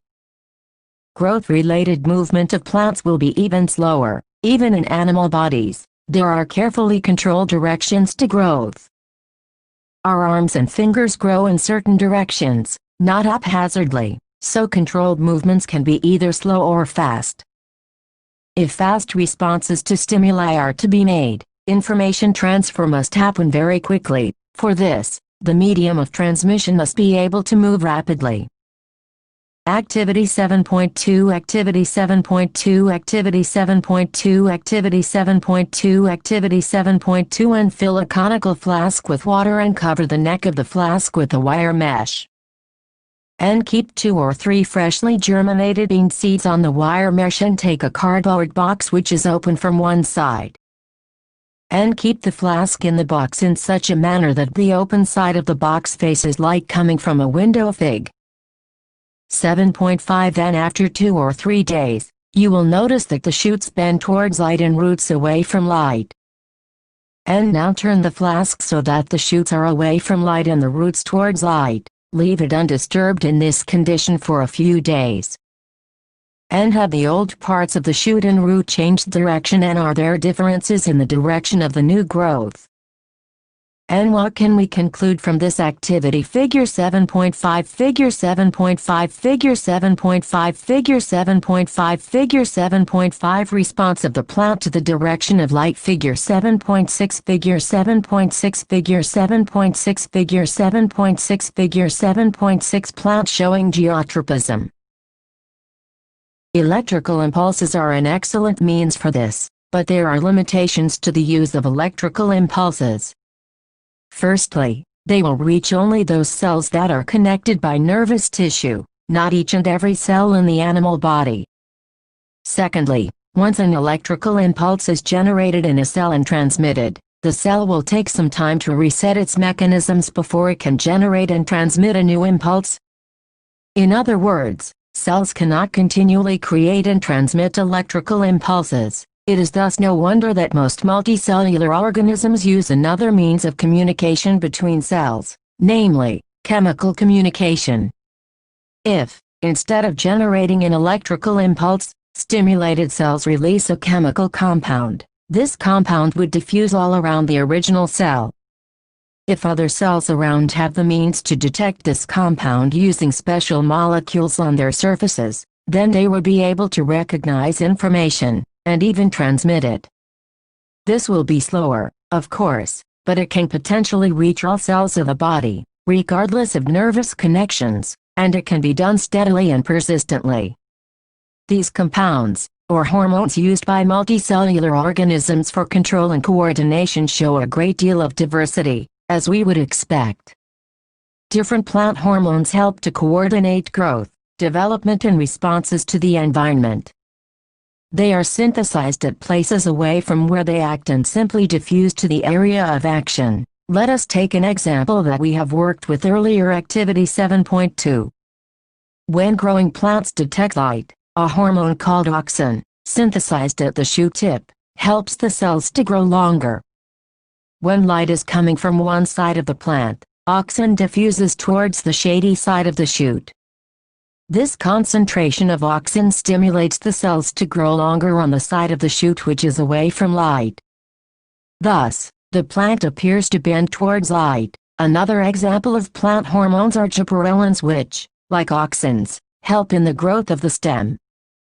Cytokinins promote cell division, and it is natural then that they are present in greater concentration in areas of rapid cell division, such as in fruits and seeds. These are examples of plant hormones that help in promoting growth, but plants also need signals to stop growing. Abscisic acid is one example of a hormone which inhibits growth. Its effects include wilting of leaves. Questions 1. What are plant hormones? 2. How is the movement of leaves of the sensitive plant different from the movement of a shoot towards light? 3. Give an example of a plant hormone that promotes growth. 4. How do auxins promote the growth of a tendril around a support? 5. Design an experiment to demonstrate hydrotropism. 7.3 Hormones in animals. 7.3 Hormones in animals. 7.3 Hormones in animals. 7.3 Hormones in animals. 7.3 Hormones in animals. How are such chemical or hormonal means of information transmission used in animals? What do some animals, for instance squirrels, experience when they are in a scary situation? Their bodies have to prepare for either fighting or running away. Both are very complicated activities that will use a great deal of energy in controlled ways. Many different tissue types will be used in their activities integrated together in these actions. However, the two alternate activities, fighting or running, are also quite different. So here is a situation in which some common preparations can be usefully made in the body. These preparations should ideally make it easier to do either activity in the near future. How would this be achieved if the body design in the squirrel relied only on electrical impulses via nerve cells? The range of tissues instructed to prepare for the coming activity would be limited. On the other hand, if a chemical signal were to be sent as well, it would reach all cells of the body and provide the wide-ranging changes needed. This is done in many animals, including human beings, using a hormone called adrenaline that is secreted from the adrenal glands. Look at figure 7.7 to locate these glands. Adrenaline is secreted directly into the blood and carried to different parts of the body. The target organs or the specific tissues on which it acts include the heart. As a result, the heart beats faster, resulting in supply of more oxygen to our muscles. The blood to the digestive system and skin is reduced due to contraction of muscles around small arteries in these organs. This diverts the blood to our skeletal muscles. The breathing rate also increases because of the contractions of the diaphragm and the rib muscles. All these responses together enable the animal body to be ready to deal with the situation. Such animal hormones are part of the endocrine system, which constitutes a second way of control and coordination in our body. Activity 7.3 Activity 7.3 Activity 7.3 Activity 7.3 Activity 7.3 And look at figure 7.7 and identify the endocrine glands mentioned in the figure. And some of these glands have been listed in table 7.1 and discussed in the text. Consult books in the library and discuss with your teachers to find out about other glands. Remember that plants have hormones that control their directional growth. What functions do animal hormones perform? On the face of it, we cannot imagine their role in directional growth. We have never seen an animal growing more in one direction or the other, depending on light or gravity, but if we think about it a bit more, it will become evident that, even in animal bodies, growth happens in carefully controlled places. Plants will grow leaves in many places on the plant body, for example, but we do not grow fingers on our faces. The design of the body is carefully maintained even during the growth of children. Let us examine some examples to understand how hormones help in coordinated growth. We have all seen salt packets which say iodized salt or enriched with iodine. Why is it important for us to have iodized salt in our diet? Iodine is necessary for the thyroid gland to make thyroxine hormone. Thyroxine regulates carbohydrate, protein and fat metabolism in the body so as to provide the best balance for growth. Iodine is essential for the synthesis of thyroxine. In case iodine is deficient in our diet, there is a possibility that we might suffer from goiter. One of the symptoms in this disease is a swollen neck. Can you correlate this with the position of the thyroid gland in Fig. 7.7? Sometimes we come across people who are either very short dwarfs or extremely tall giants. Have you ever wondered how this happens? Growth hormone is one of the hormones secreted by the pituitary. As its name indicates, growth hormone regulates growth and development of the body. If there is a deficiency of this hormone in childhood, it leads to dwarfism.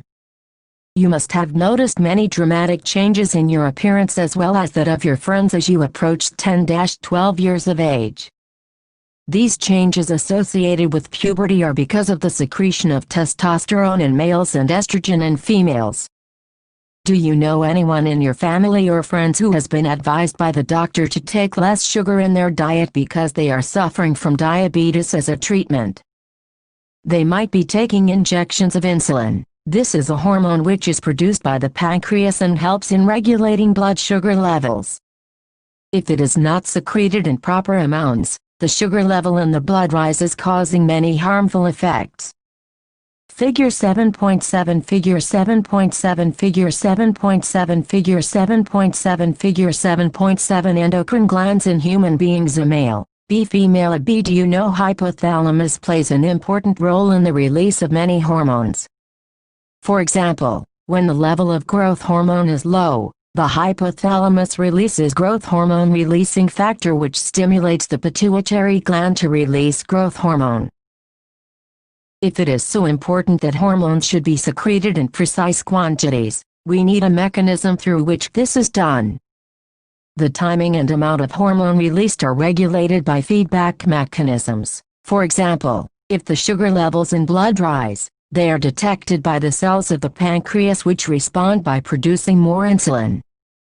As the blood sugar level falls, insulin secretion is reduced. Table 7.1. Some important hormones and their functions. Activity 7.4 Activity 7.4 Activity 7.4 Activity 7.4 Activity 7.4 N hormones are secreted by endocrine glands and have specific functions. Complete Table 7.1 based on the hormone, the endocrine gland, or the functions provided. Questions 1. How does chemical coordination take place in animals? 2. Why is the use of iodized salt advisable? 3.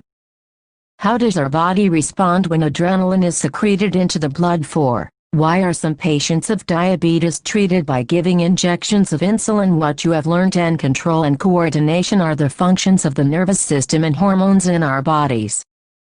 And the responses of the nervous system can be classified as reflex action, voluntary action, or involuntary action. And the nervous system uses electrical impulses to transmit messages, and the nervous system gets information from our sense organs and acts through our muscles. And chemical coordination is seen in both plants and animals. And hormones produced in one part of an organism move to another part to achieve the desired effect. And a feedback mechanism regulates the action of the hormones. No. Hormone endocrine gland functions. 1. Growth hormone pituitary gland stimulates growth in all organs. 2. Thyroid gland regulates metabolism for body growth. 3. Insulin regulates blood sugar level. 4. Testosterone testes. 5. Ovaries development of female sex organs, regulates menstrual cycle, etc. 6. Adrenaline adrenal gland. 7. Releasing stimulates pituitary gland to release hormones. Science 126 Exercises 1. Which of the following is a plant hormone? Insulin. B. Thyroxine. C. Estrogen. D. Cytokinin. 2. The gap between two neurons is called a dendrite. B. Synapse. C. Axon. D. Impulse. 3. The brain is responsible for thinking. B. Regulating the heartbeat. C. Balancing the body. D. All of the above. 4. What is the function of receptors in our body? Think of situations where receptors do not work properly. What problems are likely to arise? 5. Draw the structure of a neuron and explain its function. 6. How does phototropism occur in plants? 7. Which signals will get disrupted in case of a spinal cord injury? 8. How does chemical coordination occur in plants? 9. What is the need for a system of control and coordination in an organism? 10. How are involuntary actions and reflex actions different from each other? 11. Compare and contrast nervous and hormonal mechanisms for control and coordination in animals. 12. What is the difference between the manner in which movement takes place in a sensitive plant and the movement in our legs? How do organisms reproduce? 8. Chapter before we discuss the mechanisms by which organisms reproduce, let us ask a more basic question. Why do organisms reproduce? After all, reproduction is not necessary to maintain the life of an individual organism, unlike the essential life processes such as nutrition, respiration, or excretion. On the other hand, if an individual organism is going to create more individuals, a lot of its energy will be spent in the process. So why should an individual organism waste energy on a process it does not need to stay alive? It would be interesting to discuss the possible answers in the classroom. Whatever the answer to this question, it is obvious that we notice organisms because they reproduce. If there were to be only one non-reproducing member of a particular kind, it is doubtful that we would have noticed its existence. It is the large numbers of organisms belonging to a single species that bring them to our notice. How do we know that two different individual organisms belong to the same species? Usually, we say this because they look similar to each other. Thus, reproducing organisms create new individuals that look very much like themselves. 8.1 Do organisms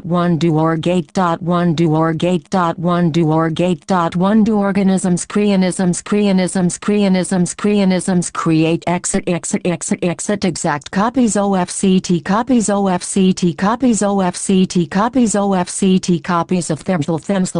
themselves organisms look similar because their body designs are similar.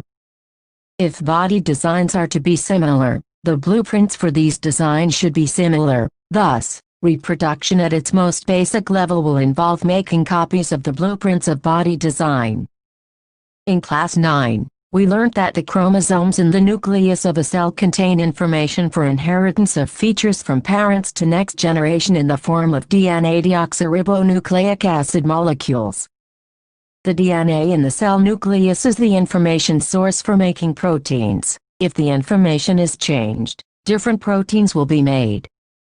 Different proteins will eventually lead to altered body designs. Therefore, a basic event in reproduction is the creation of a DNA copy.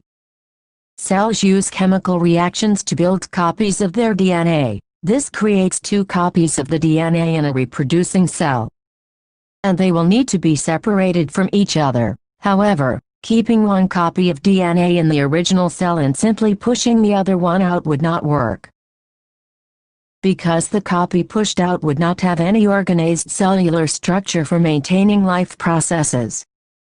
Therefore, DNA copying is accompanied by the creation of an additional cellular apparatus, and then the DNA copies separate, each with its own cellular apparatus. Effectively, a cell divides to give rise to two cells. These two cells are of course similar, but are they likely to be absolutely identical? The answer to this question will depend on how accurately the copying reactions involved occur. No biochemical reaction is absolutely reliable. Therefore, it is only to be expected that the process of copying the DNA will have some variations each time. As a result, the DNA copies generated will be similar, but may not be identical to the original. Some of these variations might be so drastic that the new DNA copy cannot work with the cellular apparatus it inherits. Such a newborn cell will simply die. On the other hand, there could still be many other variations in the DNA copies that would not lead to such a drastic outcome. Thus, the surviving cells are similar to, but subtly different from each other. This inbuilt tendency for variation during reproduction is the basis for evolution, as we will discuss in the next chapter. 8.1. The importance of variation. Populations of organisms fill well-defined places, or niches, in the ecosystem, using their ability to reproduce. The consistency of DNA copying during reproduction is important for the maintenance of body design features that allow the organism to use that particular niche. Reproduction is therefore linked to the stability of populations of species. However, niches can change because of reasons beyond the control of the organisms. Temperatures on Earth can go up or down, water levels can vary, or there could be meteorite hits, to think of a few examples. If a population of reproducing organisms were suited to a particular niche and if the niche were drastically altered, the population could be wiped out. However, if some variations were to be present in a few individuals in these populations, there would be some chance for them to survive. Thus, if there were a population of bacteria living in temperate waters, and if the water temperature were to be increased by global warming, most of these bacteria would die, but the few variants resistant to heat would survive and grow further. Variation is thus useful for the survival of species over time. Questions 1. What is the importance of DNA copying and reproduction? 2. Why is variation beneficial to the species but not necessarily for the individual?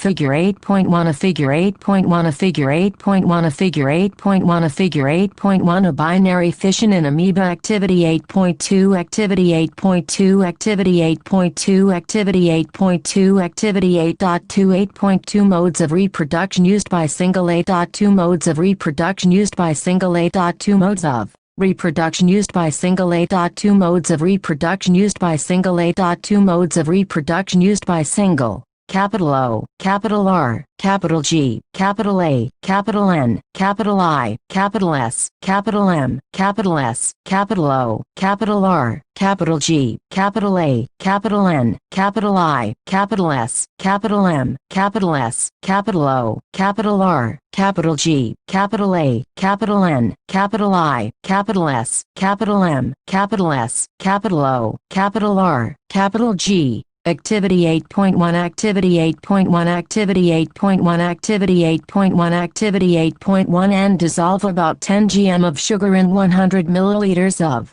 water. And take 20 milliliters of this solution in a test tube and add a pinch of yeast granules to it and put a cotton plug on the mouth of the test tube and keep it in a warm place. And after 1 or 2 hours, put a small drop of yeast culture from the test tube on a slide and cover it with a cover slip. And observe the slide under a microscope and wet a slice of bread, and keep it in a cool, moist and dark place. And observe the surface of the slice with a magnifying glass and record your observations for a week. Compare and contrast the ways in which yeast grows in the first case, and how mold grows in the second. Having discussed the context in which reproductive processes work, let us now examine how different organisms actually reproduce. The modes by which various organisms reproduce depend on the body design of the organisms. 8.2. 1. Fission. For unicellular organisms, cell division, or fission, leads to the creation of new individuals. Many different patterns of fission have been observed. Many bacteria and protozoa simply split into 2 equal halves during cell division. In organisms such as amoeba, the splitting of the 2 cells during division can take place in any plane. Activity 8.3 Activity 8.3 Activity 8.3 Activity 8.3 Activity 8.3 And observe a permanent slide of amoeba under a microscope. And similarly observe another permanent slide of amoeba showing binary fission. And now, compare the observations of both the slides. However, some unicellular organisms show somewhat more organization of their bodies, such as is seen in Leishmania, which cause Kala-Azar, which have a whip-like structure at one end of the cell. In such organisms, binary fission occurs in a definite orientation in relation to Figure 8.1b. Figure 8.1b. Figure 8.1b. Figure 8.1b. Figure 8.1b. Binary fission in Leishmania A, B, C, D, E, F. These structures, other single-celled organisms, such as the malarial parasite, Plasmodium, divide into many daughter cells simultaneously by multiple fission. Yeast, on the other hand, can put out small buds that separate and grow further, as we saw in Activity 8.1. 8.2. 8.2 Fragmentation Figure 8.2 Figure 8.2 Figure 8.2 Figure 8.2 Figure 8.2 Multiple Fission and Plasmodium Activity 8.4 Activity 8.4 Activity 8.4 Activity 8.4 Activity 8.4 And collect water from a lake or pond that appears dark green and contains filamentous structures. And put 1 or 2 filaments on a slide and put a drop of glycerin on these filaments and cover it with a cover slip. And observe the slide under a microscope. And can you identify different tissues in the Spirogyra filaments in multicellular organisms with relatively simple body organization? Simple reproductive methods can still work. Spirogyra, for example, simply breaks up into smaller pieces upon maturation. These pieces or fragments grow into new individuals. Can we work out the reason for this? Based on what we saw in Activity 8.4, this is not true for all multicellular organisms. They cannot simply divide cell by cell. The reason is that many multicellular organisms, as we have seen, are not simply a random collection of cells. Specialized cells are organized as tissues, and tissues are organized into organs, which then have to be placed at definite positions in the body. In such a carefully organized situation, cell-by-cell division would be impractical. Multicellular organisms, therefore, need to use more complex ways of reproduction. A basic strategy used in multicellular organisms is that different cell types perform different specialized functions. Following this general pattern, reproduction in such organisms is also the function of a specific cell type. How is reproduction to be achieved from a single cell type? If the organism itself consists of many cell types, the answer is that there must be a single cell type in the organism that is capable of growing, proliferating and making other cell types under the right circumstances. 8.2.3 Regeneration. Many fully differentiated organisms have the ability to give rise to new individual organisms from their body parts. That is, if the individual is somehow cut or broken up into many pieces, many of these pieces grow into separate individuals. For example, simple animals like Hydra and Planaria can be cut into any number of pieces and each piece grows into a complete organism. This is known as regeneration. See Figure 8.3. Regeneration is carried out by specialized cells. These cells proliferate and make large numbers of cells. From this mass of cells, different cells undergo changes to become various cell types and tissues. These changes. Figure 8.3 Figure 8.3 Figure 8.3 Figure 8.3 Figure 8.3 Regeneration in Planaria take place in an organized sequence referred to as development. However, regeneration is not the same as reproduction, since most organisms would not normally depend on being cut up to be able to reproduce. 8.2.4 Budding organisms such as Hydra use regenerative cells for reproduction in the process of budding. In Hydra, a bud develops as an outgrowth due to repeated cell division at one specific site. Fig. 8.4 These buds develop into tiny individuals and when fully mature, detach from the parent body and become new independent individuals. Figure 8.4 Figure 8.4 Figure 8.4 Figure 8.4 Figure 8.4 Budding in Hydra. 8.2.5 Vegetative propagation. There are many plants in which parts like the root, stem and leaves develop into new plants under appropriate conditions. Unlike in most animals, plants can indeed use such a mode for reproduction. This property of vegetative propagation is used in methods such as layering or grafting to grow many plants like sugarcane, roses, or grapes for agricultural purposes. Plants raised by vegetative propagation can bear flowers and fruits earlier than those produced from seeds. Such methods also make possible the propagation of plants such as banana, orange, rose and jasmine that have lost the capacity to produce seeds. Another advantage of vegetative propagation is that all plants produced are genetically similar enough to the parent plant to have all its characteristics. Similarly, buds produced in the notches along the leaf margin of bryophyllum fall on the soil and develop into new plants. Fig. 8.5. Activity 8.6 Activity 8.6 Activity 8.6 Activity 8.6 Activity 8.6 And select a money plant and cut some pieces such that they contain at least one leaf. And cut out some other portions between two leaves and dip one end of all the pieces in water and observe over the next few days. And which ones grow and give rise to fresh leaves, and what can you conclude from your observations? Tissue culture and tissue culture. New plants are grown by removing tissue or separating cells from the growing tip of a plant. The cells are then placed in an artificial medium where they divide rapidly to form a small group of cells or callus. The callus is transferred to another medium containing hormones for growth and differentiation. The plantlets are then placed in the soil so that they can grow into mature plants. Using tissue culture, many plants can be grown from one parent in disease-free conditions. This technique is commonly used for ornamental plants. 8.2. 6. Spore formation. Even in many simple multicellular organisms, specific reproductive parts can be identified. The thread-like structures that developed on the bread in Activity 8.2 above are the hyphae of the bread mold Rhizopus. They are not reproductive parts. On the other hand, the tiny blob on a stick structures are involved in reproduction. The blobs are sporangia, which contain cells, or spores, that can eventually develop into new Rhizopus individuals. Fig. 8.6. The spores are covered by thick walls that protect them until they come into contact with another moist surface and can begin to grow. Figure 8.6 Figure 8.6 Figure 8.6 Figure 8.6 Figure 8.6 Spore formation in Rhizopus. Activity 8.5 Activity 8.5 Activity 8.5 Activity 8.5 Activity 8.5 And take a potato and observe its surface. Can notches be seen? And cut the potato into small pieces such that some pieces contain a notch or bud and some do not.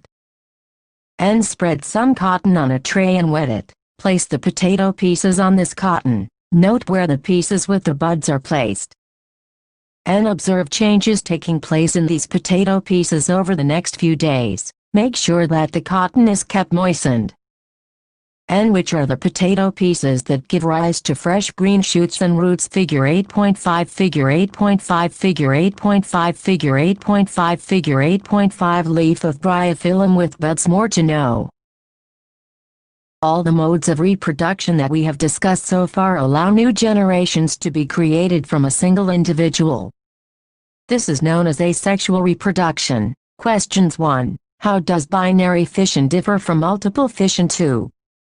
How will an organism be benefited if it reproduces through spores? 3. Can you think of reasons why more complex organisms cannot give rise to new individuals through regeneration? 4.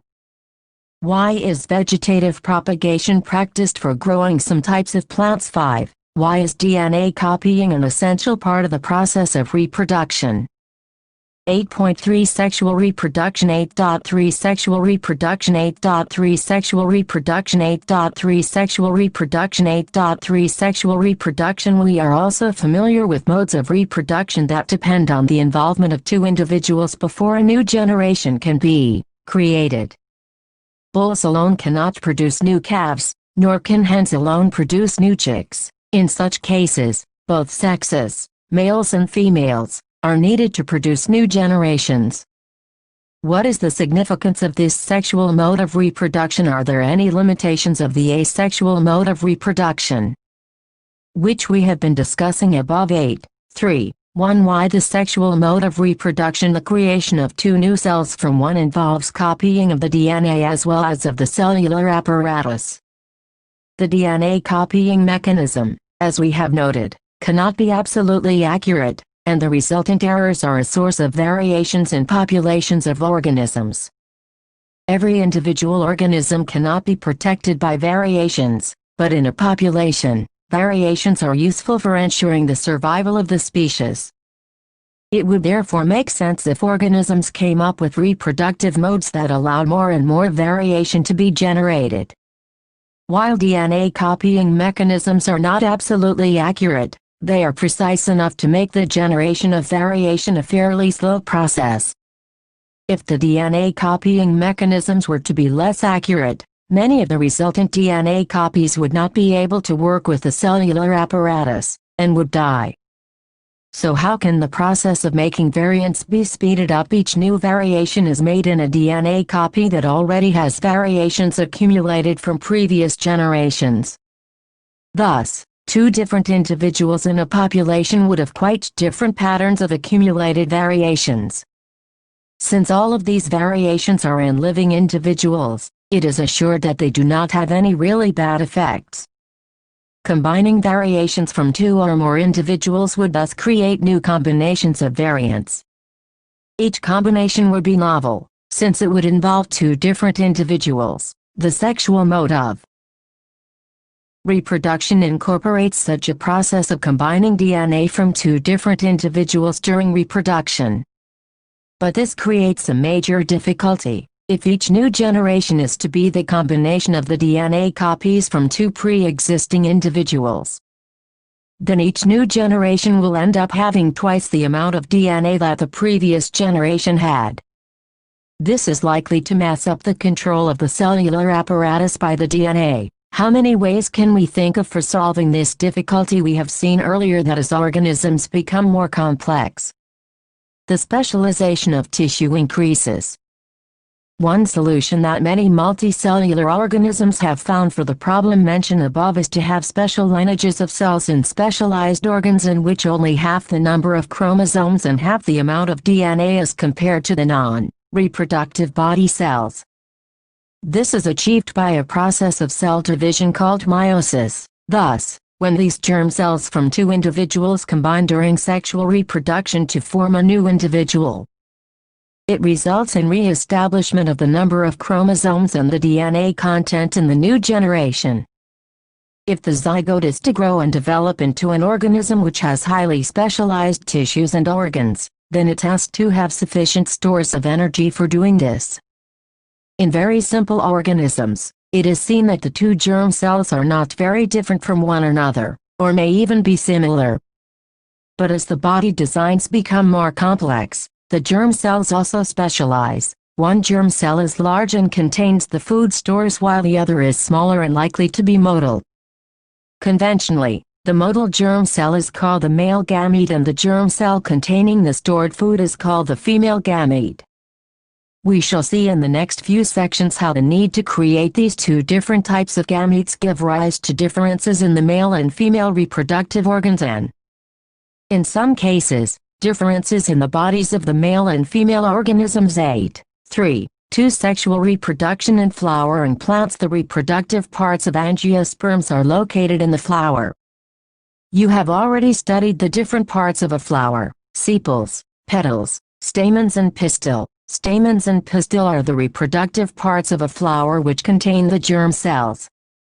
What possible functions could the petals and sepals serve? A flower may be unisexual: papaya, watermelon when it contains either stamens or pistil, or bisexual: hibiscus, mustard when it contains both stamens and pistil.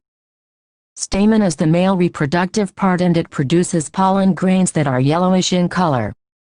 You must have seen this yellowish powder that often sticks to our hands if we touch the stamen of a flower. Pistil is present in the center of a flower and is the female reproductive part. It is made of 3 parts. Figure 8.7 Figure 8.7 Figure 8.7 Figure 8.7 Figure 8.7 Longitudinal section of flower. Figure 8.8 Figure 8.8 Figure 8.8 Figure 8.8 Figure 8.8 Germination of pollen on stigma. The swollen bottom part is the ovary.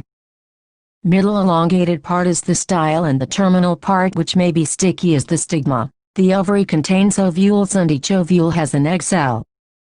The male germ cell produced by pollen grain fuses with the female gamete present in the ovule. This fusion of the germ cells or fertilization gives us the zygote, which is capable of growing into a new plant.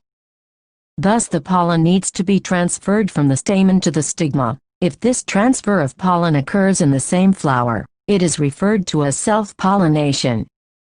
On the other hand, if the pollen is transferred from one flower to another, it is known as cross-pollination. This transfer of pollen from one flower to another is achieved by agents like wind, water or animals. After the pollen lands on a suitable stigma, it has to reach the female germ cells which are in the ovary.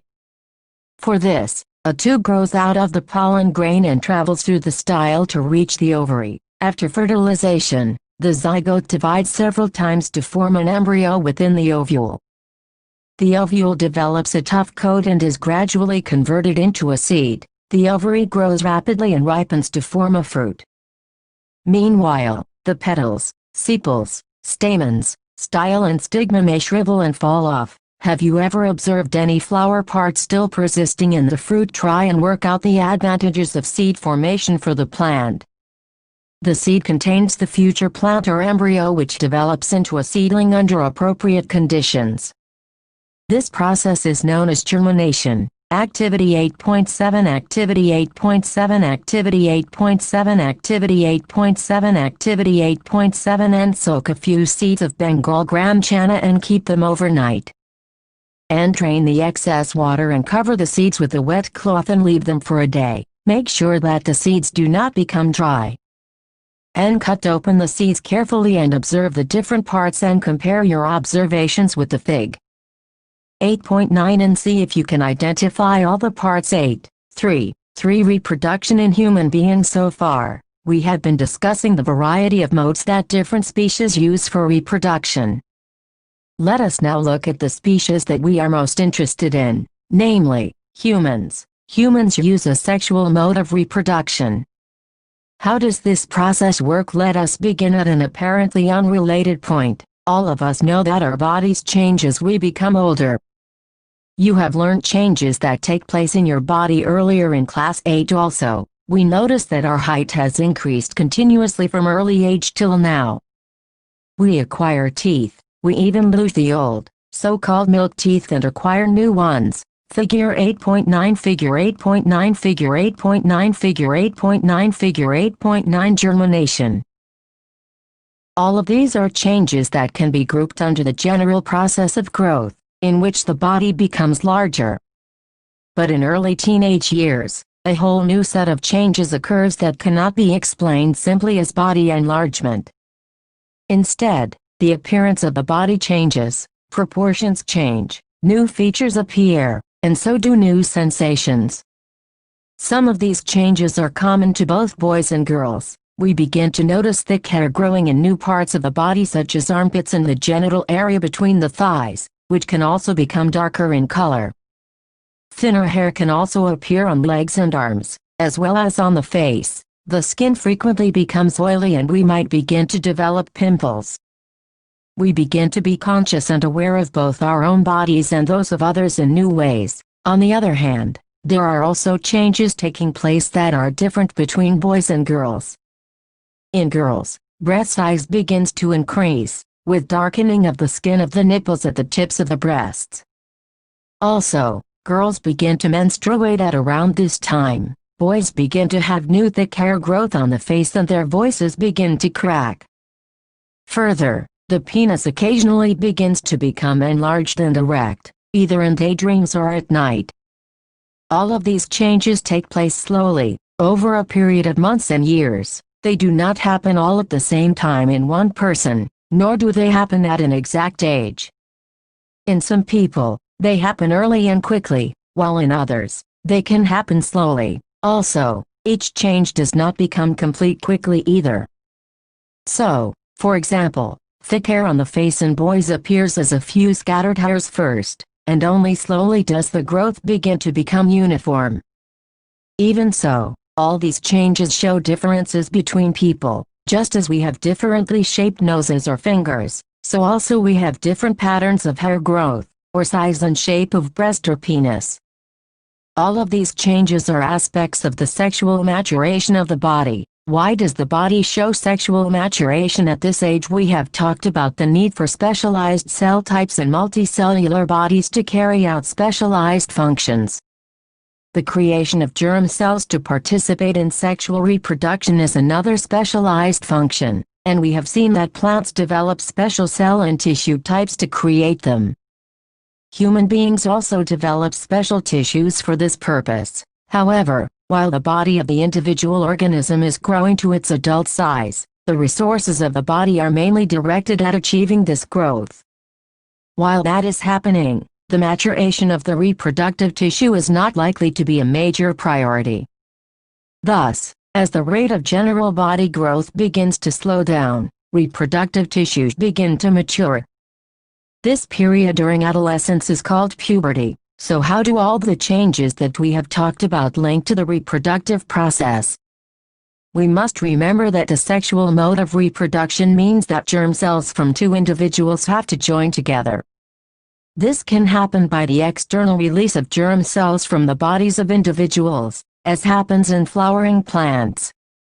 Or it can happen by two individuals joining their bodies together for internal transfer of germ cells for fusion, as happens in many animals.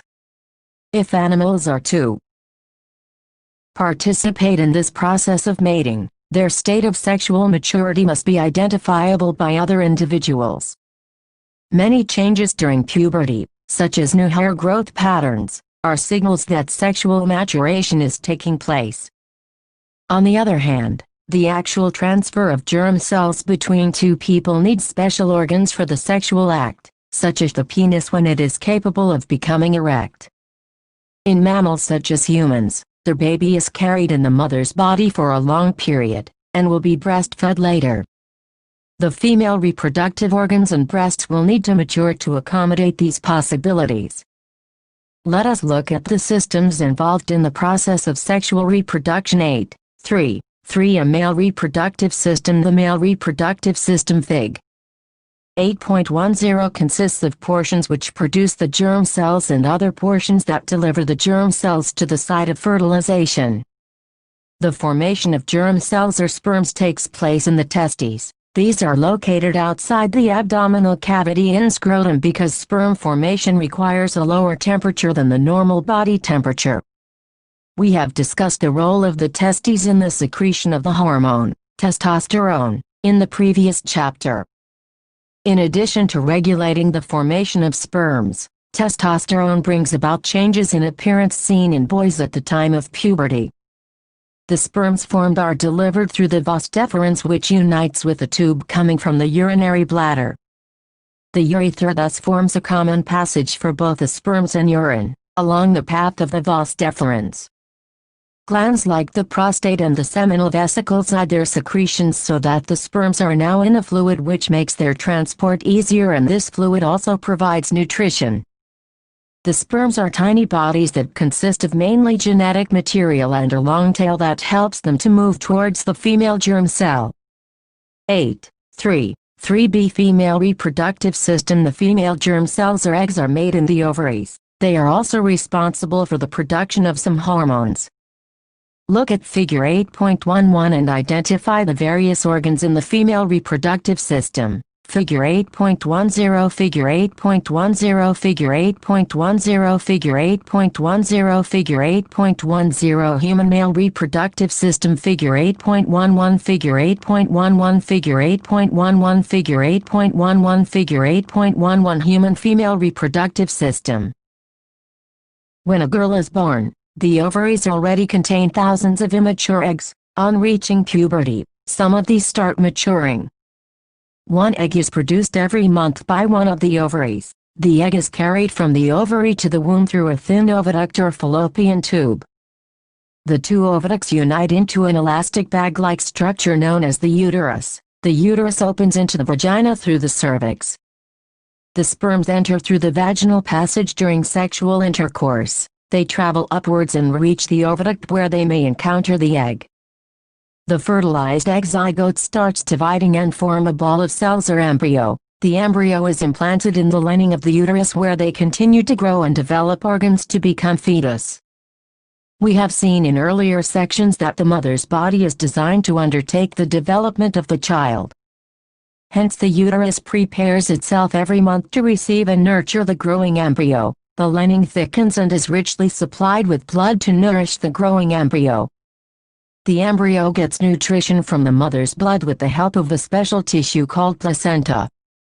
This is a disc which is embedded in the uterine wall. It contains villi on the embryo side of the tissue. On the mother side are blood spaces, which surround the villi. This provides a large surface area for glucose and oxygen to pass from the mother to the embryo. The developing embryo will also generate waste substances which can be removed by transferring them into the mother's blood through the placenta. The development of the child inside the mother's body takes approximately 9 months. The child is born as a result of rhythmic contractions of the muscles in the uterus. 8.3. See what happens when the egg is not fertilized. If the egg is not fertilized, it lives for about 1 day. Since the ovary releases 1 egg every month, the uterus also prepares itself every month to receive a fertilized egg.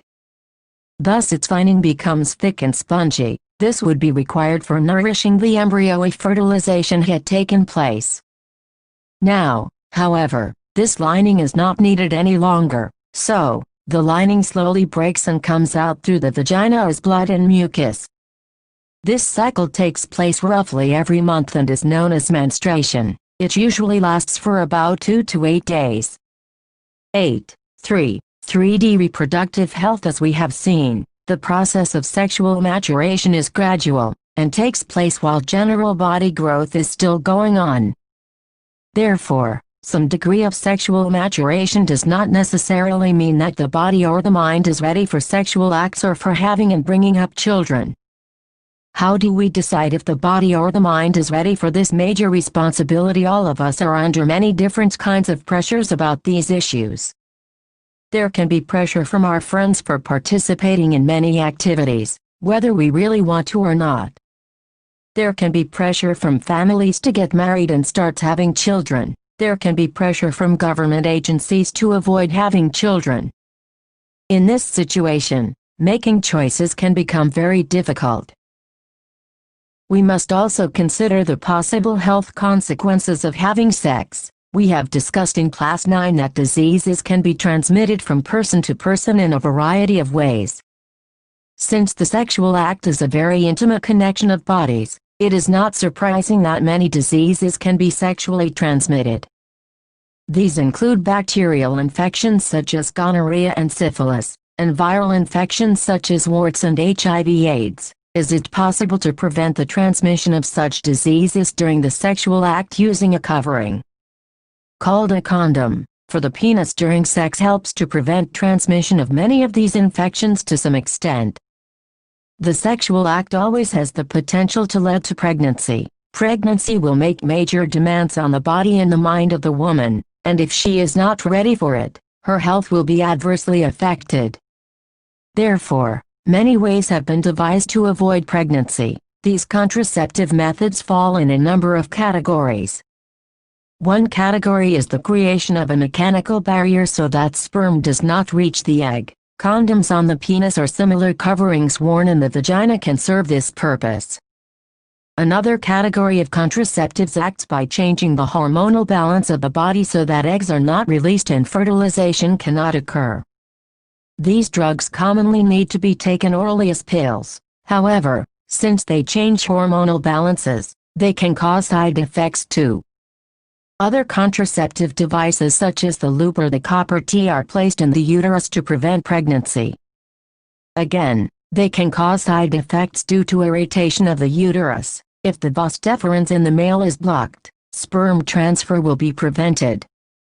If the fallopian tube in the female is blocked, the egg will not be able to reach the uterus. In both cases, fertilization will not take place. Surgical methods can be used to create such blocks. While surgical methods are safe in the long run, surgery itself can cause infections and other problems if not performed properly. Surgery can also be used for removal of unwanted pregnancies. These may be misused by people who do not want a particular child, as happens in illegal sex-selective abortion of female fetuses. For a healthy society, the female-male sex ratio must be maintained. Because of reckless female fotocides, child sex ratio is declining at an alarming rate in some sections of our society, although prenatal sex determination has been prohibited by law. We have noted earlier that reproduction is the process by which organisms increase their populations. The rates of birth and death in a given population will determine its size. The size of the human population is a cause for concern for many people. This is because an expanding population makes it harder to improve everybody's standard of living. However, if inequality in society is the main reason for poor standards of living for many people, the size of the population is relatively unimportant. If we look around us, what can we identify as the most important reason for poor living standards? What you have learned in reproduction, unlike other life processes, is not essential to maintain the life of an individual organism. Reproduction involves creation of a DNA copy and additional cellular apparatus by the cell involved in the process. Various organisms use different modes of reproduction depending on their body design and fission. Many bacteria and protozoa simply divide into 2 or more daughter cells. Organisms such as Hydra can regenerate if they are broken into pieces. They can also give out buds which mature into new individuals. Roots, stems and leaves of some plants develop into new plants through vegetative propagation, and these are examples of asexual reproduction where new generations are created from a single individual. Sexual reproduction involves 2 individuals for the creation of a new individual, and DNA copying mechanisms creates variations which are useful for ensuring the survival of the species. Modes of sexual reproduction allow for greater variation to be generated, and reproduction in flowering plants involves transfer of pollen grains from the anther to the stigma, which is referred to as pollination. This is followed by fertilization and changes in the body at puberty, such as increase in breast size in girls and new facial hair growth in boys, are signs of sexual maturation. The male reproductive system in human beings consists of testes which produce sperms, vas deferens, seminal vesicles, prostate gland, urethra and penis. The female reproductive system in human beings consists of ovaries, fallopian tubes, uterus and vagina. Sexual reproduction in human beings involves the introduction of sperm in the vagina of the female. Fertilization occurs in the fallopian tube, and contraception to avoid pregnancy can be achieved by the use of condoms, oral pills, copper tea and other methods. Questions 1. How is the process of pollination different from fertilization? 2. What is the role of the seminal vesicles and the prostate gland? 3. What are the changes seen in girls at the time of puberty? 4. How does the embryo get nourishment inside the mother's body? 5. If a woman is using a copper tea, will it help in protecting her from sexually transmitted diseases? How do organisms reproduce? 141 Exercises 1. Asexual reproduction takes place through budding in amoeba. B. Yeast. C. Plasmodium. D. Leishmania. 2. Which of the following is not a part of the female reproductive system in human beings? A. Ovary. B. Uterus. C. Vas deferens. D. Fallopian tube. 3. The anther contains a sepals. B. Ovule. C. Pistil. D. Pollen grains. 4. What are the advantages of sexual reproduction over asexual reproduction? 5. What are the functions performed by the testes in human beings? 6. Why does menstruation occur? 7. Draw a label diagram of the longitudinal section of a flower. 8. What are the different methods of contraception? 9. How are the modes for reproduction different in unicellular and multicellular organisms? 10. How does reproduction help in providing stability to populations of species? 11. What could be the reasons for adopting contraceptive methods? Figure 9.1 Figure 9.1 Figure 9.1 Figure 9.1 Figure 9.1 Creation of diversity over succeeding generations. The original organism at the top will give rise to, say, 2 individuals, similar in body design, but with subtle differences. Each of them, in turn, will give rise to 2 individuals in the next generation. Each of the 4 individuals in the bottom row will be different from each other. While some of these differences will be unique, others will be inherited from their respective parents, who were different from each other. Heredity and Evolution 9 chapter. We have seen that reproductive processes give rise to new individuals that are similar, but subtly different. we have discussed how some amount of variation is produced even during asexual reproduction, and the number of successful variations are maximized by the process of sexual reproduction. If we observe a field of sugarcane, we find very little variations among the individual plants, but in a number of animals including human beings, which reproduce sexually, quite distinct variations are visible among different individuals. In this chapter, we shall be studying the mechanism by which variations are created and inherited. The long-term consequences of the accumulation of variations are also an interesting point to be considered. We shall be studying this under evolution. 9.19, 19, 19, 19, 1a accumula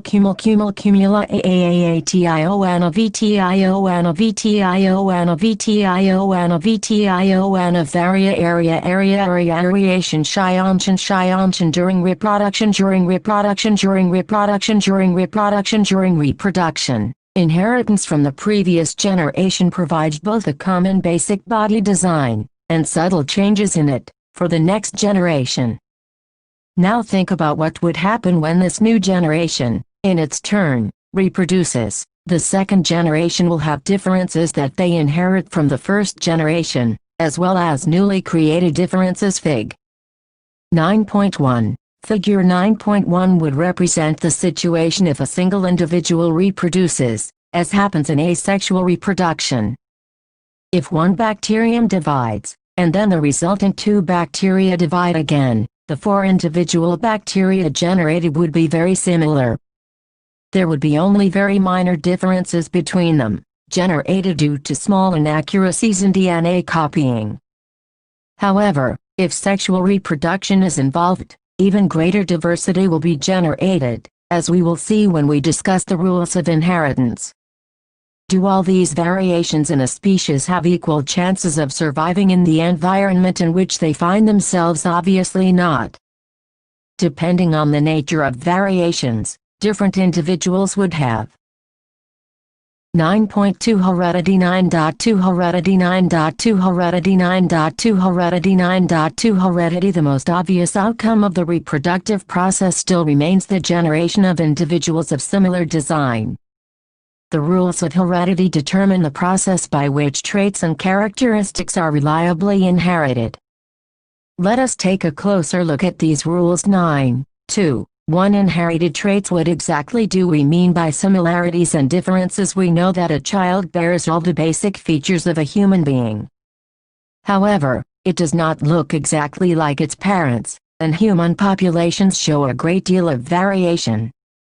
Questions. 1. If a trait A exists in 10 of a population of an asexually reproducing species and a trait B exists in 60 of the same population, which trait is likely to have arisen earlier? 2.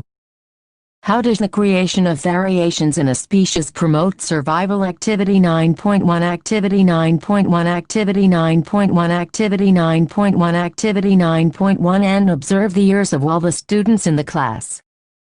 Prepare a list of students having free or attached earlobes and calculate the percentage of students having each. Fig.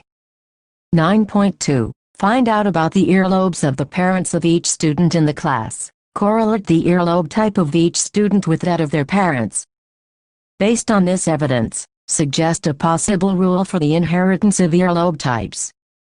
9.2. 2 rules for the inheritance of traits. Mendel's contributions. The rules for inheritance of such traits in human beings are related to the fact that both the father and the mother contribute practically equal amounts of genetic material to the child. This means that each trait can be influenced by both paternal and maternal DNA. Thus, for each trait there will be 2 versions in each child. What will, then, the trait seen in the child be? Mendel Seebox worked out the main rules of such inheritance, and it is interesting to look at some of his experiments from more than a century ago. Figure 9.2 Figure 9.2 Figure 9.2 Figure 9.2 Figure 9.2 A free and B attached earlobes. The lowest part of the ear, called the earlobe, is closely attached to the side of the head in some of us, and not in others. Free and attached earlobes are 2 variants found in human populations. Different kinds of advantages. Bacteria that can withstand heat will survive better in a heat wave, as we have discussed earlier. Selection of variants by environmental factors forms the basis for evolutionary processes, as we will discuss in later sections. B.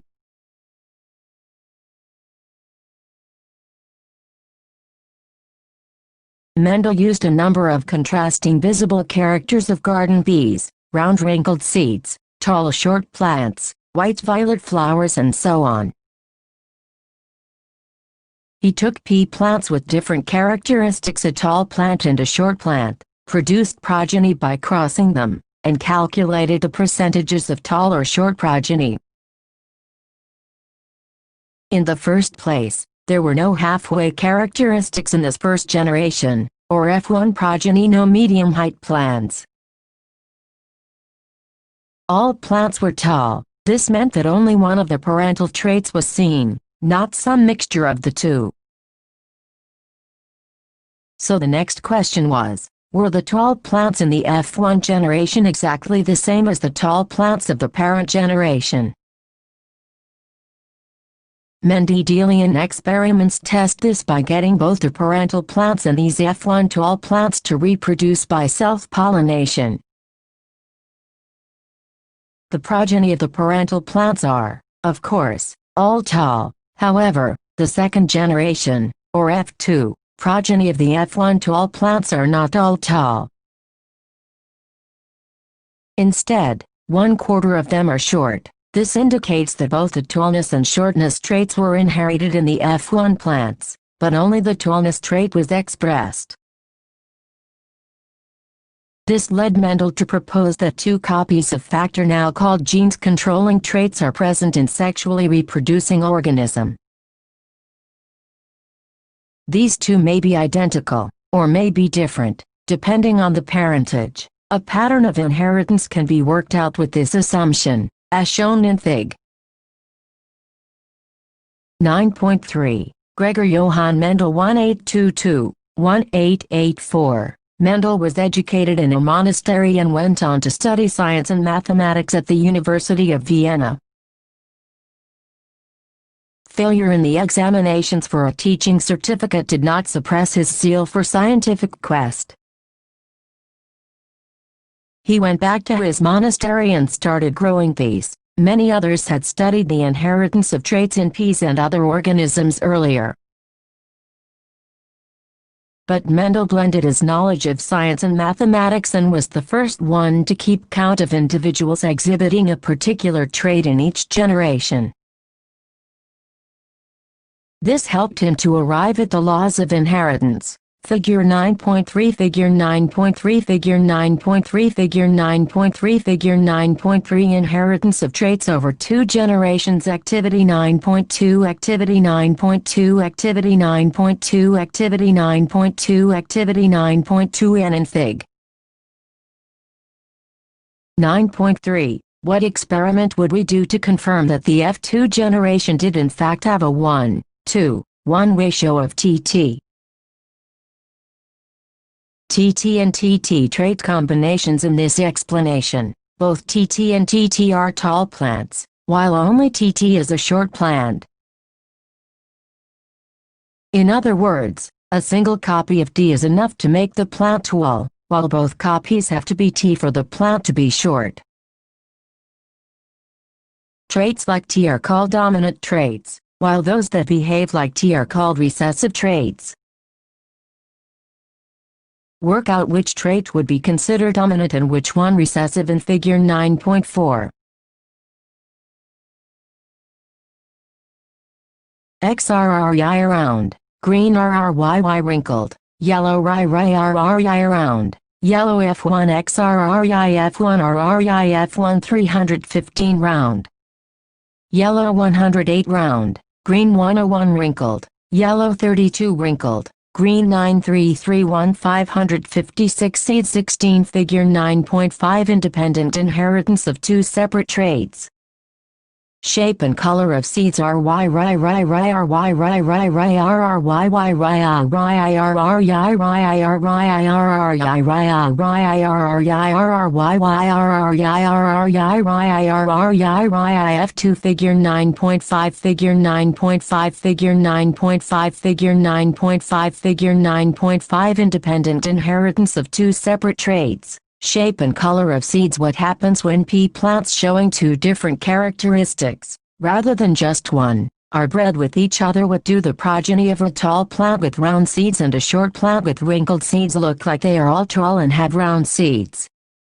Tallness and round seeds are thus dominant traits, but what happens when these F1 progeny are used to generate F2 progeny by self-pollination? A Mendelian experiment will find that some F2 progeny are tall plants with round seeds, and some were short plants with wrinkled seeds. However, there would also be some F2 progeny that showed new combinations. Some of them would be tall, but have wrinkled seeds, while others would be short, but have round seeds. You can see as to how new combinations of traits are formed in F2 offspring when factors controlling for seed shape and seed color recombine to form zygote, leading to form F2 offspring. Fig. 9.5. Thus, the tall short trait and the round seed wrinkled seed trait are independently inherited. 9.2. 3. How do these traits get expressed? How does the mechanism of heredity work? Cellular DNA is the information source for making proteins in the cell. A section of DNA that provides information for one protein is called the gene for that protein. How do proteins control the characteristics that we are discussing here? Let us take the example of tallness as a characteristic. We know that plants have hormones that can trigger growth. Plant height can thus depend on the amount of a particular plant hormone. The amount of the plant hormone made will depend on the efficiency of the process for making it. Consider now an enzyme that is important for this process. If this enzyme works efficiently, a lot of hormone will be made, and the plant will be tall. If the gene for that enzyme has an alteration that makes the enzyme less efficient, the amount of hormone will be less, and the plant will be short. Thus, genes control characteristics, or traits. If the interpretations of Mendelian experiments we have been discussing are correct, then both parents must be contributing equally to the DNA of the progeny during sexual reproduction. We have discussed this issue in the previous chapter. If both parents can help determine the trait in the progeny, both parents must be contributing a copy of the same gene.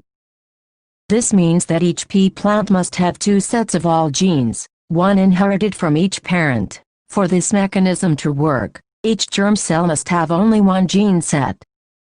How do germ cells make a single set of genes from the normal two copies that all other cells in the body have if progeny plants inherited a single whole gene set from each parent?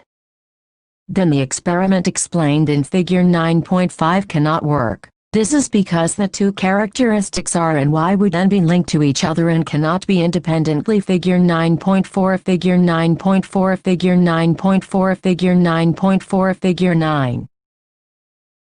Inherited. This is explained by the fact that each gene set is present, not as a single long thread of DNA, but as separate independent pieces, each called a chromosome. Thus, each cell will have two copies of each chromosome, one each from the male and female parents. Every germ cell will take one chromosome from each pair, and these may be of either maternal or paternal origin. When two germ cells combine, they will restore the normal number of chromosomes in the progeny, ensuring the stability of the DNA of the species. Such a mechanism of inheritance explains the results of the Mendel experiments, and is used by all sexually reproducing organisms. But asexually reproducing organisms also follow similar rules of inheritance. Can we work out how their inheritance might work? 9.2. For sex determination, we have discussed the idea that the two sexes participating in sexual reproduction must be somewhat different from each other for a number of reasons. How is the sex of a newborn individual determined? Different species used very different strategies for this. Some rely entirely on environmental cues. Thus, in some animals like a few reptiles, The temperature at which fertilized eggs are kept determines whether the animals developing in the eggs will be male or female. In other animals, such as snails, individuals can change sex, indicating that sex is not genetically determined. However, in human beings, the sex of the individual is largely genetically determined. In other words, the genes inherited from our parents decide whether we will be boys or girls. But so far, we have assumed that similar gene sets are inherited from both parents. If that is the case, how can genetic inheritance determine sex? The explanation lies in the fact that all human chromosomes are not paired. Most human chromosomes have a maternal and a paternal copy, and we have 22 such pairs, but one pair, called the sex chromosomes, is odd and not always being a perfect pair. Women have a perfect pair of sex chromosomes, both called X, but men have a mismatched pair in which one is a normal-sized X while the other is a short one called Y, so women are XX, while men are XY. Now, can we work out what the inheritance pattern of X and Y will be as Fig. 9.6 shows? Half the children will be boys and half will be girls. All children will inherit an X chromosome from their mother regardless of whether they are boys or girls. Thus, the sex of the children will be determined by what they inherit from their father. A child who inherits an X chromosome from her father will be a girl, and one who inherits a Y chromosome from him will be a boy. Figure 9.6 Figure 9.6 Figure 9.6 Figure 9.6 Figure 9.6 Sex determination in human being. 9.3 Evolution. We have noted that there is an inbuilt tendency to variation during reproduction, both because of errors in DNA copying, and as a result of sexual reproduction. Let us now look at some consequences of this tendency. 9.3. 1. In illustration, consider a group of 12 red beetles. They live, let us assume, in some bushes with green leaves. Their population will grow by sexual reproduction, and therefore, can generate variations. Let us imagine also that crows eat these beetles. The more beetles the crows eat, the fewer beetles are available to reproduce. Now, let us think about some different situations. Figure 9.7 that can develop in this beetle population. Questions 1. How do Mendel's experiments show that traits may be dominant or recessive? 2. How do Mendel's experiments show that traits are inherited independently? 3. A man with blood group A marries a woman with blood group O and their daughter has blood group O. Is this information enough to tell you which of the traits, blood group A or O, is dominant? Why or why not? 4. How is the sex of the child determined in human beings? Figure 9.7 Figure 9.7 Figure 9.7 Figure 9.7 Figure 9.7 Variations in a population inherited and otherwise. In the first situation, a color variation arises during reproduction, so that there is one beetle that is green in color instead of red. This beetle, moreover, can pass the color on to its progeny, so that all its progeny beetles are green. Crows cannot see green-colored beetles on the green leaves of the bushes, and therefore cannot eat them. What happens then? The progeny of green beetles is not eaten, while the progeny of red beetles continues to be eaten.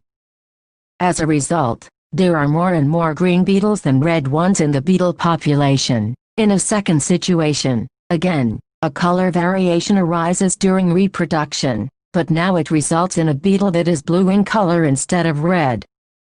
This beetle can also pass the color on to its progeny, so that all its progeny beetles are blue. Crows can see blue-colored beetles in the green leaves of the bushes as well as they can see red ones, and therefore can eat them.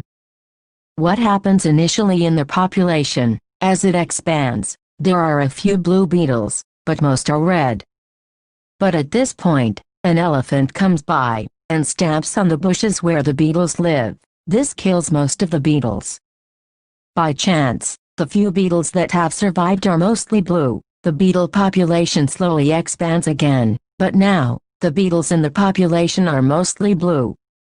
It is obvious that in both situations, what started out as a rare variation came to be a common characteristic in the population. In other words, the frequency of an inherited trait changed over generations. Since genes control traits, we can say that the frequency of certain genes in a population changed over generations.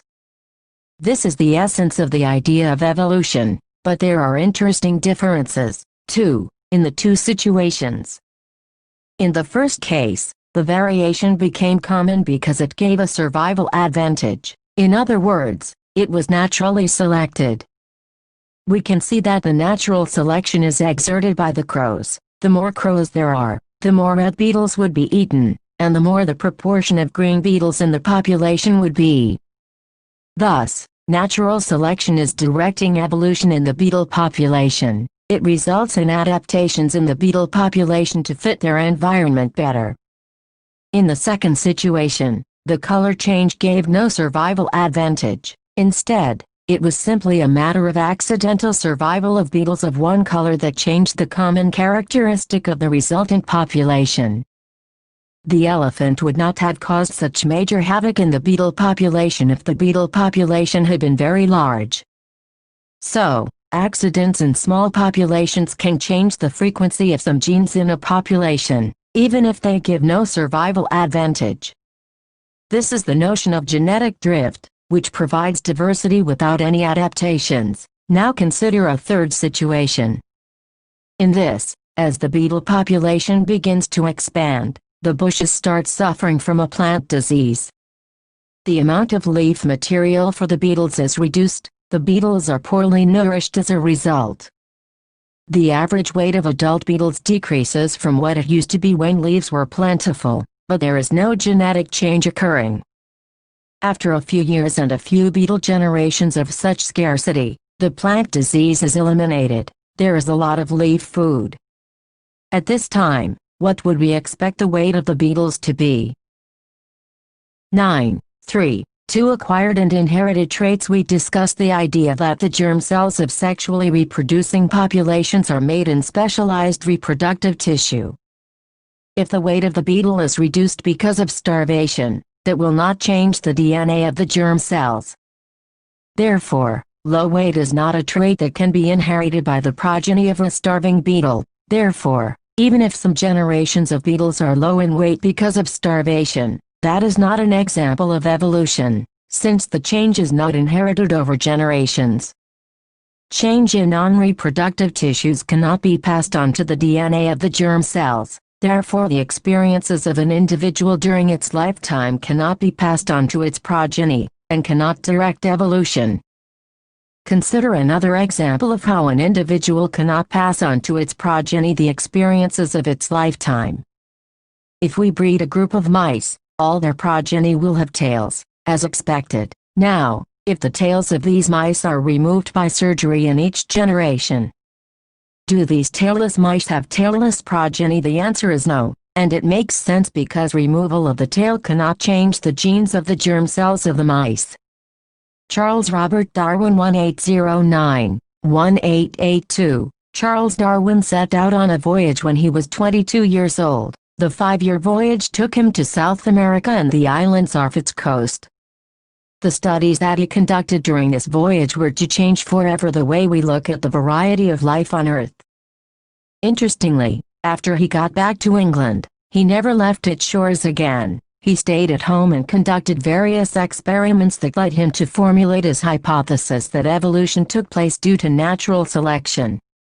He did not know the mechanism whereby variations arose in the species. He would have been enlightened by Mendel's experiments, but these two gentlemen did not know of each other or their work. We often associate Darwin solely with the theory of evolution. But he was an accomplished naturalist, and one of the studies he conducted was to do with the role of earthworms in soil fertility. This is the reason why the ideas of heredity and genetics that we have discussed earlier are so essential for understanding evolution. Even Charles Darwin, who came up with the idea of evolution of species by natural selection in the 19th century, could not work out the mechanism. It is ironic that he could have done so if he had seen the significance of the experiments his Austrian contemporary, Gregor Mendel, was doing. But then, Mendel too did not notice Darwin's work as relevant to his.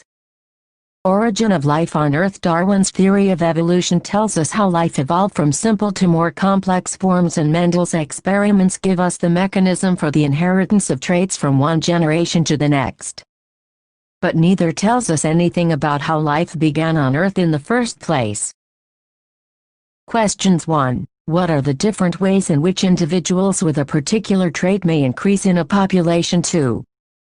Why are traits acquired during the lifetime of an individual not inherited? 3. Why are the small numbers of surviving tigers a cause of worry from the point of view of genetics? 9.4 Species 9.4 Species 9.4 Species 9.4 Species 9.4 Speciation. What we have seen so far is microevolution.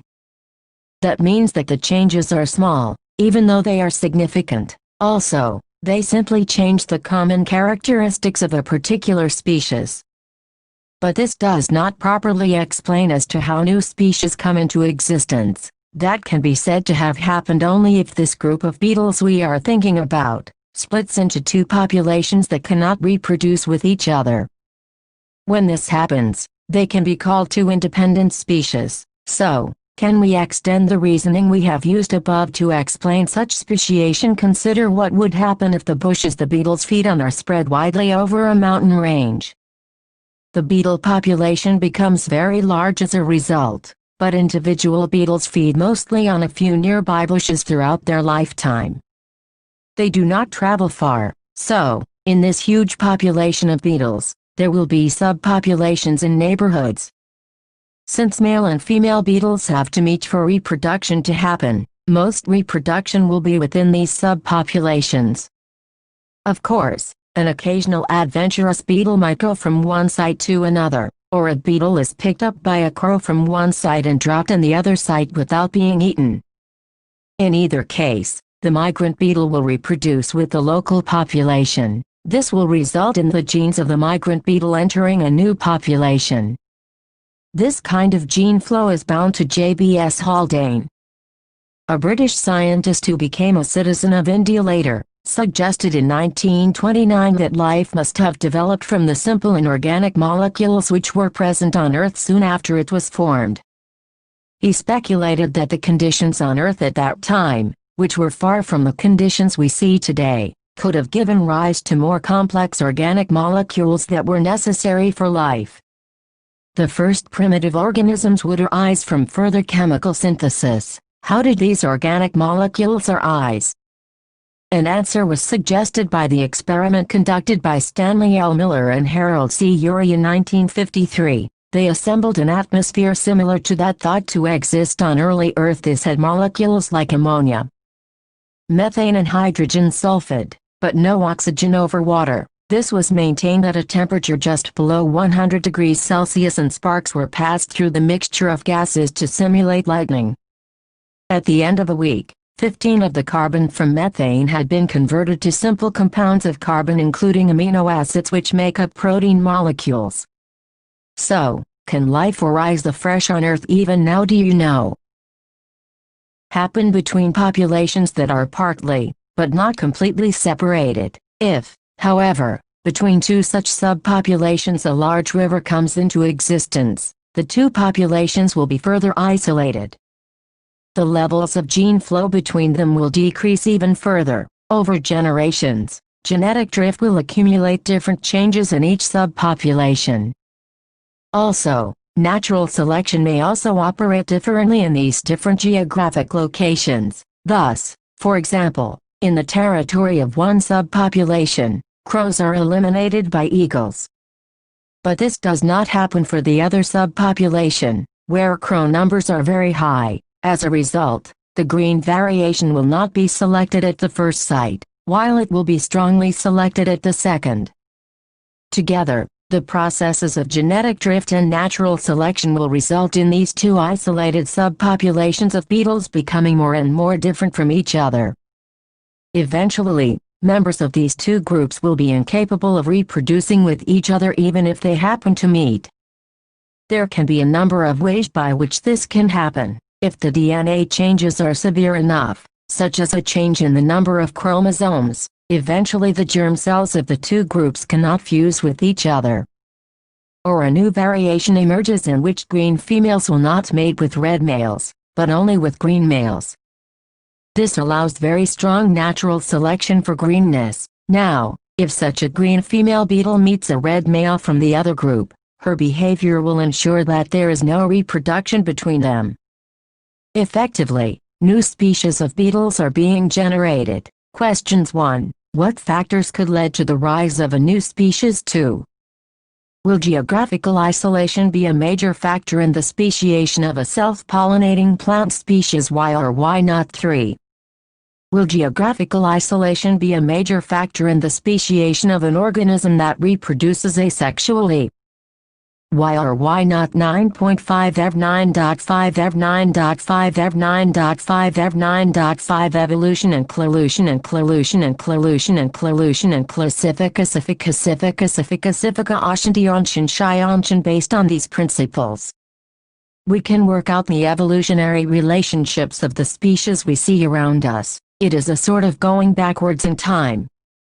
We can do this by identifying hierarchies of characteristics between species. In order to understand this process, let us think back to our discussion on the classification of organisms in Class 9. Similarities among organisms will allow us to group them and then study the groups. For this, which characteristics decide more fundamental differences among organisms, and which ones decide less basic differences? What is meant by characteristics? Anyway, characteristics are details of appearance or behavior. In other words, a particular form or a particular function. That we have 4 limbs is thus a characteristic. That plants can do photosynthesis is also a characteristic. Some basic characteristics will be shared by most organisms. The cell is the basic unit of life in all organisms. The characteristics in the next level of classification would be shared by most, but not all organisms.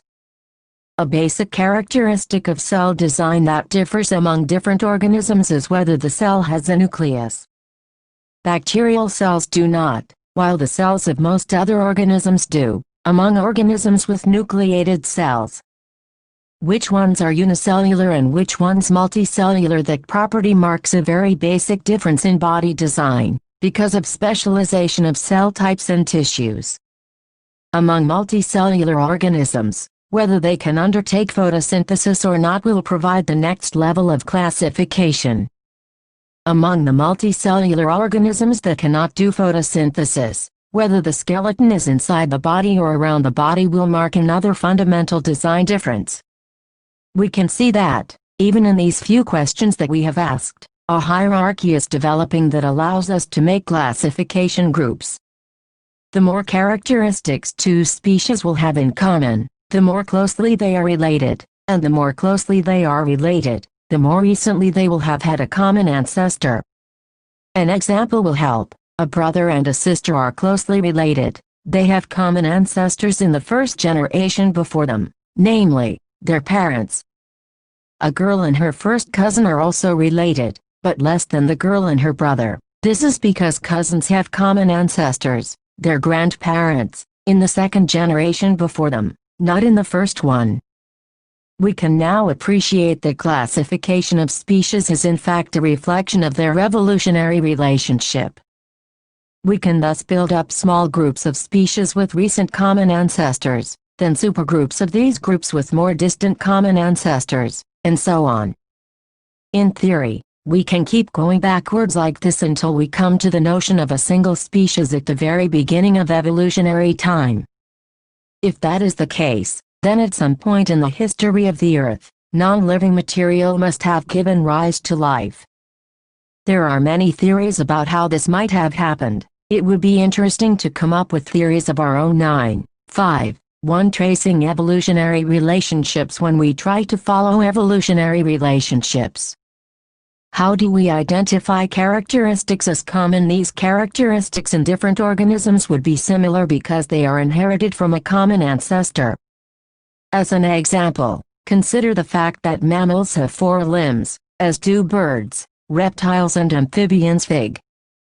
9.8. The basic structure of the limbs is similar, though it has been modified to perform different functions in various vertebrates. Such a homologous characteristic helps to identify an evolutionary relationship between apparently different species.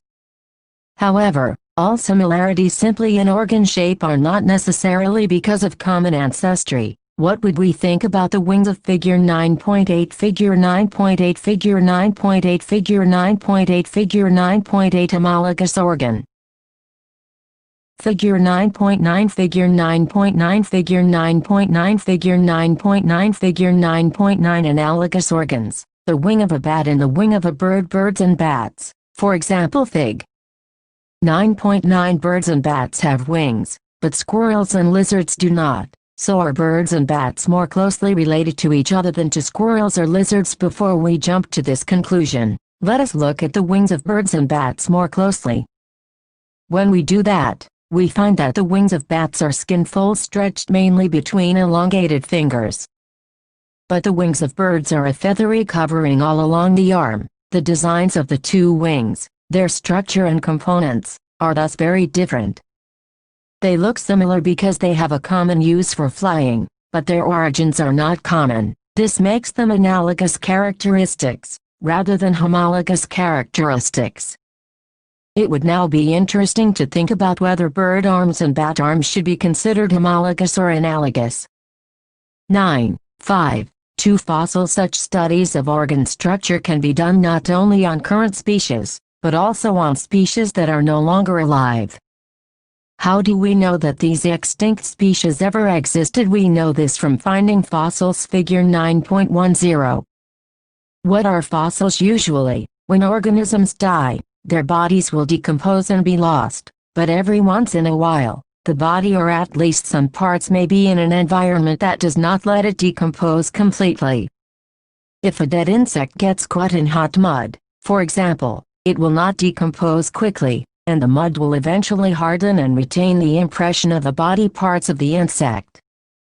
All such preserved traces of living organisms are called fossils. Figure 9.10, Figure 9.10, Figure 9.10, Figure 9.10, Figure 9.10. Various kind of fossils. Note the different appearances and degrees of detail and preservation. The dinosaur skull fossil shown was found only a few years ago in the Narmada Valley. Science 154. How do we know how old the fossils are? There are two components to this estimation. One is relative. If we dig into the earth and start finding fossils, it is reasonable to suppose that the fossils we find closer to the surface are more recent than the fossils we find in deeper layers. The second way of dating fossils is by detecting the ratios of different isotopes of the same element in the fossil material. It would be interesting to find out exactly how this method works. Let us start 100 million years ago. Some invertebrates on the seabed die, and are buried in the sand. More sand accumulates, and sandstone forms under pressure. Millions of years later, dinosaurs living in the area die, and their bodies, too, are buried in mud. This mud is also compressed into rock, above the rock containing the earlier invertebrate fossils. Again, millions of years later, the bodies of horse-like creatures dying in the area are fossilized in rocks above these earlier rocks.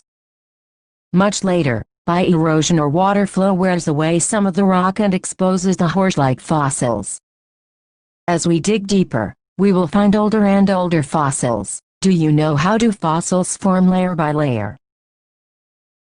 Figure 9.11, Figure 9.11, Figure 9.11, Figure 9.11, Figure 9.11. A flatworm named Planaria has very simple eyes that are really just eye spots which detect light.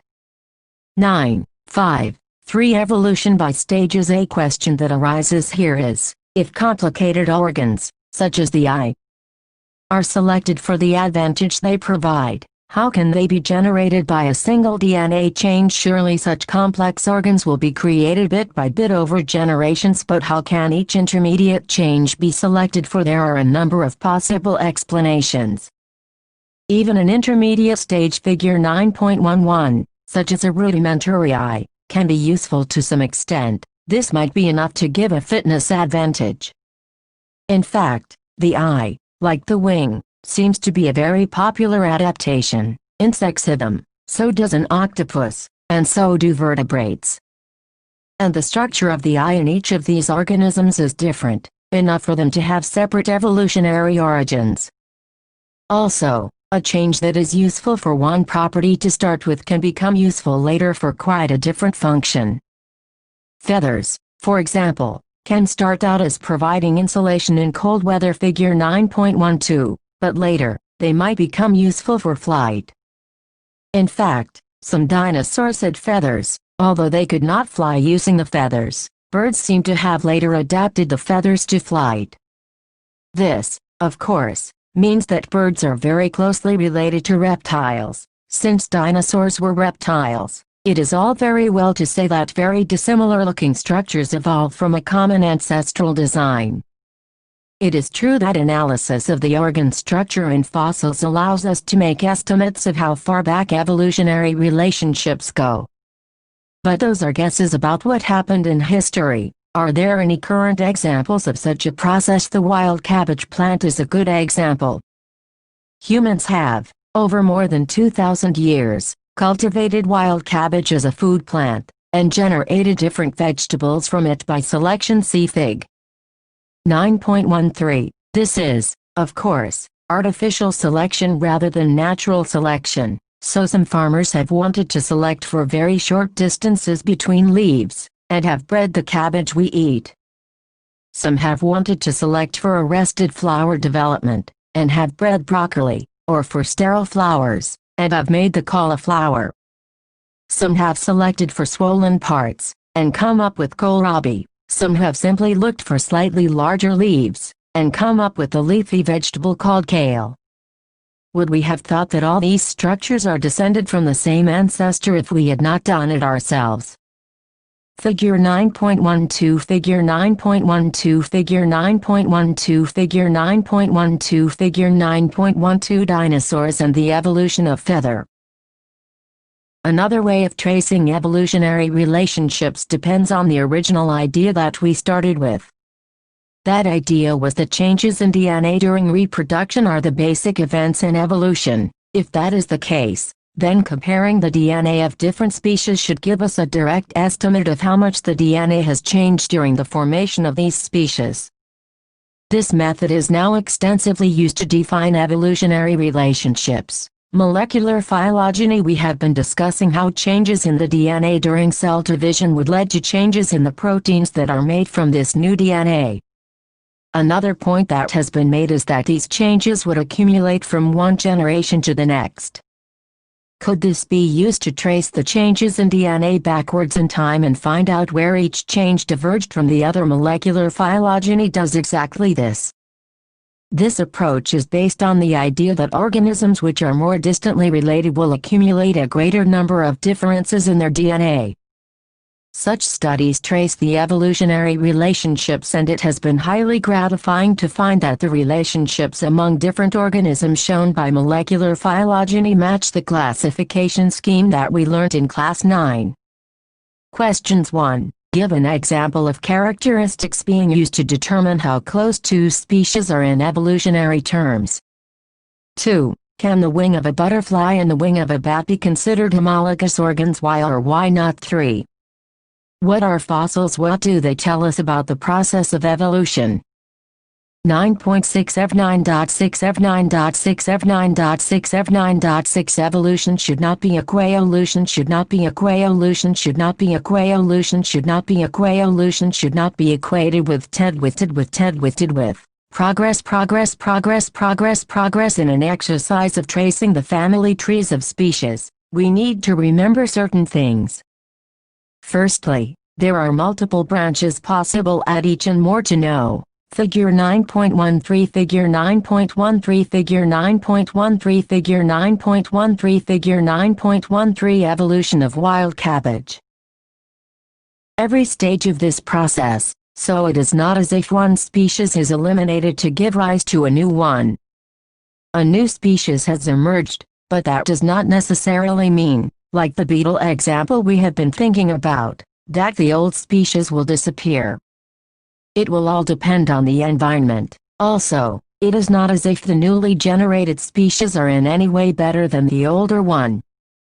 It is just that natural selection and genetic drift have together led to the formation of a population that cannot reproduce with the original one.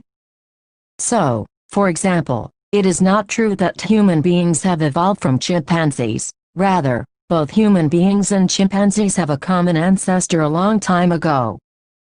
That common ancestor is likely to have been neither human or chimpanzee. Also, the first step of separation from that ancestor is unlikely to have resulted in modern chimpanzees and human beings.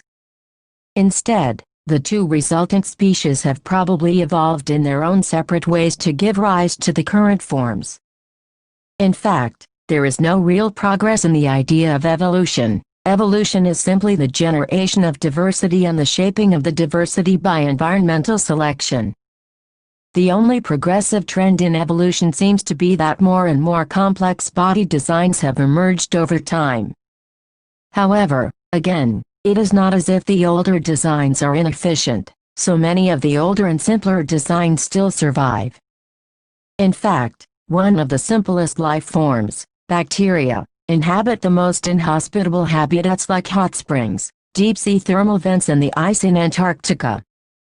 In other words, human beings are not the pinnacle of evolution, but simply yet another species in the teeming spectrum of evolving life. 9.6. 1. Human evolution. The same tools for tracing evolutionary relationships, excavating, time dating and studying fossils, as well as determining DNA sequences have been used for studying human evolution.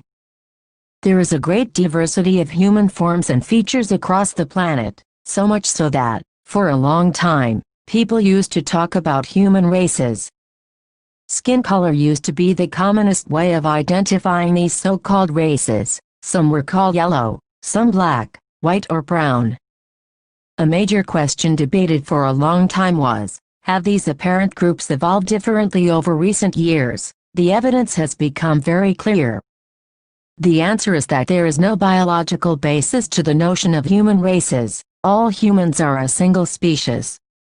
Not only that, regardless of where we have lived for the past few thousand years, we all come from Africa. The earliest members of the human species, Homo sapiens, can be traced there. Our genetic footprints can be traced back to our African roots. A couple of 100,000 years ago, some of our ancestors left Africa while others stayed on. While Figure 9.14 Figure 9.14 Figure 9.14 Figure 9.14 Figure 9.14 Evolution Ladder versus Trend. What you have learned: the residents spread across Africa, the migrants slowly spread across the planet, from Africa to West Asia, then to Central Asia, Eurasia, South Asia, East Asia. They traveled down the islands of Indonesia and the Philippines to Australia, and they crossed the Bering Land Bridge to the Americas. They did not go in a single line, so they were not traveling for the sake of traveling, obviously. They went forwards and backwards, with groups sometimes separating from each other, sometimes coming back to mix with each other, even moving in and out of Africa. Like all other species on the planet, they had come into being as an accident of evolution, and were trying to live their lives the best they could. Questions 1. Why are human beings who look so different from each other in terms of size, color and looks said to belong to the same species? 2. In evolutionary terms, can we say which among bacteria, spiders, fish and chimpanzees have a better body design? Why or why not? And variations arising during the process of reproduction can be inherited. And these variations may lead to increased survival of the individuals, and sexually reproducing individuals have two copies of genes for the same trait. If the copies are not identical, the trait that gets expressed is called the dominant trait and the other is called the recessive trait. And traits in one individual may be inherited separately, giving rise to new combinations of traits in the offspring of sexual reproduction. And sex is determined by different factors in various species. In human beings, the sex of the child depends on whether the paternal chromosome is X for girls or Y for boys. And variations in the species may confer survival advantages or merely contribute to the genetic drift. and changes in the non-reproductive tissues caused by environmental factors are not inheritable, and speciation may take place when variation is combined with geographical isolation. Evolutionary relationships are traced in the classification of organisms, and tracing common ancestors back in time leads us to the idea that at some point of time, non-living material must have given rise to life. Evolution can be worked out by the study of not just living species, but also fossils, and complex organs may have evolved because of the survival advantage of even the intermediate stages. Organs or features may be adapted to new functions during the course of evolution. For example, feathers are thought to have been initially evolved for warmth and later adapted for flight. Evolution cannot be said to progress from lower forms to higher forms. Rather, evolution seems to have given rise to more complex body designs even while the simpler body designs continue to flourish. Study of the evolution of human beings indicates that all of us belong to a single species that evolved in Africa and spread across the world in stages. 1. A Mendelian experiment consisted of breeding tall pea plants bearing violet flowers with short pea plants bearing white flowers. The progeny all bore violet flowers, but almost half of them were short. This suggests that the genetic makeup of the tall parent can be depicted as a TTWWB, TTWWC, TTWWD, TTWW2. An example of homologous organs is our arm and a dog's foreleg, B our teeth and an elephant's tusks. C potato and runners of grass, D all of the above three. In evolutionary terms, we have more in common with a Chinese schoolboy. B a chimpanzee, C a spider, D a bacterium. 4. A study found that children with light-colored eyes are likely to have parents with light-colored eyes. On this basis, can we say anything about whether the light eye color trait is dominant or recessive? Why or why not? 5. How are the areas of study, evolution and classification interlinked? 6. Explain the terms analogous and homologous organs with examples. 7. Outline a project which aims to find the dominant coat color in dogs. 8. Explain the importance of fossils in deciding evolutionary relationships. 9. What evidence do we have for the origin of life from inanimate matter? 10. Explain how sexual reproduction gives rise to more viable variations than asexual reproduction. How does this affect the evolution of those organisms that reproduce sexually? 11. How is the equal genetic contribution of male and female parents ensured in the progeny? 12. Only variations that confer an advantage to an individual organism will survive in a population. Do you agree with this statement? Why or why not? Exercise. Light, reflection and refraction. 10. Chapter. We see a variety of objects in the world around us. However, we are unable to see anything in a dark room. On lighting up the room, things become visible. What makes things visible during the day? The sunlight helps us to see objects. An object reflects light that falls on it. This reflected light, when received by our eyes, enables us to see things.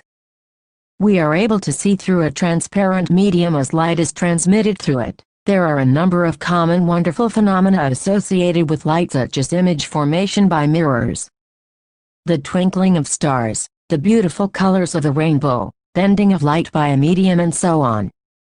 A study of the properties of light helps us to explore them. By observing the common optical phenomena around us, we may conclude that light seems to travel in straight lines. The fact that a small source of light casts a sharp shadow of an opaque object points to this straight line path of light, usually indicated as a ray of light. More to know. If an opaque object on the path of light becomes very small, light has a tendency to bend around it and not walk in a straight line, an effect known as the diffraction of light. Then the straight line treatment of optics using rays fails. To explain phenomena such as diffraction, light is thought of as a wave, the details of which you will study in higher classes. Again, at the beginning of the 20th century, it became known that the wave theory of light often becomes inadequate for treatment of the interaction of light with matter, and light often behaves somewhat like a stream of particles. This confusion about the true nature of light continued for some years till a modern quantum theory of light emerged, in which light is neither a wave nor a particle. The new theory reconciles the particle properties of light with the wave nature. In this chapter, we shall study the phenomena of reflection and refraction of light using the straight line propagation of light. These basic concepts will help us in the study of some of the optical phenomena in nature. We shall try to understand in this chapter the reflection of light by spherical mirrors and refraction of light and their application in real-life situations. 10.1 Reflection of light. 10.1 Reflection of light. 10.1 Reflection of light. 10.1 Reflection of light. 10.1 Reflection of light. A highly polished surface, such as a mirror, reflects most of the light falling on it. You are already familiar with the laws of reflection of light. Let us recall these laws. The angle of incidence is equal to the angle of reflection, and to the incident ray, the normal to the mirror at the point of incidence and the reflected ray, all lie in the same plane. These laws of reflection are applicable to all types of reflecting surfaces, including spherical surfaces. You are familiar with the formation of image by a plane mirror. What are the properties of the image? Image formed by a plane mirror is always virtual and direct. The size of the image is equal to that of the object. The image formed is as far behind the mirror as the object is in front of it. Further, the image is laterally inverted. How would the images be when the reflecting surfaces are curved? Let us explore. Activity 10.1 Activity 10.1 Activity 10.1 Activity 10.1 Activity 10.1 And take a large shining spoon. Try to view your face in its curved surface. And do you get the image? Is it smaller or larger? And move the spoon slowly away from your face. Observe the image. How does it change? And reverse the spoon and repeat the activity. How does the image look like now? And compare the characteristics of the image on the two surfaces. The curved surface of a shining spoon could be considered as a curved mirror. The most commonly used type of curved mirror is the spherical mirror. The reflecting surface of such mirrors can be considered to form a part of the surface of a sphere. Such mirrors, whose reflecting surfaces are spherical, are called spherical mirrors. We shall now study about spherical mirrors in some detail. 10.2 Spheric 10.2 Spheric 10.2 Spheric 10.2 Spheric 10.2 Spherical mirrors. Mirrors. The reflecting surface of a spherical mirror may be curved inwards or outwards. A spherical mirror, whose reflecting surface is curved inwards, that is, faces towards the center of the sphere, is called a concave mirror. A spherical mirror whose reflecting surface is curved outwards is called a convex mirror. The schematic representation of these mirrors is shown in Fig. 10.1. You may note in these diagrams that the back of the mirror is shaded. You may now understand that the surface of the spoon curved inwards can be approximated to a concave mirror and the surface of the spoon bulged outwards can be approximated to a convex mirror. Before we move further on spherical mirrors, we need to recognize and understand the meaning of a few terms.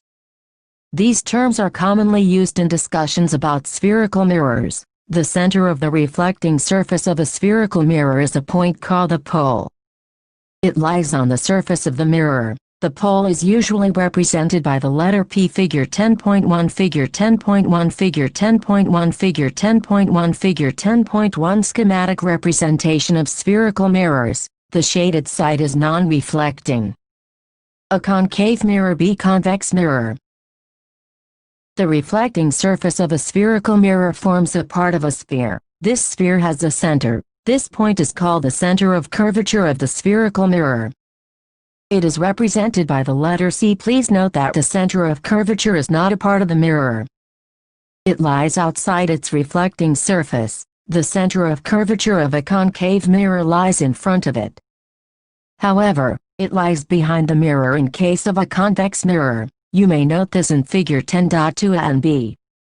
The radius of the sphere of which the reflecting surface of a spherical mirror forms a part is called the radius of curvature of the mirror. It is represented by the letter R. You may note that the distance PC is equal to the radius of curvature. Imagine a straight line passing through the pole and the center of curvature of a spherical mirror. This line is called the principal axis. Remember that principal axis is normal to the mirror at its pole. Let us understand an important term related to mirrors, through an activity. Activity 10.2 Activity 10.2 Activity 10.2 Activity 10.2 Activity 10.2 Caution: do not look at the sun directly or even into a mirror reflecting sunlight. It may damage your eyes. Then hold a concave mirror in your hand and direct its reflecting surface towards the sun. And direct the light reflected by the mirror onto a sheet of paper held close to the mirror, and move the sheet of paper back and forth gradually until you find on the paper sheet a bright, sharp spot of light. And hold the mirror and the paper in the same position for a few minutes. What do you observe? Why the paper at first begins to burn, producing smoke.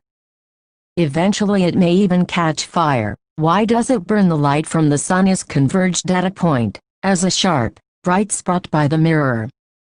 In fact, this spot of light is the image of the sun on the sheet of paper. This point is the focus of the concave mirror.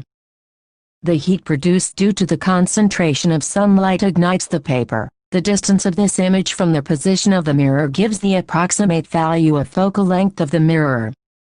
Let us try to understand this observation with the help of a ray diagram. Observe figure 10.2 closely.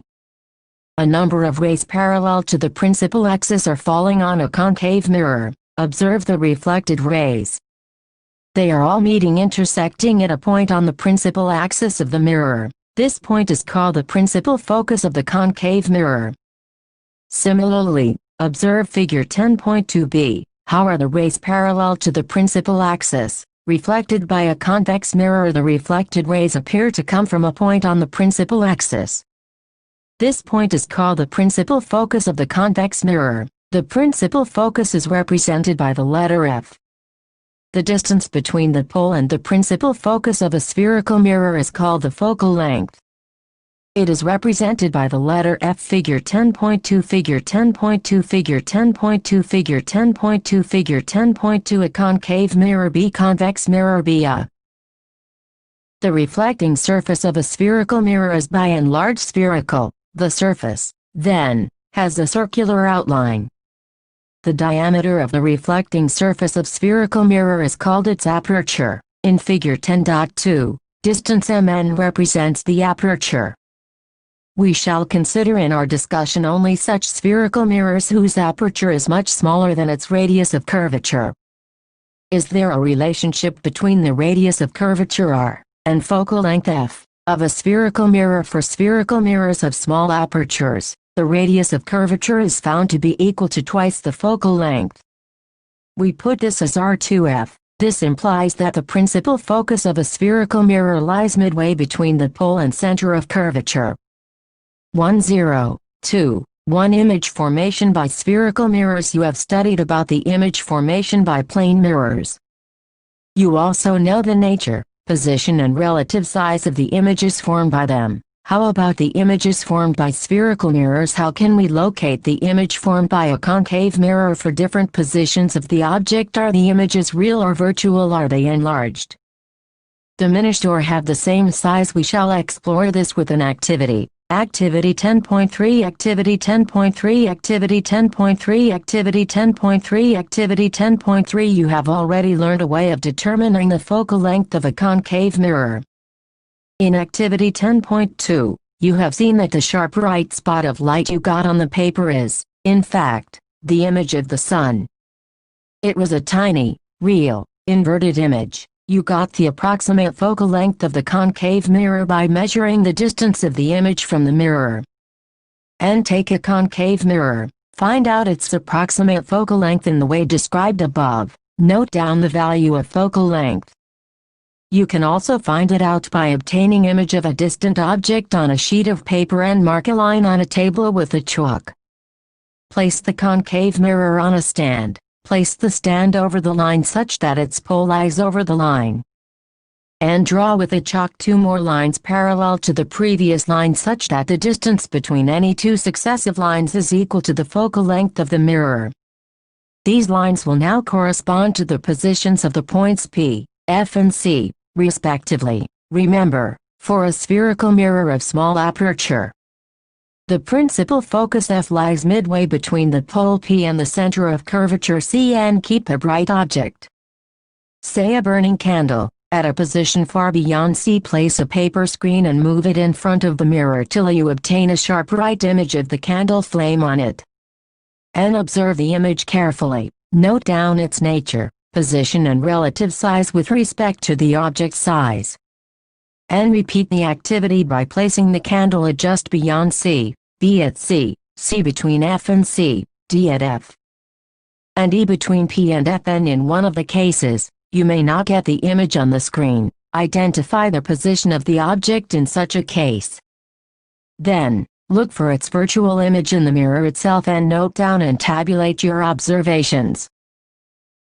You will see in the above activity that the nature, position and size of the image formed by a concave mirror depends on the position of the object in relation to points P, F and C. The image formed is real for some positions of the object. It is found to be a virtual image for a certain other position. The image is either magnified, reduced, or has the same size, depending on the position of the object. A summary of these observations is given for your reference in Table 10.1. Table 10.1 Image formation by a concave mirror for different positions of the object. Position of the size of the nature of the object. Image at infinity at the focus F highly diminished. Real and inverted point size beyond C between F and C. Diminished real and inverted at C same size real and inverted between C and F beyond C. Enlarged real and inverted at F at infinity. Highly enlarged real and inverted between P and F behind the mirror. Enlarged virtual and direct 1 0 2. Representation of images formed by spherical mirrors using ray diagrams. We can also study the formation of images by spherical mirrors by drawing ray diagrams. Consider an extended object, of finite size, placed in front of a spherical mirror. Each small portion of the extended object acts like a point source. An infinite number of rays originate from each of these points. To construct the ray diagrams, in order to locate the image of an object, an arbitrarily large number of rays emanating from a point could be considered. However, it is more convenient to consider only 2 rays, for the sake of clarity of the ray diagram. These rays are so chosen that it is easy to know their directions after reflection from the mirror. The intersection of at least 2 reflected rays give the position of image of the point object. Any 2 of the following rays can be considered for locating the image. A ray parallel to the principal axis, after reflection, will pass through the principal focus in case of a concave mirror or appear to diverge from the principal focus in case of a convex mirror. This is illustrated in Figure 10.3 and B Figure 10, 310, 310, 310, 310, 3. 2 ray passing through the principal focus of a concave mirror or a ray which is directed towards the principal focus of a convex mirror. After reflection, will emerge parallel to the principal axis. This is illustrated in Figure 10.4 and B. 3 ray passing through the center of curvature of a concave mirror or directed in the direction of the center of curvature of a convex mirror. After reflection, is reflected back along the same path. This is illustrated in Figure 10.5 and B. The light rays come back along the same path because the incident rays fall on the mirror along the normal to the reflecting surface. A ray incident obliquely to the principal axis, towards a point P pole of the mirror, on the concave mirror Fig. 10.6a or a convex mirror Figure 10.6b, is reflected obliquely. The incident and reflected rays follow the laws of reflection at the point of incidence point P, making equal angles with the principal axis. B Figure 10.4 Figure 10.4 Figure 10.4 Figure 10.4 Figure 10.4 Remember that in all the above cases the laws of reflection are followed. At the point of incidence, the incident ray is reflected in such a way that the angle of reflection equals the angle of incidence. A image formation by concave mirror. Figure 10.7 illustrates the ray diagrams for the formation of image by a concave mirror for various positions of the object. B. A figure 10.5 Figure 10.5 Figure 10.5 Figure 10.5 Figure 10.5 A. B. Figure 10.6 Figure 10.6 Figure 10.6 Figure 10.6 Figure 10.6 Figure 10.7 Figure 10.7 Figure 10.7 Figure 10.7 Figure 10.7 Ray diagrams for the image formation by a concave mirror. Activity 10.4 Activity 10.4 Activity 10.4 Activity 10.4 Activity 10.4 And draw neat ray diagrams for each position of the object shown in Table 10.1. And you may take any two of the rays mentioned in the previous section for locating the image and compare your diagram with those given in Fig. 10.7 and describe the nature, position and relative size of the image formed in each case and tabulate the results in a convenient format. Uses of concave mirrors. Concave mirrors are commonly used in torches, searchlights and vehicles' headlights to get powerful parallel beams of light. They are often used as shaving mirrors to see a larger image of the face. The dentists use concave mirrors to see large images of the teeth of patients. Large concave mirrors are used to concentrate sunlight to produce heat in solar furnaces. B. Image formation by a convex mirror. We studied the image formation by a concave mirror. Now we shall study the formation of image by a convex mirror. We consider two positions of the object for studying the image formed by a convex mirror. First is when the object is at infinity and the second position is when the object is at a finite distance from the mirror. The ray diagrams for the formation of image by a convex mirror for these two positions of the object are shown in Figure 10.A and B, respectively. The results are summarized in Table 10.2. Activity 10.5 Activity 10.5 Activity 10.5 Activity 10.5 Activity 10.5 And take a convex mirror. Hold it in one hand and hold a pencil in the upright position in the other hand and observe the image of the pencil in the mirror. Is the image erect or inverted? Is it diminished or enlarged? And move the pencil away from the mirror slowly. Does the image become smaller or larger? And repeat this activity carefully. State whether the image will move closer to or farther away from the focus as the object is moved away from the mirror.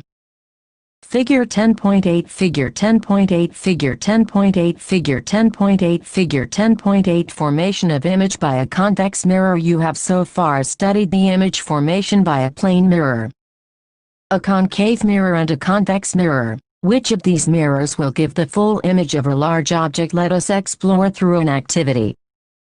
Activity 10.6 Activity 10.6 Activity 10.6 Activity 10.6 Activity 10.6 And observe the image of a distant object, say a distant tree, in a plane mirror.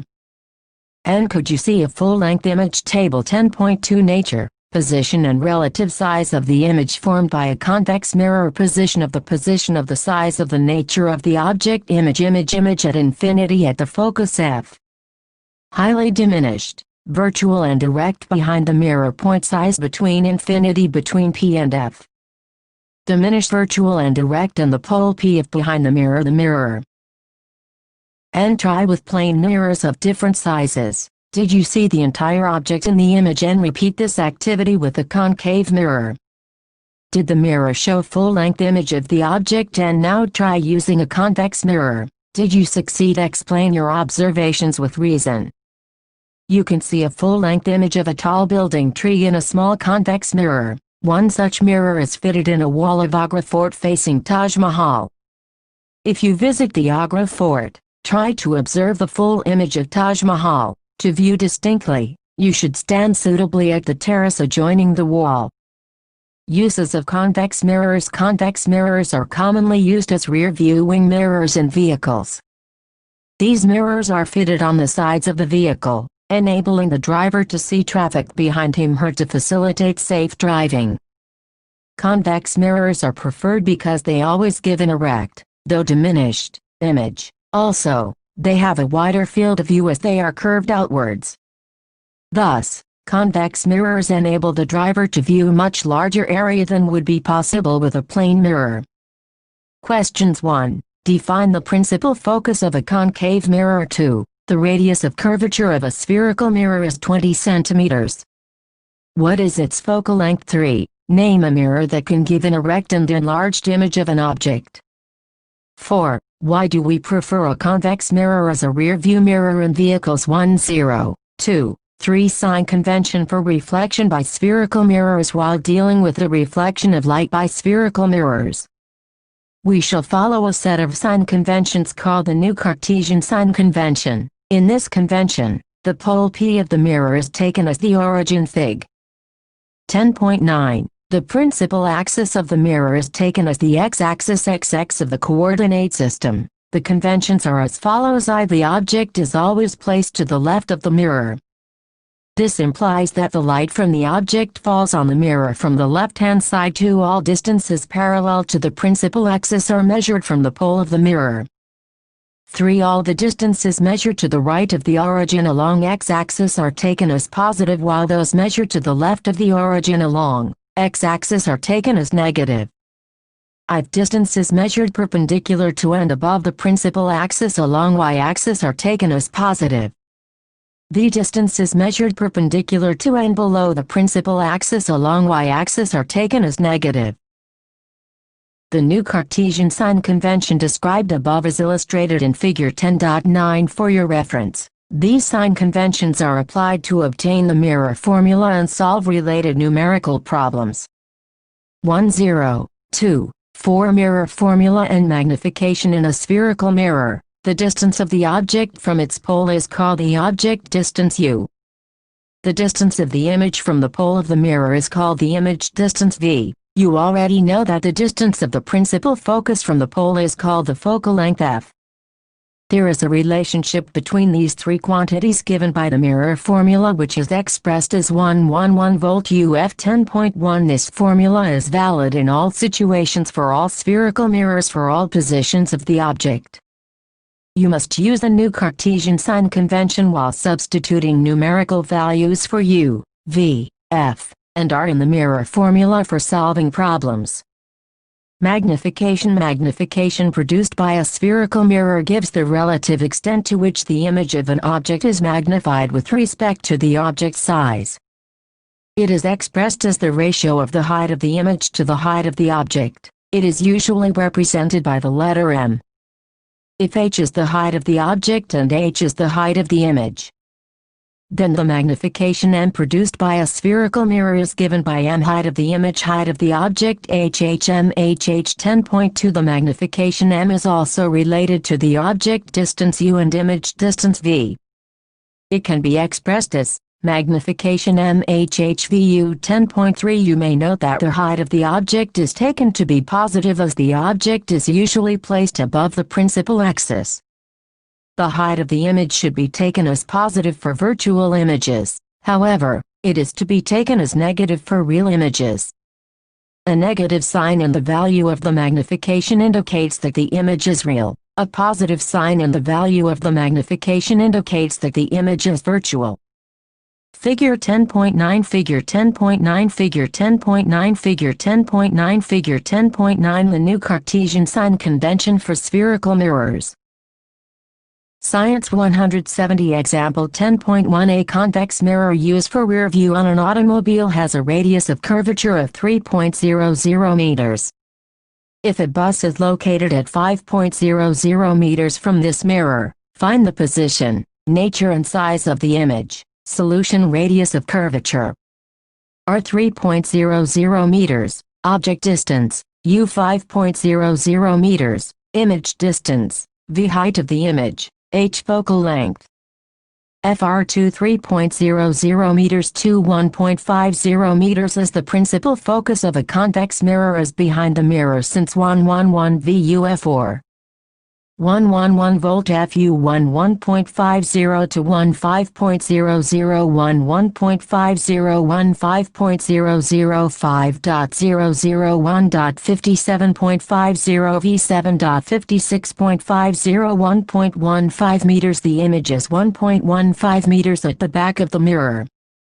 Magnification, MHVHU 1.15 meters 5.00 meters 0.23. The image is virtual, erect and smaller in size by a factor of 0.23. Example 10.2. An object, 4.0 centimeters in size, is placed at 25.0 centimeters in front of a concave mirror of focal length 15.0 centimeters. At what distance from the mirror should a screen be placed in order to obtain a sharp image? Find the nature and the size of the image. Solution. Object size, h 4.0 centimeters, object distance, u 25.0 centimeters, focal length, f-15.0 centimeters, image distance, v. Image size, h from ec. 10.1, 111 volt UF or 111 volt FU 1111 15.0 15.0 25.0 or 15.03.02.0 75.0 volt or V 37.5 centimeters. The screen should be placed at 37.5 centimeters in front of the mirror. The image is real. Also, magnification, MHVHU or HVHU 37.5 centimeters 4.0 centimeters 25.0 centimeters. Height of the image, h 6.0 centimeters. The image is inverted and enlarged. Questions 1. Find the focal length of a convex mirror whose radius of curvature is 32 centimeters. 2. A concave mirror produces 3 times magnified enlarged real image of an object placed at 10 centimeters in front of it. Where is the image located? 10.3 Refraction of light 10.3 Refraction of light 10.3 Refraction of light 10.3 Refraction of light 10.3 Refraction of light. Light seems to travel along straight line paths in a transparent medium. What happens when light enters from one transparent medium to another? Does it still move along a straight line path or change its direction? We shall recall some of our day-to-day experiences. You might have observed that the bottom of a tank or a pond containing water appears to be raised. Similarly, when a thick glass slab is placed over some printed matter, the letters appear raised when viewed through the glass slab. Why does it happen? Have you seen a pencil partly immersed in water in a glass tumbler? It appears to be displaced at the interface of air and water. You might have observed that a lemon kept in water in a glass tumbler appears to be bigger than its actual size, when viewed from the sides. How can you account for such experiences? Let us consider the case of the apparent displacement of a pencil, partly immersed in water. The light reaching you from the portion of the pencil inside water seems to come from a different direction, compared to the part above water.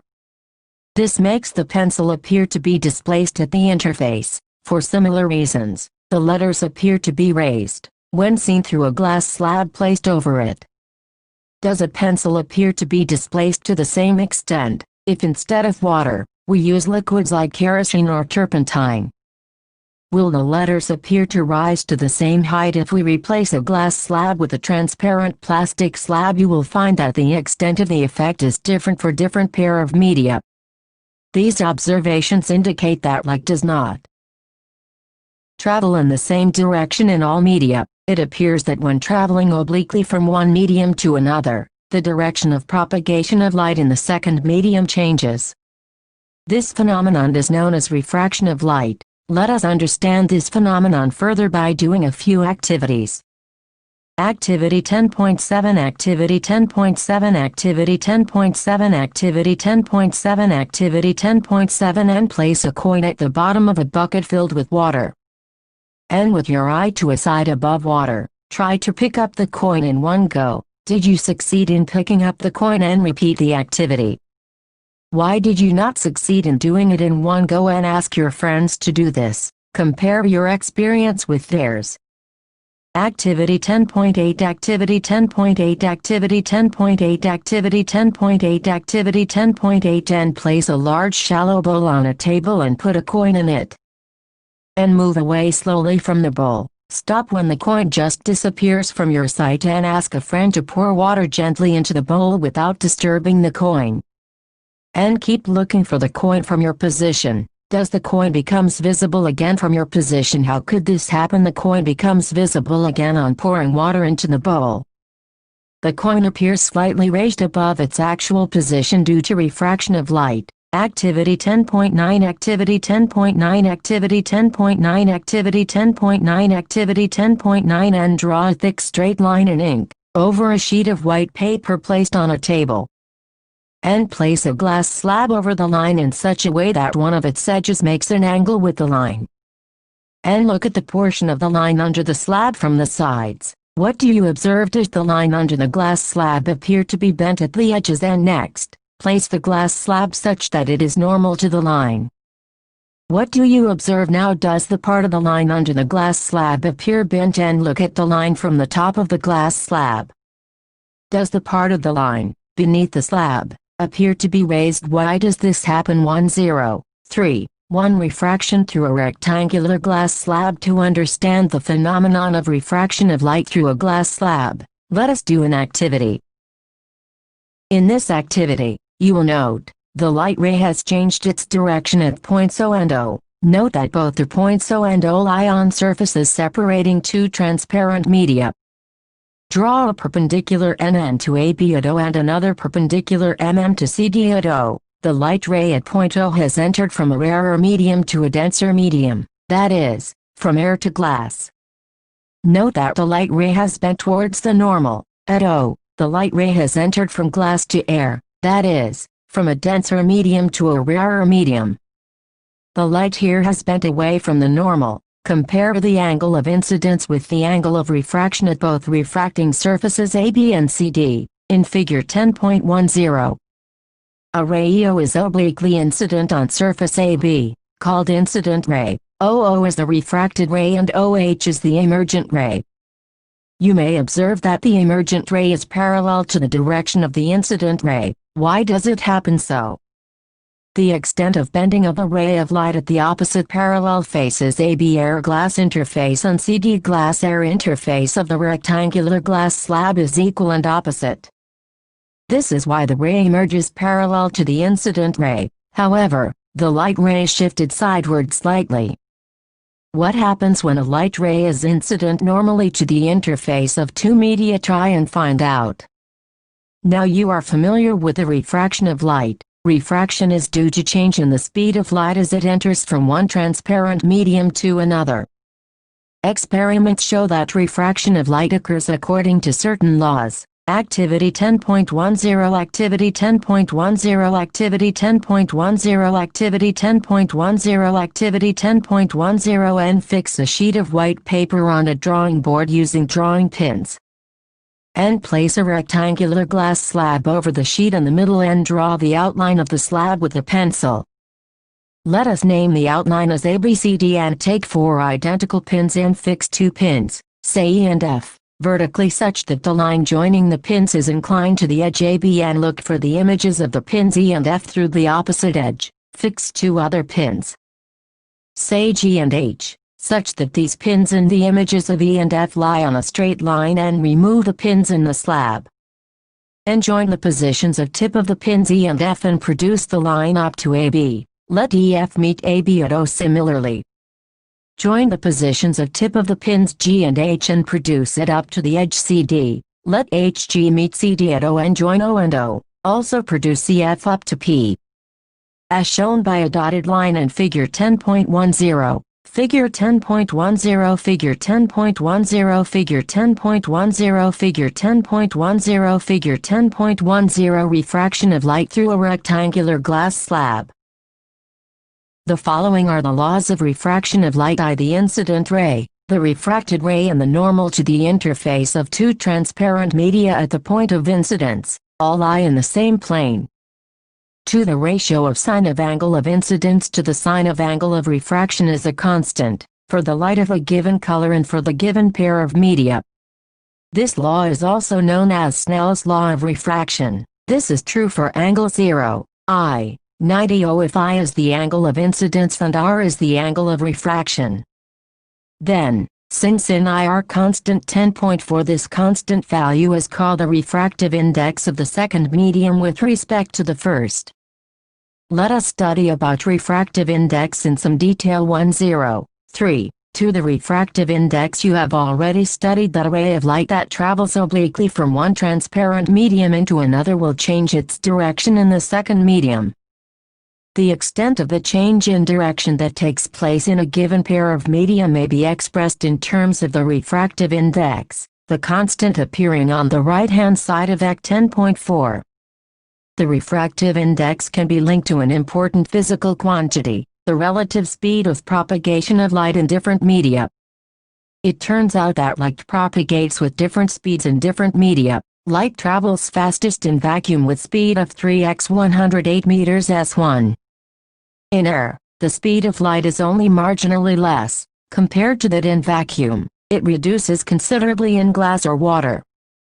The value of the refractive index for a given pair of media depends upon the speed of light in the two media, as given below. Consider a ray of light traveling from medium 1 into medium 2, as shown in figure 10.11. Let v1 be the speed of light in medium 1 and v2 be the speed of light in medium 2. The refractive index of medium 2 with respect to medium 1 is given by the ratio of the speed of light in medium 1 and the speed of light in medium 2. This is usually represented by the symbol N21. This can be expressed in an equation form as N21 speed of light in medium 1 speed of light in medium 2 VV1 to 10.5 by the same argument. The refractive index of medium 1 with respect to medium 2 is represented as N12. It is given by N12 speed of light in medium 2 speed of light in medium 1 VV2 10.6 if medium 1 is vacuum or air. Then the refractive index of medium 2 is considered with respect to vacuum. This is called the absolute refractive index of the medium. It is simply represented as N2. If C is the speed of figure 10.11 figure 10.11 figure 10.11 figure 10.11 figure 10.11. The ability of a medium to refract light is also expressed in terms of its optical density. Optical density has a definite connotation. It is not the same as mass density. We have been using the terms rarer medium and denser medium in this chapter. It actually means optically rarer medium and optically denser medium, respectively. When can we say that a medium is optically denser than the other in comparing two media? The one with the larger refractive index is optically denser medium than the other. The other medium of lower refractive index is optically rarer. The speed of light is higher in a rarer medium than a denser medium. Thus, a ray of light traveling from a rarer medium to a denser medium slows down and bends towards the normal. When it travels from a denser medium to a rarer medium, it speeds up and bends away from the normal. Note from Table 10.3 that an optically denser medium may not possess greater mass density. For example, kerosene having higher refractive index, is optically denser than water, although its mass density is less than water. Material refractive medium index air 1.0003 Canada 1.53 balsam ice 1.31 water 1.33 rock salt 1.54 alcohol 1.36 kerosene 1.44 carbon 1.63 disulfide fused 1.46 quartz dense 1.65 flint glass turpentine 1.47 oil ruby 1.71 benzene 1.50 sapphire 1.77 crown 1.52 glass diamond 2.42 light in air and V is the speed of light in the medium. Then, the refractive index of the medium Nm is given by Nm speed of light in air speed of light in the medium CV 10.7. The absolute refractive index of a medium is simply called its refractive index. The refractive index of several media is given in Table 10.3. From the table you can know that the refractive index of water, NW 1.33. This means that the ratio of the speed of light in air and the speed of light in water is equal to 1.33. Similarly, the refractive index of crown glass, Ng 1.52. Such data are helpful in many places. However, you need not memorize the data. Table 10.3 Absolute refractive index of some material medium or to know. 103. 3. Refraction by spherical lenses. You might have seen watchmakers using a small magnifying glass to see tiny parts. Have you ever touched the surface of a magnifying glass with your hand? Is it plain surface or curved? Is it thicker in the middle or at the edges? The glasses used in spectacles and that by a watchmaker are examples of lenses. What is a lens? How does it bend light rays? We shall discuss these in this section. A transparent material bound by two surfaces, of which one or both surfaces are spherical, forms a lens. This means that a lens is bound by at least one spherical surface. In such lenses, the other surface would be plane. A lens may have two spherical surfaces, bulging outwards. Such a lens is called a double convex lens. It is simply called a convex lens. It is thicker at the middle as compared to the edges. Convex lens converges light rays as shown in Fig. 10.12a. Hence convex lenses are also called converging lenses. Similarly, a double concave lens is bounded by two spherical surfaces, curved inwards. It is thicker at the edges than at the middle. Such lenses diverge light rays as shown in Figure 10.12b. Such lenses are also called diverging lenses. A double concave lens is simply called a concave lens. A lens, either a convex lens or a concave lens, has two spherical surfaces. Each of these surfaces forms a part of a sphere. The centers of these spheres are called centers of curvature of the lens. The center of curvature of a lens is usually represented by the letter C since there are two centers of curvature. We may represent them as C1 and C2. An imaginary straight line passing through the two centers of curvature of a lens is called its principal axis. The central point of a lens is its optical center. It is questions 1. A ray of light traveling in air enters obliquely into water. Does the light ray bend towards the normal or away from the normal? Y2. Light enters from air to glass having refractive index 1.50. What is the speed of light in the glass? The speed of light in vacuum is 3x 108 meters s1. 3. Find out, from Table 10.3, the medium having highest optical density. Also find the medium with lowest optical density. 4. You are given kerosene, turpentine and water. In which of these does the light travel fastest? Use the information given in Table 10.3. 5. The refractive index of diamond is 2.42. What is the meaning of this statement of Figure 10.12? Figure 10.12 Figure 10.12 Figure 10.12 Figure 10.12 A converging action of a convex lens. B. Diverging action of a concave lens. B. Usually represented by the letter O. A ray of light through the optical center of a lens passes without suffering any deviation. The effective diameter of the circular outline of a spherical lens is called its aperture. We shall confine our discussion in this chapter to such lenses whose aperture is much less than its radius of curvature and the two centers of curvatures are equidistant from the optical center O. Such lenses are called thin lenses with small apertures. What happens when parallel rays of light are incident on a lens? Let us do an activity to understand this.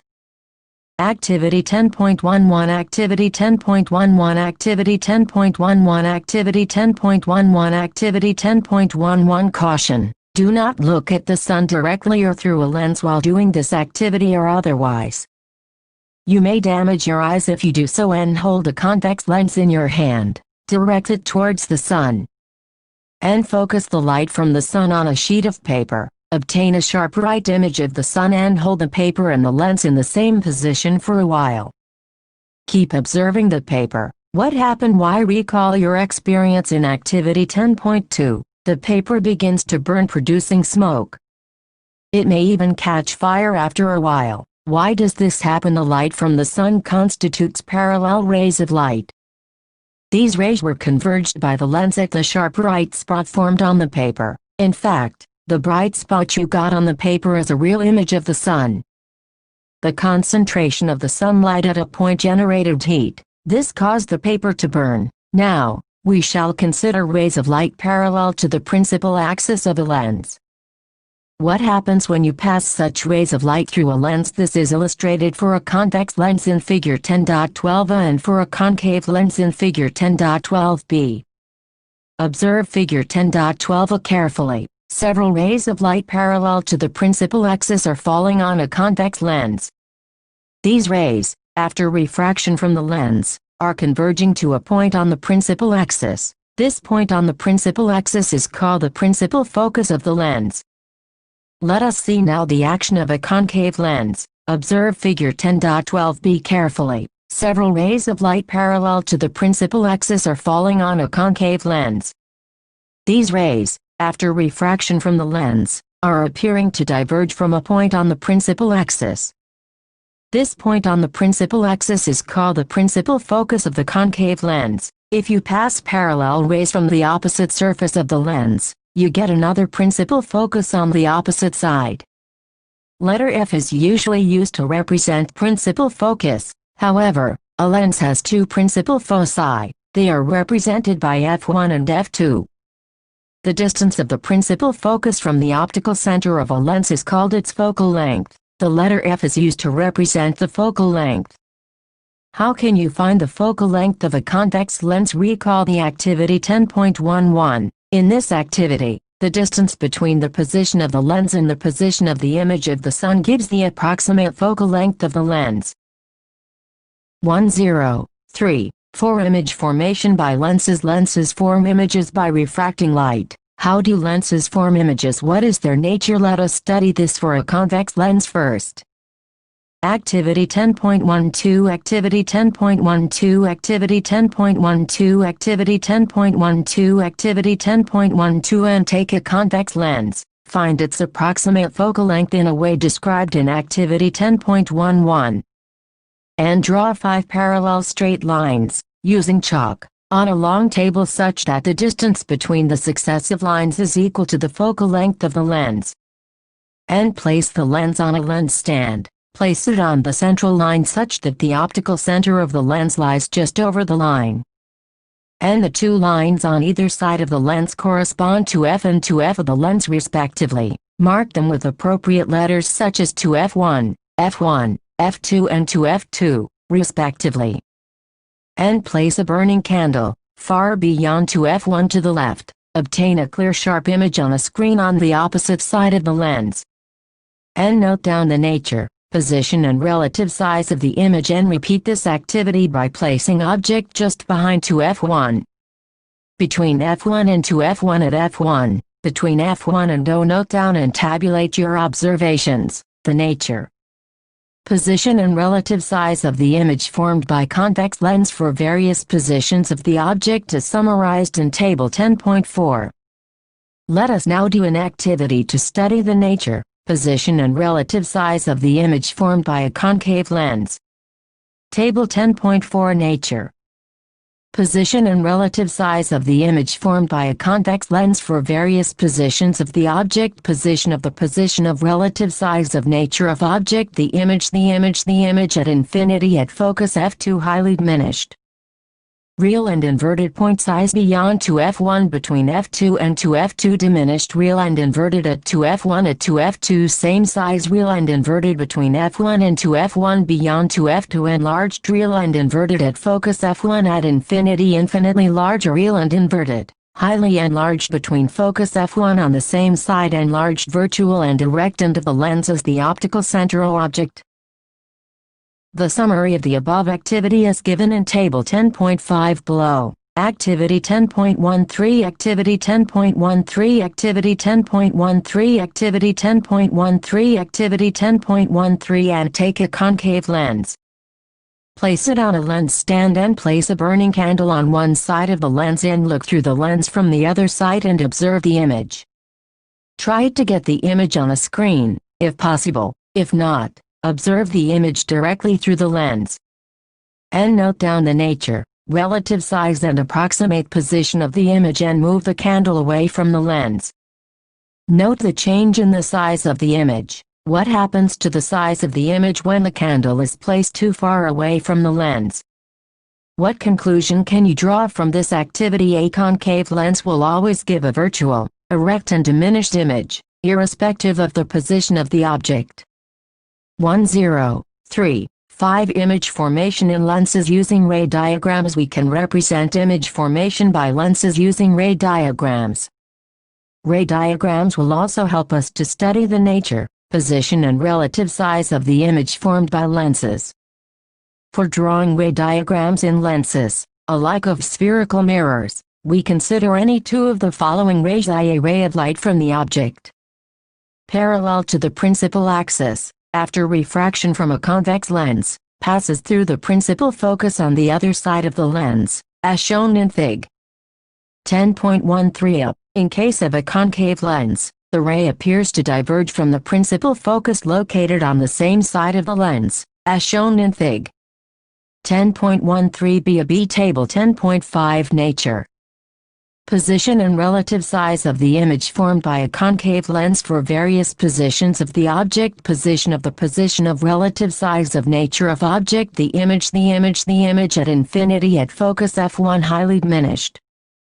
Virtual and direct point size between infinity and between focus f1 diminished. Virtual and direct optical center O and optical center O of the lens. Figure 10.13 Figure 10.13 Figure 10.13 Figure 10.13 Figure 10.13 Science 182. A ray of light passing through a principal focus, after refraction from a convex lens, will emerge parallel to the principal axis.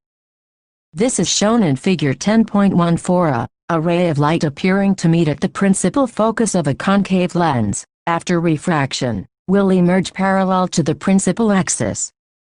This is shown in Figure 10.14b3. A ray of light passing through the optical center of a lens will emerge without any deviation. This is illustrated in Figure 10.15a and Figure 10.15b. The ray diagrams for the image formation in a convex lens for a few positions of the object are shown in Fig. 10.16. The ray diagrams representing the image formation in a concave lens for various positions of the object are shown in Fig. 10.17. Figure 10.14 Figure 10.14 Figure 10.14 Figure 10.14 Figure 10.14 Figure 10.15 Figure 10.15 Figure 10.15 Figure 10.15 Figure 10.15 Figure 10.16 Figure 10.16 Figure 10.16 Figure 10.16 Figure 10.16 The position, size and the nature of the image formed by a convex lens for various positions of the object. Figure 10.17 Figure 10.17 Figure 10.17 Figure 10.17 Figure 10.17 Nature. Position and relative size of the image formed by a concave lens. 103. 6. Sign convention for spherical lenses. For lenses, we follow sign convention, similar to the one used for spherical mirrors. We apply the rules for signs of distances, except that all measurements are taken from the optical center of the lens. According to the convention, the focal length of a convex lens is positive and that of a concave lens is negative.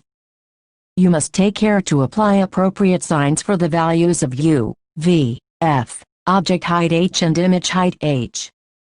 103. 7. Lens formula and magnification. As we have a formula for spherical mirrors, we also have formula for spherical lenses. This formula gives the relationship between object distance u, image distance v and the focal length f. The lens formula is expressed as 111 volt UF 10.8. The lens formula given above is general and is valid in all situations for any spherical lens. Take proper care of the signs of different quantities, while putting numerical values for solving problems relating to lenses. Magnification. The magnification produced by a lens, similar to that for spherical mirrors, is defined as the ratio of the height of the image and the height of the object. Magnification is represented by the letter M if h is the height of the object and h is the height of the image given by a lens. Then the magnification produced by the lens is given by m height of the image, height of the object h. 10.9 Magnification produced by a lens is also related to the object distance u, and the image distance v. This relationship is given by magnification MHHVU 10.10. Example 10.3. A concave lens has focal length of 15 cm. At what distance should the object from the lens be placed so that it forms an image at 10 cm from the lens also? Find the magnification produced by the lens. Solution: a concave lens always forms the virtual, erect image on the same side of the object. Image distance v minus 10 cm. Focal length f minus 15 cm. Object distance u since 111 volt UF or 111 UVF 11111 minus 10 minus 15 10 15 U 1321 30 30 U or U 30 cm. Thus, the object distance is 30 cm. Magnification MVUM 10 cm 30 cm 130.33. The positive sign shows that the image is erect and virtual. The image is 1/3 of the size of the object. Example 10.4. A 2.0 cm tall object is placed perpendicular to the principal axis of a convex lens of focal length 10 cm. The distance of the object from the lens is 15 cm. Find the nature, position and size of the image. Also find its magnification. Solution: height of the object h 2.0 cm. Focal length f 10 cm. Object distance u minus 15 cm. Image distance v. Height of the image h since 111 volt UF or 111 volt UF 11111 15 10 15 10 volt 1231 30 30 volt or v 30 cm. The positive sign of v shows that the image is formed at a distance of 30 cm on the other side of the optical center.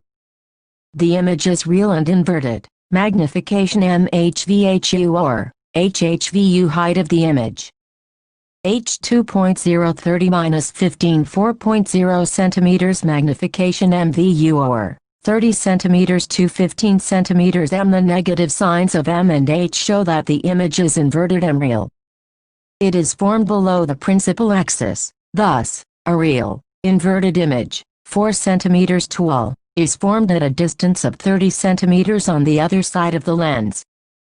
The image is 2 times enlarged 10.3.8 power of a lens. You have already learnt that the ability of a lens to converge or diverge light rays depends on its focal length. For example, a convex lens of short focal length bends the light rays through large angles, by focusing them closer to the optical center. Similarly, concave lens of very short focal length causes higher divergence than the one with longer focal length. The degree of convergence or divergence of light rays achieved by a lens is expressed in terms of its power. The power of a lens is defined as the reciprocal of its focal length. It is represented by the letter P. The power P of a lens of focal length f is given by P1F 10.11. The SI unit of power of a lens is diopter. It is denoted by the letter D if f is expressed in meters. Then, power is expressed in diopters. Thus, 1 diopter is the power of a lens whose focal length is 1 meter. 1d1m1. You may note that the power of a convex lens is positive and that of a concave lens is negative. Opticians prescribe corrective lenses indicating their powers. Let us say the lens prescribed has power equal to 2.0d. This means the lens prescribed is convex. The focal length of the lens is 0.50 meters. Similarly, a lens of power 2.5d has a focal length of 0.40 meters. The lens is concave. Many optical instruments consist of a number of lenses. They are combined to increase the magnification and sharpness of the image. The net power P of the lenses placed in contact is given by the algebraic sum of the individual powers P1, P2, P3, as P1, P2, P3. The use of powers, instead of focal lengths, for lenses is quite convenient for opticians. During eye testing, an optician puts several different combinations of corrective lenses of known power in contact, inside the testing spectacles frame. The optician calculates the power of the lens required by simple algebraic addition. For example, A combination of two lenses of power 2.0D and 0.25D is equivalent to a single lens of power 2.25D. The simple additive property of the powers of lenses can be used to design lens systems to minimize certain defects in images produced by a single lens. Such a lens system, consisting of several lenses, in contact, is commonly used in the design of lenses of camera, microscopes and telescopes. Questions 1. Define 1 diopter of power of a lens. 2. A convex lens forms a real and inverted image of a needle at a distance of 50 centimeters from it. Where is the needle placed in front of the convex lens if the image is equal to the size of the object? Also, find the power of the lens. 3. Find the power of a concave lens of focal length 2 meters. What you have learned: and light seems to travel in straight lines. And mirrors and lenses form images of objects. Images can be either real or virtual, depending on the position of the object. And the reflecting surfaces, of all types, obey the laws of reflection. The refracting surfaces obey the laws of refraction. And new Cartesian sign conventions are followed for spherical mirrors and lenses. More to know. And mirror formula, 111 VUF. Gives the relationship between the object distance u, image distance v, and focal length f of a spherical mirror. And the focal length of a spherical mirror is equal to half its radius of curvature, and the magnification produced by a spherical mirror is the ratio of the height of the image to the height of the object. And a light ray traveling obliquely from a denser medium to a rarer medium bends away from the normal. A light ray bends towards the normal when it travels obliquely from a rarer to a denser medium, and light travels in vacuum with an enormous speed of 3x 108 meters s1. The speed of light is different in different media, and the refractive index of a transparent medium is the ratio of the speed of light in vacuum to that in the medium. And in case of a rectangular glass slab, the refraction takes place at both air-glass interface and glass-air interface. The emergent ray is parallel to the direction of incident ray, and lens formula, 111 VUF, gives the relationship between the object distance u, image distance v, and the focal length f of a spherical lens. And power of a lens is the reciprocal of its focal length. The SI unit of power of a lens is diopter. Exercises 1. Which one of the following materials cannot be used to make a lens? A. Water. B. Glass. C. Plastic. D. Clay. 2. The image formed by a concave mirror is observed to be virtual, erect and larger than the object. Where should be the position of the object? A. Between the principal focus and the center of curvature. B. At the center of curvature. C. Beyond the center of curvature. D. Between the pole of the mirror and its principal focus. 3. Where should an object be placed in front of a convex lens to get a real image of the size of the object? A. At the principal focus of the lens. B. At twice the focal length. C. At infinity. D. Between the optical center of the lens and its principal focus. 4. A spherical mirror and a thin spherical lens have each a focal length of -15 centimeters. The mirror and the lens are likely to be both concave. B. Both convex. C. The mirror is concave and the lens is convex. D. The mirror is convex, but the lens is concave. 5. No matter how far you stand from a mirror, your image appears erect. The mirror is likely to be only plane. B. Only concave. C. Only convex. D. Either plane or convex. 6. Which of the following lenses would you prefer to use while reading small letters found in a dictionary? A. Convex lens of focal length 50 centimeters. B. A concave lens of focal length 50 centimeters. C. A convex lens of focal length 5 centimeters. D. A concave lens of focal length 5 centimeters. 7. We wish to obtain an erect image of an object, using a concave mirror of focal length 15 centimeters. What should be the range of distance of the object from the mirror? What is the nature of the image? Is the image larger or smaller than the object? Draw a ray diagram to show the image formation in this case. 8. Name the type of mirror used in the following situations: A. Headlights of a car. B. Side rear view mirror of a vehicle. C. Solar furnace. Support your answer with reason. 9. One half of a convex lens is covered with a black paper. Will this lens produce a complete image of the object? Verify your answer experimentally. Explain your observations.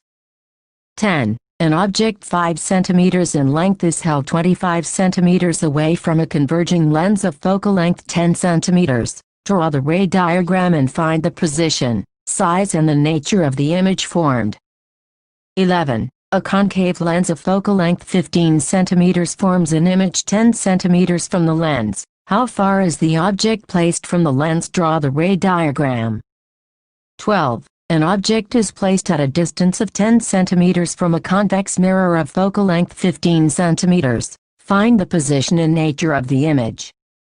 13. The magnification produced by a plane mirror is 1. What does this mean? 14. An object 5.0 cm in length is placed at a distance of 20 cm in front of a convex mirror of radius of curvature 30 cm.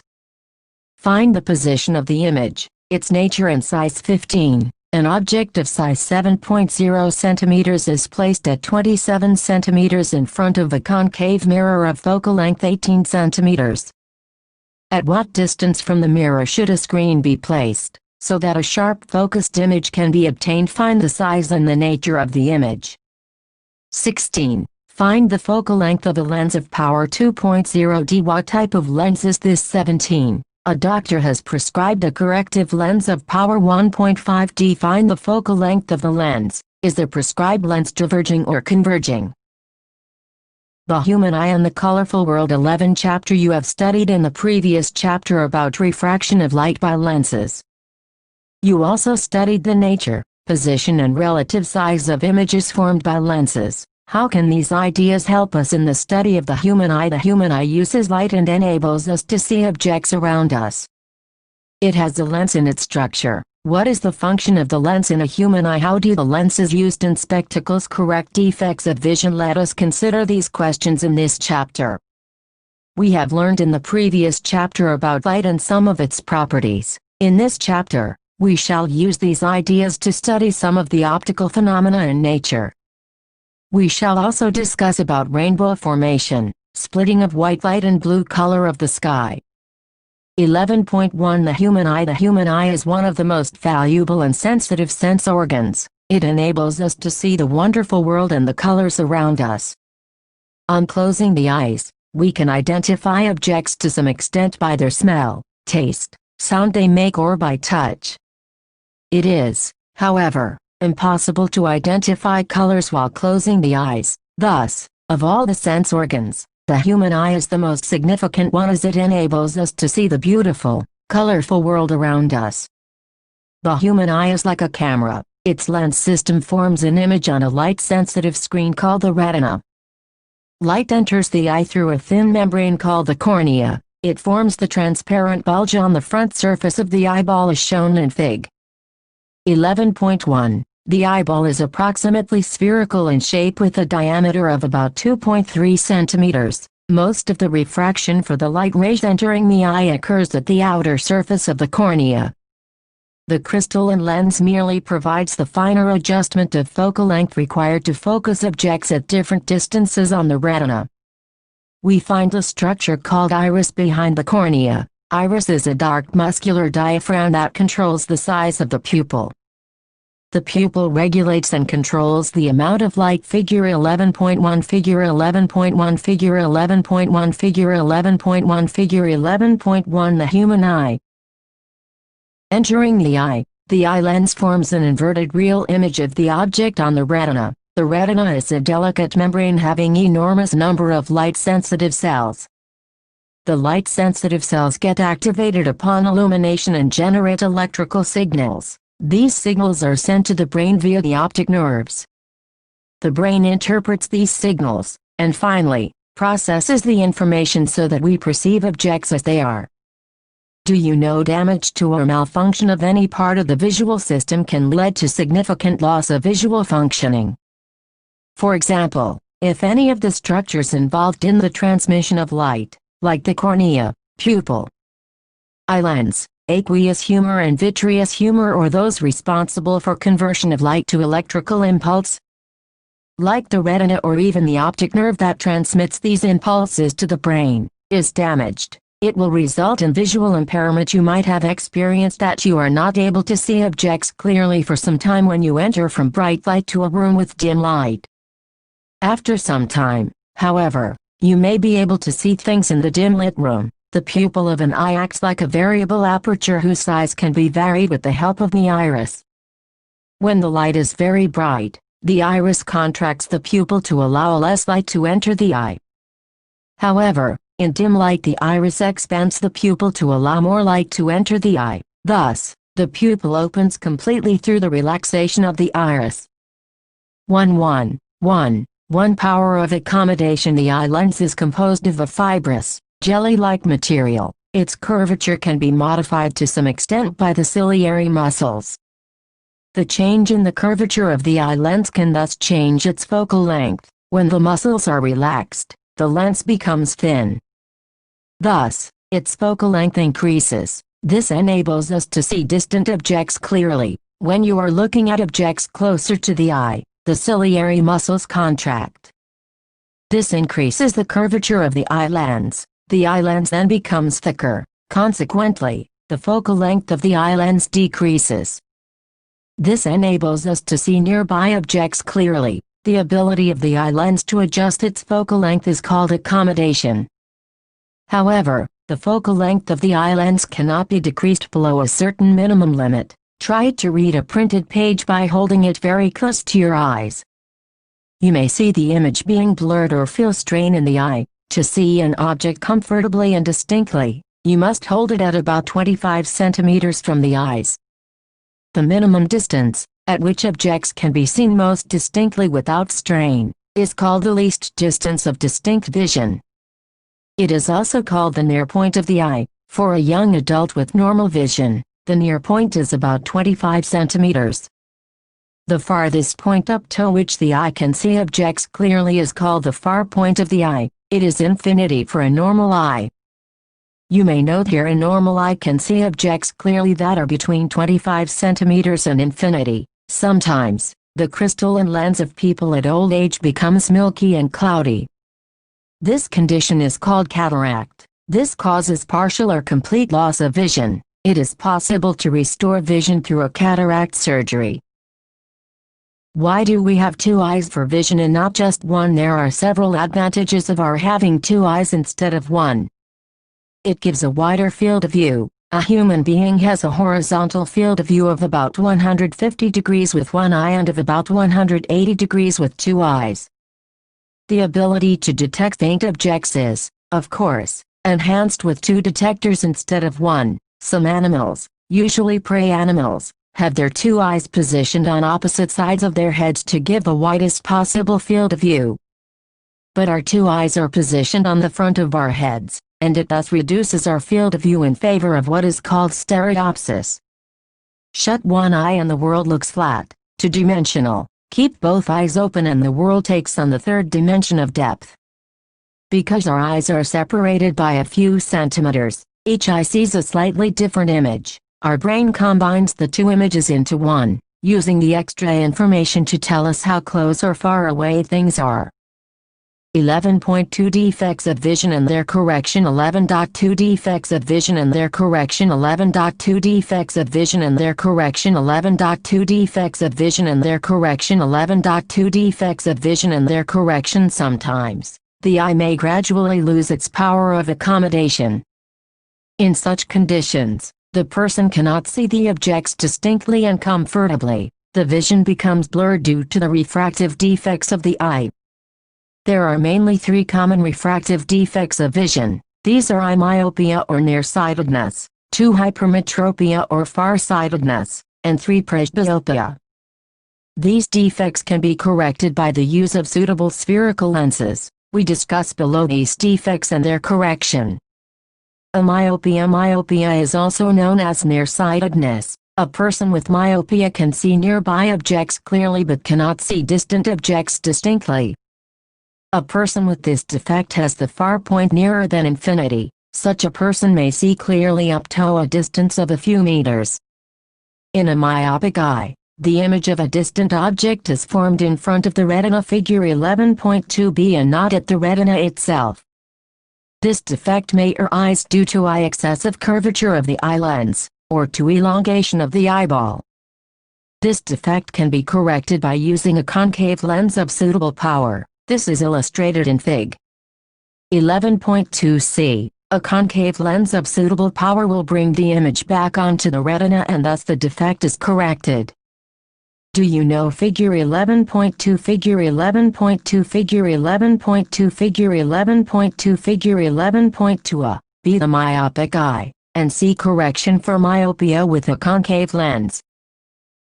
B. Hypermetropia. Hypermetropia is also known as farsightedness. A person with hypermetropia can see distant objects clearly but cannot see nearby objects distinctly.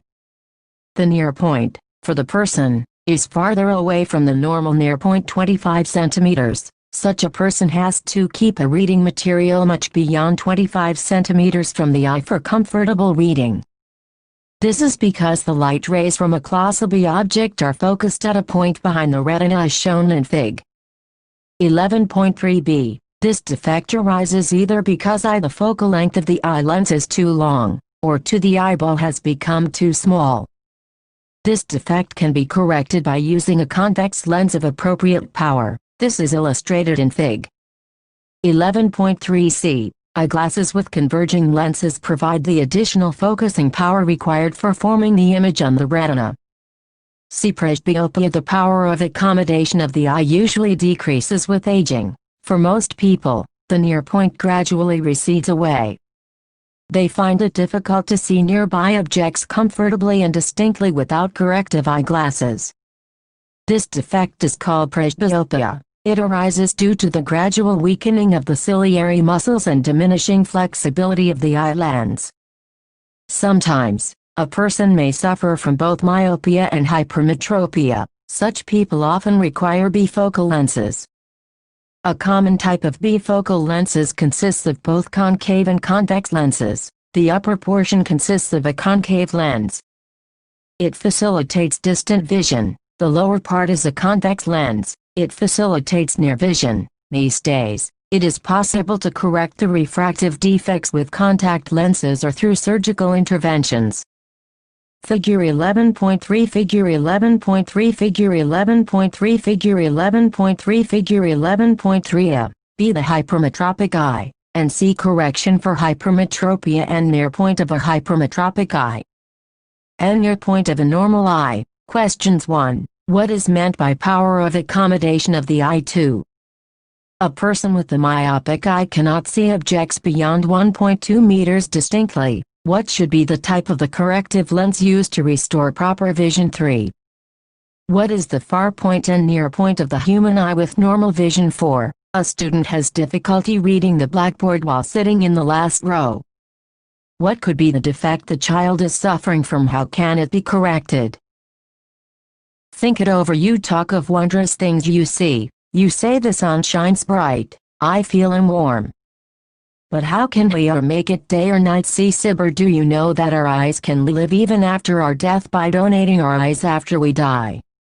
We can light the life of a blind person. About 35 million people in the developing world are blind and most of them can be cured. About 4.5 million people with corneal blindness can be cured through corneal transplantation of donated eyes. Out of these 4.5 million, 60 are children below the age of 12, so, if we have got the gift of vision, why not pass it on to somebody who does not have it? What do we have to keep in mind when eyes have to be donated? And eye donors can belong to any age group or sex. People who use spectacles, or those operated for cataract, can still donate the eyes. People who are diabetic, have hypertension, asthma patients and those without communicable diseases can also donate eyes. And eyes must be removed within 4-6 hours after death. Inform the nearest eye bank immediately and the eye bank team will remove the eyes at the home of the deceased or at a hospital. An eye removal takes only 10-15 minutes. It is a simple process and does not lead to any disfigurement. And persons who were infected with or died because of AIDS, hepatitis B or C, rabies, acute leukemia, tetanus, cholera, meningitis or encephalitis cannot donate eyes. An eye bank collects, evaluates and distributes the donated eyes. All eyes donated are evaluated using strict medical standards. Those donated eyes found unsuitable for transplantation are used for valuable research and medical education. The identities of both the donor and the recipient remain confidential. One pair of eyes gives vision to up to 4 corneal blind people. 11.3 Refraction of light through a prism. 11.3 Refraction of light through a prism. 11.3 Refraction of light through a prism. 11.3 Refraction of light through a prism. 11.3 Refraction of light through a prism. You have learned how light gets refracted through a rectangular glass slab. For parallel refracting surfaces, as in a glass slab, the emergent ray is parallel to the incident ray. However, it is slightly displaced laterally. How would light get refracted through a transparent prism? Consider a triangular glass prism. It has 2 triangular bases and 3 rectangular lateral surfaces. These surfaces are inclined to each other. The angle between its 2 lateral faces is called the angle of the prism. Let us now do an activity to study the refraction of light through a triangular glass prism. Activity 11.1 Activity 11.1 Activity 11.1 Activity 11.1 Activity 11.1 And fix a sheet of white paper on a drawing board using drawing pins. And place a glass prism on it in such a way that it rests on its triangular base. Trace the outline of the prism using a pencil. And draw a straight line P inclined to one of the refracting surfaces, say AB, of the prism and fix 2 pins, say at points P and Q, on the line P as shown in Fig. 11.4 And look for the images of the pins, fixed at P and Q, through the other face AC and fix 2 more pins at points R and S, such that the pins at R and S and the images of the pins at P and Q lie on the same straight line. And remove the pins in the glass prism and the line P meets the boundary of the prism at point EC. Fig. 11.4 Similarly, join and produce the points R and S. Let these lines meet the boundary of the prism at E and F, respectively. Join E and F and draw perpendiculars to the refracting surfaces AB and AC of the prism at points E and F, respectively, and mark the angle of incidence I, the angle of refraction R and the angle of emergence E as shown in Fig. 11.4. P. Incident ray I, angle of incidence EF, refracted ray R, angle of refraction FS, emergent ray E, angle of emergence A, angle of the prism D, angle of deviation. Figure 11.4 Figure 11.4 Figure 11.4 Figure 11.4 Figure 11.4 Refraction of light through a triangular glass prism. Here P is the incident ray, EF is the refracted ray and FS is the emergent ray. You may note that a ray of light is entering from air to glass at the first surface AB. The light ray on refraction has bent towards the normal, at the second surface AC. The light ray has entered from glass to air, hence it has bent away from normal. Compare the angle of incidence and the angle of refraction at each refracting surface of the prism. Is this similar to the kind of bending that occurs in a glass slab? The peculiar shape of the prism makes the emergent ray bend at an angle to the direction of the incident ray. This angle is called the angle of deviation. In this case D is the angle of deviation. Mark the angle of deviation in the above activity and measure it. Activity 11.2 Activity 11.2 Activity 11.2 Activity 11.2 Activity 11.2 11.4 Dispersion of white light by AGL 11.4 Dispersion of white light by AGL 11.4 Dispersion of white light by AGL 11.4 Dispersion of white light by AGL 11.4 Dispersion of white light by a glass prism. You must have seen and appreciated the spectacular colors in a rainbow. How could the white light of the sun give us various colors of the rainbow? Before we take up this question, we shall first go back to the refraction of light through a prism. The inclined refracting surfaces of a glass prism show exciting phenomenon. Let us find it out through an activity. And take a thick sheet of cardboard and make a small hole or narrow slit in its middle and allow sunlight to fall on the narrow slit. This gives a narrow beam of white light. And now, Take a glass prism and allow the light from the slit to fall on one of its faces as shown in Fig. 11.5 and turn the prism slowly until the light that comes out of it appears on a nearby screen, and what do you observe? You will find a beautiful band of colors. Why does this happen? The prism has probably split the incident white light into a band of colors. Note the colors that appear at the two ends of the color band. What is the sequence of colors that you see on the screen? The various colors seen are violet, indigo, blue, green, yellow, orange and red, as shown in Fig. 11.5. The acronym VIGIR will help you to remember the sequence of colors. The band of the colored components of a light beam is called its spectrum. You might not be able to see all the colors separately, yet something makes each color distinct from the other. The splitting of light into its component colors is called dispersion. You have seen that white light is dispersed into its 7 color components by a prism. Why do we get these colors? Different colors of light bend through different angles with respect to the incident ray, as they pass through a prism. The red light bends the least while the violet the most, thus the rays of each color emerge along different paths and thus become distinct. It is the band of distinct colors that we see in a spectrum. Isaac Newton was the first to use a glass prism to obtain the spectrum of sunlight. He tried to split the colors of the spectrum of white light further by using another similar prism. However, he could not get any more colors. He then placed a second identical prism in an inverted position with respect to the first prism, as shown in Fig. 11.6.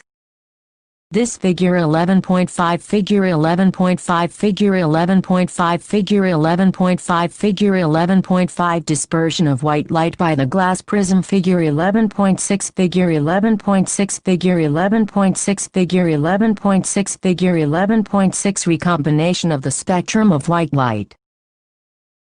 Allowed all the colors of the spectrum to pass through the second prism. He found a beam of white light emerging from the other side of the second prism. This observation gave Newton the idea that the sunlight is made up of 7 colors. Any light that gives a spectrum similar to that of sunlight is often referred to as white light. A rainbow is the natural spectrum appearing in the sky after a rain shower figure 11.7. It is caused by dispersion of sunlight by tiny water droplets, present in the atmosphere. A rainbow is always formed in a direction opposite to that of the sun. The water droplets act like small prisms. They refract and disperse the incident sunlight, then reflect it internally, and finally refract it again when it comes out of the raindrop. Fig. 11.8. Due to the dispersion of light and internal reflection, different colors reach the observer's eye.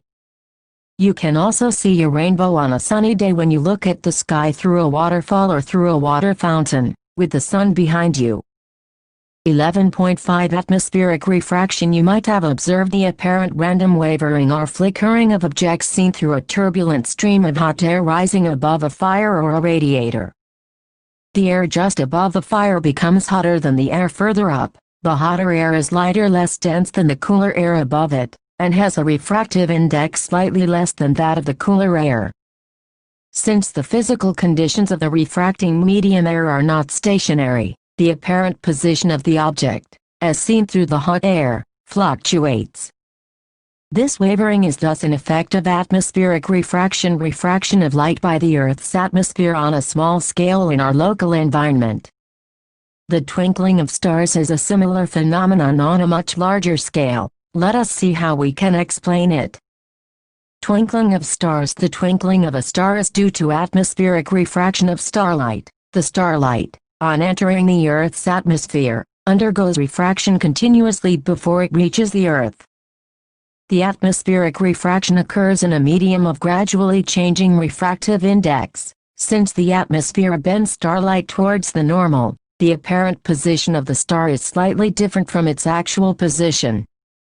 The star appears slightly higher above than its actual position when viewed near the horizon. Fig.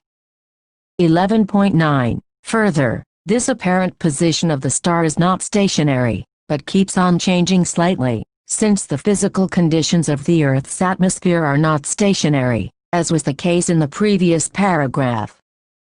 Since the stars are very distant, They approximate point-sized sources of light, as the path of rays of light coming from the star goes on varying slightly.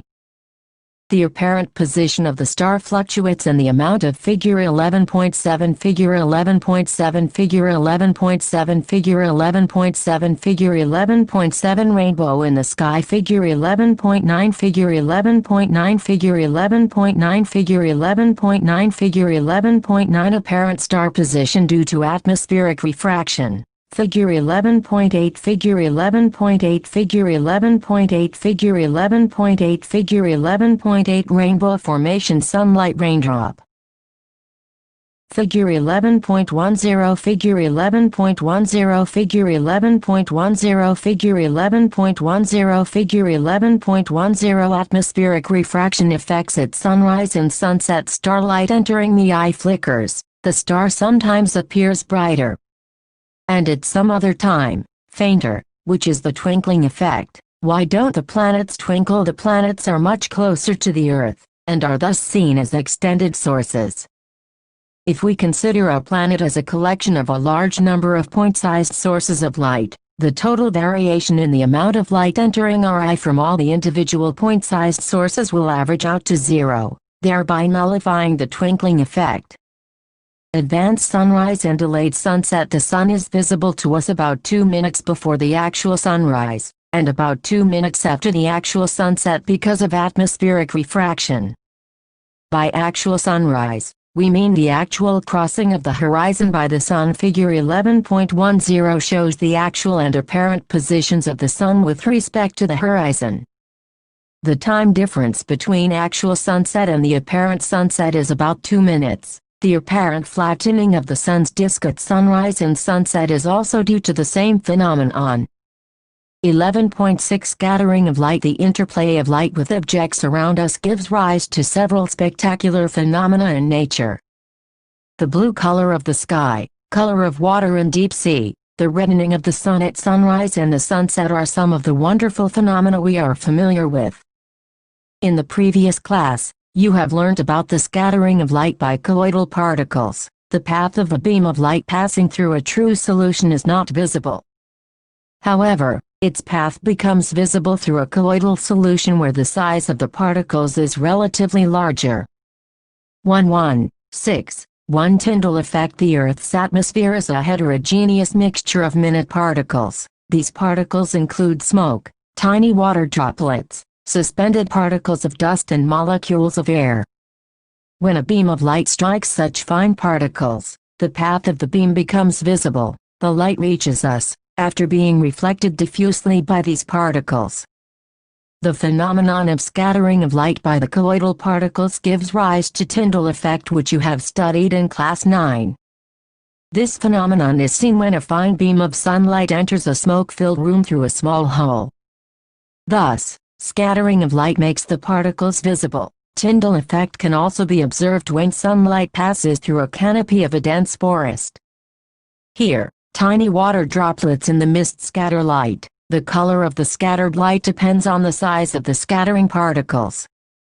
Very fine particles scatter mainly blue light, while particles of larger size scatter light of longer wavelengths. If the size of the scattering particles is large enough, then the scattered light may even appear white. 1.1.6. 2. Why is the color of the clear sky blue? The molecules of air and other fine particles in the atmosphere have size smaller than the wavelength of visible light. These are more effective in scattering light of shorter wavelengths at the blue end than light of longer wavelengths at the red end. The red light has a wavelength about 1.8 times greater than blue light. Thus, when sunlight passes through the atmosphere, the fine particles in air scatter the blue color shorter wavelengths more strongly than red. The scattered blue light enters our eyes. If the Earth had no atmosphere, there would not have been any scattering. Then, the sky would have looked dark. The sky appears dark to passengers flying at very high altitudes, as scattering is not prominent at such heights. You might have observed that danger signal lights are red in color. Do you know why the red is least scattered by fog or smoke? Therefore, it can be seen in the same color at a distance. 1.1.6. 3. Color of the sun at sunrise and sunset. Have you seen the sky and the sun at sunset or sunrise? Have you wondered as to why the sun and the surrounding sky appear red? Let us do an activity to understand the blue color of the sky and the reddish appearance of the sun at the sunrise or sunset. Activity 11.3 Activity 11.3 Activity 11.3 Activity 11.3 Activity 11.3 And place a strong source S of white light at the focus of a converging lens L1. This lens provides a parallel beam of light and allow the light beam to pass through a transparent glass tank T containing clear water. And allow the beam of light to pass through a circular hole C made in a cardboard. Obtain a sharp image of the circular hole on a screen MM using a second converging lens L2, as shown in Fig. 11.11 and dissolve about 200 grams of sodium thiosulfate hypo in about 2 ml of clean water taken in the tank. Add about 1 to 2 milliliters of concentrated sulfuric acid to the water. What do you observe? You will find fine microscopic sulfur particles precipitating in about 2 to 3 minutes.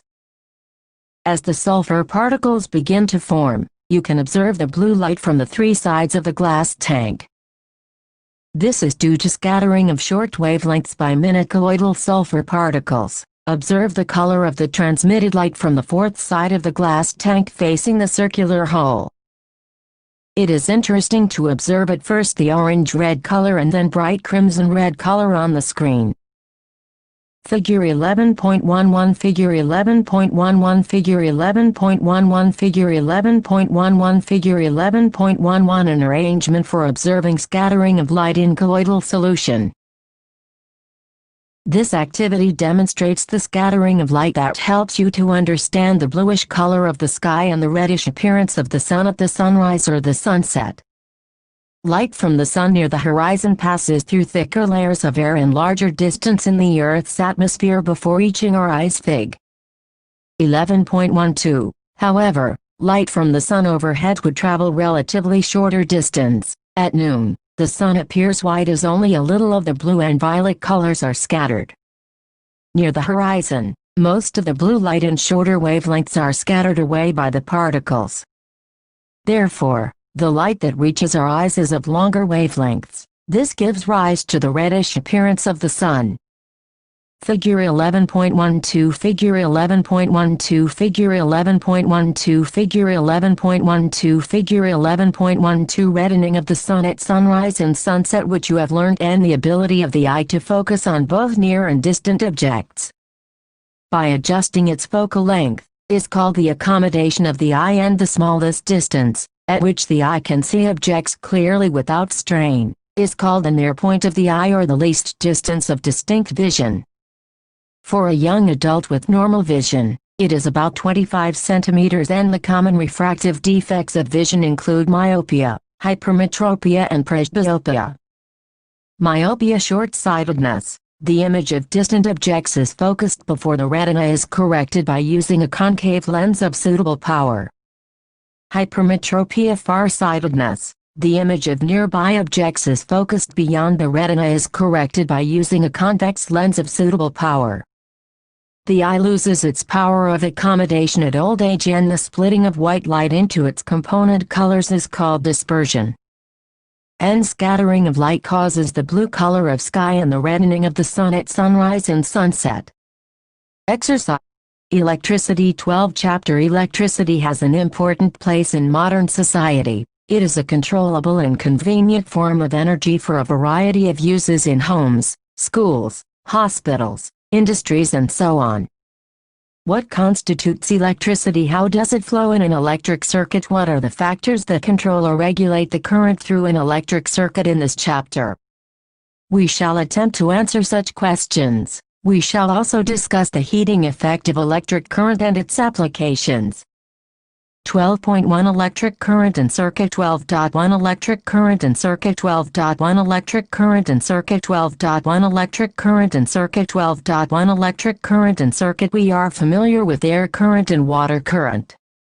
We know that flowing water constitute water current in rivers. Similarly, if the electric charge flows through a conductor, for example, through a metallic wire, we say that there is an electric current in the conductor. In a torch, we know that the cells or a battery, when placed in proper order, provide flow of charges or an electric current through the torch bulb to glow. We have also seen that the torch gives light only when it switches on. What does a switch do? A switch makes a conducting link between the cell and the bulb. A continuous and closed path of an electric current is called an electric circuit. Now, if the circuit is broken anywhere or the switch of the torch is turned off, the current stops flowing and the bulb does not glow. How do we express electric current? Electric current is expressed by the amount of charge flowing through a particular area in unit time. In other words, it is the rate of flow of electric charges. In circuits using metallic wires, electrons constitute the flow of charges. However, electrons were not known at the time when the phenomenon of electricity was first observed. So, electric current was considered to be the flow of positive charges, and the direction of flow of positive charges was taken to be the direction of electric current. Conventionally, in an electric circuit, the direction of electric current is taken as opposite to the direction of the flow of electrons, which are negative charges. If a net charge Q flows across any cross-section of a conductor in time t, then the current I through the cross-section is IQT 12.1. The SI unit of electric charge is Coulomb C, which is equivalent to the charge contained in nearly 6 × 1018 electrons. We know that an electron possesses a negative charge of 1.6 × 10⁻19 C. The electric current is expressed by a unit called ampere A. Named after the French scientist, André-Marie Ampère. 1775-1836. 1 ampere is constituted by the flow of 1 coulomb of charge per second, that is, 1 A 1 C 1 S. Small quantities of current are expressed in milliampere 1 mA 10-3A or in microampere 1 micro 10-6A. An instrument called ammeter measures electric current in a circuit. It is always connected in series in a circuit through which the current is to be measured. Figure 12.1 shows the schematic diagram of a typical electric circuit comprising a cell, an electric bulb, an ammeter and a plug key. Note that the electric current flows in the circuit from the positive terminal of the cell to the negative terminal of the cell through the bulb and ammeter. Figure 12.1 Figure 12.1 Figure 12.1 Figure 12.1 Figure 12.1 A schematic diagram of an electric circuit comprising cell, electric bulb, ammeter and plug key. Questions. Example 12.1 A current of 0.5 A is drawn by a filament of an electric bulb for 10 minutes. Find the amount of electric charge that flows through the circuit. Solution. We are given I 0.5 A, T 10 minutes 600 S. From EC 12.1, we have Q at 0.5 A x 600 S 300 C1. What does an electric circuit mean? To define the unit of current. 3. Calculate the number of electrons constituting 1 coulomb of charge. 12.2 Electric potential and potential difference. 12.2 Electric potential and potential difference. 12.2 Electric potential and potential difference. 12.2 Electric potential and potential difference. 12.2 Electric potential and potential difference. What makes the electric charge to flow? Let us consider the analogy of flow of water. Charges do not flow in a copper wire by themselves, just as water in a perfectly horizontal tube does not flow. If one end of the tube is connected to a tank of water kept at a higher level, such that there is a pressure difference between the two ends of the tube, water flows out of the other end of the tube. For flow of charges in a conducting metallic wire, the gravity, of course, has no role to play. The electrons move only if there is a difference of electric pressure, called the potential difference, along the conductor. This difference of potential may be produced by a battery, consisting of one or more electric cells. The chemical action within a cell generates the potential difference across the terminals of the cell, even when no current is drawn from it. When the cell is connected to a conducting circuit element, the potential difference sets the charges in motion in the conductor and produces an electric current. In order to maintain the current in a given electric circuit, the cell has to expend its chemical energy stored in it. We define the electric potential difference between 2 points in an electric circuit carrying some current as the work done to move a unit charge from one point to the other. Potential difference V between 2 points work done W charge QV. WQ 12.2 The SI unit of electric potential difference is volt V, named after Alessandro Volta 1745-1827, an Italian physicist. 1 volt is the flow of charges inside a wire. How does a metal conduct electricity? You would think that a low-energy electron would have great difficulty passing through a solid conductor. Inside the solid, the atoms are packed together with very little spacing between them, but it turns out that the electrons are able to travel through a perfect solid crystal smoothly and easily, almost as if they were in a vacuum. The motion of electrons in a conductor, however, is very different from that of charges in empty space. When a steady current flows through a conductor, the electrons in it move with a certain average drift speed. One can calculate this drift speed of electrons for a typical copper wire carrying a small current, and it is found to be actually very small, of the order of 1 mm/s1. How is it then that an electric bulb lights up as soon as we turn the switch on? It cannot be that a current starts only when an electron from one terminal of the electric supply physically reaches the other terminal through the bulb. Because the physical drift of electrons in the conducting wires is a very slow process, the exact mechanism of the current flow, which takes place with the speed close to the speed of light, is fascinating, but it is beyond the scope of this book. Do you feel like probing this question at an advanced level more to know? Potential difference between 2 points in a current-carrying conductor when 1 joule of work is done to move a charge of 1 coulomb from one point to the other. Therefore, 1 volt 1 joule 1 coulomb 12.31 V 1 JC1. The potential difference is measured by means of an instrument called the voltmeter. The voltmeter is always connected in parallel across the points between which the potential difference is to be measured. Example 12.2 How much work is done in moving a charge of 2C across 2 points having a potential difference 12 V. Solution: the amount of charge Q that flows between 2 points at potential difference V 12 V is 2C. Thus, the amount of work W done in moving the charge from X 12.2 is WVQ 12VX2C 24 joules. Questions 12.3 Circuit diagram 12.3 Circuit diagram 12.3 Circuit diagram 12.3 Circuit diagram 12.3 Circuit diagram. We know that an electric circuit, as shown in figure 12.1, comprises a cell or a battery, a plug key, electrical component S, and connecting wires.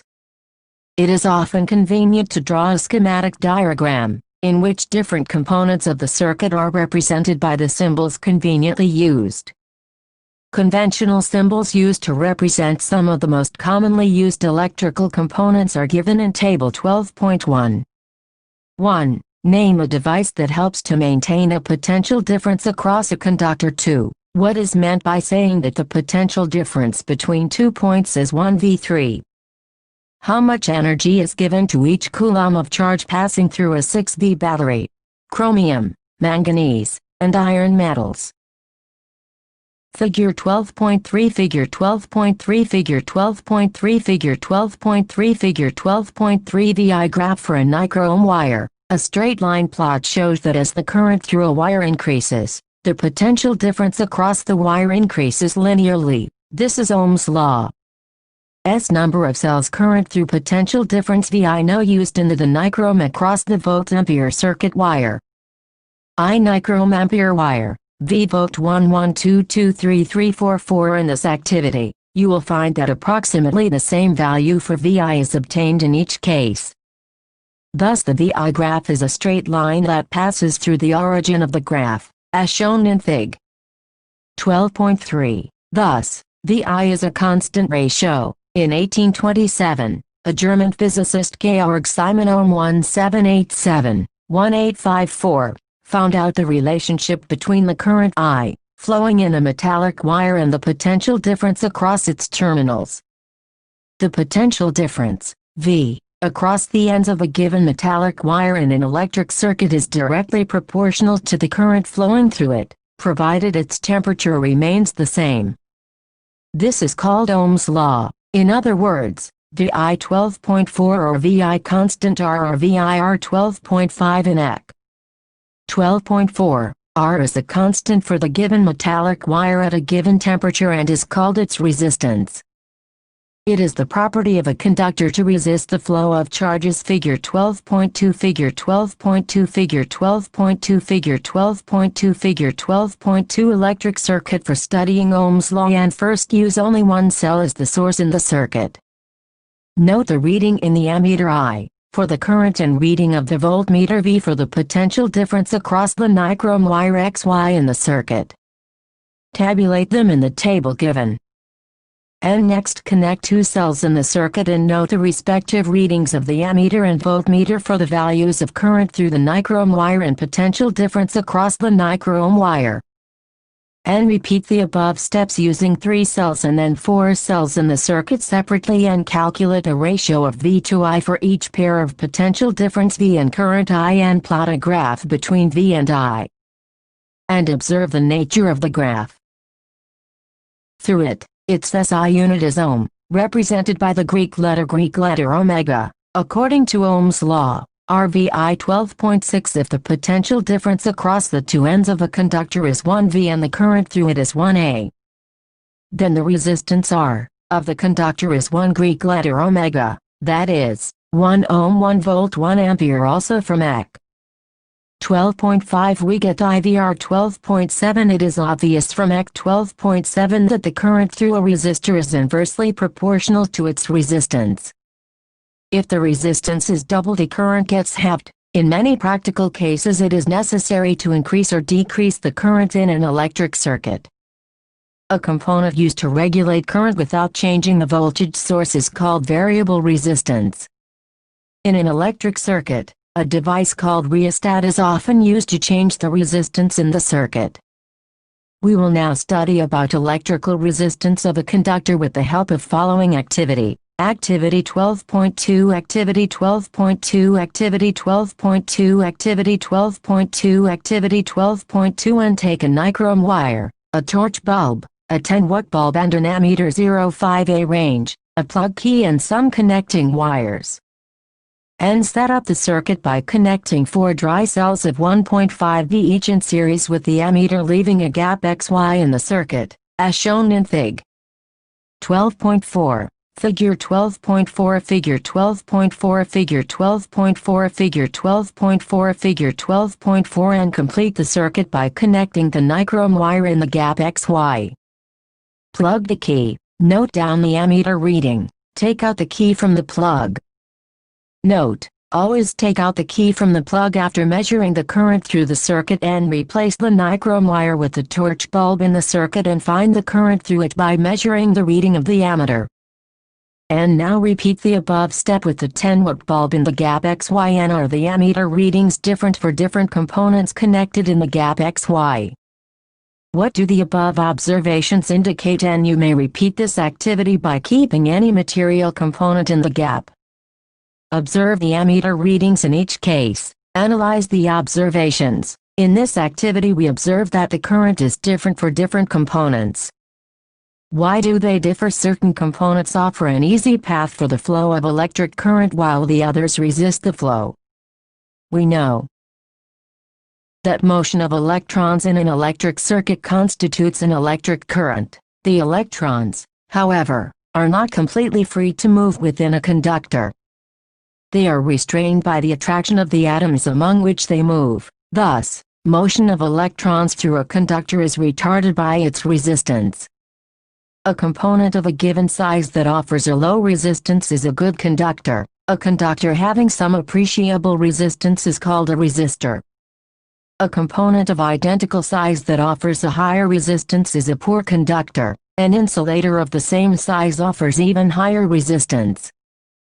12.5 for 12.5 for 12.5 for 12.5 for 12.5 factors on which the resistors on which the resistors on which the resistors on which the resistors on which the resistance of AANCE of AANCE of AANCE of AANCE of a conductor depends conductor depends conductor depends conductor depends conductor depends activity 12.3 activity 12.3 activity 12.3 activity 12.3 activity 12.3 and complete an electric circuit consisting of a cell, an ammeter, a nichrome wire of length L say, marked 1 and a plug key, as shown in Fig.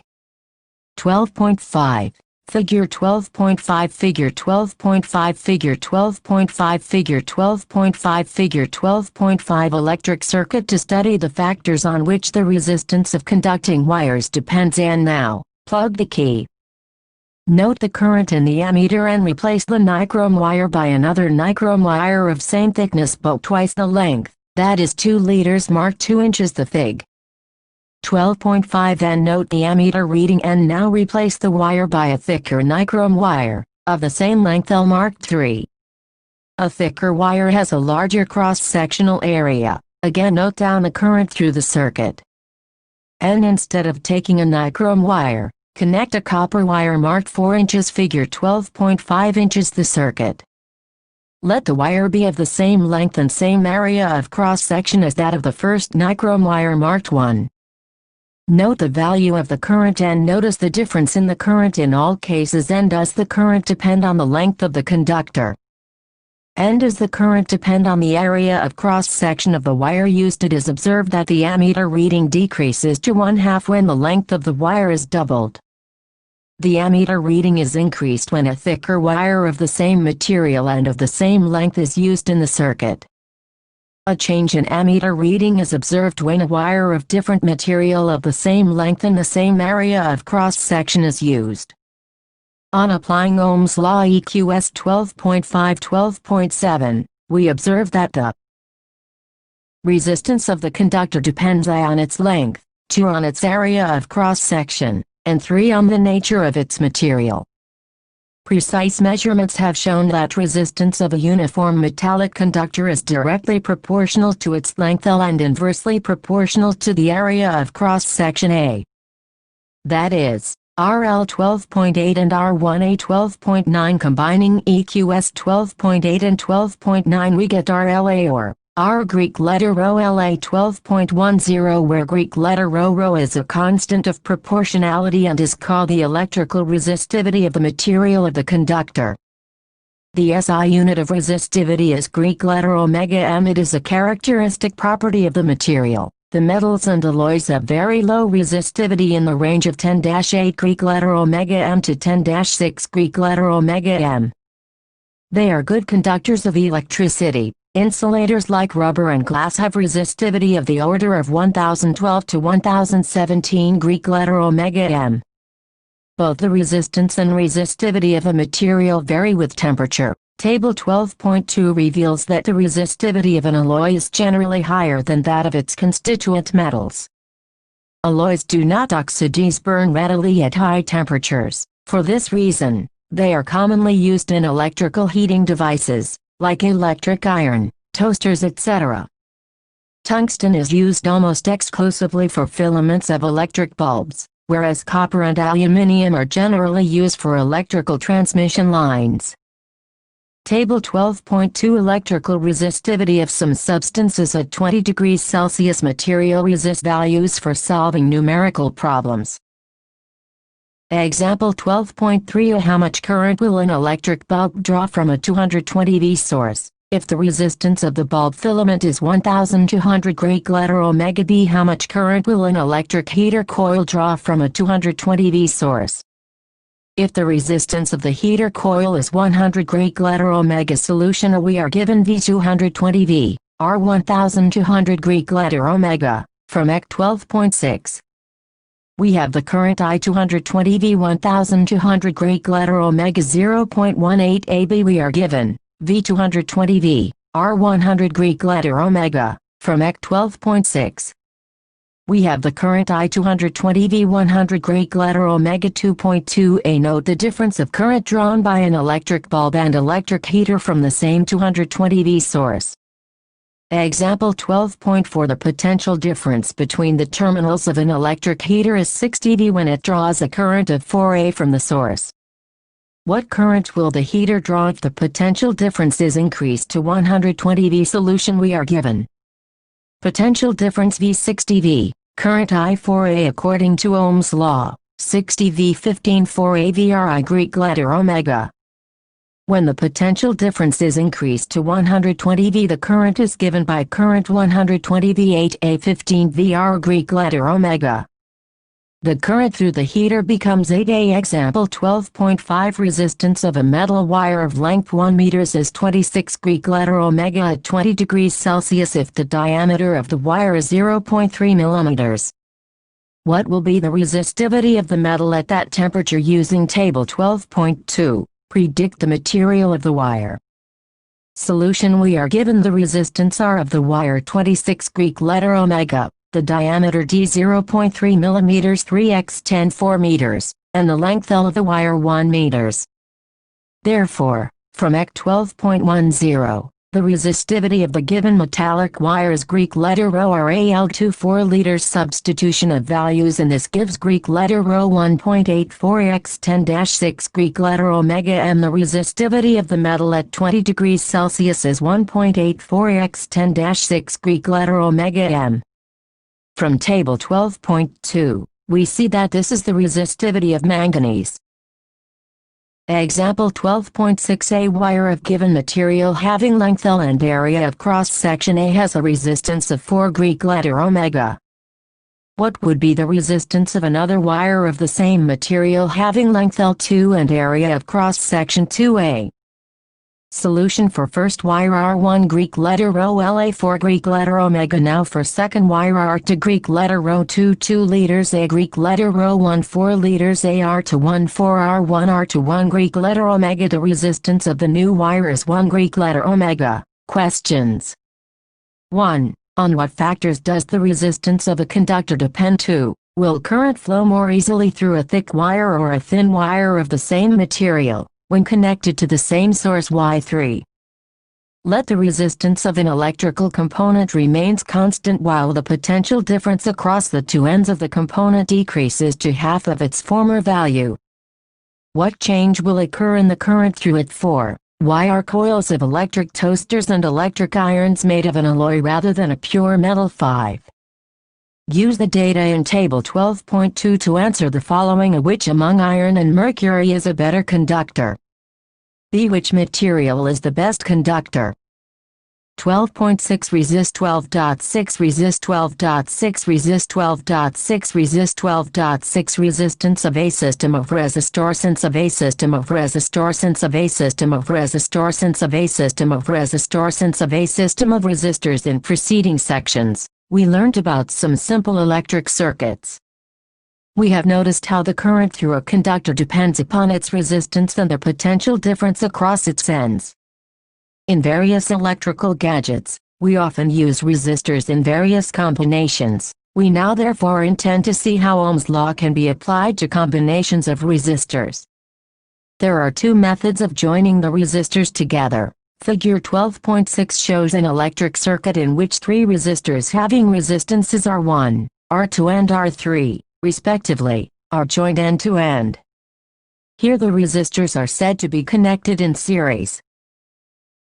Figure 12.7 Figure 12.7 Figure 12.7 Figure 12.7 Figure 12.7 Resistors in parallel. Figure 12.6 Figure 12.6 Figure 12.6 Figure 12.6 Figure 12.6 Resistors in series. Figure 12.7 shows a combination of resistors in which three resistors are connected together between points X and Y. Here, the resistors are said to be connected in parallel. Activity 12.4 Activity 12.4 Activity 12.4 Activity 12.4 Activity 12.4 And join three resistors of different values in series. Connect them with a battery, an ammeter and a plug key, as shown in Figure 12.6, You may use the resistors of values like 1 Greek letter omega, 2 Greek letter omega, 3 Greek letter omega, etc., and a battery of 6V for performing this activity. Unplug the key, note the ammeter reading and change the position of ammeter to anywhere in between the resistors. Note the ammeter reading each time and do you find any change in the value of current through the ammeter.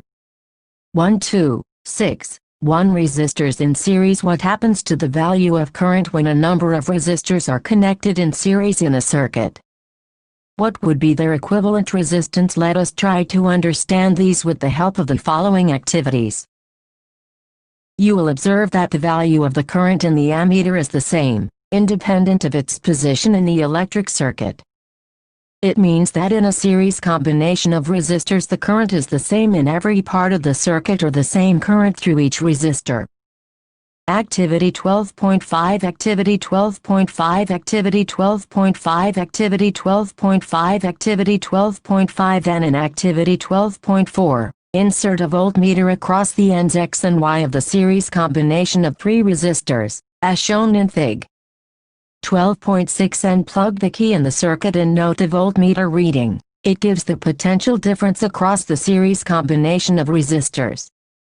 Let it be V. Now measure the potential difference across the 2 terminals of the battery. Compare the 2 values. And take out the plug key and disconnect the voltmeter. Now insert the voltmeter across the ends X and P of the first resistor, as shown in Fig. 12.8. Figure 12.8 Figure 12.8 Figure 12.8 Figure 12.8 Figure 12.8 and plug the key and measure the potential difference across the first resistor.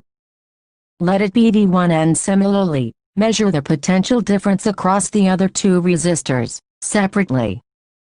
Let these values be V2 and V3, respectively, and deduce a relationship between V1, V2 and V3. You will observe that the potential difference V is equal to the sum of potential differences V1, V2, and V3. That is, the total potential difference across a combination of resistors in series is equal to the sum of potential difference across the individual resistors. That is, V1, V2, V3. 12.11 in the electric circuit shown in Figure 12.8, let I be the current through the circuit. The current through each resistor is also I. It is possible to replace the 3 resistors joined in series by an equivalent single resistor of resistance R, such that the potential difference V across it, and the current I through the circuit remains the same. Applying the Ohm's law to the entire circuit, we have VIR 12.12. On applying Ohm's law to the 3 resistors separately, we further have V1 IR1 12.13, V2 IR 2 12.13b and V3 IR3 12.13c from AC.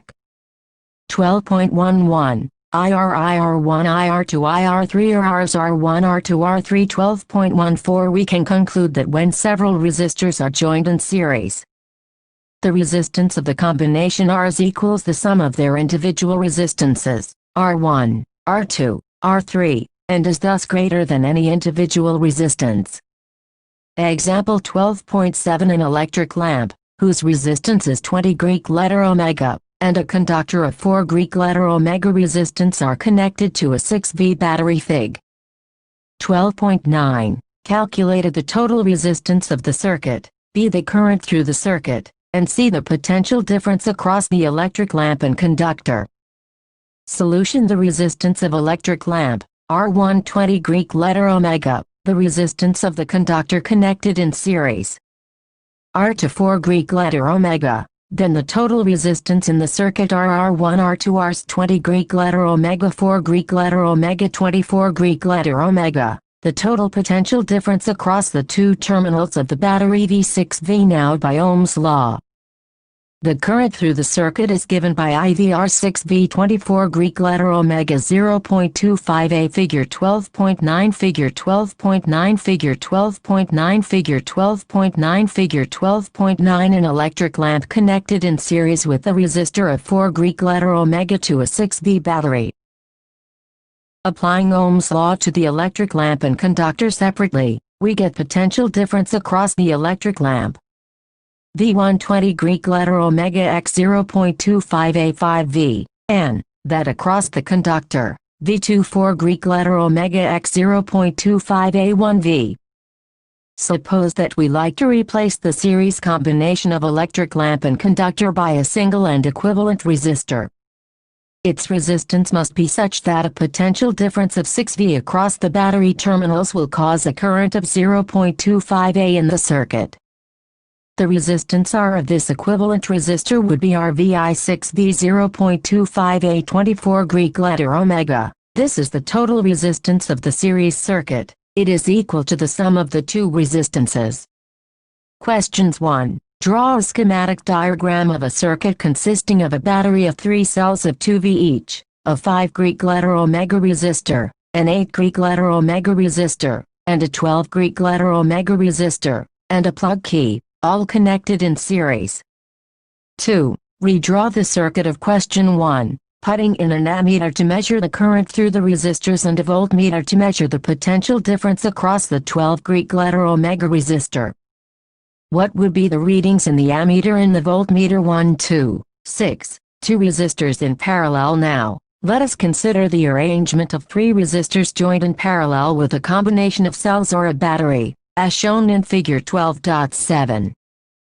Activity 12.6 Activity 12.6 Activity 12.6 Activity 12.6 Activity 12.6 and make a parallel combination, XY, of 3 resistors having resistances R1, R2, and R3, respectively.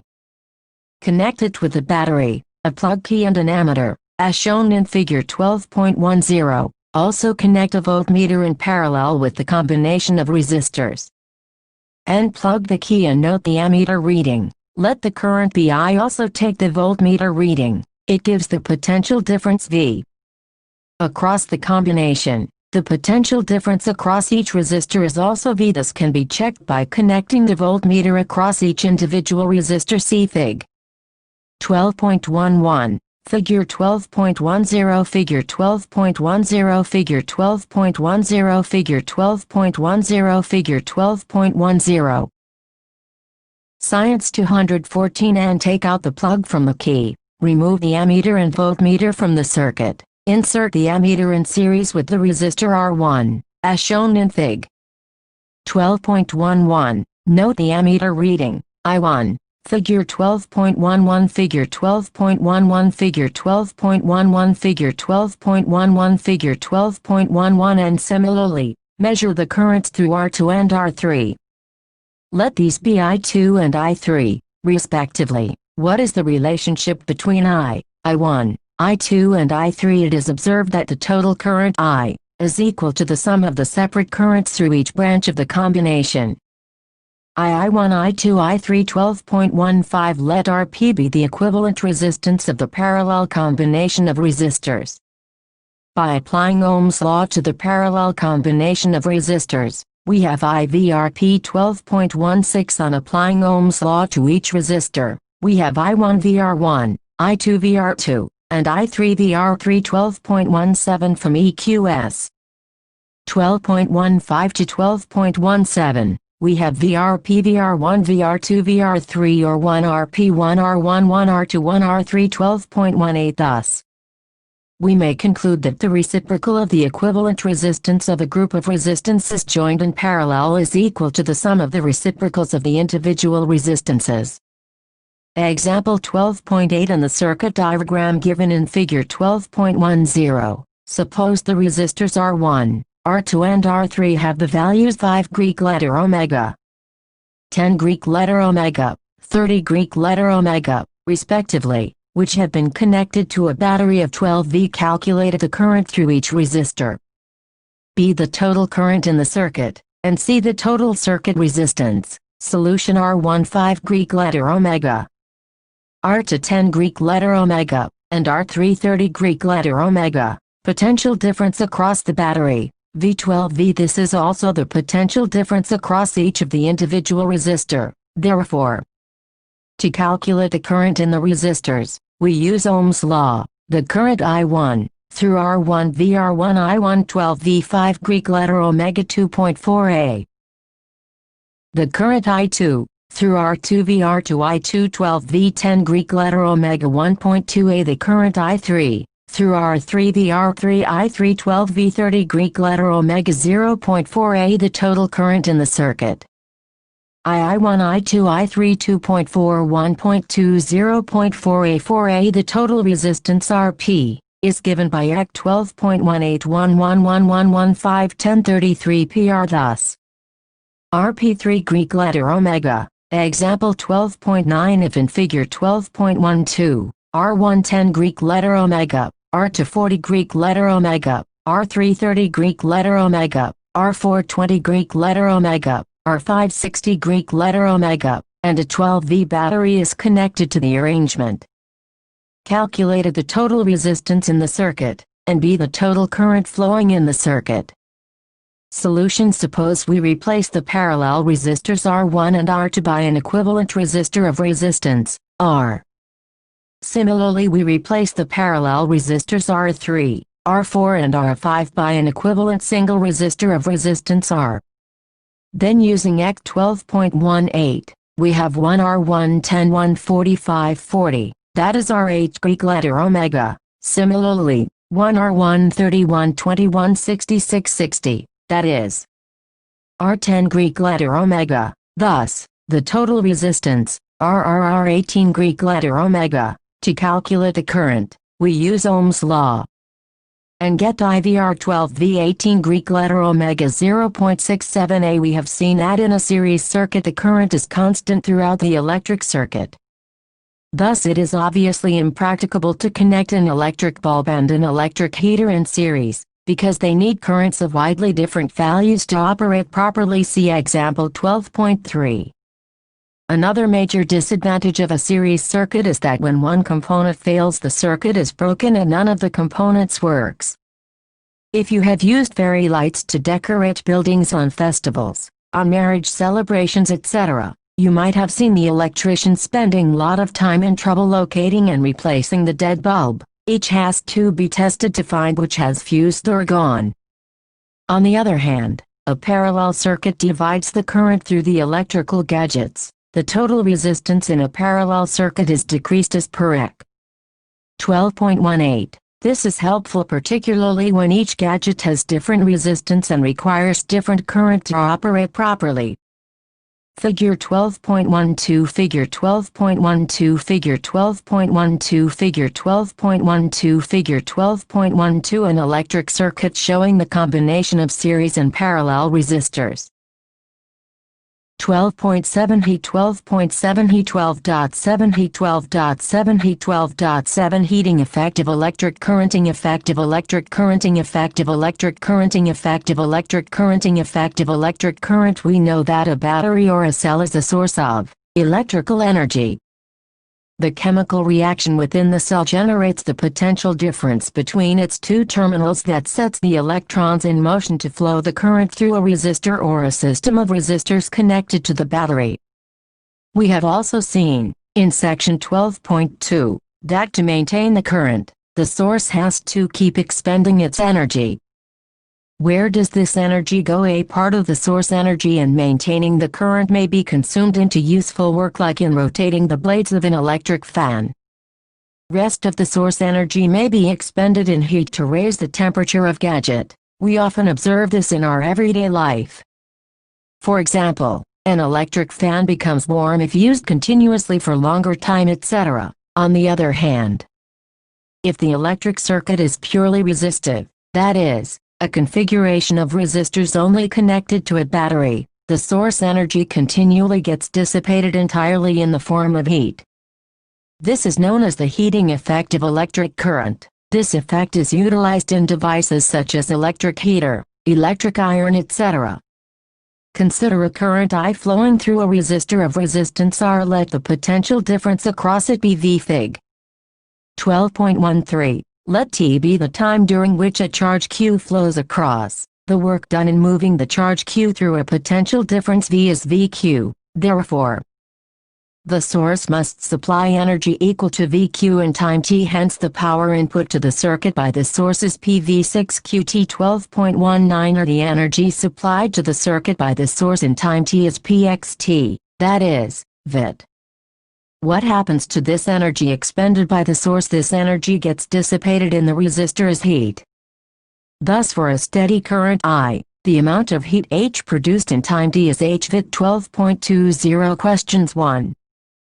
Judge the equivalent resistance when the following are connected in parallel: a 1 Greek letter omega and 106 Greek letter omega, B1 Greek letter omega and 103 Greek letter omega, and 106 Greek letter omega. 2. An electric lamp of 100 Greek letter omega, a toaster of resistance 50 Greek letter omega, and a water filter of resistance 500 Greek letter omega are connected in parallel to a 220 V source.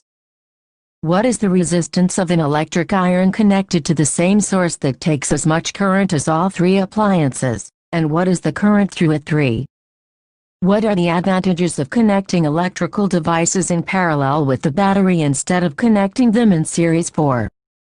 How can three resistors of resistances 2 Greek letter omega, 3 Greek letter omega, and 6 Greek letter omega be connected to give a total resistance of a 4 Greek letter omega, B1 Greek letter omega? 5. What is the highest, B the lowest total resistance that can be secured by combinations of 4 coils of resistance 4 Greek letter omega, 8 Greek letter omega, 12 Greek letter omega, 24 Greek letter omega? Applying Ohm's law Rec 12.5, we get Hi2RT 12.21. This is known as Joules's law of heating. The law implies that heat produced in a resistor is I directly proportional to the square of current for a given resistance, 2 directly proportional to resistance for a given current, and 3 directly proportional to the time for which the current flows through the resistor.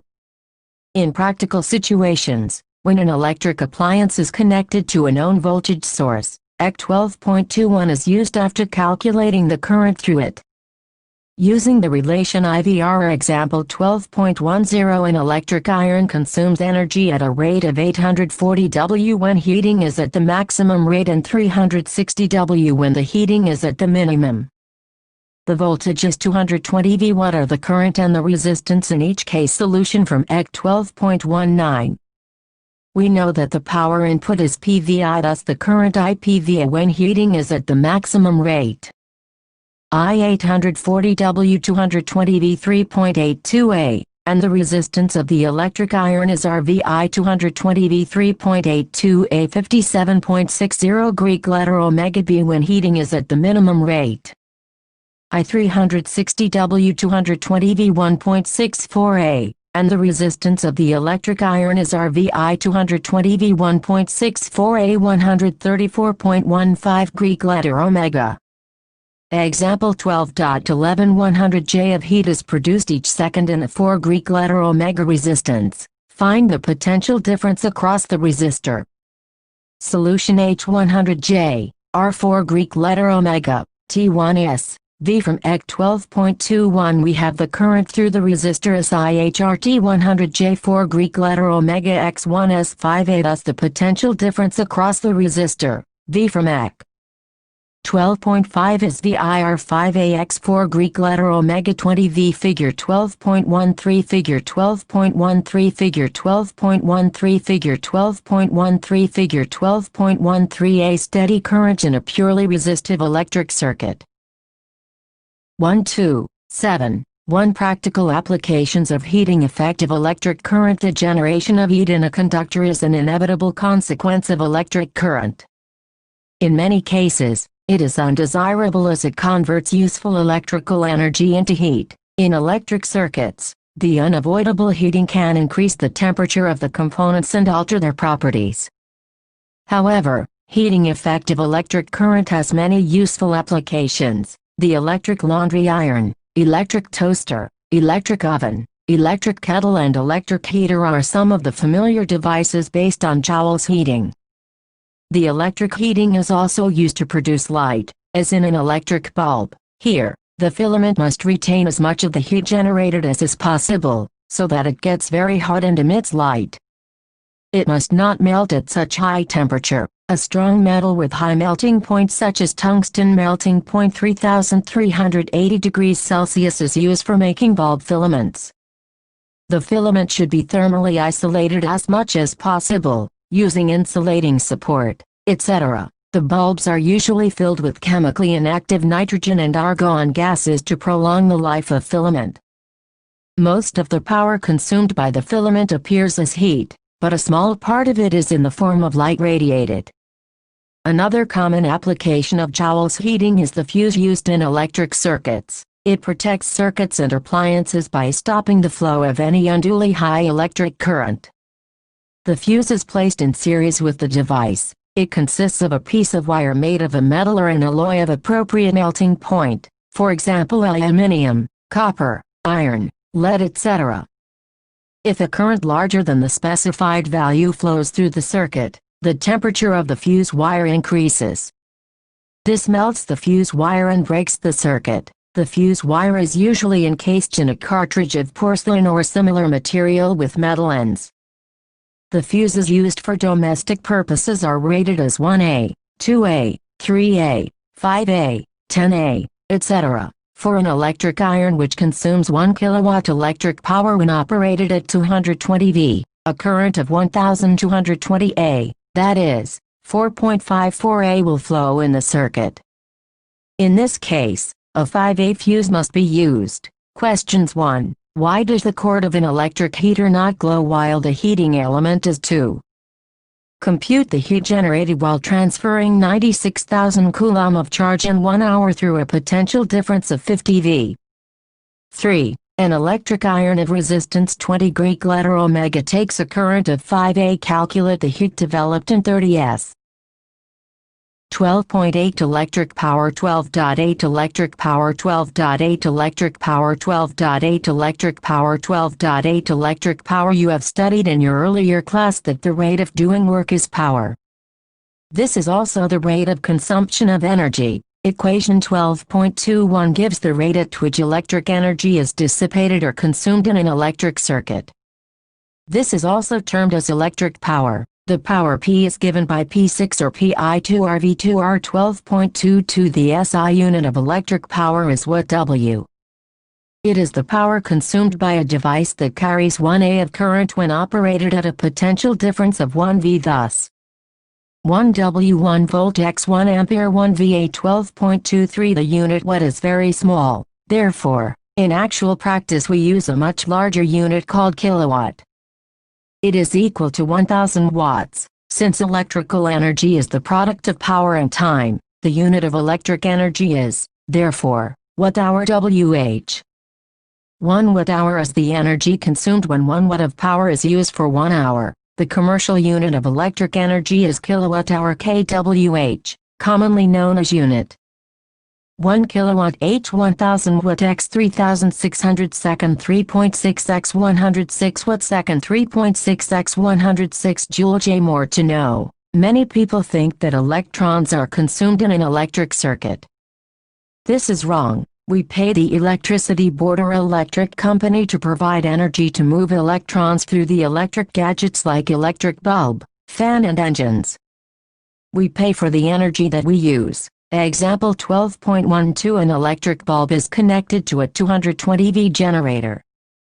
The current is 0.50 A. What is the power of the bulb solution? P6 220 V x 0.50 A 110 JS 110 W.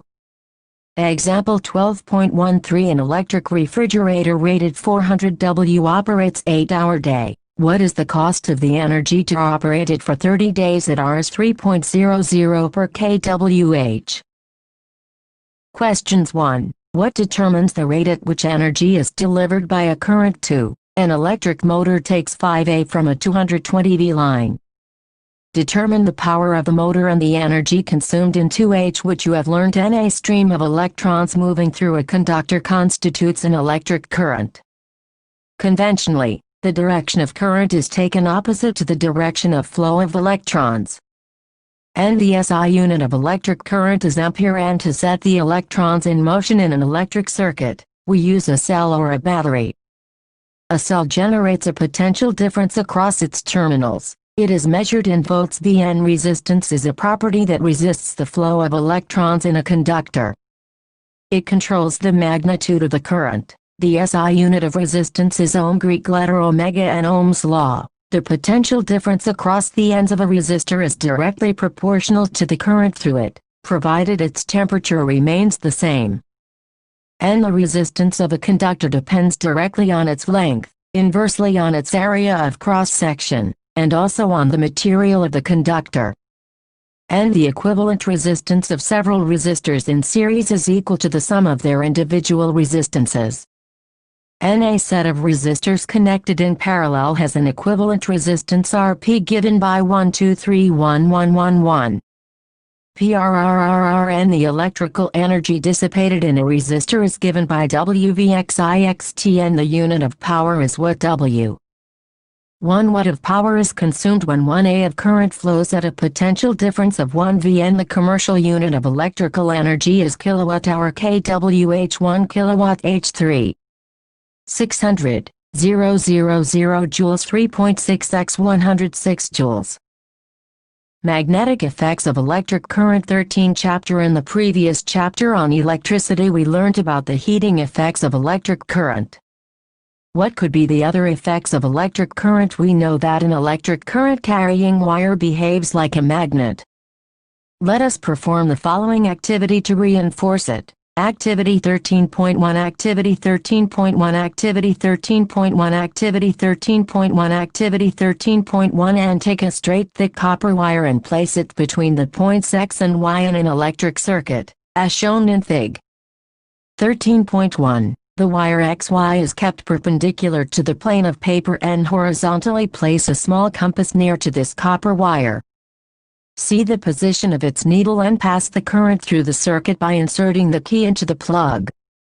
And observe the change in the position of the compass needle. Figure 13.1, Figure 13.1, Figure 13.1, Figure 13.1, Figure 13.1. Compass needle is deflected on passing an electric current through a metallic conductor. We see that the needle is deflected.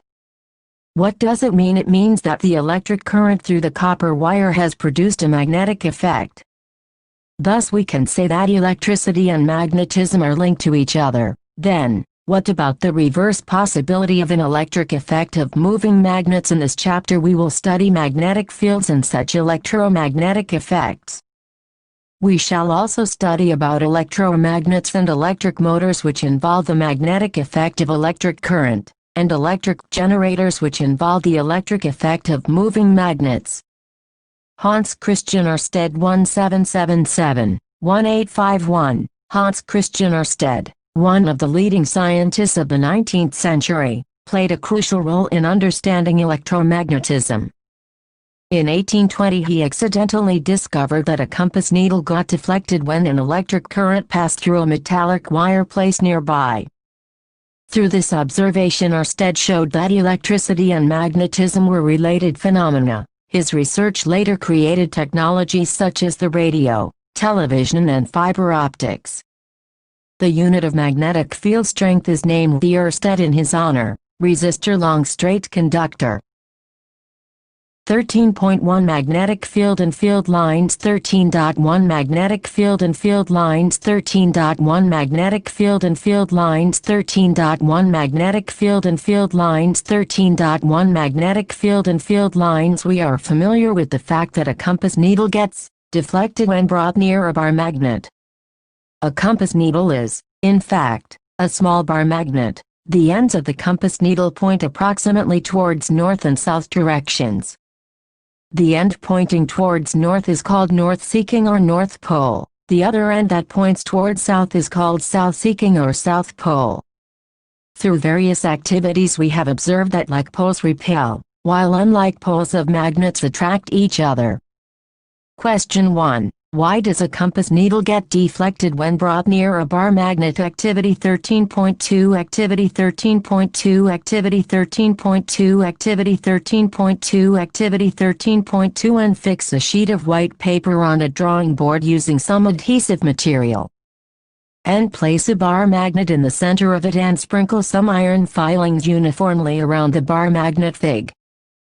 13.2. A salt sprinkler may be used for this purpose. And now tap the board gently, and what do you observe? Figure 13.2, Figure 13.2, Figure 13.2, Figure 13.2, Figure 13.2. Iron filings near the bar magnet align themselves along the field lines.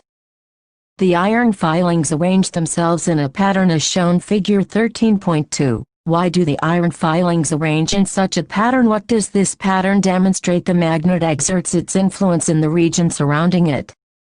Therefore the iron filings experience a force. The force thus exerted makes iron filings to arrange in a pattern. The region surrounding a magnet, in which the force of the magnet can be detected, is said to have a magnetic field. The lines along which the iron filings align themselves represent magnetic field lines. Are there other ways of obtaining magnetic field lines around a bar magnet? Yes, you can yourself draw the field lines of the bar magnet. Activity 13.3, Activity 13.3, Activity 13.3, Activity 13.3, Activity 13.3. And take a small compass and a bar magnet, and place the magnet on a sheet of white paper fixed on a drawing board, using some adhesive material. And mark the boundary of the magnet and place the compass near the north pole of the magnet. How does it behave? The south pole of the needle points towards the north pole of the magnet. The north pole of the compass is directed away from the north pole of the magnet. Magnetic field is a quantity that has both direction and magnitude. The direction of the magnetic field is taken to be the direction in which a north pole of the compass needle moves inside it. Therefore it is taken by convention that the field lines emerge from north pole and merge at the south pole. Note the arrows marked on the field lines in Fig. 13.4. Inside the magnet, the direction of field lines is from its south pole to its north pole, thus the magnetic field lines are closed curves. The relative strength of the magnetic field is shown by the degree of closeness of the field lines. The field is stronger, that is, the force acting on the pole of another magnet placed is greater where the field lines are crowded. See Fig. 13.4. No two field lines are found to cross each other. If they did, it would mean that at the point of intersection, the compass needle would point towards two directions, which is not possible.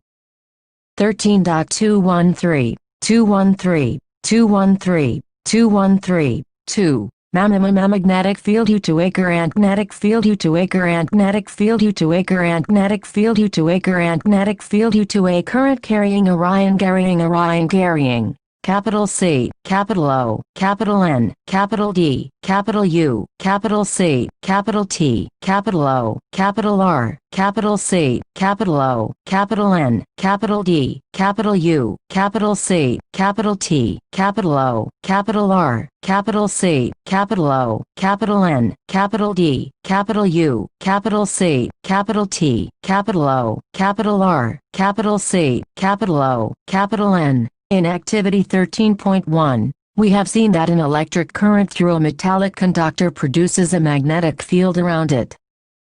In order to find the direction of the field produced, let us repeat the activity in the following way. Figure 13.3, Figure 13.3, Figure 13.3, Figure 13.3, Figure 13.3. Drawing a magnetic field line with the help of a compass needle and mark the position of two ends of the needle. And now move the needle to a new position such that its south pole occupies the position previously occupied by its north pole. And in this way, proceed step by step till you reach the south pole of the magnet as shown in Fig. 13.3 and join the points marked on the paper by a smooth curve. This curve represents a field line. And repeat the above procedure and draw as many lines as you can. You will get a pattern shown in Fig. 13.4. These lines represent the magnetic field around the magnet. These are known as magnetic field lines. And observe the deflection in the compass needle as you move it along a field line. The deflection increases as the needle is moved towards the poles. Figure 13.4, Figure 13.4, Figure 13.4, Figure 13.4, Figure 13.4. Field lines around a bar magnet. 1, 3, 2, 1 magnetic field due to a current through a straight conductor. What determines the pattern of the magnetic field generated by a current through a conductor? Does the pattern depend on the shape of the conductor? We shall investigate this with an activity. We shall first consider the pattern of the magnetic field around a straight conductor carrying current. Activity 13.4 Activity 13.4 Activity 13.4 Activity 13.4 Activity 13.4 And take a long straight copper wire, 2 or 3 cells of 1.5 V each, and a plug key. Connect all of them in series as shown in figure 13.5 and place the straight wire parallel to and over a compass needle. And plug the key in the circuit and observe the direction of deflection of the north pole of the needle. If the current flows from north to south, as shown in figure 13.5, the north pole of the compass needle would move towards the east. And replace the cell connections in the circuit as shown in figure 13.5b. This would result in the change of the direction of current through the copper wire, that is, from south to north. And observe the change in the direction of deflection of the needle. You will see that now the needle moves in opposite direction, that is, towards the west fig. 13.5b. It means that the direction of magnetic field produced by the electric current is also reversed. Figure 13.5 Figure 13.5 Figure 13.5 Figure 13.5 Figure 13.5 A simple electric circuit in which a straight copper wire is placed parallel to and over a compass needle. The deflection in the needle becomes opposite when the direction of the current is reversed to B. Activity 13.5 Activity 13.5 Activity 13.5 Activity 13.5 Activity 13.5 And take a battery 12V. A variable resistance or a rheostat, an ammeter 0-5A, a plug key, connecting wires and a long straight thick copper wire. And insert the thick wire through the center, normal to the plane of a rectangular cardboard. Take care that the cardboard is fixed and does not slide up or down. What happens to the deflection of the compass needle placed at a given point if the current in the copper wire is changed? To see this, vary the current in the wire. We find that the deflection in the needle also changes. In fact, if the current is increased, the deflection also increases. It indicates that the magnitude of the magnetic field produced at a given point increases as the current through the wire increases. What happens to the deflection of the needle if the compass is moved away from the copper wire but the current through the wire remains the same? To see this, now place the compass at a farther point from the conducting wire, say at point Q. What change do you observe? We see that the deflection in the needle decreases. Thus the magnetic field produced by a given current in the conductor decreases as the distance from it increases. From figure 13.6, it can be noticed that the concentric circles representing the magnetic field around a current-carrying straight wire become larger and larger as we move away from it. 1-3-2 right-hand thumb rule. A convenient way of finding the direction of magnetic field associated with a current-carrying conductor is given in Fig. 13.7 and connect the copper wire vertically between the points X and Y, as shown in figure 13.6, in series with the battery, a plug and key. And sprinkle some iron filings uniformly on the cardboard. You may use a salt sprinkler for this purpose and keep the variable of the rheostat at a fixed position and note the current through the ammeter. And close the key so that a current flows through the wire. Ensure that the copper wire placed between the points X and Y remains vertically straight. And gently tap the cardboard a few times. Observe the pattern of the iron filings. You would find that the iron filings align themselves, showing a pattern of concentric circles around the copper wire. Fig. 13.6 And what do these concentric circles represent? They represent the magnetic field lines. And how can the direction of the magnetic field be found? Place a compass at a point, say P, over a circle. Observe the direction of the needle. The direction of the north pole of the compass needle would give the direction of the field lines produced by the electric current through the straight wire at point P. Show the direction by an arrow. And does the direction of magnetic field lines get reversed if the direction of current through the straight copper wire is reversed? Check it. Figure 13.6 Figure 13.6 Figure 13.6 Figure 13.6 Figure 13.6 A pattern of concentric circles indicating the field lines of a magnetic field around a straight conducting wire. The arrows in the circles show the direction of the field lines. B. A close-up of the pattern obtained. A. B. Variable resistance.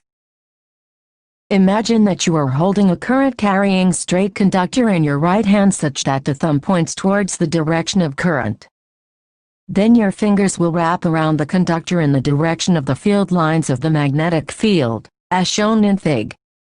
13.7. This is known as the right-hand thumb rule. Example 13.1 A current through a horizontal power line flows in east to west direction.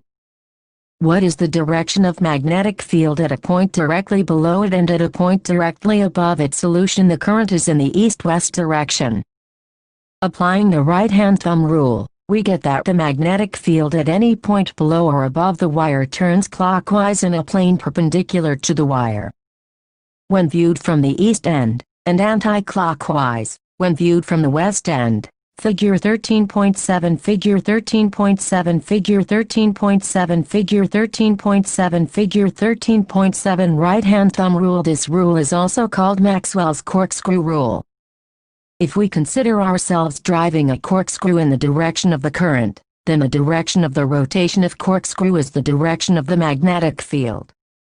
1. 3. 2. 3. Magnetic field due to a current through a circular loop. We have so far observed the pattern of the magnetic field lines produced around a current-carrying straight wire. Suppose this straight wire is bent in the form of a circular loop and a current is passed through it. How would the magnetic field lines look like? We know that the magnetic field produced by a current-carrying straight wire depends inversely on the distance from it. Similarly, at every point of a current-carrying circular loop, the concentric circles representing the magnetic field around it would become larger and larger as we move away from the wire. Fig. 13.8.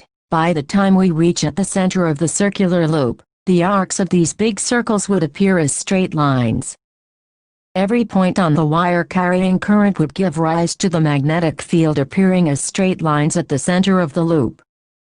By applying the right-hand rule, it is easy to check that every section of the wire contributes to the magnetic field lines in the same direction within the loop. Figure 13.8 Figure 13.8 Figure 13.8 Figure 13.8 Figure 13.8 Magnetic field lines of the field produced by a current-carrying circular loop. Questions 1. Draw magnetic field lines around a bar magnet. 2. List the properties of magnetic field lines. 3. Why don't two magnetic field lines intersect each other? We know that the magnetic field produced by a current-carrying wire at a given point depends directly on the current passing through it. Therefore, if there is a circular coil having n turns, the field produced is n times as large as that produced by a single turn. This is because the current in each circular turn has the same direction, and the field due to each turn then just adds up. Activity 13.6 Activity 13.6 Activity 13.6 Activity 13.6 Activity 13.6 And take a rectangular cardboard having two holes. Insert a circular coil having large number of turns through them, normal to the plane of the cardboard. And connect the ends of the coil in series with a battery, a key and a rheostat, as shown in Figure 13.9. And sprinkle iron filings uniformly on the cardboard and plug the key and tap the cardboard gently a few times. Note the pattern of the iron filings that emerges on the cardboard. Figure 13.9 Figure 13.9 Figure 13.9 Figure 13.9 Figure 13.9 Magnetic field produced by a current-carrying circular coil. 1 3 2 4 Magnetic field due to a current in a solenoid. A coil of many circular turns of insulated copper wire wrapped closely in the shape of a cylinder is called a solenoid. The pattern of the magnetic field lines around a current-carrying solenoid is shown in Figure 13.10. Compare the pattern of the field with the magnetic field around a bar magnet figure 13.4. Do they look similar? Yes, they are similar. In fact, one end of the solenoid behaves as a magnetic north pole, while the other behaves as the south pole. The field lines inside the solenoid are in the form of parallel straight lines. This indicates that the magnetic field is the same at all points inside the solenoid. That is, the field is uniform inside the solenoid. A strong magnetic field produced inside a solenoid can be used to magnetize a piece of magnetic material, like soft iron, when placed inside the coil Fig. 13.11. The magnet so formed is called an electromagnet. Figure 13.10, Figure 13.10, Figure 13.10, Figure 13.10, Figure 13.10. Field lines of the magnetic field through and around a current-carrying solenoid. Figure 13.11, Figure 13.11, Figure 13.11, Figure 13.11, Figure 13.11. A current-carrying solenoid coil is used to magnetize steel rod inside it, an electromagnet. Questions 1. Consider a circular loop of wire lying in the plane of the table. Let the current pass through the loop clockwise. Apply the right-hand rule to find out the direction of the magnetic field inside and outside the loop. 2. The magnetic field in a given region is uniform. Draw a diagram to represent it.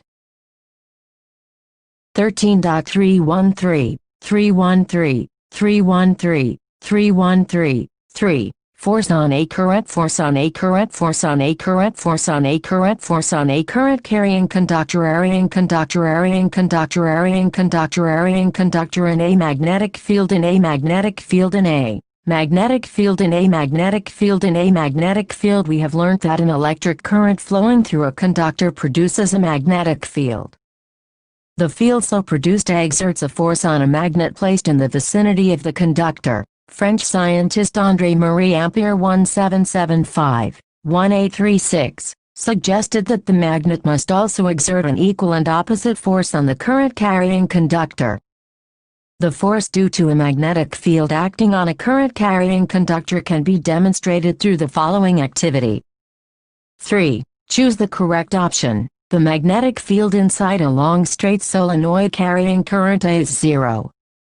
B decreases as we move towards its end. C increases as we move towards its end. D is the same at all points. Activity 13.7, Activity 13.7, Activity 13.7, Activity 13.7, Activity 13.7. And take a small aluminium rod AB of about 5 centimeters. Using 2 connecting wires, suspend it horizontally from a stand, as shown in Figure 13.12, and place a strong horseshoe magnet in such a way that the rod lies between the 2 poles with the magnetic field directed upwards. For this, put the north pole of the magnet vertically below and south pole vertically above the aluminium rod Fig. 13.12 and connect the aluminium rod in series with a battery, a key and a rheostat, and now pass a current through the aluminium rod from end B to end A. And what do you observe? It is observed that the rod is displaced towards the left. You will notice that the rod gets displaced. And reverse the direction of current flowing through the rod and observe the direction of its displacement.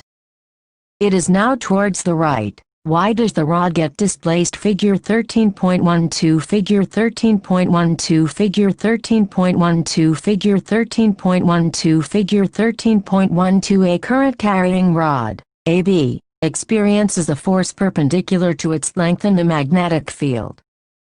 Support for the magnet is not shown here. For simplicity, the displacement of the rod in the above activity suggests that a force is exerted on the current-carrying aluminium rod when it is placed in a magnetic field. It also suggests that the direction of force is also reversed when the direction of current through the conductor is reversed. Now change the direction of field to vertically downwards by interchanging the 2 poles of the magnet. It is once again observed that the direction of force acting on the current-carrying rod gets reversed. It shows that the direction of the force on the conductor depends upon the direction of current and the direction of the magnetic field. Experiments have shown that the displacement of the rod is largest or the magnitude of the force is the highest when the direction of current is at right angles to the direction of the magnetic field. In such a condition we can use a simple rule to find the direction of the force on the conductor. In Activity 13.7, we considered the direction of the current and that of the magnetic field perpendicular to each other and found that the force is perpendicular to both of them. The three directions can be illustrated through a simple rule, called Fleming's left-hand rule. According to this rule, stretch the thumb, forefinger and middle finger of your left hand such that they are mutually perpendicular. Fig. 13.13. If the first finger points in the direction of magnetic field and the second finger in the direction of current, then the thumb will point in the direction of motion or the force acting on the conductor. Devices that use current-carrying conductors and magnetic fields include electric motor, electric generator, loudspeakers, microphones and measuring instruments. In the next few sections we shall study about electric motors and generators. Example 13.2. An electron enters a magnetic field at right angles to it, as shown in Fig. 13.14. The direction of force acting on the electron will be A to the right, B to the left, C out of the page, D into the page. Solution answer is option D. The direction of force is perpendicular to the direction of magnetic field and current as given by Fleming's left-hand rule. Recall that the direction of current is taken opposite to the direction of motion of electrons. The force is therefore directed into the page. Figure 13.13. Figure 13.13. Figure 13.13. Figure 13.13. Figure 13.13. Fleming's left-hand rule. Figure 13.14. Figure 13.14. Figure 13.14. Figure 13.14. Figure 13.14. Questions 1. Which of the following property of a proton can change while it moves freely in a magnetic field? There may be more than one correct answer. A mass, B speed, C velocity, D momentum. 2. In Activity 13.7, how do we think the displacement of rod AB will be affected if I current in rod AB is increased? 2. A stronger horseshoe magnet is used, and 3. Length of the rod AB is increased. 3. A positively charged particle, alpha particle projected towards west is deflected towards north by a magnetic field. The direction of magnetic field is A towards south, B towards east, C downward, D upward. Magnetism in medicine and electric current always produces a magnetic field. Even weak ion currents that travel along the nerve cells in our body produce magnetic fields. When we touch something, our nerves carry an electric impulse to the muscles we need to use. This impulse produces a temporary magnetic field. These fields are very weak and are about 1/1000th of the Earth's magnetic field. Two main organs in the human body where the magnetic field produced is significant are the heart and the brain. The magnetic field inside the body forms the basis of obtaining the images of different body parts. This is done using a technique called magnetic resonance imaging (MRI). Analysis of these images helps in medical diagnosis. Magnetism has, thus, got important uses in medicine. 13.4 Electric motor. 13.4 Electric motor. 13.4 Electric motor. 13.4 Electric motor. 13.4 Electric motor. An electric motor is a rotating device that converts electrical energy to mechanical energy. Electric motor is used as an important component in electric fans, refrigerators, mixers, washing machines, computers, MP3 players, etc. Do you know how an electric motor works? An electric motor, as shown in Figure 13.15, consists of a rectangular coil ABCD of insulated copper wire. The coil is placed between the two poles of a magnetic field such that the arm AB and CD are perpendicular to the direction of the magnetic field. The ends of the coil are connected to the two halves P and Q of a split ring. The inner sides of these halves are insulated and attached to an axle. The external conducting edges of P and Q touch two conducting stationary brushes X and Y, respectively, as shown in the Fig. 13.15. Current in the coil ABCD enters from the source battery through conducting brush X and flows back to the battery through brush Y. Notice that the current in arm AB of the coil flows from A to B, and arm CD it flows from C to D, that is, opposite to the direction of current through arm AB. On applying Fleming's left-hand rule for the direction of force on a current carrying figure 13.15, a simple electric motor. More to know. Capital N. Conductor in a magnetic field. See figure 13.13. We find that the force acting on arm AB pushes it downwards while the force acting on arm CD pushes it upwards. Thus the coil and the axle O, mounted free to turn about an axis, rotate anti-clockwise, at half rotation. Q makes contact with the brush X and P with brush Y, therefore the current in the coil gets reversed and flows along the path DCBA. A device that reverses the direction of flow of current through a circuit is called a commutator. In electric motors, the split ring acts as a commutator. The reversal of current also reverses the direction of force acting on the two arms AB and CD. Thus the arm AB of the coil that was earlier pushed down is now pushed up, and the arm CD previously pushed up is now pushed down. Therefore the coil and the axle rotate half a turn more in the same direction. The reversing of the current is repeated at each half rotation, giving rise to a continuous rotation of the coil and to the axle. The commercial motors use ion electromagnet in place of permanent magnet, 2 large number of turns of the conducting wire in the current carrying coil, and 3 a soft iron core on which the coil is wound. The soft iron core, on which the coil is wound, plus the coils, is called an armature. This enhances the power of the motor. Activity 13.8 Activity 13.8 Activity 13.8 Activity 13.8 Activity 13.8 Questions 1. State Fleming's left-hand rule. 2. What is the principle of an electric motor? 3. What is the role of the split ring in an electric motor?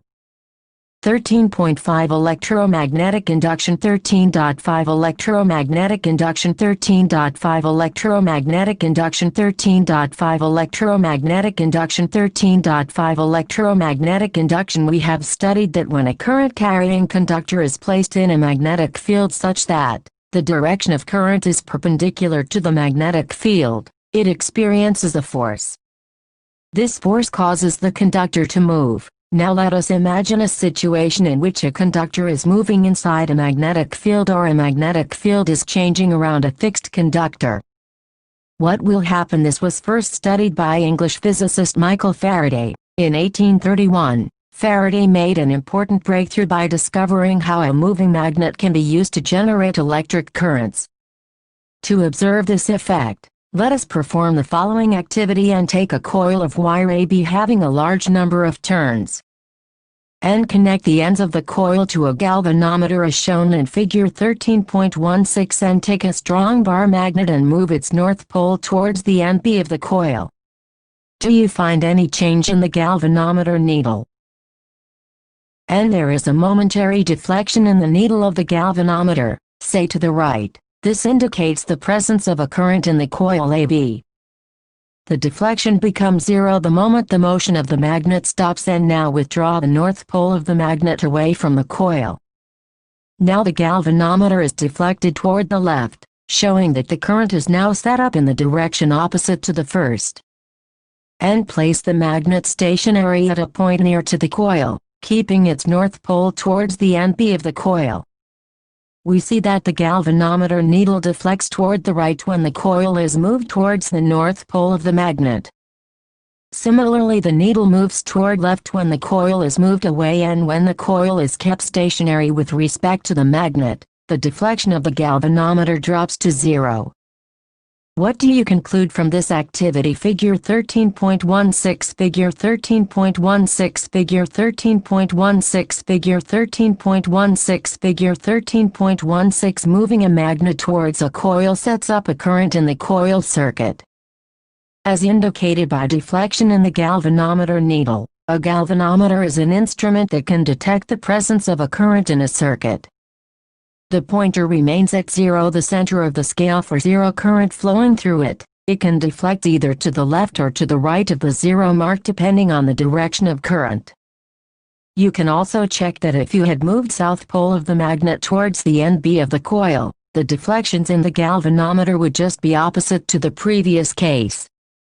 When the coil and the magnet are both stationary, there is no deflection in the galvanometer. It is, thus, clear from this activity that motion of a magnet with respect to the coil produces an induced potential difference, which sets up an induced electric current in the circuit.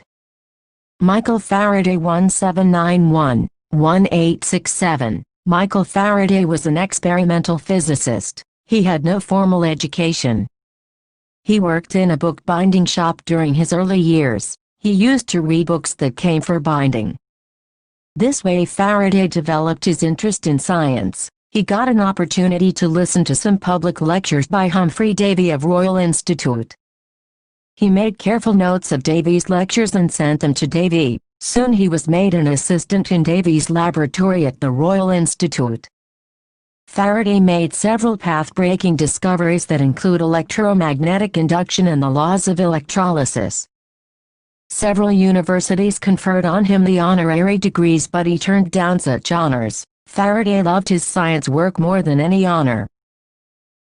Let us now perform a variation of activity 13.8 in which the moving magnet is replaced by a current-carrying coil and the current in the coil can be varied.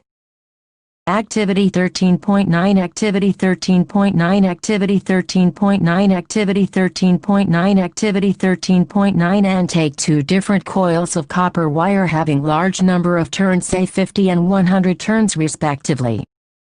Insert them over a non-conducting cylindrical roll, as shown in figure 13.17. You may use a thick paper roll for this purpose and connect the coil 1, having larger number of turns, in series with a battery and a plug key. Also connect the other coil 2 with a galvanometer as shown and plug in the key. Observe the galvanometer. Is there a deflection in its needle? You will observe that the needle of the galvanometer instantly jumps to one side and just as quickly returns to 0, indicating a momentary current in coil 2. And disconnect coil 1 from the battery. You will observe that the needle momentarily moves, but to the opposite side. It means that now the current flows in the opposite direction in coil 2. Figure 13.17 Figure 13.17 Figure 13.17 Figure 13.17 Figure 13.17 Current is induced in coil 2 when current in coil 1 is changed. In this activity we observe that as soon as the current in coil 1 reaches either a steady value or 0, the galvanometer in coil 2 shows no deflection. From these observations, we conclude that a potential difference is induced in the coil 2 whenever the electric current through the coil 1 is changing, starting or stopping. Coil 1 is called the primary coil and coil 2 is called the secondary coil. As the current in the first coil changes, the magnetic field associated with it also changes. Thus the magnetic field lines around the secondary coil also change. Hence the change in magnetic field lines associated with the secondary coil is the cause of induced electric current in it. This process, by which a changing magnetic field in a conductor induces a current in another conductor, is called electromagnetic induction. In practice we can induce current in a coil either by moving it in a magnetic field or by changing the magnetic field around it. It is convenient in most situations to move the coil in a magnetic field. The induced current is found to be the highest when the direction of motion of the coil is at right angles to the magnetic field.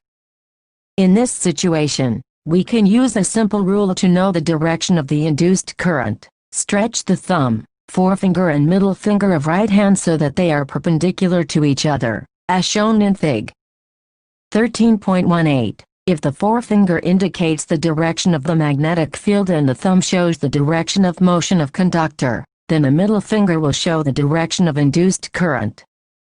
This simple rule is called Fleming's right-hand rule. Figure 13.18 Figure 13.18 Figure 13.18 Figure 13.18 Figure 13.18 Fleming's right-hand rule. 13.6 electric gener 13.6 electric gener 13.6 electric gener 13.6 electric gener 13.6 electric generator based on the phenomenon of electromagnetic induction. The experiment studied above generate induced current, which is usually very small. This principle is also employed to produce large currents for use in homes and industry. In an electric generator, mechanical energy is used to rotate a conductor in a magnetic field to produce electricity. An electric generator, as shown in Figure 13.19, consists of a rotating rectangular coil ABCD placed between the two poles of a permanent magnet. The two ends of this coil are connected to the two rings R1 and R2. The inner side of these rings are made insulated. The two conducting stationary brushes B1 and B2 are kept pressed separately on the rings R1 and R2, respectively. The two rings R1 and R2 are internally attached to an axle. The axle may be mechanically rotated from outside to rotate the coil inside the magnetic field. Outer ends of the two brushes are connected to the galvanometer to show the flow of current in the given external circuit. When the axle attached to the two rings is rotated such that the arm AB moves up and the arm CD moves down in the magnetic field produced by the permanent magnet. Let us say the coil ABCD is rotated clockwise in the arrangement shown in Figure 13.19, by applying Fleming's right-hand rule. The induced currents are set up in these arms along the directions AB and CD, thus an induced current flows in the direction ABCD. If there are larger numbers of turns in the coil. The current generated in each turn adds up to give a large current through the coil. This means that the current in the external circuit flows from B2 to B1. After half a rotation, arm CD starts moving up and AB moving down. As a result, the directions of the induced currents in both the arms change, giving rise to the net induced current in the direction DCBA. The current in the external circuit now flows from B1 to B2. Thus after every half rotation the polarity of the current in the respective arms changes. Such a current, which changes direction after equal intervals of time, is called an alternating current abbreviated as AC. This device is called an AC generator. To get a direct current DC, which does not change its direction with time, a split ring type commutator must be used. With this arrangement, one brush is at all times in contact with the arm moving up in the field, while the other is in contact with the arm moving down. We have seen the working of a split ring commutator in the case of an electric motor. Question 1. Explain different ways to induce current in a coil. Figure 13.19 Figure 13.19 Figure 13.19 Figure 13.19 Figure 13.19 Illustration of the principle of electric generator. See Figure 13.15. Thus a unidirectional current is produced. The generator is thus called a DC generator. The difference between the direct and alternating currents is that the direct current always flows in one direction, whereas the alternating current reverses its direction periodically. Most power stations constructed these days produce AC. In India, the AC changes direction after every 1/100 second, that is, the frequency of AC is 50 Hz. An important advantage of AC over DC is that electric power can be transmitted over long distances without much loss of energy. Questions 1. State the principle of an electric generator. 2. Name some sources of direct current. 3. Which sources produce alternating current? 4. Choose the correct option. A rectangular coil of copper wires is rotated in a magnetic field. The direction of the induced current changes once in each of 2 revolutions: B1 revolution, C half revolution, D1 fourth revolution. 13.7 Domestic electric circuits. 13.7 Domestic electric circuits. 13.7 Domestic electric circuits. 13.7 Domestic electric circuits. 13.7 Domestic electric circuits. In our homes, we receive supply of electric power through a main supply, also called mains, either supported through overhead electric poles or by underground cables. One of the wires in this supply, usually with red insulation cover, is called live wire or positive. Another wire, with black insulation, is called neutral wire or negative. In our country, the potential difference between the two is 220 V at the meter board in the house. These wires pass into an electricity meter through a main fuse. Through the main switch they are connected to the line wires in the house. These wires supply electricity to separate circuits within the house. Often, two separate circuits are used, one of 15A current rating for appliances with higher power rating such as geysers, air coolers, etc. The other circuit is of 5A current rating for bulbs, fans, etc. The earth wire, which has insulation of green color, is usually connected to a metal plate deep in the earth near the house. This is used as a safety measure, especially for those appliances that have a metallic body, for example, electric press, toaster, table fan, refrigerator, etc. The metallic body is connected to the earth wire, which provides a low-resistance conducting path for the current. Thus, it ensures that any leakage of current to the metallic body of the appliance keeps its potential to that of the earth, and the user may not get a severe electric shock. Figure 13.20 gives a schematic diagram of one of the common domestic circuits. In each separate circuit, different appliances can be connected across the live and neutral wires. Each appliance has a separate switch to on-off the flow of current through it. In order that each appliance has equal potential difference, they are connected parallel to each other. Electric fuse is an important component of all domestic circuits. We have already studied the principle and working of a fuse in the previous chapter, see section 12.7. A fuse in a circuit prevents damage to the appliances and the circuit due to overloading. Overloading can occur when the live wire and the neutral wire come into direct contact. This occurs when the insulation of wires is damaged or there is a fault in the appliance. In such a situation, the current in the circuit abruptly increases. This is called short-circuiting. The use of an electric fuse prevents the electric circuit and the appliance from a possible damage by stopping the flow of unduly high electric current. The joule heating that takes place in the fuse melts it to break the electric circuit. Overloading can also occur due to an accidental hike in the supply voltage. Sometimes overloading is caused by connecting too many appliances to a single socket. Figure 13.20 Figure 13.20 Figure 13.20 Figure 13.20 Figure 13.20 A schematic diagram of one of the common domestic circuits. Questions 1. Name 2 safety measures commonly used in electric circuits and appliances. 2. An electric oven of 2 kW power rating is operated in a domestic electric circuit 220 V that has a current rating of 5A. What result do you expect?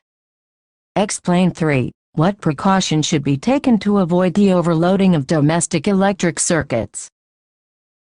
A compass needle is a small magnet. Its one end, which points towards north, is called a north pole, and the other end, which points towards south, is called a south pole. A magnetic field exists in the region surrounding a magnet, in which the force of the magnet can be detected.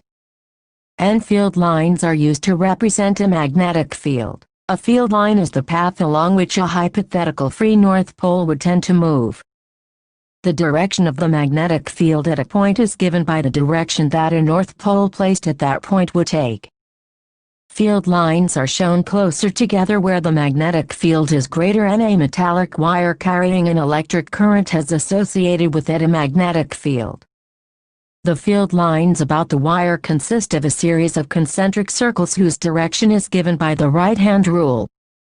And the pattern of the magnetic field around a conductor due to an electric current flowing through it depends on the shape of the conductor. The magnetic field of a solenoid carrying a current is similar to that of a bar magnet, and an electromagnet consists of a core of soft iron wrapped around with a coil of insulated copper wire. A current-carrying conductor when placed in a magnetic field experiences a force, if the direction of the field and that of the current are mutually perpendicular to each other. Then the force acting on the conductor will be perpendicular to both and will be given by Fleming's left-hand rule. This is the basis of an electric motor. An electric motor is a device that converts electric energy into mechanical energy. And the phenomenon of electromagnetic induction is the production of induced current in a coil placed in a region where the magnetic field changes with time. The magnetic field may change due to a relative motion between the coil and a magnet placed near to the coil. If the coil is placed near to a current-carrying conductor, the magnetic field may change either due to a change in the current through the conductor or due to the relative motion between the coil and conductor. The direction of the induced current is given by the Fleming's right-hand rule, and a generator converts mechanical energy into electrical energy.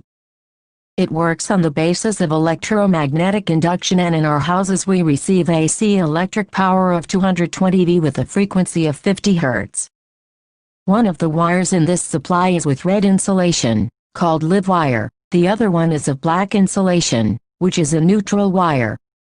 The potential difference between the two is 220 V. The third is the earth wire that has green insulation, and this is connected to a metallic body deep inside earth. It is used as a safety measure to ensure that any leakage of current to a metallic body does not give any severe shock to a user. And fuse is the most important safety device, used for protecting the circuits due to short-circuiting or overloading of the circuits. 1. Metallic appliances. Sources of energy. 14 Chapter in Class 9, we learnt that the total energy during a physical or chemical process is conserved. Why, then, do we hear so much about the energy crisis if energy can neither be created nor destroyed? We should have no worries. We should be able to perform endless activities without thinking about energy resources. This riddle can be solved if we recall what else we learnt about energy. Energy comes in different forms, and one form can be converted to another. For example, if we drop a plate from a height, the potential energy of the plate is converted mostly to sound energy when it hits the ground. If we light a candle, the process is highly exothermic, so that the chemical energy in the wax is converted to heat energy and light energy on burning. What other products are obtained when we burn a candle? The total energy during a physical or chemical process remains the same, but suppose we consider the burning candle again. Can we somehow put together the heat and light generated along with the products of the reaction to get back the chemical energy in the form of wax? Let us consider another example. Suppose we take 100 milliliters of water which has a temperature of 348 K 75 degrees Celsius and leave it in a room where the temperature is 298 K 25 degrees Celsius. What will happen? Is there any way of collecting all the heat lost to the environment and making the water hot once it has cooled down in any example that we consider? We will see that energy, in the usable form, is dissipated to the surroundings in less usable forms. Hence, any source of energy we use to do work is consumed and cannot be used again. 14.1 Wa 14.1 Wa 14.1 Wa 14.1 Wa 14.1 What is a good source of energy? T is a good source of energy. D is a good source of energy. D is a good source of energy. D is a good source of energy. What can then be considered a good source of energy? We, in our daily lives, use energy from various sources for doing work. We use diesel to run our trains. We use electricity to light our street lamps, or we use energy in our muscles to cycle to school. Activity 14.1 Activity 14.1 Activity 14.1 Activity 14.1 Activity 14.1 And list 4 forms of energy that you use from morning, when you wake up, till you reach the school. And from where do we get these different forms of energy, and can we call these sources of energy? Why or why not? The muscular energy for carrying out physical work, electrical energy for running various appliances, chemical energy for cooking food or running a vehicle all come from some source. We need to know how do we select the source needed for obtaining the energy in its usable form. Activity 14.2 Activity 14.2 Activity 14.2 Activity 14.2 Activity 14.2 And consider the various options we have when we choose a fuel for cooking our food. And what are the criteria you would consider when trying to categorize something as a good fuel, and would your choice be different if you lived in a forest, B, in a remote mountain village, or small island, C, in New Delhi, D, lived 5 centuries ago, and how are the factors different in each case after going through the 2 activities above? We can see that the particular source of energy, or fuel, we select for performing some work depends on many different factors. For example, while selecting a fuel, we would ask ourselves the following questions: I, how much heat does it release on burning? 2, does it produce a lot of smoke? 3, is it easily available? Can you think of 3 more relevant questions to ask about a fuel given the range of fuels we have today?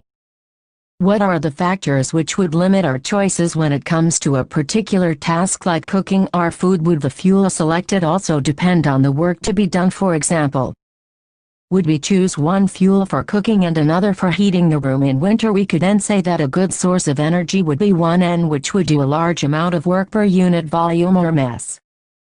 N, be easily accessible, and be easy to store and transport, and N, perhaps most importantly, be economical. Questions: 1. What is a good source of energy? 2. What is a good fuel? 3. If you could use any source of energy for heating your food, which one would you use and why?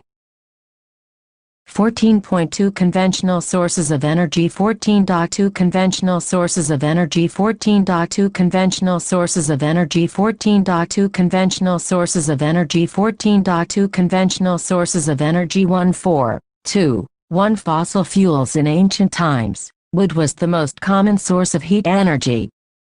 The energy of flowing water and wind was also used for limited activities. Can you think of some of these uses? The exploitation of coal as a source of energy made the Industrial Revolution possible. Increasing industrialization has led to a better quality of life all over the world. It has also caused the global demand for energy to grow at a tremendous rate. The growing demand for energy was largely met by the fossil fuels coal and petroleum. Our technologies were also developed for using these energy sources.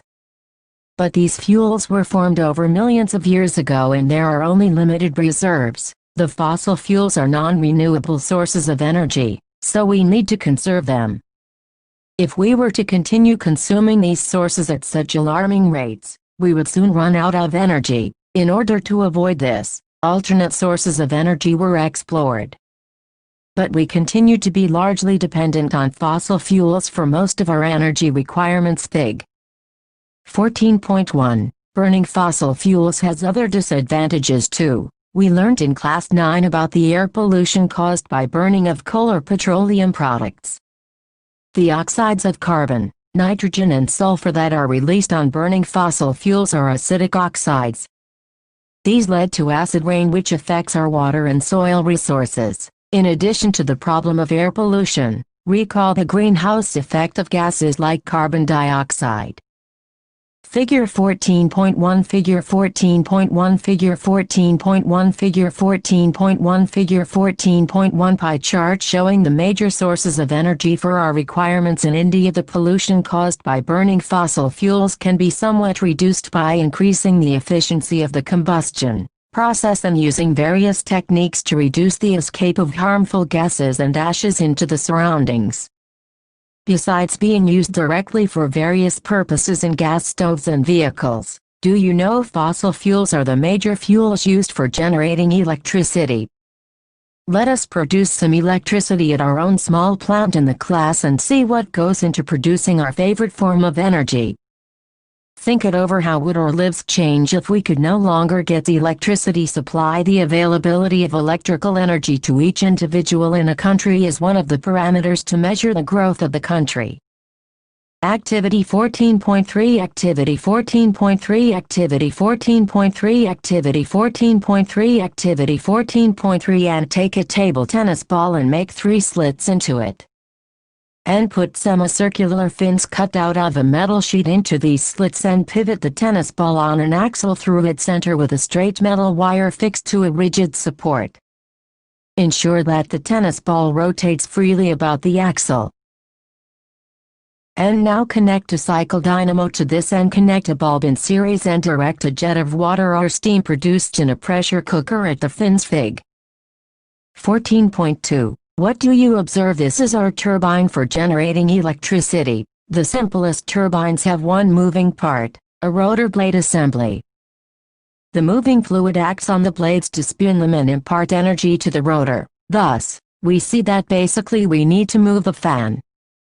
The rotor blade, with speed which would turn the shaft of the dynamo and convert the mechanical energy into electrical energy, the form of energy which has become a necessity in today's scenario. The various ways in which this can be done depends upon availability of the resources. We will see how various sources of energy can be harnessed to run the turbine and generate electricity in the following sections. 1.4.2. Thermal power plant. Large amount of fossil fuels are burnt every day in power stations to heat up water to produce steam, which further runs the turbine to generate electricity. The transmission of electricity is more efficient than transporting coal or petroleum over the same distance. Therefore, many thermal power plants are set up near coal or oil fields. The term thermal power plant is used since fuel is burned to produce heat energy which is converted into electrical energy. 1.4.2. 3 hydropower plants. Another traditional source of energy was the kinetic energy of flowing water or the potential energy of water at a height. Hydropower plants convert the potential energy of falling water into electricity. Since there are very few waterfalls which could be used as a source of potential energy, hydropower plants are associated with dams. In the last century, a large number of dams were built all over the world, as we can see from Fig. 14.1. A quarter of our energy requirement in India is met by hydropower plants. Figure 14.2. Figure 14.2. Figure 14.2. Figure 14.2. Figure 14.2. A model to demonstrate the process of thermoelectric production. In order to produce high-del electricity, high-rise dams are constructed on the river to obstruct the flow of water and thereby collect water in larger reservoirs. The water level rises, and in this process the kinetic energy of flowing water gets transformed into potential energy. The water from the high level in the dam is carried through pipes to the turbine at the bottom of the dam. Fig. 14.3. Since the water in the reservoir would be refilled each time it rains, hydropower is a renewable source of energy. We would not have to worry about hydroelectricity sources getting used up the way fossil fuels would get finished one day. But, constructions of big dams have certain problems associated with it. The dams can be constructed only in a limited number of places, preferably in hilly terrains. Large areas of agricultural land and human habitation are to be sacrificed as they get submerged. Large ecosystems are destroyed when submerged under the water in dams. The vegetation which is submerged rots under anaerobic conditions and gives rise to large amounts of methane, which is also a greenhouse gas. It creates the problem of satisfactory rehabilitation of displaced people. Opposition to the construction of Tehri Dam on the river Ganga and Sardar Sarovar project on the river Narmada are due to such problems. 1.4.2. 4 improvements in the technology for using conventional sources of energy. Biomass. We mentioned earlier that wood has been used as a fuel for a long time. If we can ensure that enough trees are planted, a continuous supply of firewood can be assured. You must also be familiar with the use of cow dung cakes as a fuel. Given the large livestock population in India, this can also assure us a steady source of fuel. Since these fuels are plant and animal products, the source of these fuels is said to be biomass. These fuels, however, do not produce much heat on burning, and a lot of smoke is given out when they are burnt. Therefore, technological inputs to improve the efficiency of these fuels are necessary. When wood is burnt and a limited supply of oxygen, water and volatile materials present in it get removed and charcoal is left behind as the residue. Charcoal burns without flames, is comparatively smokeless and has a higher heat generation efficiency. Similarly, cow dung, various plant materials like the residue after harvesting the crops, vegetable waste and sewage are decomposed in the absence of oxygen to give biogas. Since the starting material is mainly cow dung, it is popularly known as gobber gas. Biogas is produced in a plant as shown in Fig. 14.4. Figure 14.3 Figure 14.3 Figure 14.3 Figure 14.3 Figure 14.3 A schematic view of a hydropower plant. Figure 14.4 Figure 14.4 Figure 14.4 Figure 14.4 Figure 14.4 Schematic diagram of the biogas plant. The plant has a dome-like structure built with bricks. A slurry of cow dung and water is made in the mixing tank from where it is fed into the digester. The digester is a sealed chamber in which there is no oxygen. Anaerobic microorganisms that do not require oxygen decompose or break down complex compounds of the cow dung slurry. It takes a few days for the decomposition process to be complete and generate gases like methane, carbon dioxide, hydrogen and hydrogen sulfide. The biogas is stored in the gas tank above the digester from which they are drawn through pipes for use. Biogas is an excellent fuel as it contains up to 75 methane. It burns without smoke, leaves no residue like ash in wood, charcoal and coal burning. Its heating capacity is high. Biogas is also used for lighting. The slurry left behind is removed periodically and used as excellent manure, rich in nitrogen and phosphorus. The large-scale utilization of bio-waste and sewage material provides a safe and efficient method of waste disposal besides supplying energy and manure. Do you think that biomass is a renewable source of energy? Wind energy. We saw in Class 9 how unequal heating of the land mass and water bodies by solar radiation generates air movement and causes winds to blow. This kinetic energy of the wind can be used to do work. This energy was harnessed by windmills in the past to do mechanical work. For example, in a water lifting pump, the rotatory motion of windmill is utilized to lift water from a well. Today, wind energy is also used to generate electricity. A windmill essentially consists of a structure similar to a large electric fan that is erected at some height on a rigid support. Fig. 14.5. To generate electricity, the rotatory motion of the windmill is used to turn the turbine of the electric generator. The output of a single windmill is quite small and cannot be used for commercial purposes. Therefore, a number of windmills are erected over a large area, which is known as wind energy farm. The energy output of each windmill in a farm is coupled together to get the electricity on a commercial scale. Figure 14.5 Figure 14.5 Figure 14.5 Figure 14.5 Figure 14.5 A windmill. Denmark is called the country of winds. More than 25% of their electricity needs are generated through a vast network of windmills. In terms of total output, Germany is the leader, while India is ranked 5th in harnessing wind energy for the production of electricity. It is estimated that nearly 45,000 megawatts of electrical power can be generated if India's wind potential is fully exploited. The largest wind energy farm has been established near Kanyakumari in Tamil Nadu and it generates 380 megawatts of electricity. Do you know? Wind energy is an environment-friendly and efficient source of renewable energy. It requires no recurring expenses for the production of electricity. But there are many limitations in harnessing wind energy. Firstly, wind energy farms can be established only at those places where wind blows for the greater part of a year.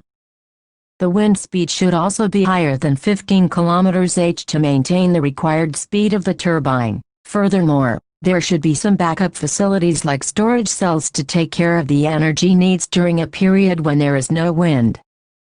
Establishment of wind energy farms requires large area of land. For a 1 megawatt generator, the farm needs about 2 hectares of land. The initial cost of establishment of the farm is quite high. Moreover, since the tower and blades are exposed to the vagaries of nature like rain, sun, storm and cyclone. They need a high level of maintenance. Questions 1. What are the disadvantages of fossil fuels? 2. Why are we looking at alternate sources of energy? 3. How has the traditional use of wind and water energy been modified for our convenience? 14.314, 314, 314, 314, 3. Alternative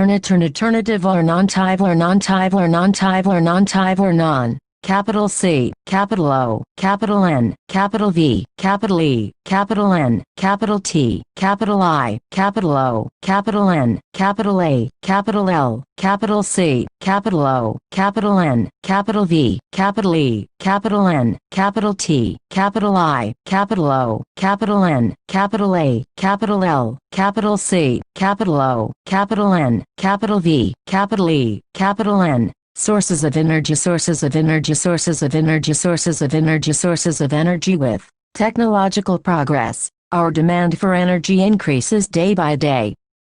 Our lifestyles are also changing. We use machines to do more and more of our tasks. Our basic requirements are also increasing as industrialization improves our living standards. Activity 14.4 Activity 14.4 Activity 14.4 Activity 14.4 Activity 14.4 And find out from your grandparents or other elders how did they go to school? B. How did they get water for their daily needs when they were young? C. What means of entertainment did they use? And compare the above answers with how you do these tasks now. And is there a difference? If yes, in which case more energy from external sources is consumed as our demand for energy increases. We need to look for more and more sources of energy. We could develop the technology to use the available or known sources of energy more efficiently and also look to new sources of energy. Any new source of energy we seek to exploit would need specific devices developed with that source in mind. We shall now look at some of the latest sources of energy that we seek to tap, and the technology designed to capture and store energy from that source. Some people say that if we start living as our ancestors, this would conserve energy and our ecosystem. Do you think this idea is feasible? Think it over. 1. Solar energy. The sun has been radiating an enormous amount of energy at the present rate for nearly 5 billion years and will continue radiating at that rate for about 5 billion years more. Only a small part of solar energy reaches the outer layer of the Earth's atmosphere. Nearly half of it is absorbed while passing through the atmosphere and the rest reaches the Earth's surface. Activity 14.5 Activity 14.5 Activity 14.5 Activity 14.5 Activity 14.5 India is lucky to receive solar energy for greater part of the year. It is estimated that during a year India receives the energy equivalent to more than 5,000 trillion kWh. Under clear cloudless sky conditions, the daily average varies from 4 to 7 kWh and 2. The solar energy reaching unit area at outer edge of the Earth's atmosphere exposed perpendicularly to the rays of the sun at the average distance between the sun and Earth is known as the solar constant. It is estimated to be approximately 1.4 kJ per second per square meter or 1.4 kilowatts m2 and take 2 conical flasks and paint one white and the other black. Fill both with water and place the conical flasks in direct sunlight for half an hour to 1 hour. And touch the conical flasks. Which one is hotter? You could also measure the temperature of the water in the 2 conical flasks with a thermometer. And can you think of ways in which this finding could be used in your daily life? A black surface absorbs more heat as compared to a white or a reflecting surface under identical conditions. Solar cookers. Figure 14.6 and solar water heaters use this property in their working. Some solar cookers achieve a higher temperature by using mirrors to focus the rays of the sun. Solar cookers are covered with a glass plate. Recall what we have learned about the greenhouse effect. Does this explain why a glass plate is used? Activity 14.6 Activity 14.6 Activity 14.6 Activity 14.6 Activity 14.6 And study the structure and working of a solar cooker and/or a solar water heater. particularly with regard to how it is insulated and maximum heat absorption is ensured. Do you know? Figure 14.6 Figure 14.6 Figure 14.6 Figure 14.6 Figure 14.6 A solar cooker. And design and build a solar cooker or water heater using low-cost material available and check what temperatures are achieved in your system. And discuss what would be the advantages and limitations of using the solar cooker or water heater. It is easy to see that these devices are useful only at certain times during the day. This limitation of using solar energy is overcome by using solar cells that convert solar energy into electricity. A typical cell develops a voltage of 0.5 to 1 V and can produce about 0.7 W of electricity when exposed to the sun. A large number of solar cells are combined in an arrangement called solar cell panel figure 14.7 that can deliver enough electricity for practical use. The principal advantages associated with solar cells are that they have no moving parts, require little maintenance and work quite satisfactorily without the use of any focusing device. Another advantage is that they can be set up in remote and inaccessible hamlets or very sparsely inhabited areas in which laying of a power transmission line may be expensive and not commercially viable. Silicon, which is used for making solar cells, is abundant in nature, but availability of the special grade silicon for making solar cells is limited. The entire process of manufacture is still very expensive. Silver used for interconnection of the cells in the panel further adds to the cost. In spite of their high cost and low efficiency, solar cells are used for many scientific and technological applications. Artificial satellites and space probes like Mars orbiters use solar cells as the main source of energy. Radio or wireless transmission systems or TV relay stations in remote locations use solar cell panels. Traffic signals, calculators and many toys are fitted with solar cells. The solar cell panels are mounted on specially designed inclined rooftops so that more solar energy is incident over it. The domestic use of solar cells is, however, limited due to its high cost. 2 energy from the sea. Tidal energy due to the gravitational pull of mainly the moon on the spinning earth. The level of water in the sea rises and falls. If you live near the sea or ever travel to some place near the sea, try and observe how the sea level changes during the day. This phenomenon is called high and low tides, and the difference in sea levels gives us tidal energy. Tidal energy is harnessed by constructing a dam across a narrow open into the sea. A turbine fixed at the opening of the dam converts tidal energy to electricity. As you can guess, the locations where such dams can be built are limited. Wave energy. Similarly, the kinetic energy possessed by huge waves near the seashore can be trapped in a similar manner to generate electricity. The waves are generated by strong winds blowing across the sea. Wave energy would be a viable proposition only where waves are very strong. A wide variety of devices have been developed to trap wave energy for rotation of turbine and production of electricity. Figure 14.7 Figure 14.7 Figure 14.7 Figure 14.7 Figure 14.7 A solar cell panel. Ocean thermal energy. The water at the surface of the sea or ocean is heated by the sun while the water in deeper sections is relatively cold. This difference in temperature is exploited to obtain energy in ocean thermal energy conversion plants. These plants can operate if the temperature difference between the water at the surface and water at depths up to 2 km is 20 degrees Celsius or more. The warm surface water is used to boil a volatile liquid like ammonia. The vapors of the liquid are then used to run the turbine of generator. The cold water from the depth of the ocean is pumped up and condensed vapor again to liquid. The energy potential from the sea tidal energy, wave energy and ocean thermal energy is quite large, but efficient commercial exploitation is difficult. 3 Geothermal energy. Due to geological changes, molten rocks formed in the deeper hot regions of Earth's crust are pushed upward and trapped in certain regions called hot spots. When underground water comes in contact with a hot spot, steam is generated. Sometimes hot water from that region finds outlets at the surface. Such outlets are known as hot springs. The steam trapped in rocks is routed through a pipe to a turbine and used to generate electricity. The cost of production would not be much, but there are very few commercially viable sites where such energy can be exploited. There are a number of power plants based on geothermal energy operational in New Zealand and United States of America.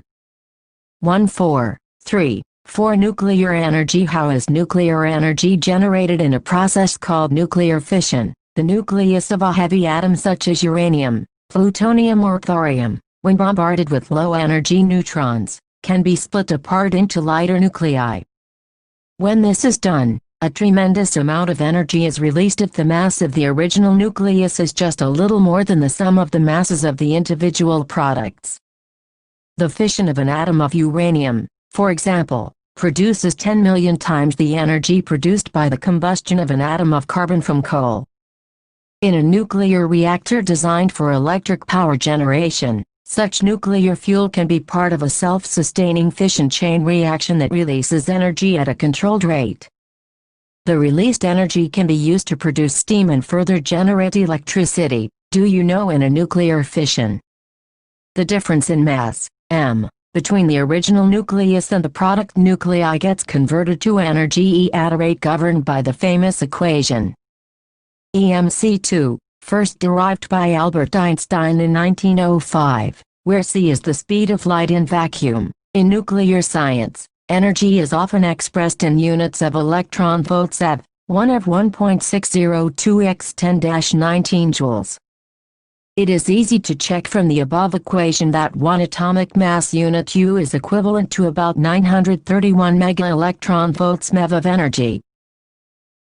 The major hazard of nuclear power generation is the storage and disposal of spent or used fuels, the uranium still decaying into harmful subatomic particles, radiations.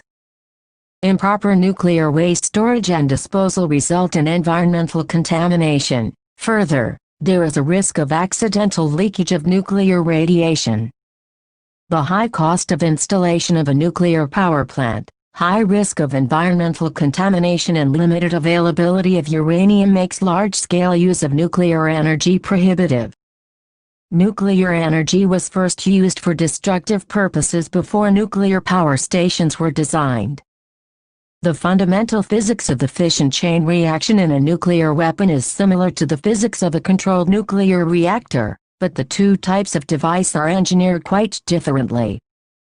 Do you know Activity 14.7 Activity 14.7 Activity 14.7 Activity 14.7 Activity 14.7 and discuss in class the question of what is the ultimate source of energy for biomass, wind and ocean thermal energy. N is geothermal energy and nuclear energy different in this respect? Why and where would you place hydroelectricity and wave energy nuclear power reactors located at Tarapur, Maharashtra, Rana Pratap Sagar, Rajasthan, Kalapakam, Tamil Nadu, Narorup, Kakrapur, Gujarat and Kaga, Karnataka have the installed capacity of less than 3 of the total electricity generation capacity of our country. However, many industrialized countries are meeting more than 30 of their electrical power needs from nuclear reactors. Nuclear fusion. Currently all commercial nuclear reactors are based on nuclear fission. But there is another possibility of nuclear energy generation by a safer process called nuclear fusion. Fusion means joining lighter nuclei to make a heavier nucleus, most commonly hydrogen or hydrogen isotopes, to create helium, such as 2H2H3 He, and it releases a tremendous amount of energy, according to the Einstein equation, as the mass of the product is little less than the sum of the masses of the original individual nuclei. Such nuclear fusion reactions are the source of energy in the Sun and other stars. It takes considerable energy to force the nuclei to fuse. The conditions needed for this process are extreme, millions of degrees of temperature and millions of pascals of pressure. The hydrogen bomb is based on thermonuclear fusion reaction. A nuclear bomb based on the fission of uranium or plutonium is placed at the core of the hydrogen bomb.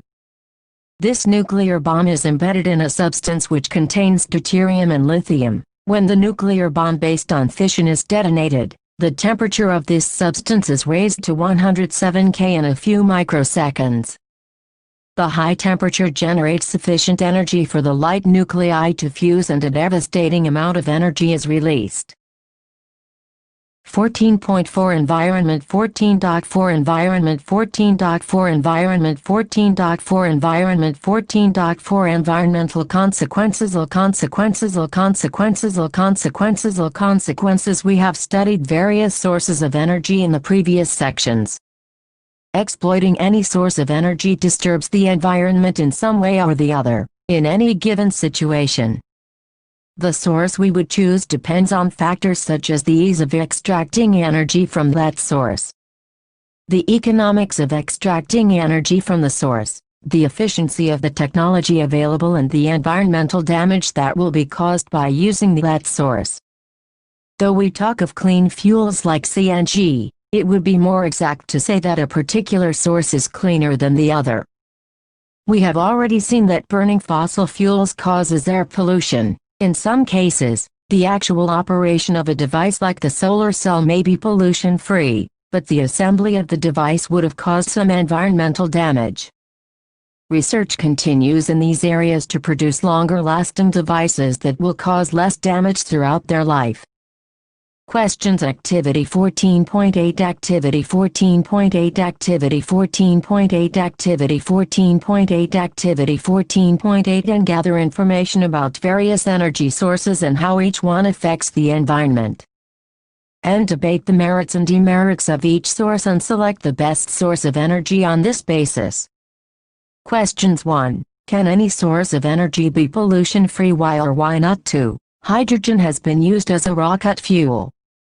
Would you consider it a cleaner fuel than CNG? Why or why not? 14.5 HOVL 14.5 HOVL 14.5 HOVL 14.5 HOVL 14.5 HOV Long-Boolean energy source Long-Boolean energy source Long-Boolean energy source Long-Boolean energy source Long-Boolean energy source Last US ASTUS ASTUS ASTUS ASTUS. We saw earlier that we cannot depend on the fossil fuels for much longer. Such sources that will get depleted someday are said to be exhaustible sources or non-renewable sources of energy. On the other hand, if we manage biomass by replacing the trees we cut down for firewood, we can be assured of a constant supply of energy at a particular rate. Such energy sources that can be regenerated are called renewable sources of energy. 1. What kind of mirror, concave, convex or plane, would be best suited for use in a solar cooker? Why? 2. What are the limitations of the energy that can be obtained from the oceans? 3. What is geothermal energy? 4. What are the advantages of nuclear energy? Questions. 1. Name 2 energy sources that you would consider to be renewable. Give reasons for your choices. 2. Give the names of 2 energy sources that you would consider to be exhaustible. Give reasons for your choices. What you have learned. And our energy requirements increase with our standard of living, and in order to fulfill our energy requirements, we try to improve the efficiency of energy usage and also try and exploit new sources of energy. And we also need to look for new sources of energy because the conventional sources of energy like fossil fuels are in danger of getting exhausted soon. And the energy source we select would depend on factors like the ease and cost of extracting energy from the source, the efficiency of the technology available for using that source of energy, and the environmental impact of using that source. And many of the sources ultimately derive their energy from the sun. Exercises. 1. A solar water heater cannot be used to get hot water on a sunny day. B. A cloudy day. C. A hot day. D. A windy day. Activity 14.9 Activity 14.9 Activity 14.9 Activity 14.9 Activity 14.9 And debate the following 2 issues in class. The estimated coal reserves are said to be enough to last us for another 200 years. Do you think we need to worry about coal getting depleted in this case? Why or why not? It is estimated that the sun will last for another 5 billion years. Do we have to worry about solar energy getting exhausted? Why or why not? And on the basis of the debate, decide which energy sources can be considered I exhaustible, II inexhaustible, III renewable and IV non-renewable. Give your reasons for each choice. Renewable energy is available in our natural environment, in the form of some continuing or repetitive currents of energy, or is stored in such large underground reservoirs that the rate of depletion of the reservoir because of extraction of usable energy is practically negligible. Activity 15.1 Activity 15.1 Activity 15.1 Activity 15.1 Activity 15.1 Our Environment 15 Chapter We have heard the word environment often being used on the television, in newspapers and by people around us. Our elders tell us that the environment is not what it used to be earlier. Others say that we should work in a healthy environment, and global summits involving the developed and developing countries are regularly held to discuss environmental issues. In this chapter, we shall be studying how various components in the environment interact with each other and how we impact the environment. 15.1 Eco 15.1 Eco 15.1 Eco 15.1 Eco 15.1 Ecosystem System What are its components? T are its components T are its components T are its components T are its components All organisms such as plants, animals, microorganisms and human beings as well as the physical surroundings interact with each other and maintain a balance in nature. All the interacting organisms in an area together with the non-living constituents of the environment form an ecosystem.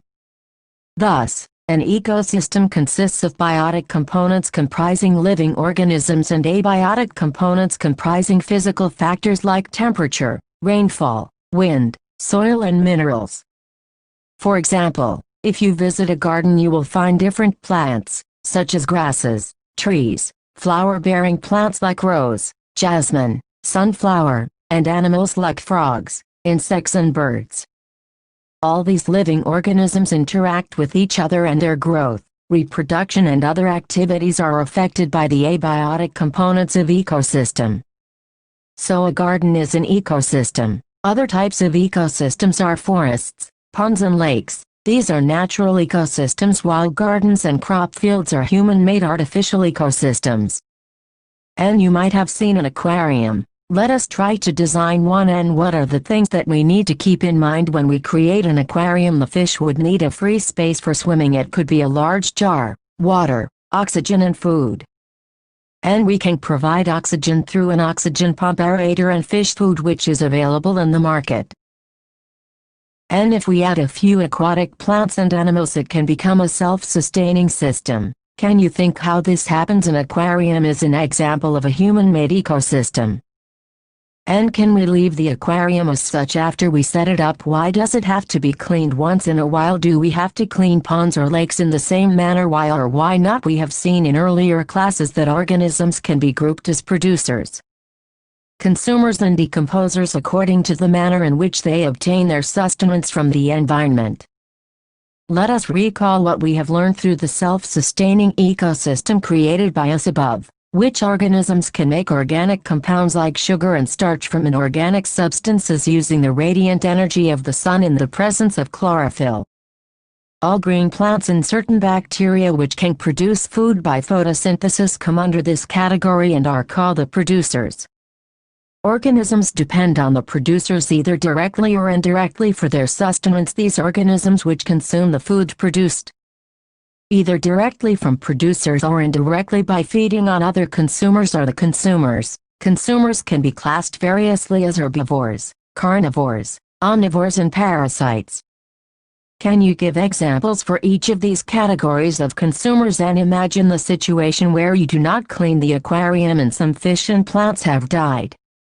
Have you ever thought what happens when an organism dies? The microorganisms, comprising bacteria and fungi, break down the dead remains and waste products of organisms. These microorganisms are the decomposers as they break down the complex organic substances into simple inorganic substances that go into the soil and are used up once more by the plants. What will happen to the garbage? and dead animals and plants in their absence will the natural replenishment of the soil take place. Even if decomposers are not there. Activity 15.2 Activity 15.2 Activity 15.2 Activity 15.2 Activity 15.2 And while creating an aquarium, did you take care not to put an aquatic animal which would eat others? What would have happened otherwise? And make groups and discuss how each of the above groups of organisms are dependent on each other. And write the aquatic organisms in order of who eats whom and form a chain of at least 3 steps. And would you consider any one group of organisms to be of primary importance? Why or why not?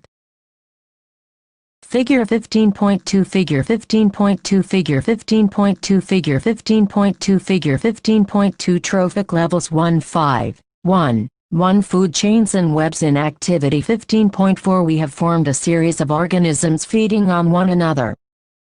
This series or organisms taking part at various biotic levels form a food chain. Figure 15.1. Each step or level of the food chain forms a trophic level. The autotrophs or the producers are at the first trophic level. They fix up the solar energy and make it available for heterotrophs or the consumers.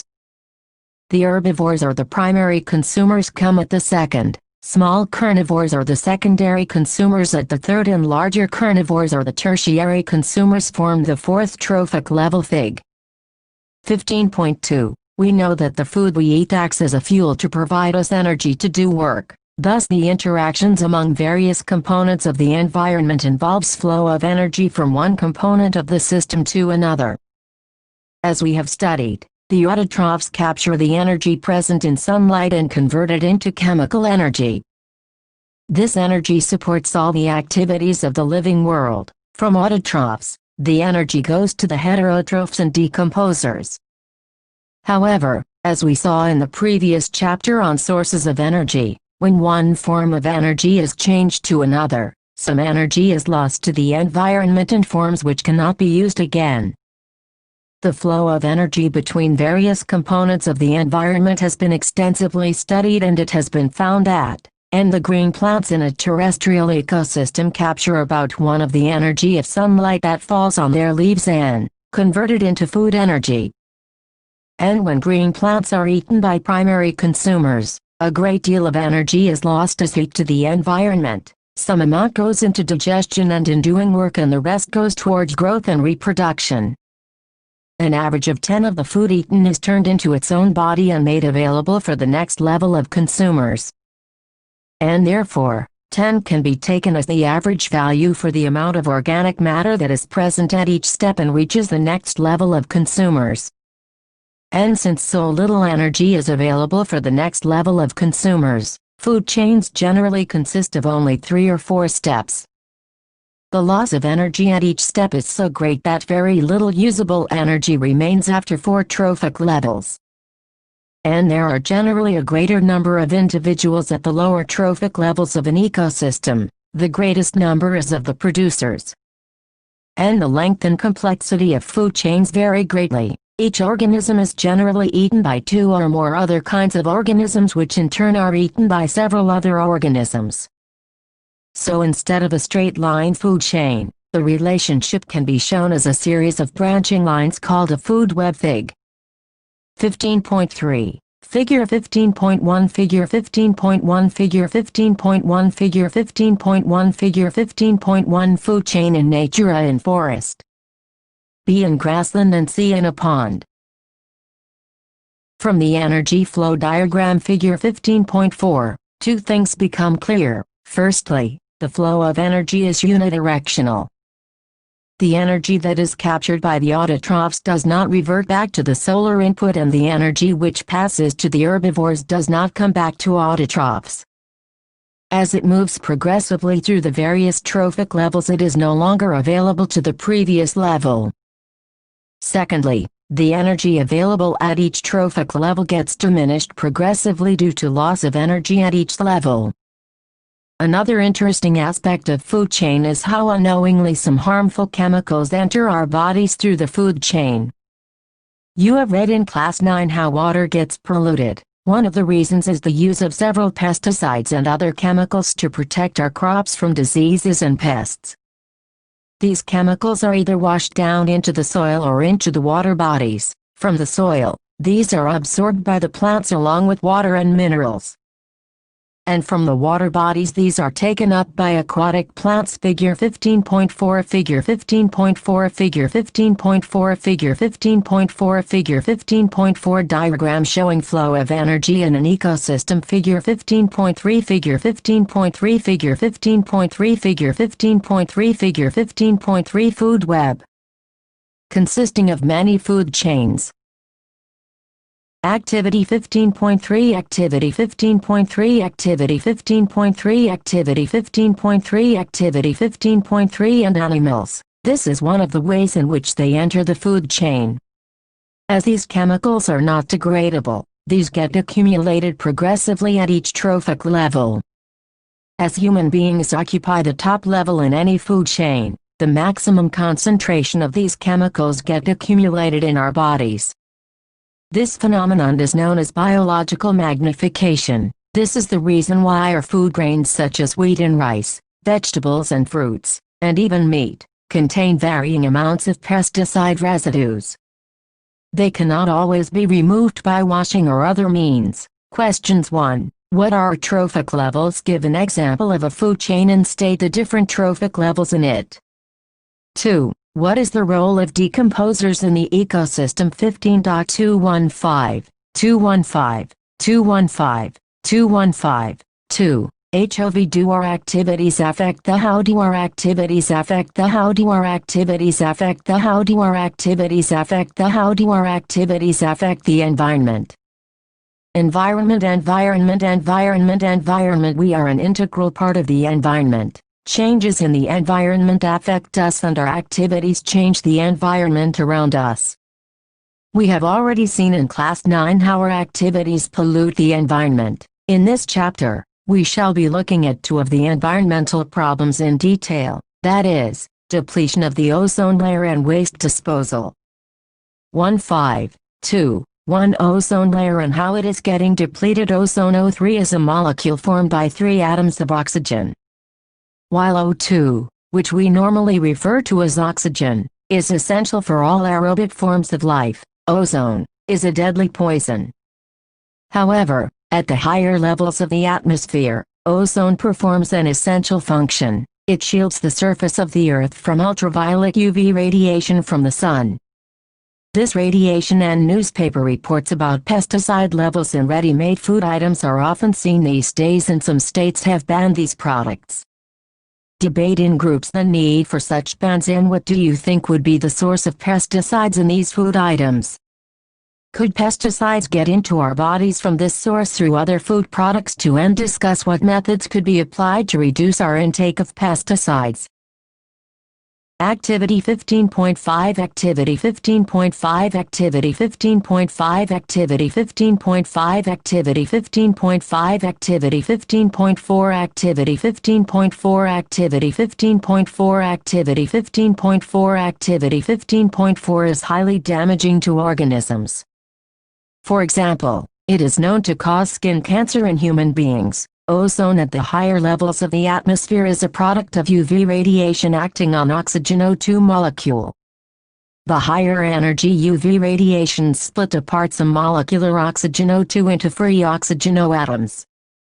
These atoms then combine with the molecular oxygen to form ozone as shown. OOO2 UV OOO23 ozone. The amount of ozone in the atmosphere began to drop sharply in the 1980s. This decrease has been linked to synthetic chemicals like chlorofluorocarbons CFCs, which are used as refrigerants and in fire extinguishers. In 1987, the United Nations Environment Programme UNEP succeeded in forging an agreement to freeze CFC production at 1986 levels. It is now mandatory for all the manufacturing companies to make CFC-free refrigerators throughout the world. And collect waste material from your homes. This could include all the waste generated during a day, like kitchen waste, spoiled food, vegetable peels, used tea leaves, milk packets and empty cartons, waste paper, empty medicine bottles, strips, bubble packs, old and torn clothes and broken footwear. and bury this material in a pit in the school garden, or if there is no space available, you can collect the material in an old bucket flower pot and cover with at least 15 centimeters of soil.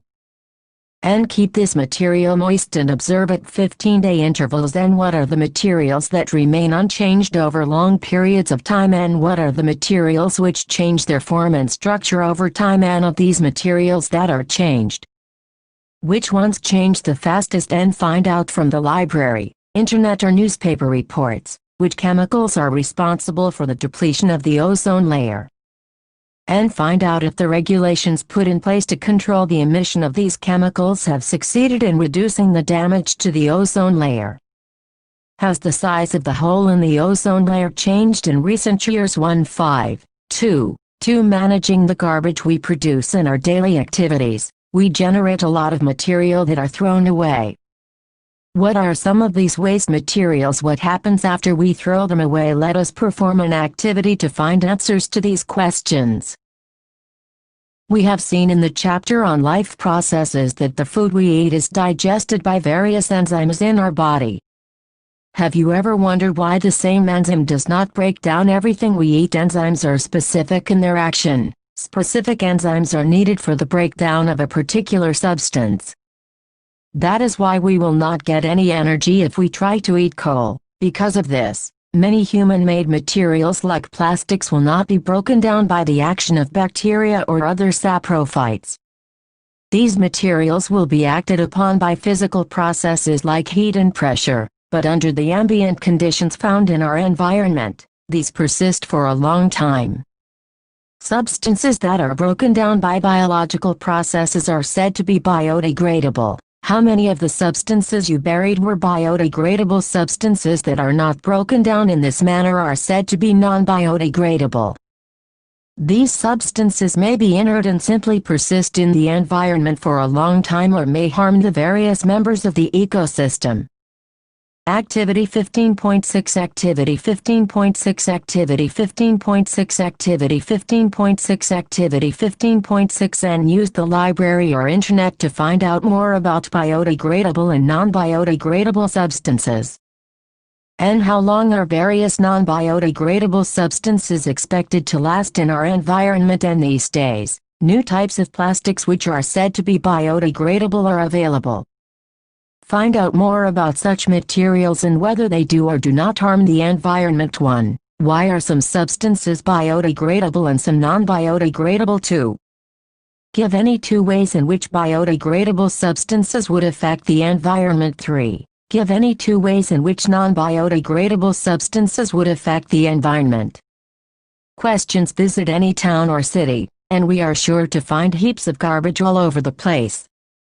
Visit any place of tourist interest and we are sure to find the place littered with empty food wrappers.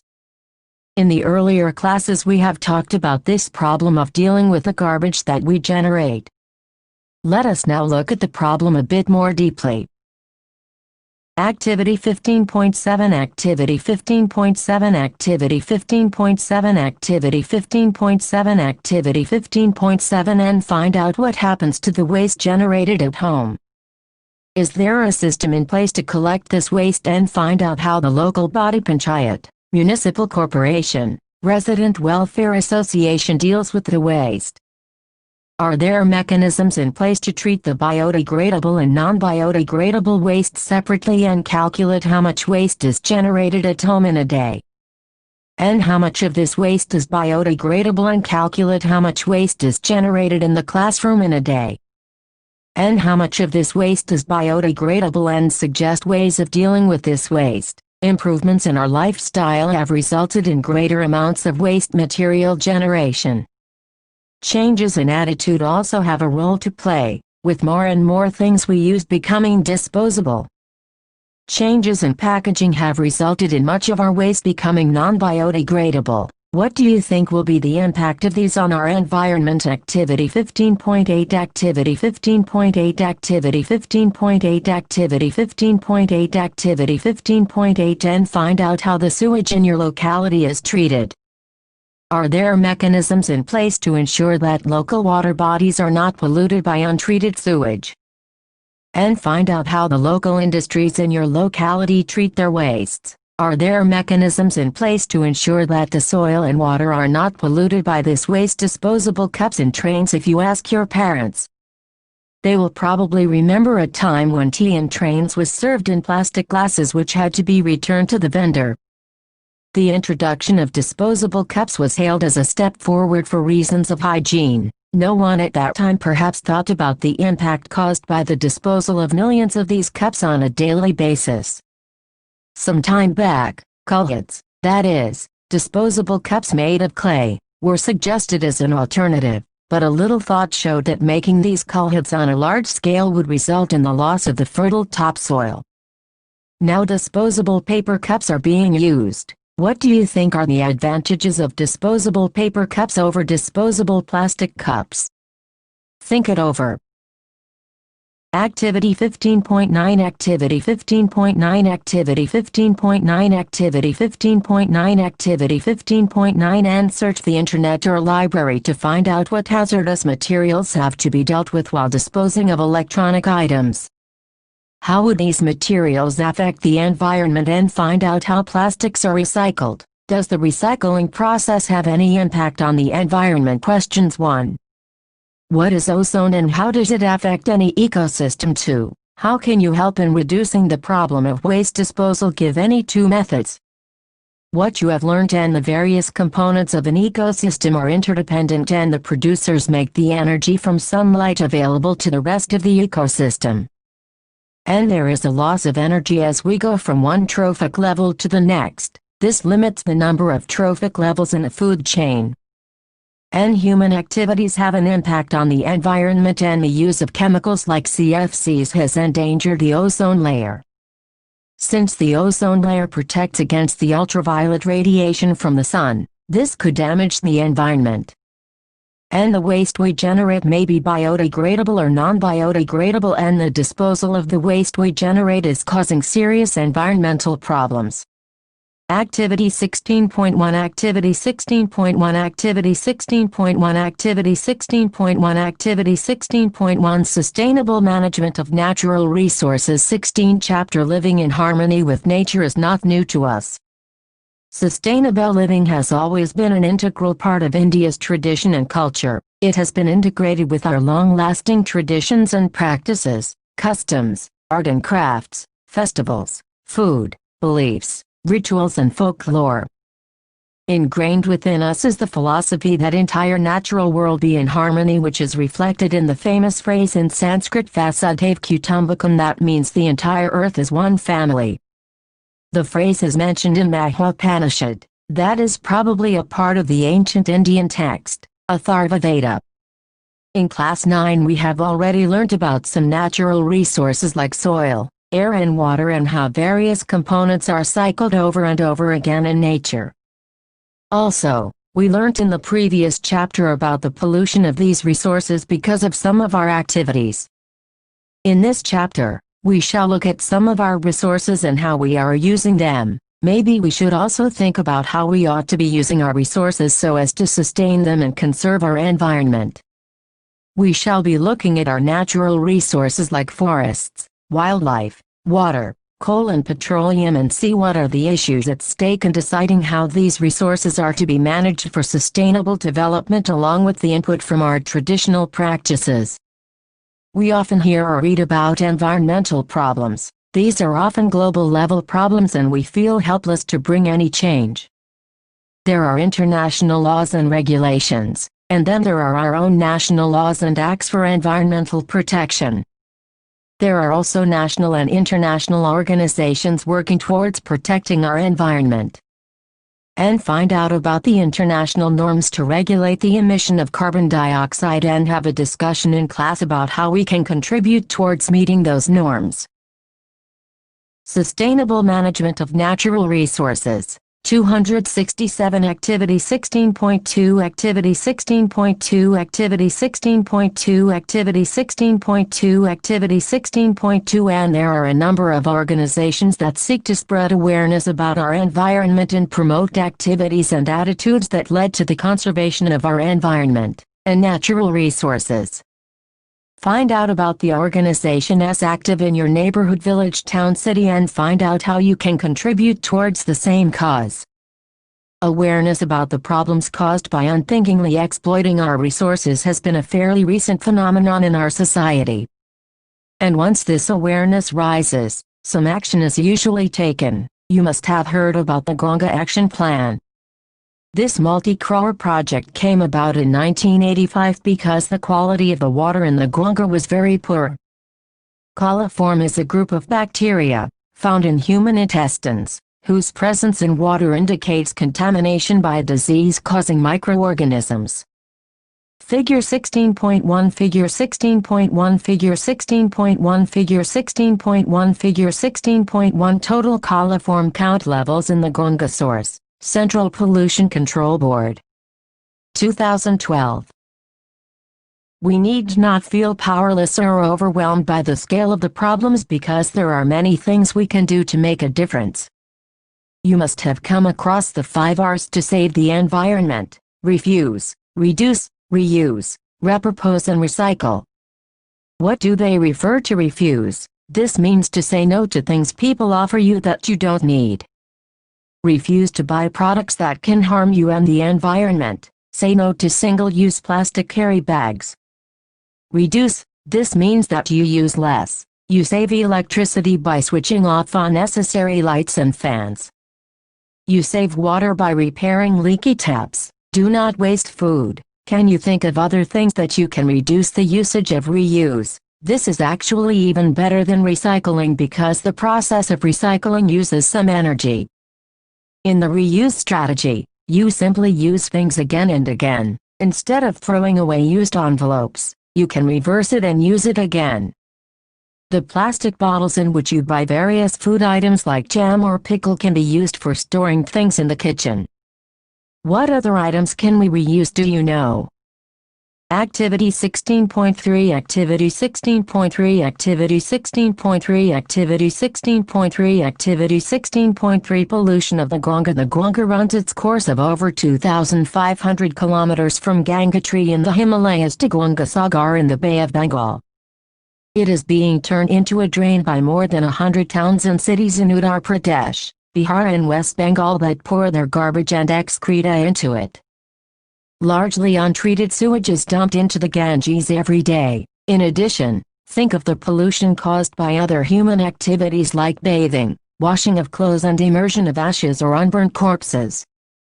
And then, industries contribute chemical effluents to the Ganga's pollution load and the toxicity kills fish in large sections of the river. Namami Ganj program is an integrated conservation mission approved as a flagship program by the Union government in June 2014. It was launched to accomplish the twin objectives of effective abatement of pollution, conservation and rejuvenation of River Ganga. The National Mission for Clean Ganga is the implementation wing set up in October 2016 and check the pH of the water supplied to your house using universal indicator or litmus paper. And also check the pH of the water in the local water body, pond, river, lake, stream, and can you say whether the water is polluted or not on the basis of your observations as you can't see. There are some measurable factors which are used to quantify pollution or the quality of the water that we use for various activities. Some of the pollutants are harmful even when present in very small quantities and we require sophisticated equipment to measure them. But as we learned in Chapter 2, the pH of water is something that can easily be checked using universal indicator. 16.1 Why do we need to manage our resources? 16.1 Why do we need to manage our resources? 16.1 Why do we need to manage our resources? 16.1 Why do we need to manage our resources? 16.1 Why do we need to manage our resources? Not just roads and buildings, but all the things we use or consume: food, clothes, books, toys, furniture, tools and vehicles, are obtained from resources on this earth. The only thing we get from outside is energy which we receive from the sun. Even this energy is processed by living organisms and various physical and chemical processes on the earth before we make use of it. Why do we need to use our resources carefully? Because these are not unlimited, and with the human population increasing at a tremendous rate due to improvement in health care, the demand for all resources is increasing at an exponential rate. The management of natural resources requires a long-term perspective so that these will last for the generations to come and will not merely be exploited to their purpose. This means when a product can no more be used for the original purpose, think carefully and use it for some other useful purpose. For example, cracked crockery, or cups with broken handles can be used to grow small plants and as feeding vessels for birds. Recycle. This means that you collect plastic, paper, glass and metal items and recycle these materials to make required things instead of synthesizing or extracting fresh plastic, paper, glass or metal. In order to recycle, we first need to segregate our waste so that the material that can be recycled is not dumped along with other wastes. Does your village, town, city have a mechanism in place for recycling these materials? Even while making everyday choices, we can make environment-friendly decisions. For doing this, we need to know more about how our choices affect the environment. These effects may be immediate or long-term or long-ranging. The concept of sustainable development encourages forms of growth that meet current basic human needs, while preserving the resources for the needs of future generations. Economic development is linked to environmental conservation, thus sustainable development implies a change in all aspects of life.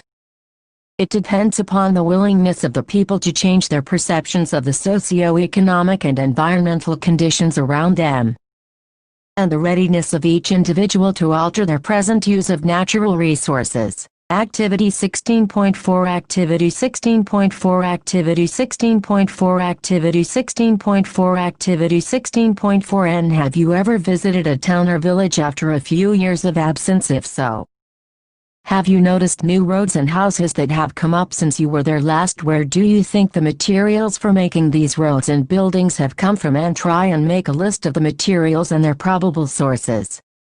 And discuss the list you have prepared with your classmates. Can you think of ways in which the use of these materials be reduced? Hilt for short-term gains. This management should also ensure equitable distribution of resources so that all, and not just a handful of rich and powerful people, benefit from the development of these resources. Another factor to be considered while we exploit these natural resources is the damage we cause to the environment while these resources are either extracted or used. For example, mining causes pollution because of the large amount of slag which is discarded for every ton of metal extracted. Hence, sustainable natural resource management demands that we plan for the safe disposal of these wastes too. The present-day global concerns for sustainable development and conservation of natural resources are of recent origin as compared to the long tradition and culture of nature conservation in our country. Principles of conservation and sustainable management were well established in the prehistoric India. Our ancient literature is full of such examples where values and sensitivity of humans towards nature was glorified and the principle of sustainability was established at its best.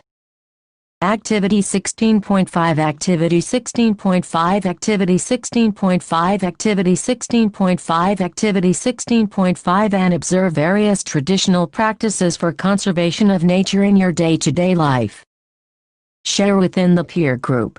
Make a report and submit. Indian texts such as Upanishads and Smritis contain many descriptions on the uses and management of forests, and highlight sustainability as an implicit theme. One hymn from Atharva Veda, December 1, 2011, later translated into English in the book Atharva Veda, the Sanskrit text with English translation.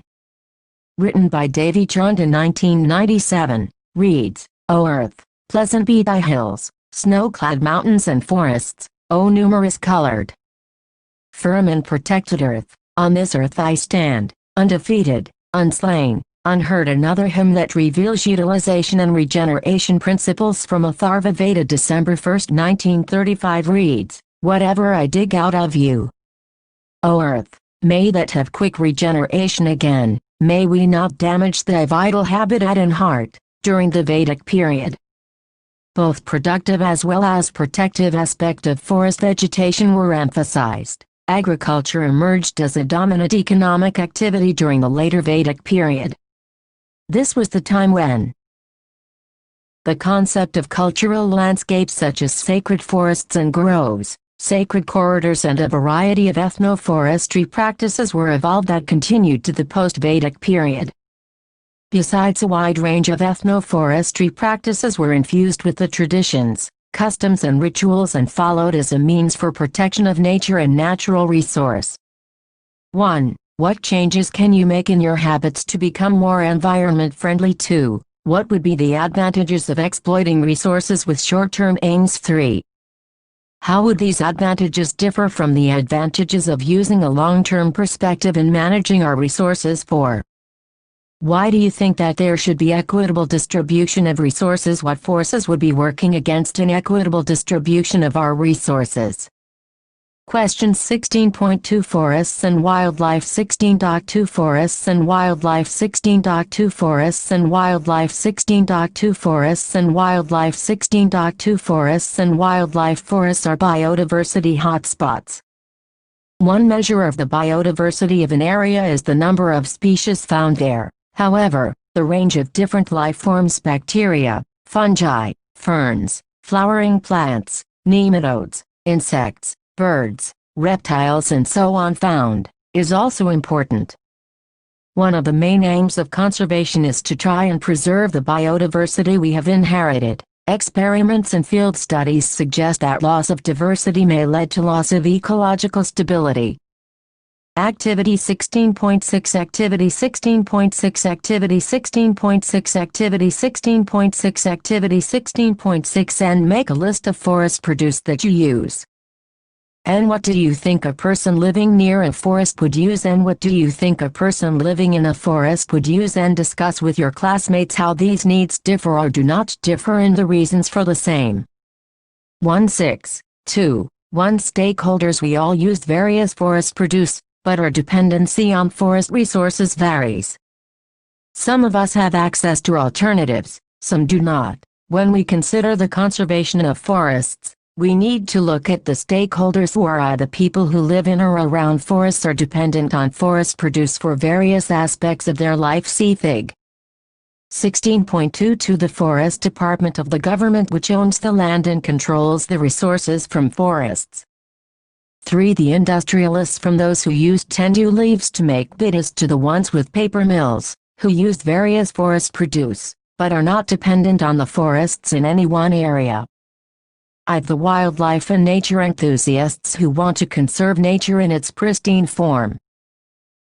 Let us take a look at what each of these groups needs gets out of the forests. The local people need large quantities of firewood, small timber and thatch. Bamboo is used to make slats for huts, and baskets for collecting and storing food materials. Implements for agriculture, fishing and hunting are largely made of wood. Also, forests are sites for fishing and hunting. In addition to the people gathering fruits, nuts and medicines from the forests, their cattle also graze in forest areas or feed on the fodder which is collected from forests. Do you think such use of forest resources would lead to the exhaustion of these resources? Do not forget that before the British came and took over most of our forest areas, people had been living in these forests for centuries. They had developed practices to ensure that the resources were used in a sustainable manner. After the British took control of the forests which they exploited ruthlessly for their own purposes, these people were forced to depend on much smaller areas and forest resources started becoming overexploited to some extent. The Forest Department in independent India took over from the British, but local knowledge and local needs continued to be ignored in the management practices. Thus vast tracts of forests have been converted to monocultures of pine, teak or eucalyptus. In order to plant these trees, huge areas are first cleared of all vegetation. This destroys a large amount of biodiversity in the area. Not only this, the varied needs of the local people, leaves for fodder, herbs for medicines, fruits and nuts for food, can no longer be met from such forests. Such plantations are useful for the industries to access specific products and are an important source of revenue for the forest department. Do you know how many industries are based on forest produce? A short count reveals timber, paper, lac and sports equipment. Industries would consider the forest as merely a source of raw material for its factories, and huge interest groups lobby the government for access to these raw materials at artificially low rates. Since these industries have a greater reach than the local people, they are not interested in the sustainability of the forest in one particular area.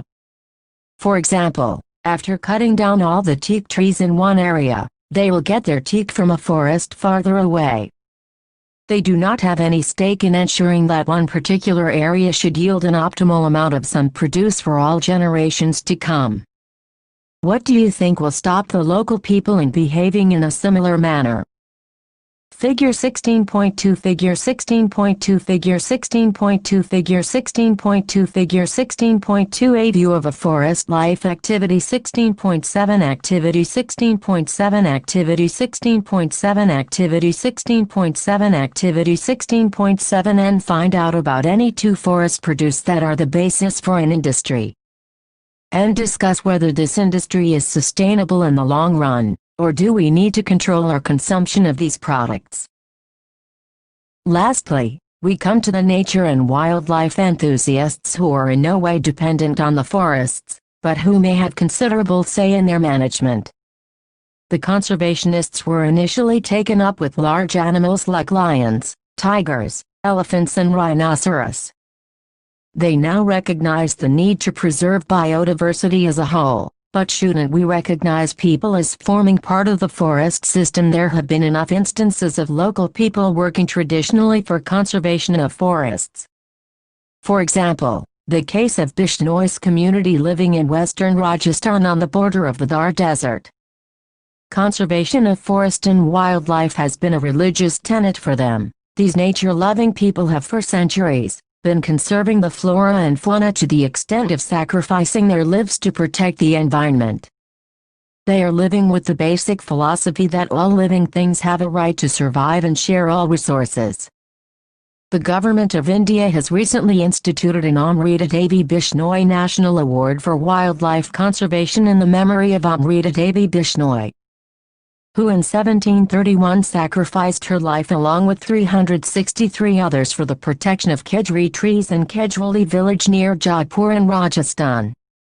Studies have shown that the prejudice against the traditional use of forest areas has no basis. Here is an example. The Great Himalayan National Park contains, within its reserved area, alpine meadows which were grazed by sheep in summer. Nomadic shepherds drove their flock up from the valleys every summer. When this national park was formed, this practice was put to an end. Now it is seen that without the regular grazing by sheep, the grass first grows very tall, and then falls over, preventing fresh growth.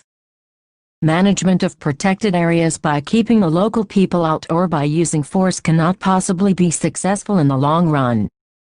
In any case, the damage caused to forests cannot be attributed to only the local people. One cannot turn a blind eye to the deforestation caused by industrial needs or development projects like building roads or dams. The damage caused in these reserves by tourists or the arrangements made for their convenience is also to be considered. We need to accept that human intervention has been very much a part of the forest landscape, what has to be managed in the nature and what may be the extent of this intervention. Forest resources ought to be used in a manner that is both environmentally and developmentally sound. In other words, while the environment is preserved, the benefits of the controlled exploitation go to the local people, a process in which decentralized economic growth and ecological conservation go hand in hand. The kind of economic and social development we want will ultimately determine whether the environment will be conserved or further destroyed. The environment must not be regarded as a pristine collection of plants and animals. It is a vast and complex entity that offers a range of natural resources for our use. We need to use these resources with due caution for our economic and social growth, and to meet our material aspirations. Figure 16.3 Figure 16.3 Figure 16.3 Figure 16.3 Figure 16.3 Kedri tree 1.6.2 Management of forest. We need to consider if the goals of all the above stakeholders with regard to the management of the forests are the same. Forest resources are often made available for industrial use at rates far below the market value, while these are denied to the local people. The Chipko Andolan Hug the Trees movement was the result of a grassroots-level effort to end the alienation of people from their forests. The movement originated from an incident in a remote village called Varanian Garhwal, high up in the Himalayas during the early 1970s. There was a dispute between the local villagers and a logging contractor who had been allowed to fell trees in a forest close to the village. On a particular day, the contractor's workers appeared in the forest to cut the trees while the menfolk were absent. Undeterred, the women of the village reached the forest quickly and clasped the tree trunks, thus preventing the workers from felling the trees. Thus thwarted, the contractor had to withdraw. Inherent in such a competition to control a natural resource is the conservation of a replenishable resource. Specifically, the method of use was being called into question. The contractor would have felled the trees, destroying them forever.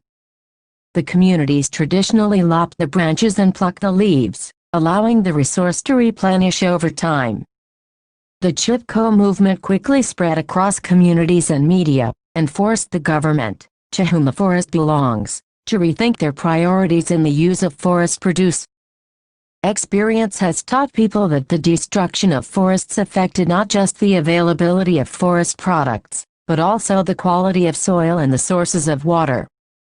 Participation of the local people can indeed lead to the efficient management of forests. An example of people's participation in the management of forests in 1972.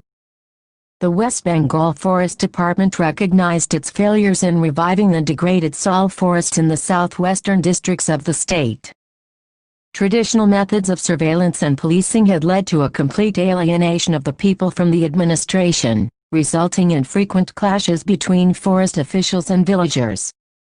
Forest and land-related conflicts in the region were also a major factor in fueling the militant peasant movements led by the Naxalites.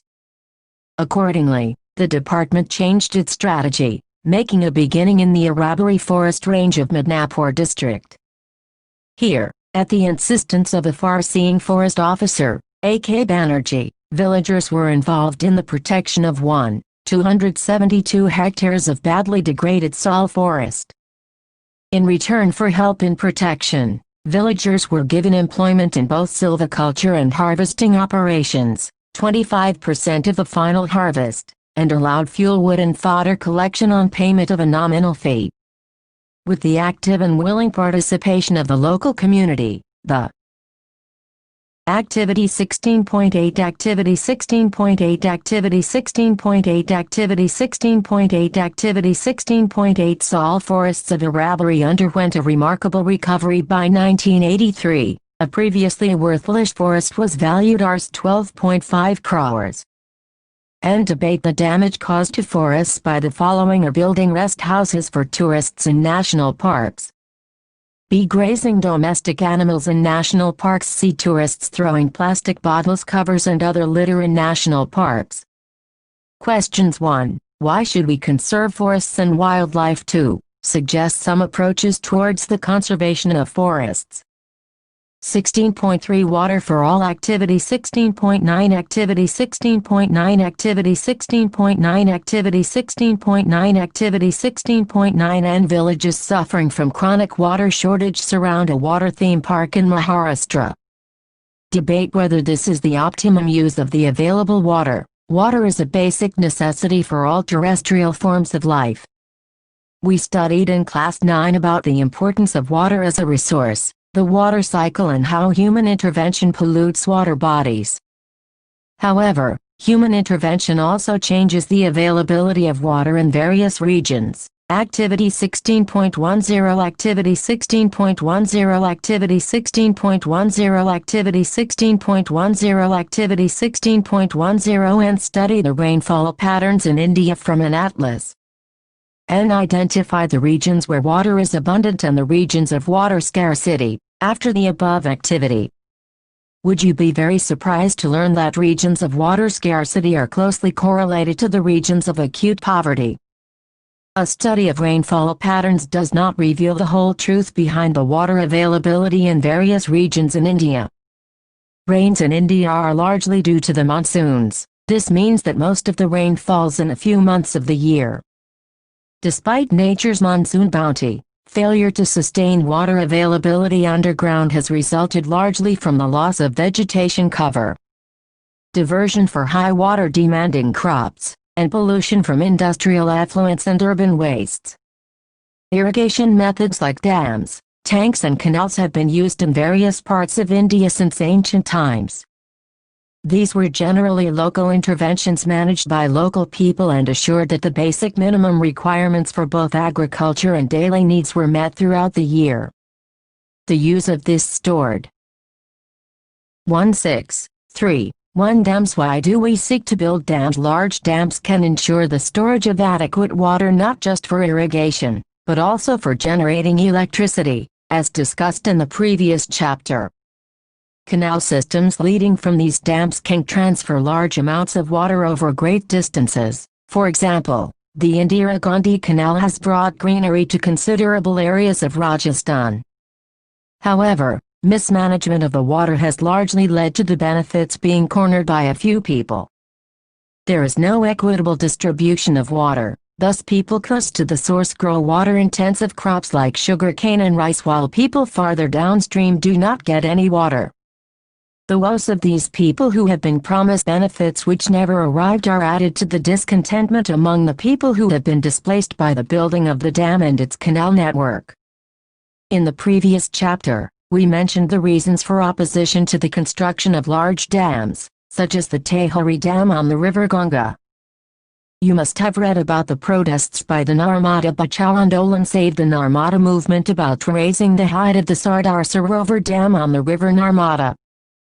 Criticisms about large dams address three problems, in particular social problems because they displace large number of peasants and tribals without adequate compensation or rehabilitation. 2. Economic problems because they swallow up huge amounts of public money without the generation of proportionate benefits. More to know. Culls in Himachal Pradesh. Parts of Himachal Pradesh had evolved a local system of canal irrigation called culls over 400 years ago. The water flowing in the streams was diverted into man-made channels which took this water to numerous villages down the hillside. The management of the water flowing in these culls was by common agreement among all the villages. Interestingly, during the planting season, water was first used by the village farthest away from the source of the cull, then by villages progressively higher up. These culls were managed by 2 or 3 people who were paid by the villagers. In addition to irrigation, water from these culls also percolated into the soil and fed springs at various points. After the culls were taken over by the irrigation department, most of them became defunct and there is no amicable sharing of water as before. Water was strictly regulated and the optimum cropping patterns based on the water availability were arrived at on the basis of centuries of experience. The maintenance of these irrigation systems was also a local affair. The arrival of the British changed these systems as it changed many other things. The conception of large-scale projects, large dams and canals traversing large distances were first conceived and implemented by the British and carried on with no less gusto by our newly formed independent government. These mega-projects led to the neglect of the local irrigation methods, and the government also increasingly took over the administration of these systems, leading to the loss of control over the local water sources by the local people. 3. Environmental problems because they contribute enormously to deforestation and the loss of biological diversity. The people who have been displaced by various development projects are largely poor tribals who do not get any benefits from these projects and are alienated from their lands and forests without adequate compensation. The Austies of the Tawa Dam built in the 1970s are still fighting for the benefits they were promised. 163. 2. Water harvesting. Watershed management emphasizes scientific soil and water conservation in order to increase the biomass production. The aim is to develop primary resources of land and water, to produce secondary resources of plants and animals for use in a manner which will not cause ecological imbalance. Watershed management not only increases the production and income of the watershed community, but also mitigates droughts and floods and increases the life of the downstream dam and reservoirs. Various organizations have been working on rejuvenating ancient systems of water harvesting as an alternative to the mega projects like dams. These communities have used hundreds of indigenous water-saving methods to capture every trickle of water that had fallen on their land, dug small pits and lakes, put in place simple watershed systems, built small earthen dams, constructed dikes, sand and limestone reservoirs, set up rooftop water collecting units. This has recharged groundwater levels and even brought rivers back to life. Water harvesting is an age-old concept in India. Cadans, tanks and nadas in Rajasthan, Bandharas and tals in Maharashtra, Buntas in Madhya Pradesh and Uttar Pradesh.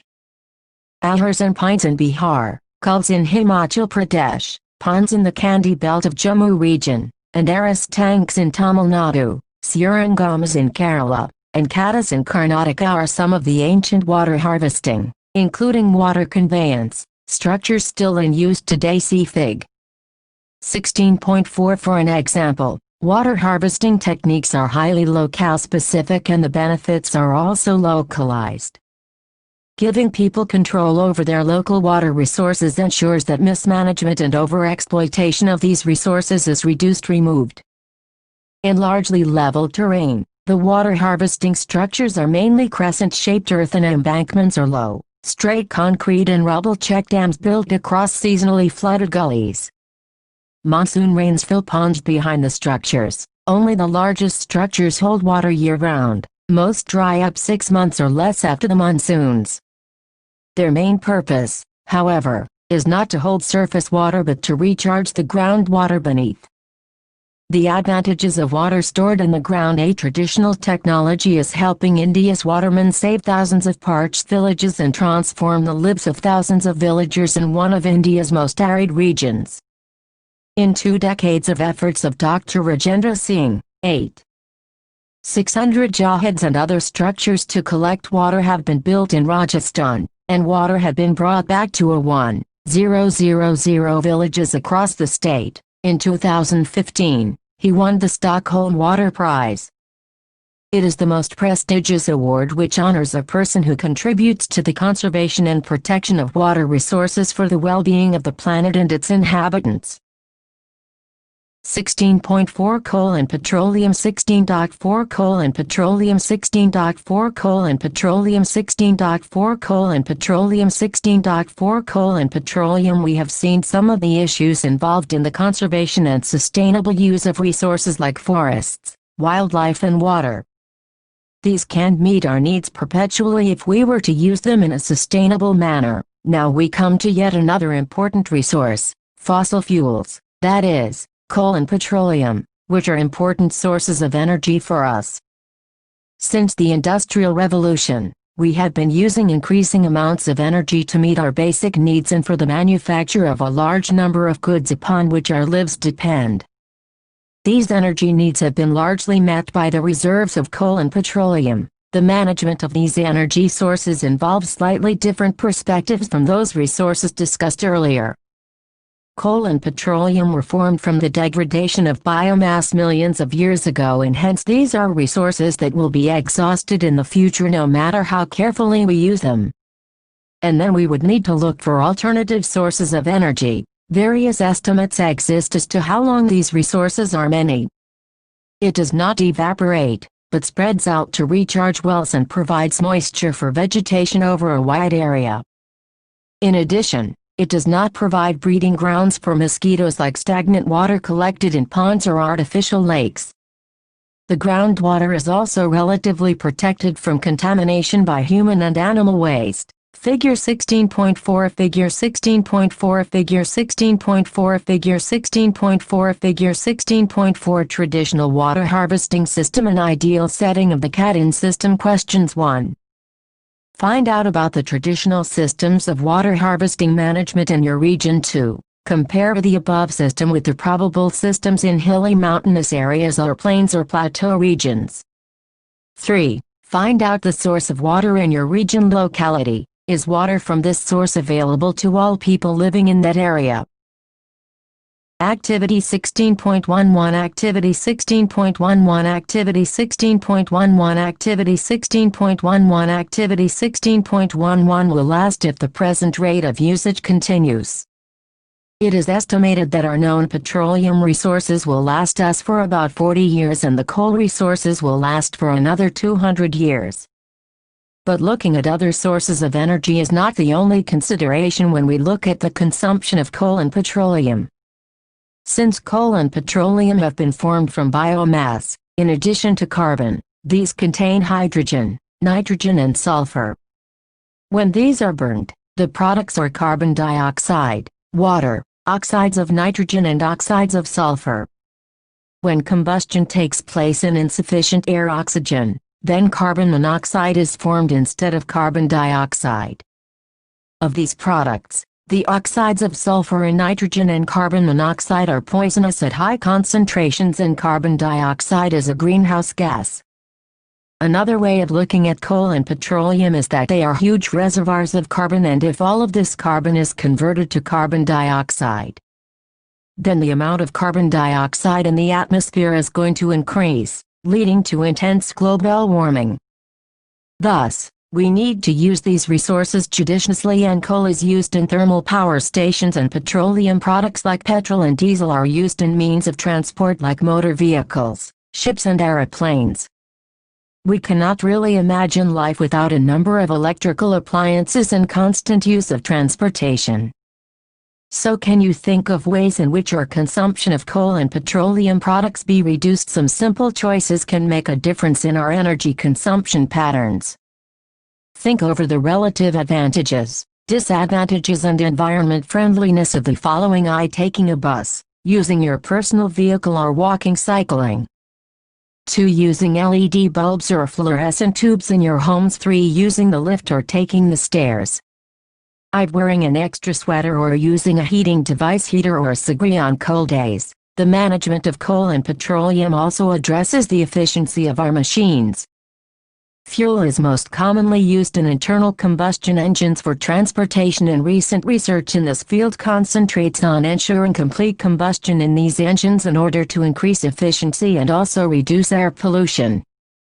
Activity 16.12 Activity 16.12 Activity 16.12 Activity 16.12 Activity 16.12 And you must have heard of the Euro I and Euro 2 norms for emission from vehicles. Find out how these norms work towards reducing air pollution. Exercise is what you have learned. 16, 516, 516, 516, 516. 5. An overview of non-overview of non-overview of non-overview of non-overview of terrestrial resource. Capital M, capital A, capital N, capital A, capital G, capital E, capital M, capital E, capital N, capital T, capital M, capital A, capital N, capital A, capital G, capital E, capital M, capital E, capital N, capital T, capital M, capital A, capital N, capital A, capital G, capital E, capital M, capital E, capital N, capital T. Sustainable management of natural resources is a difficult task. In addressing this issue, we need to keep an open mind with regard to the interests of various stakeholders. We need to accept that people will act with their own best interests as the priority, but the realization that such selfish goals will lead to misery for a large number of people and a total destruction of our environment is slowly growing. Going beyond laws, rules and regulations, we need to tailor our requirements, individually and collectively, so that the benefits of development reach everyone now and for all generations to come. And our resources like forests, wildlife, water, coal and petroleum need to be used in a sustainable manner. And we can reduce pressure on the environment by sincerely applying the maxim of refuse, reduce, reuse, repurpose and recycle in our lives. And management of forest resources has to take into account the interests of various stakeholders, and the harnessing of water resources by building dams has social, economic and environmental implications. Alternatives to large dams exist. These are locale-specific and may be developed so as to give local people control over their local resources. And the fossil fuels, coal and petroleum, will ultimately be exhausted. Because of this and because their combustion pollutes our environment, we need to use these resources judiciously. 1.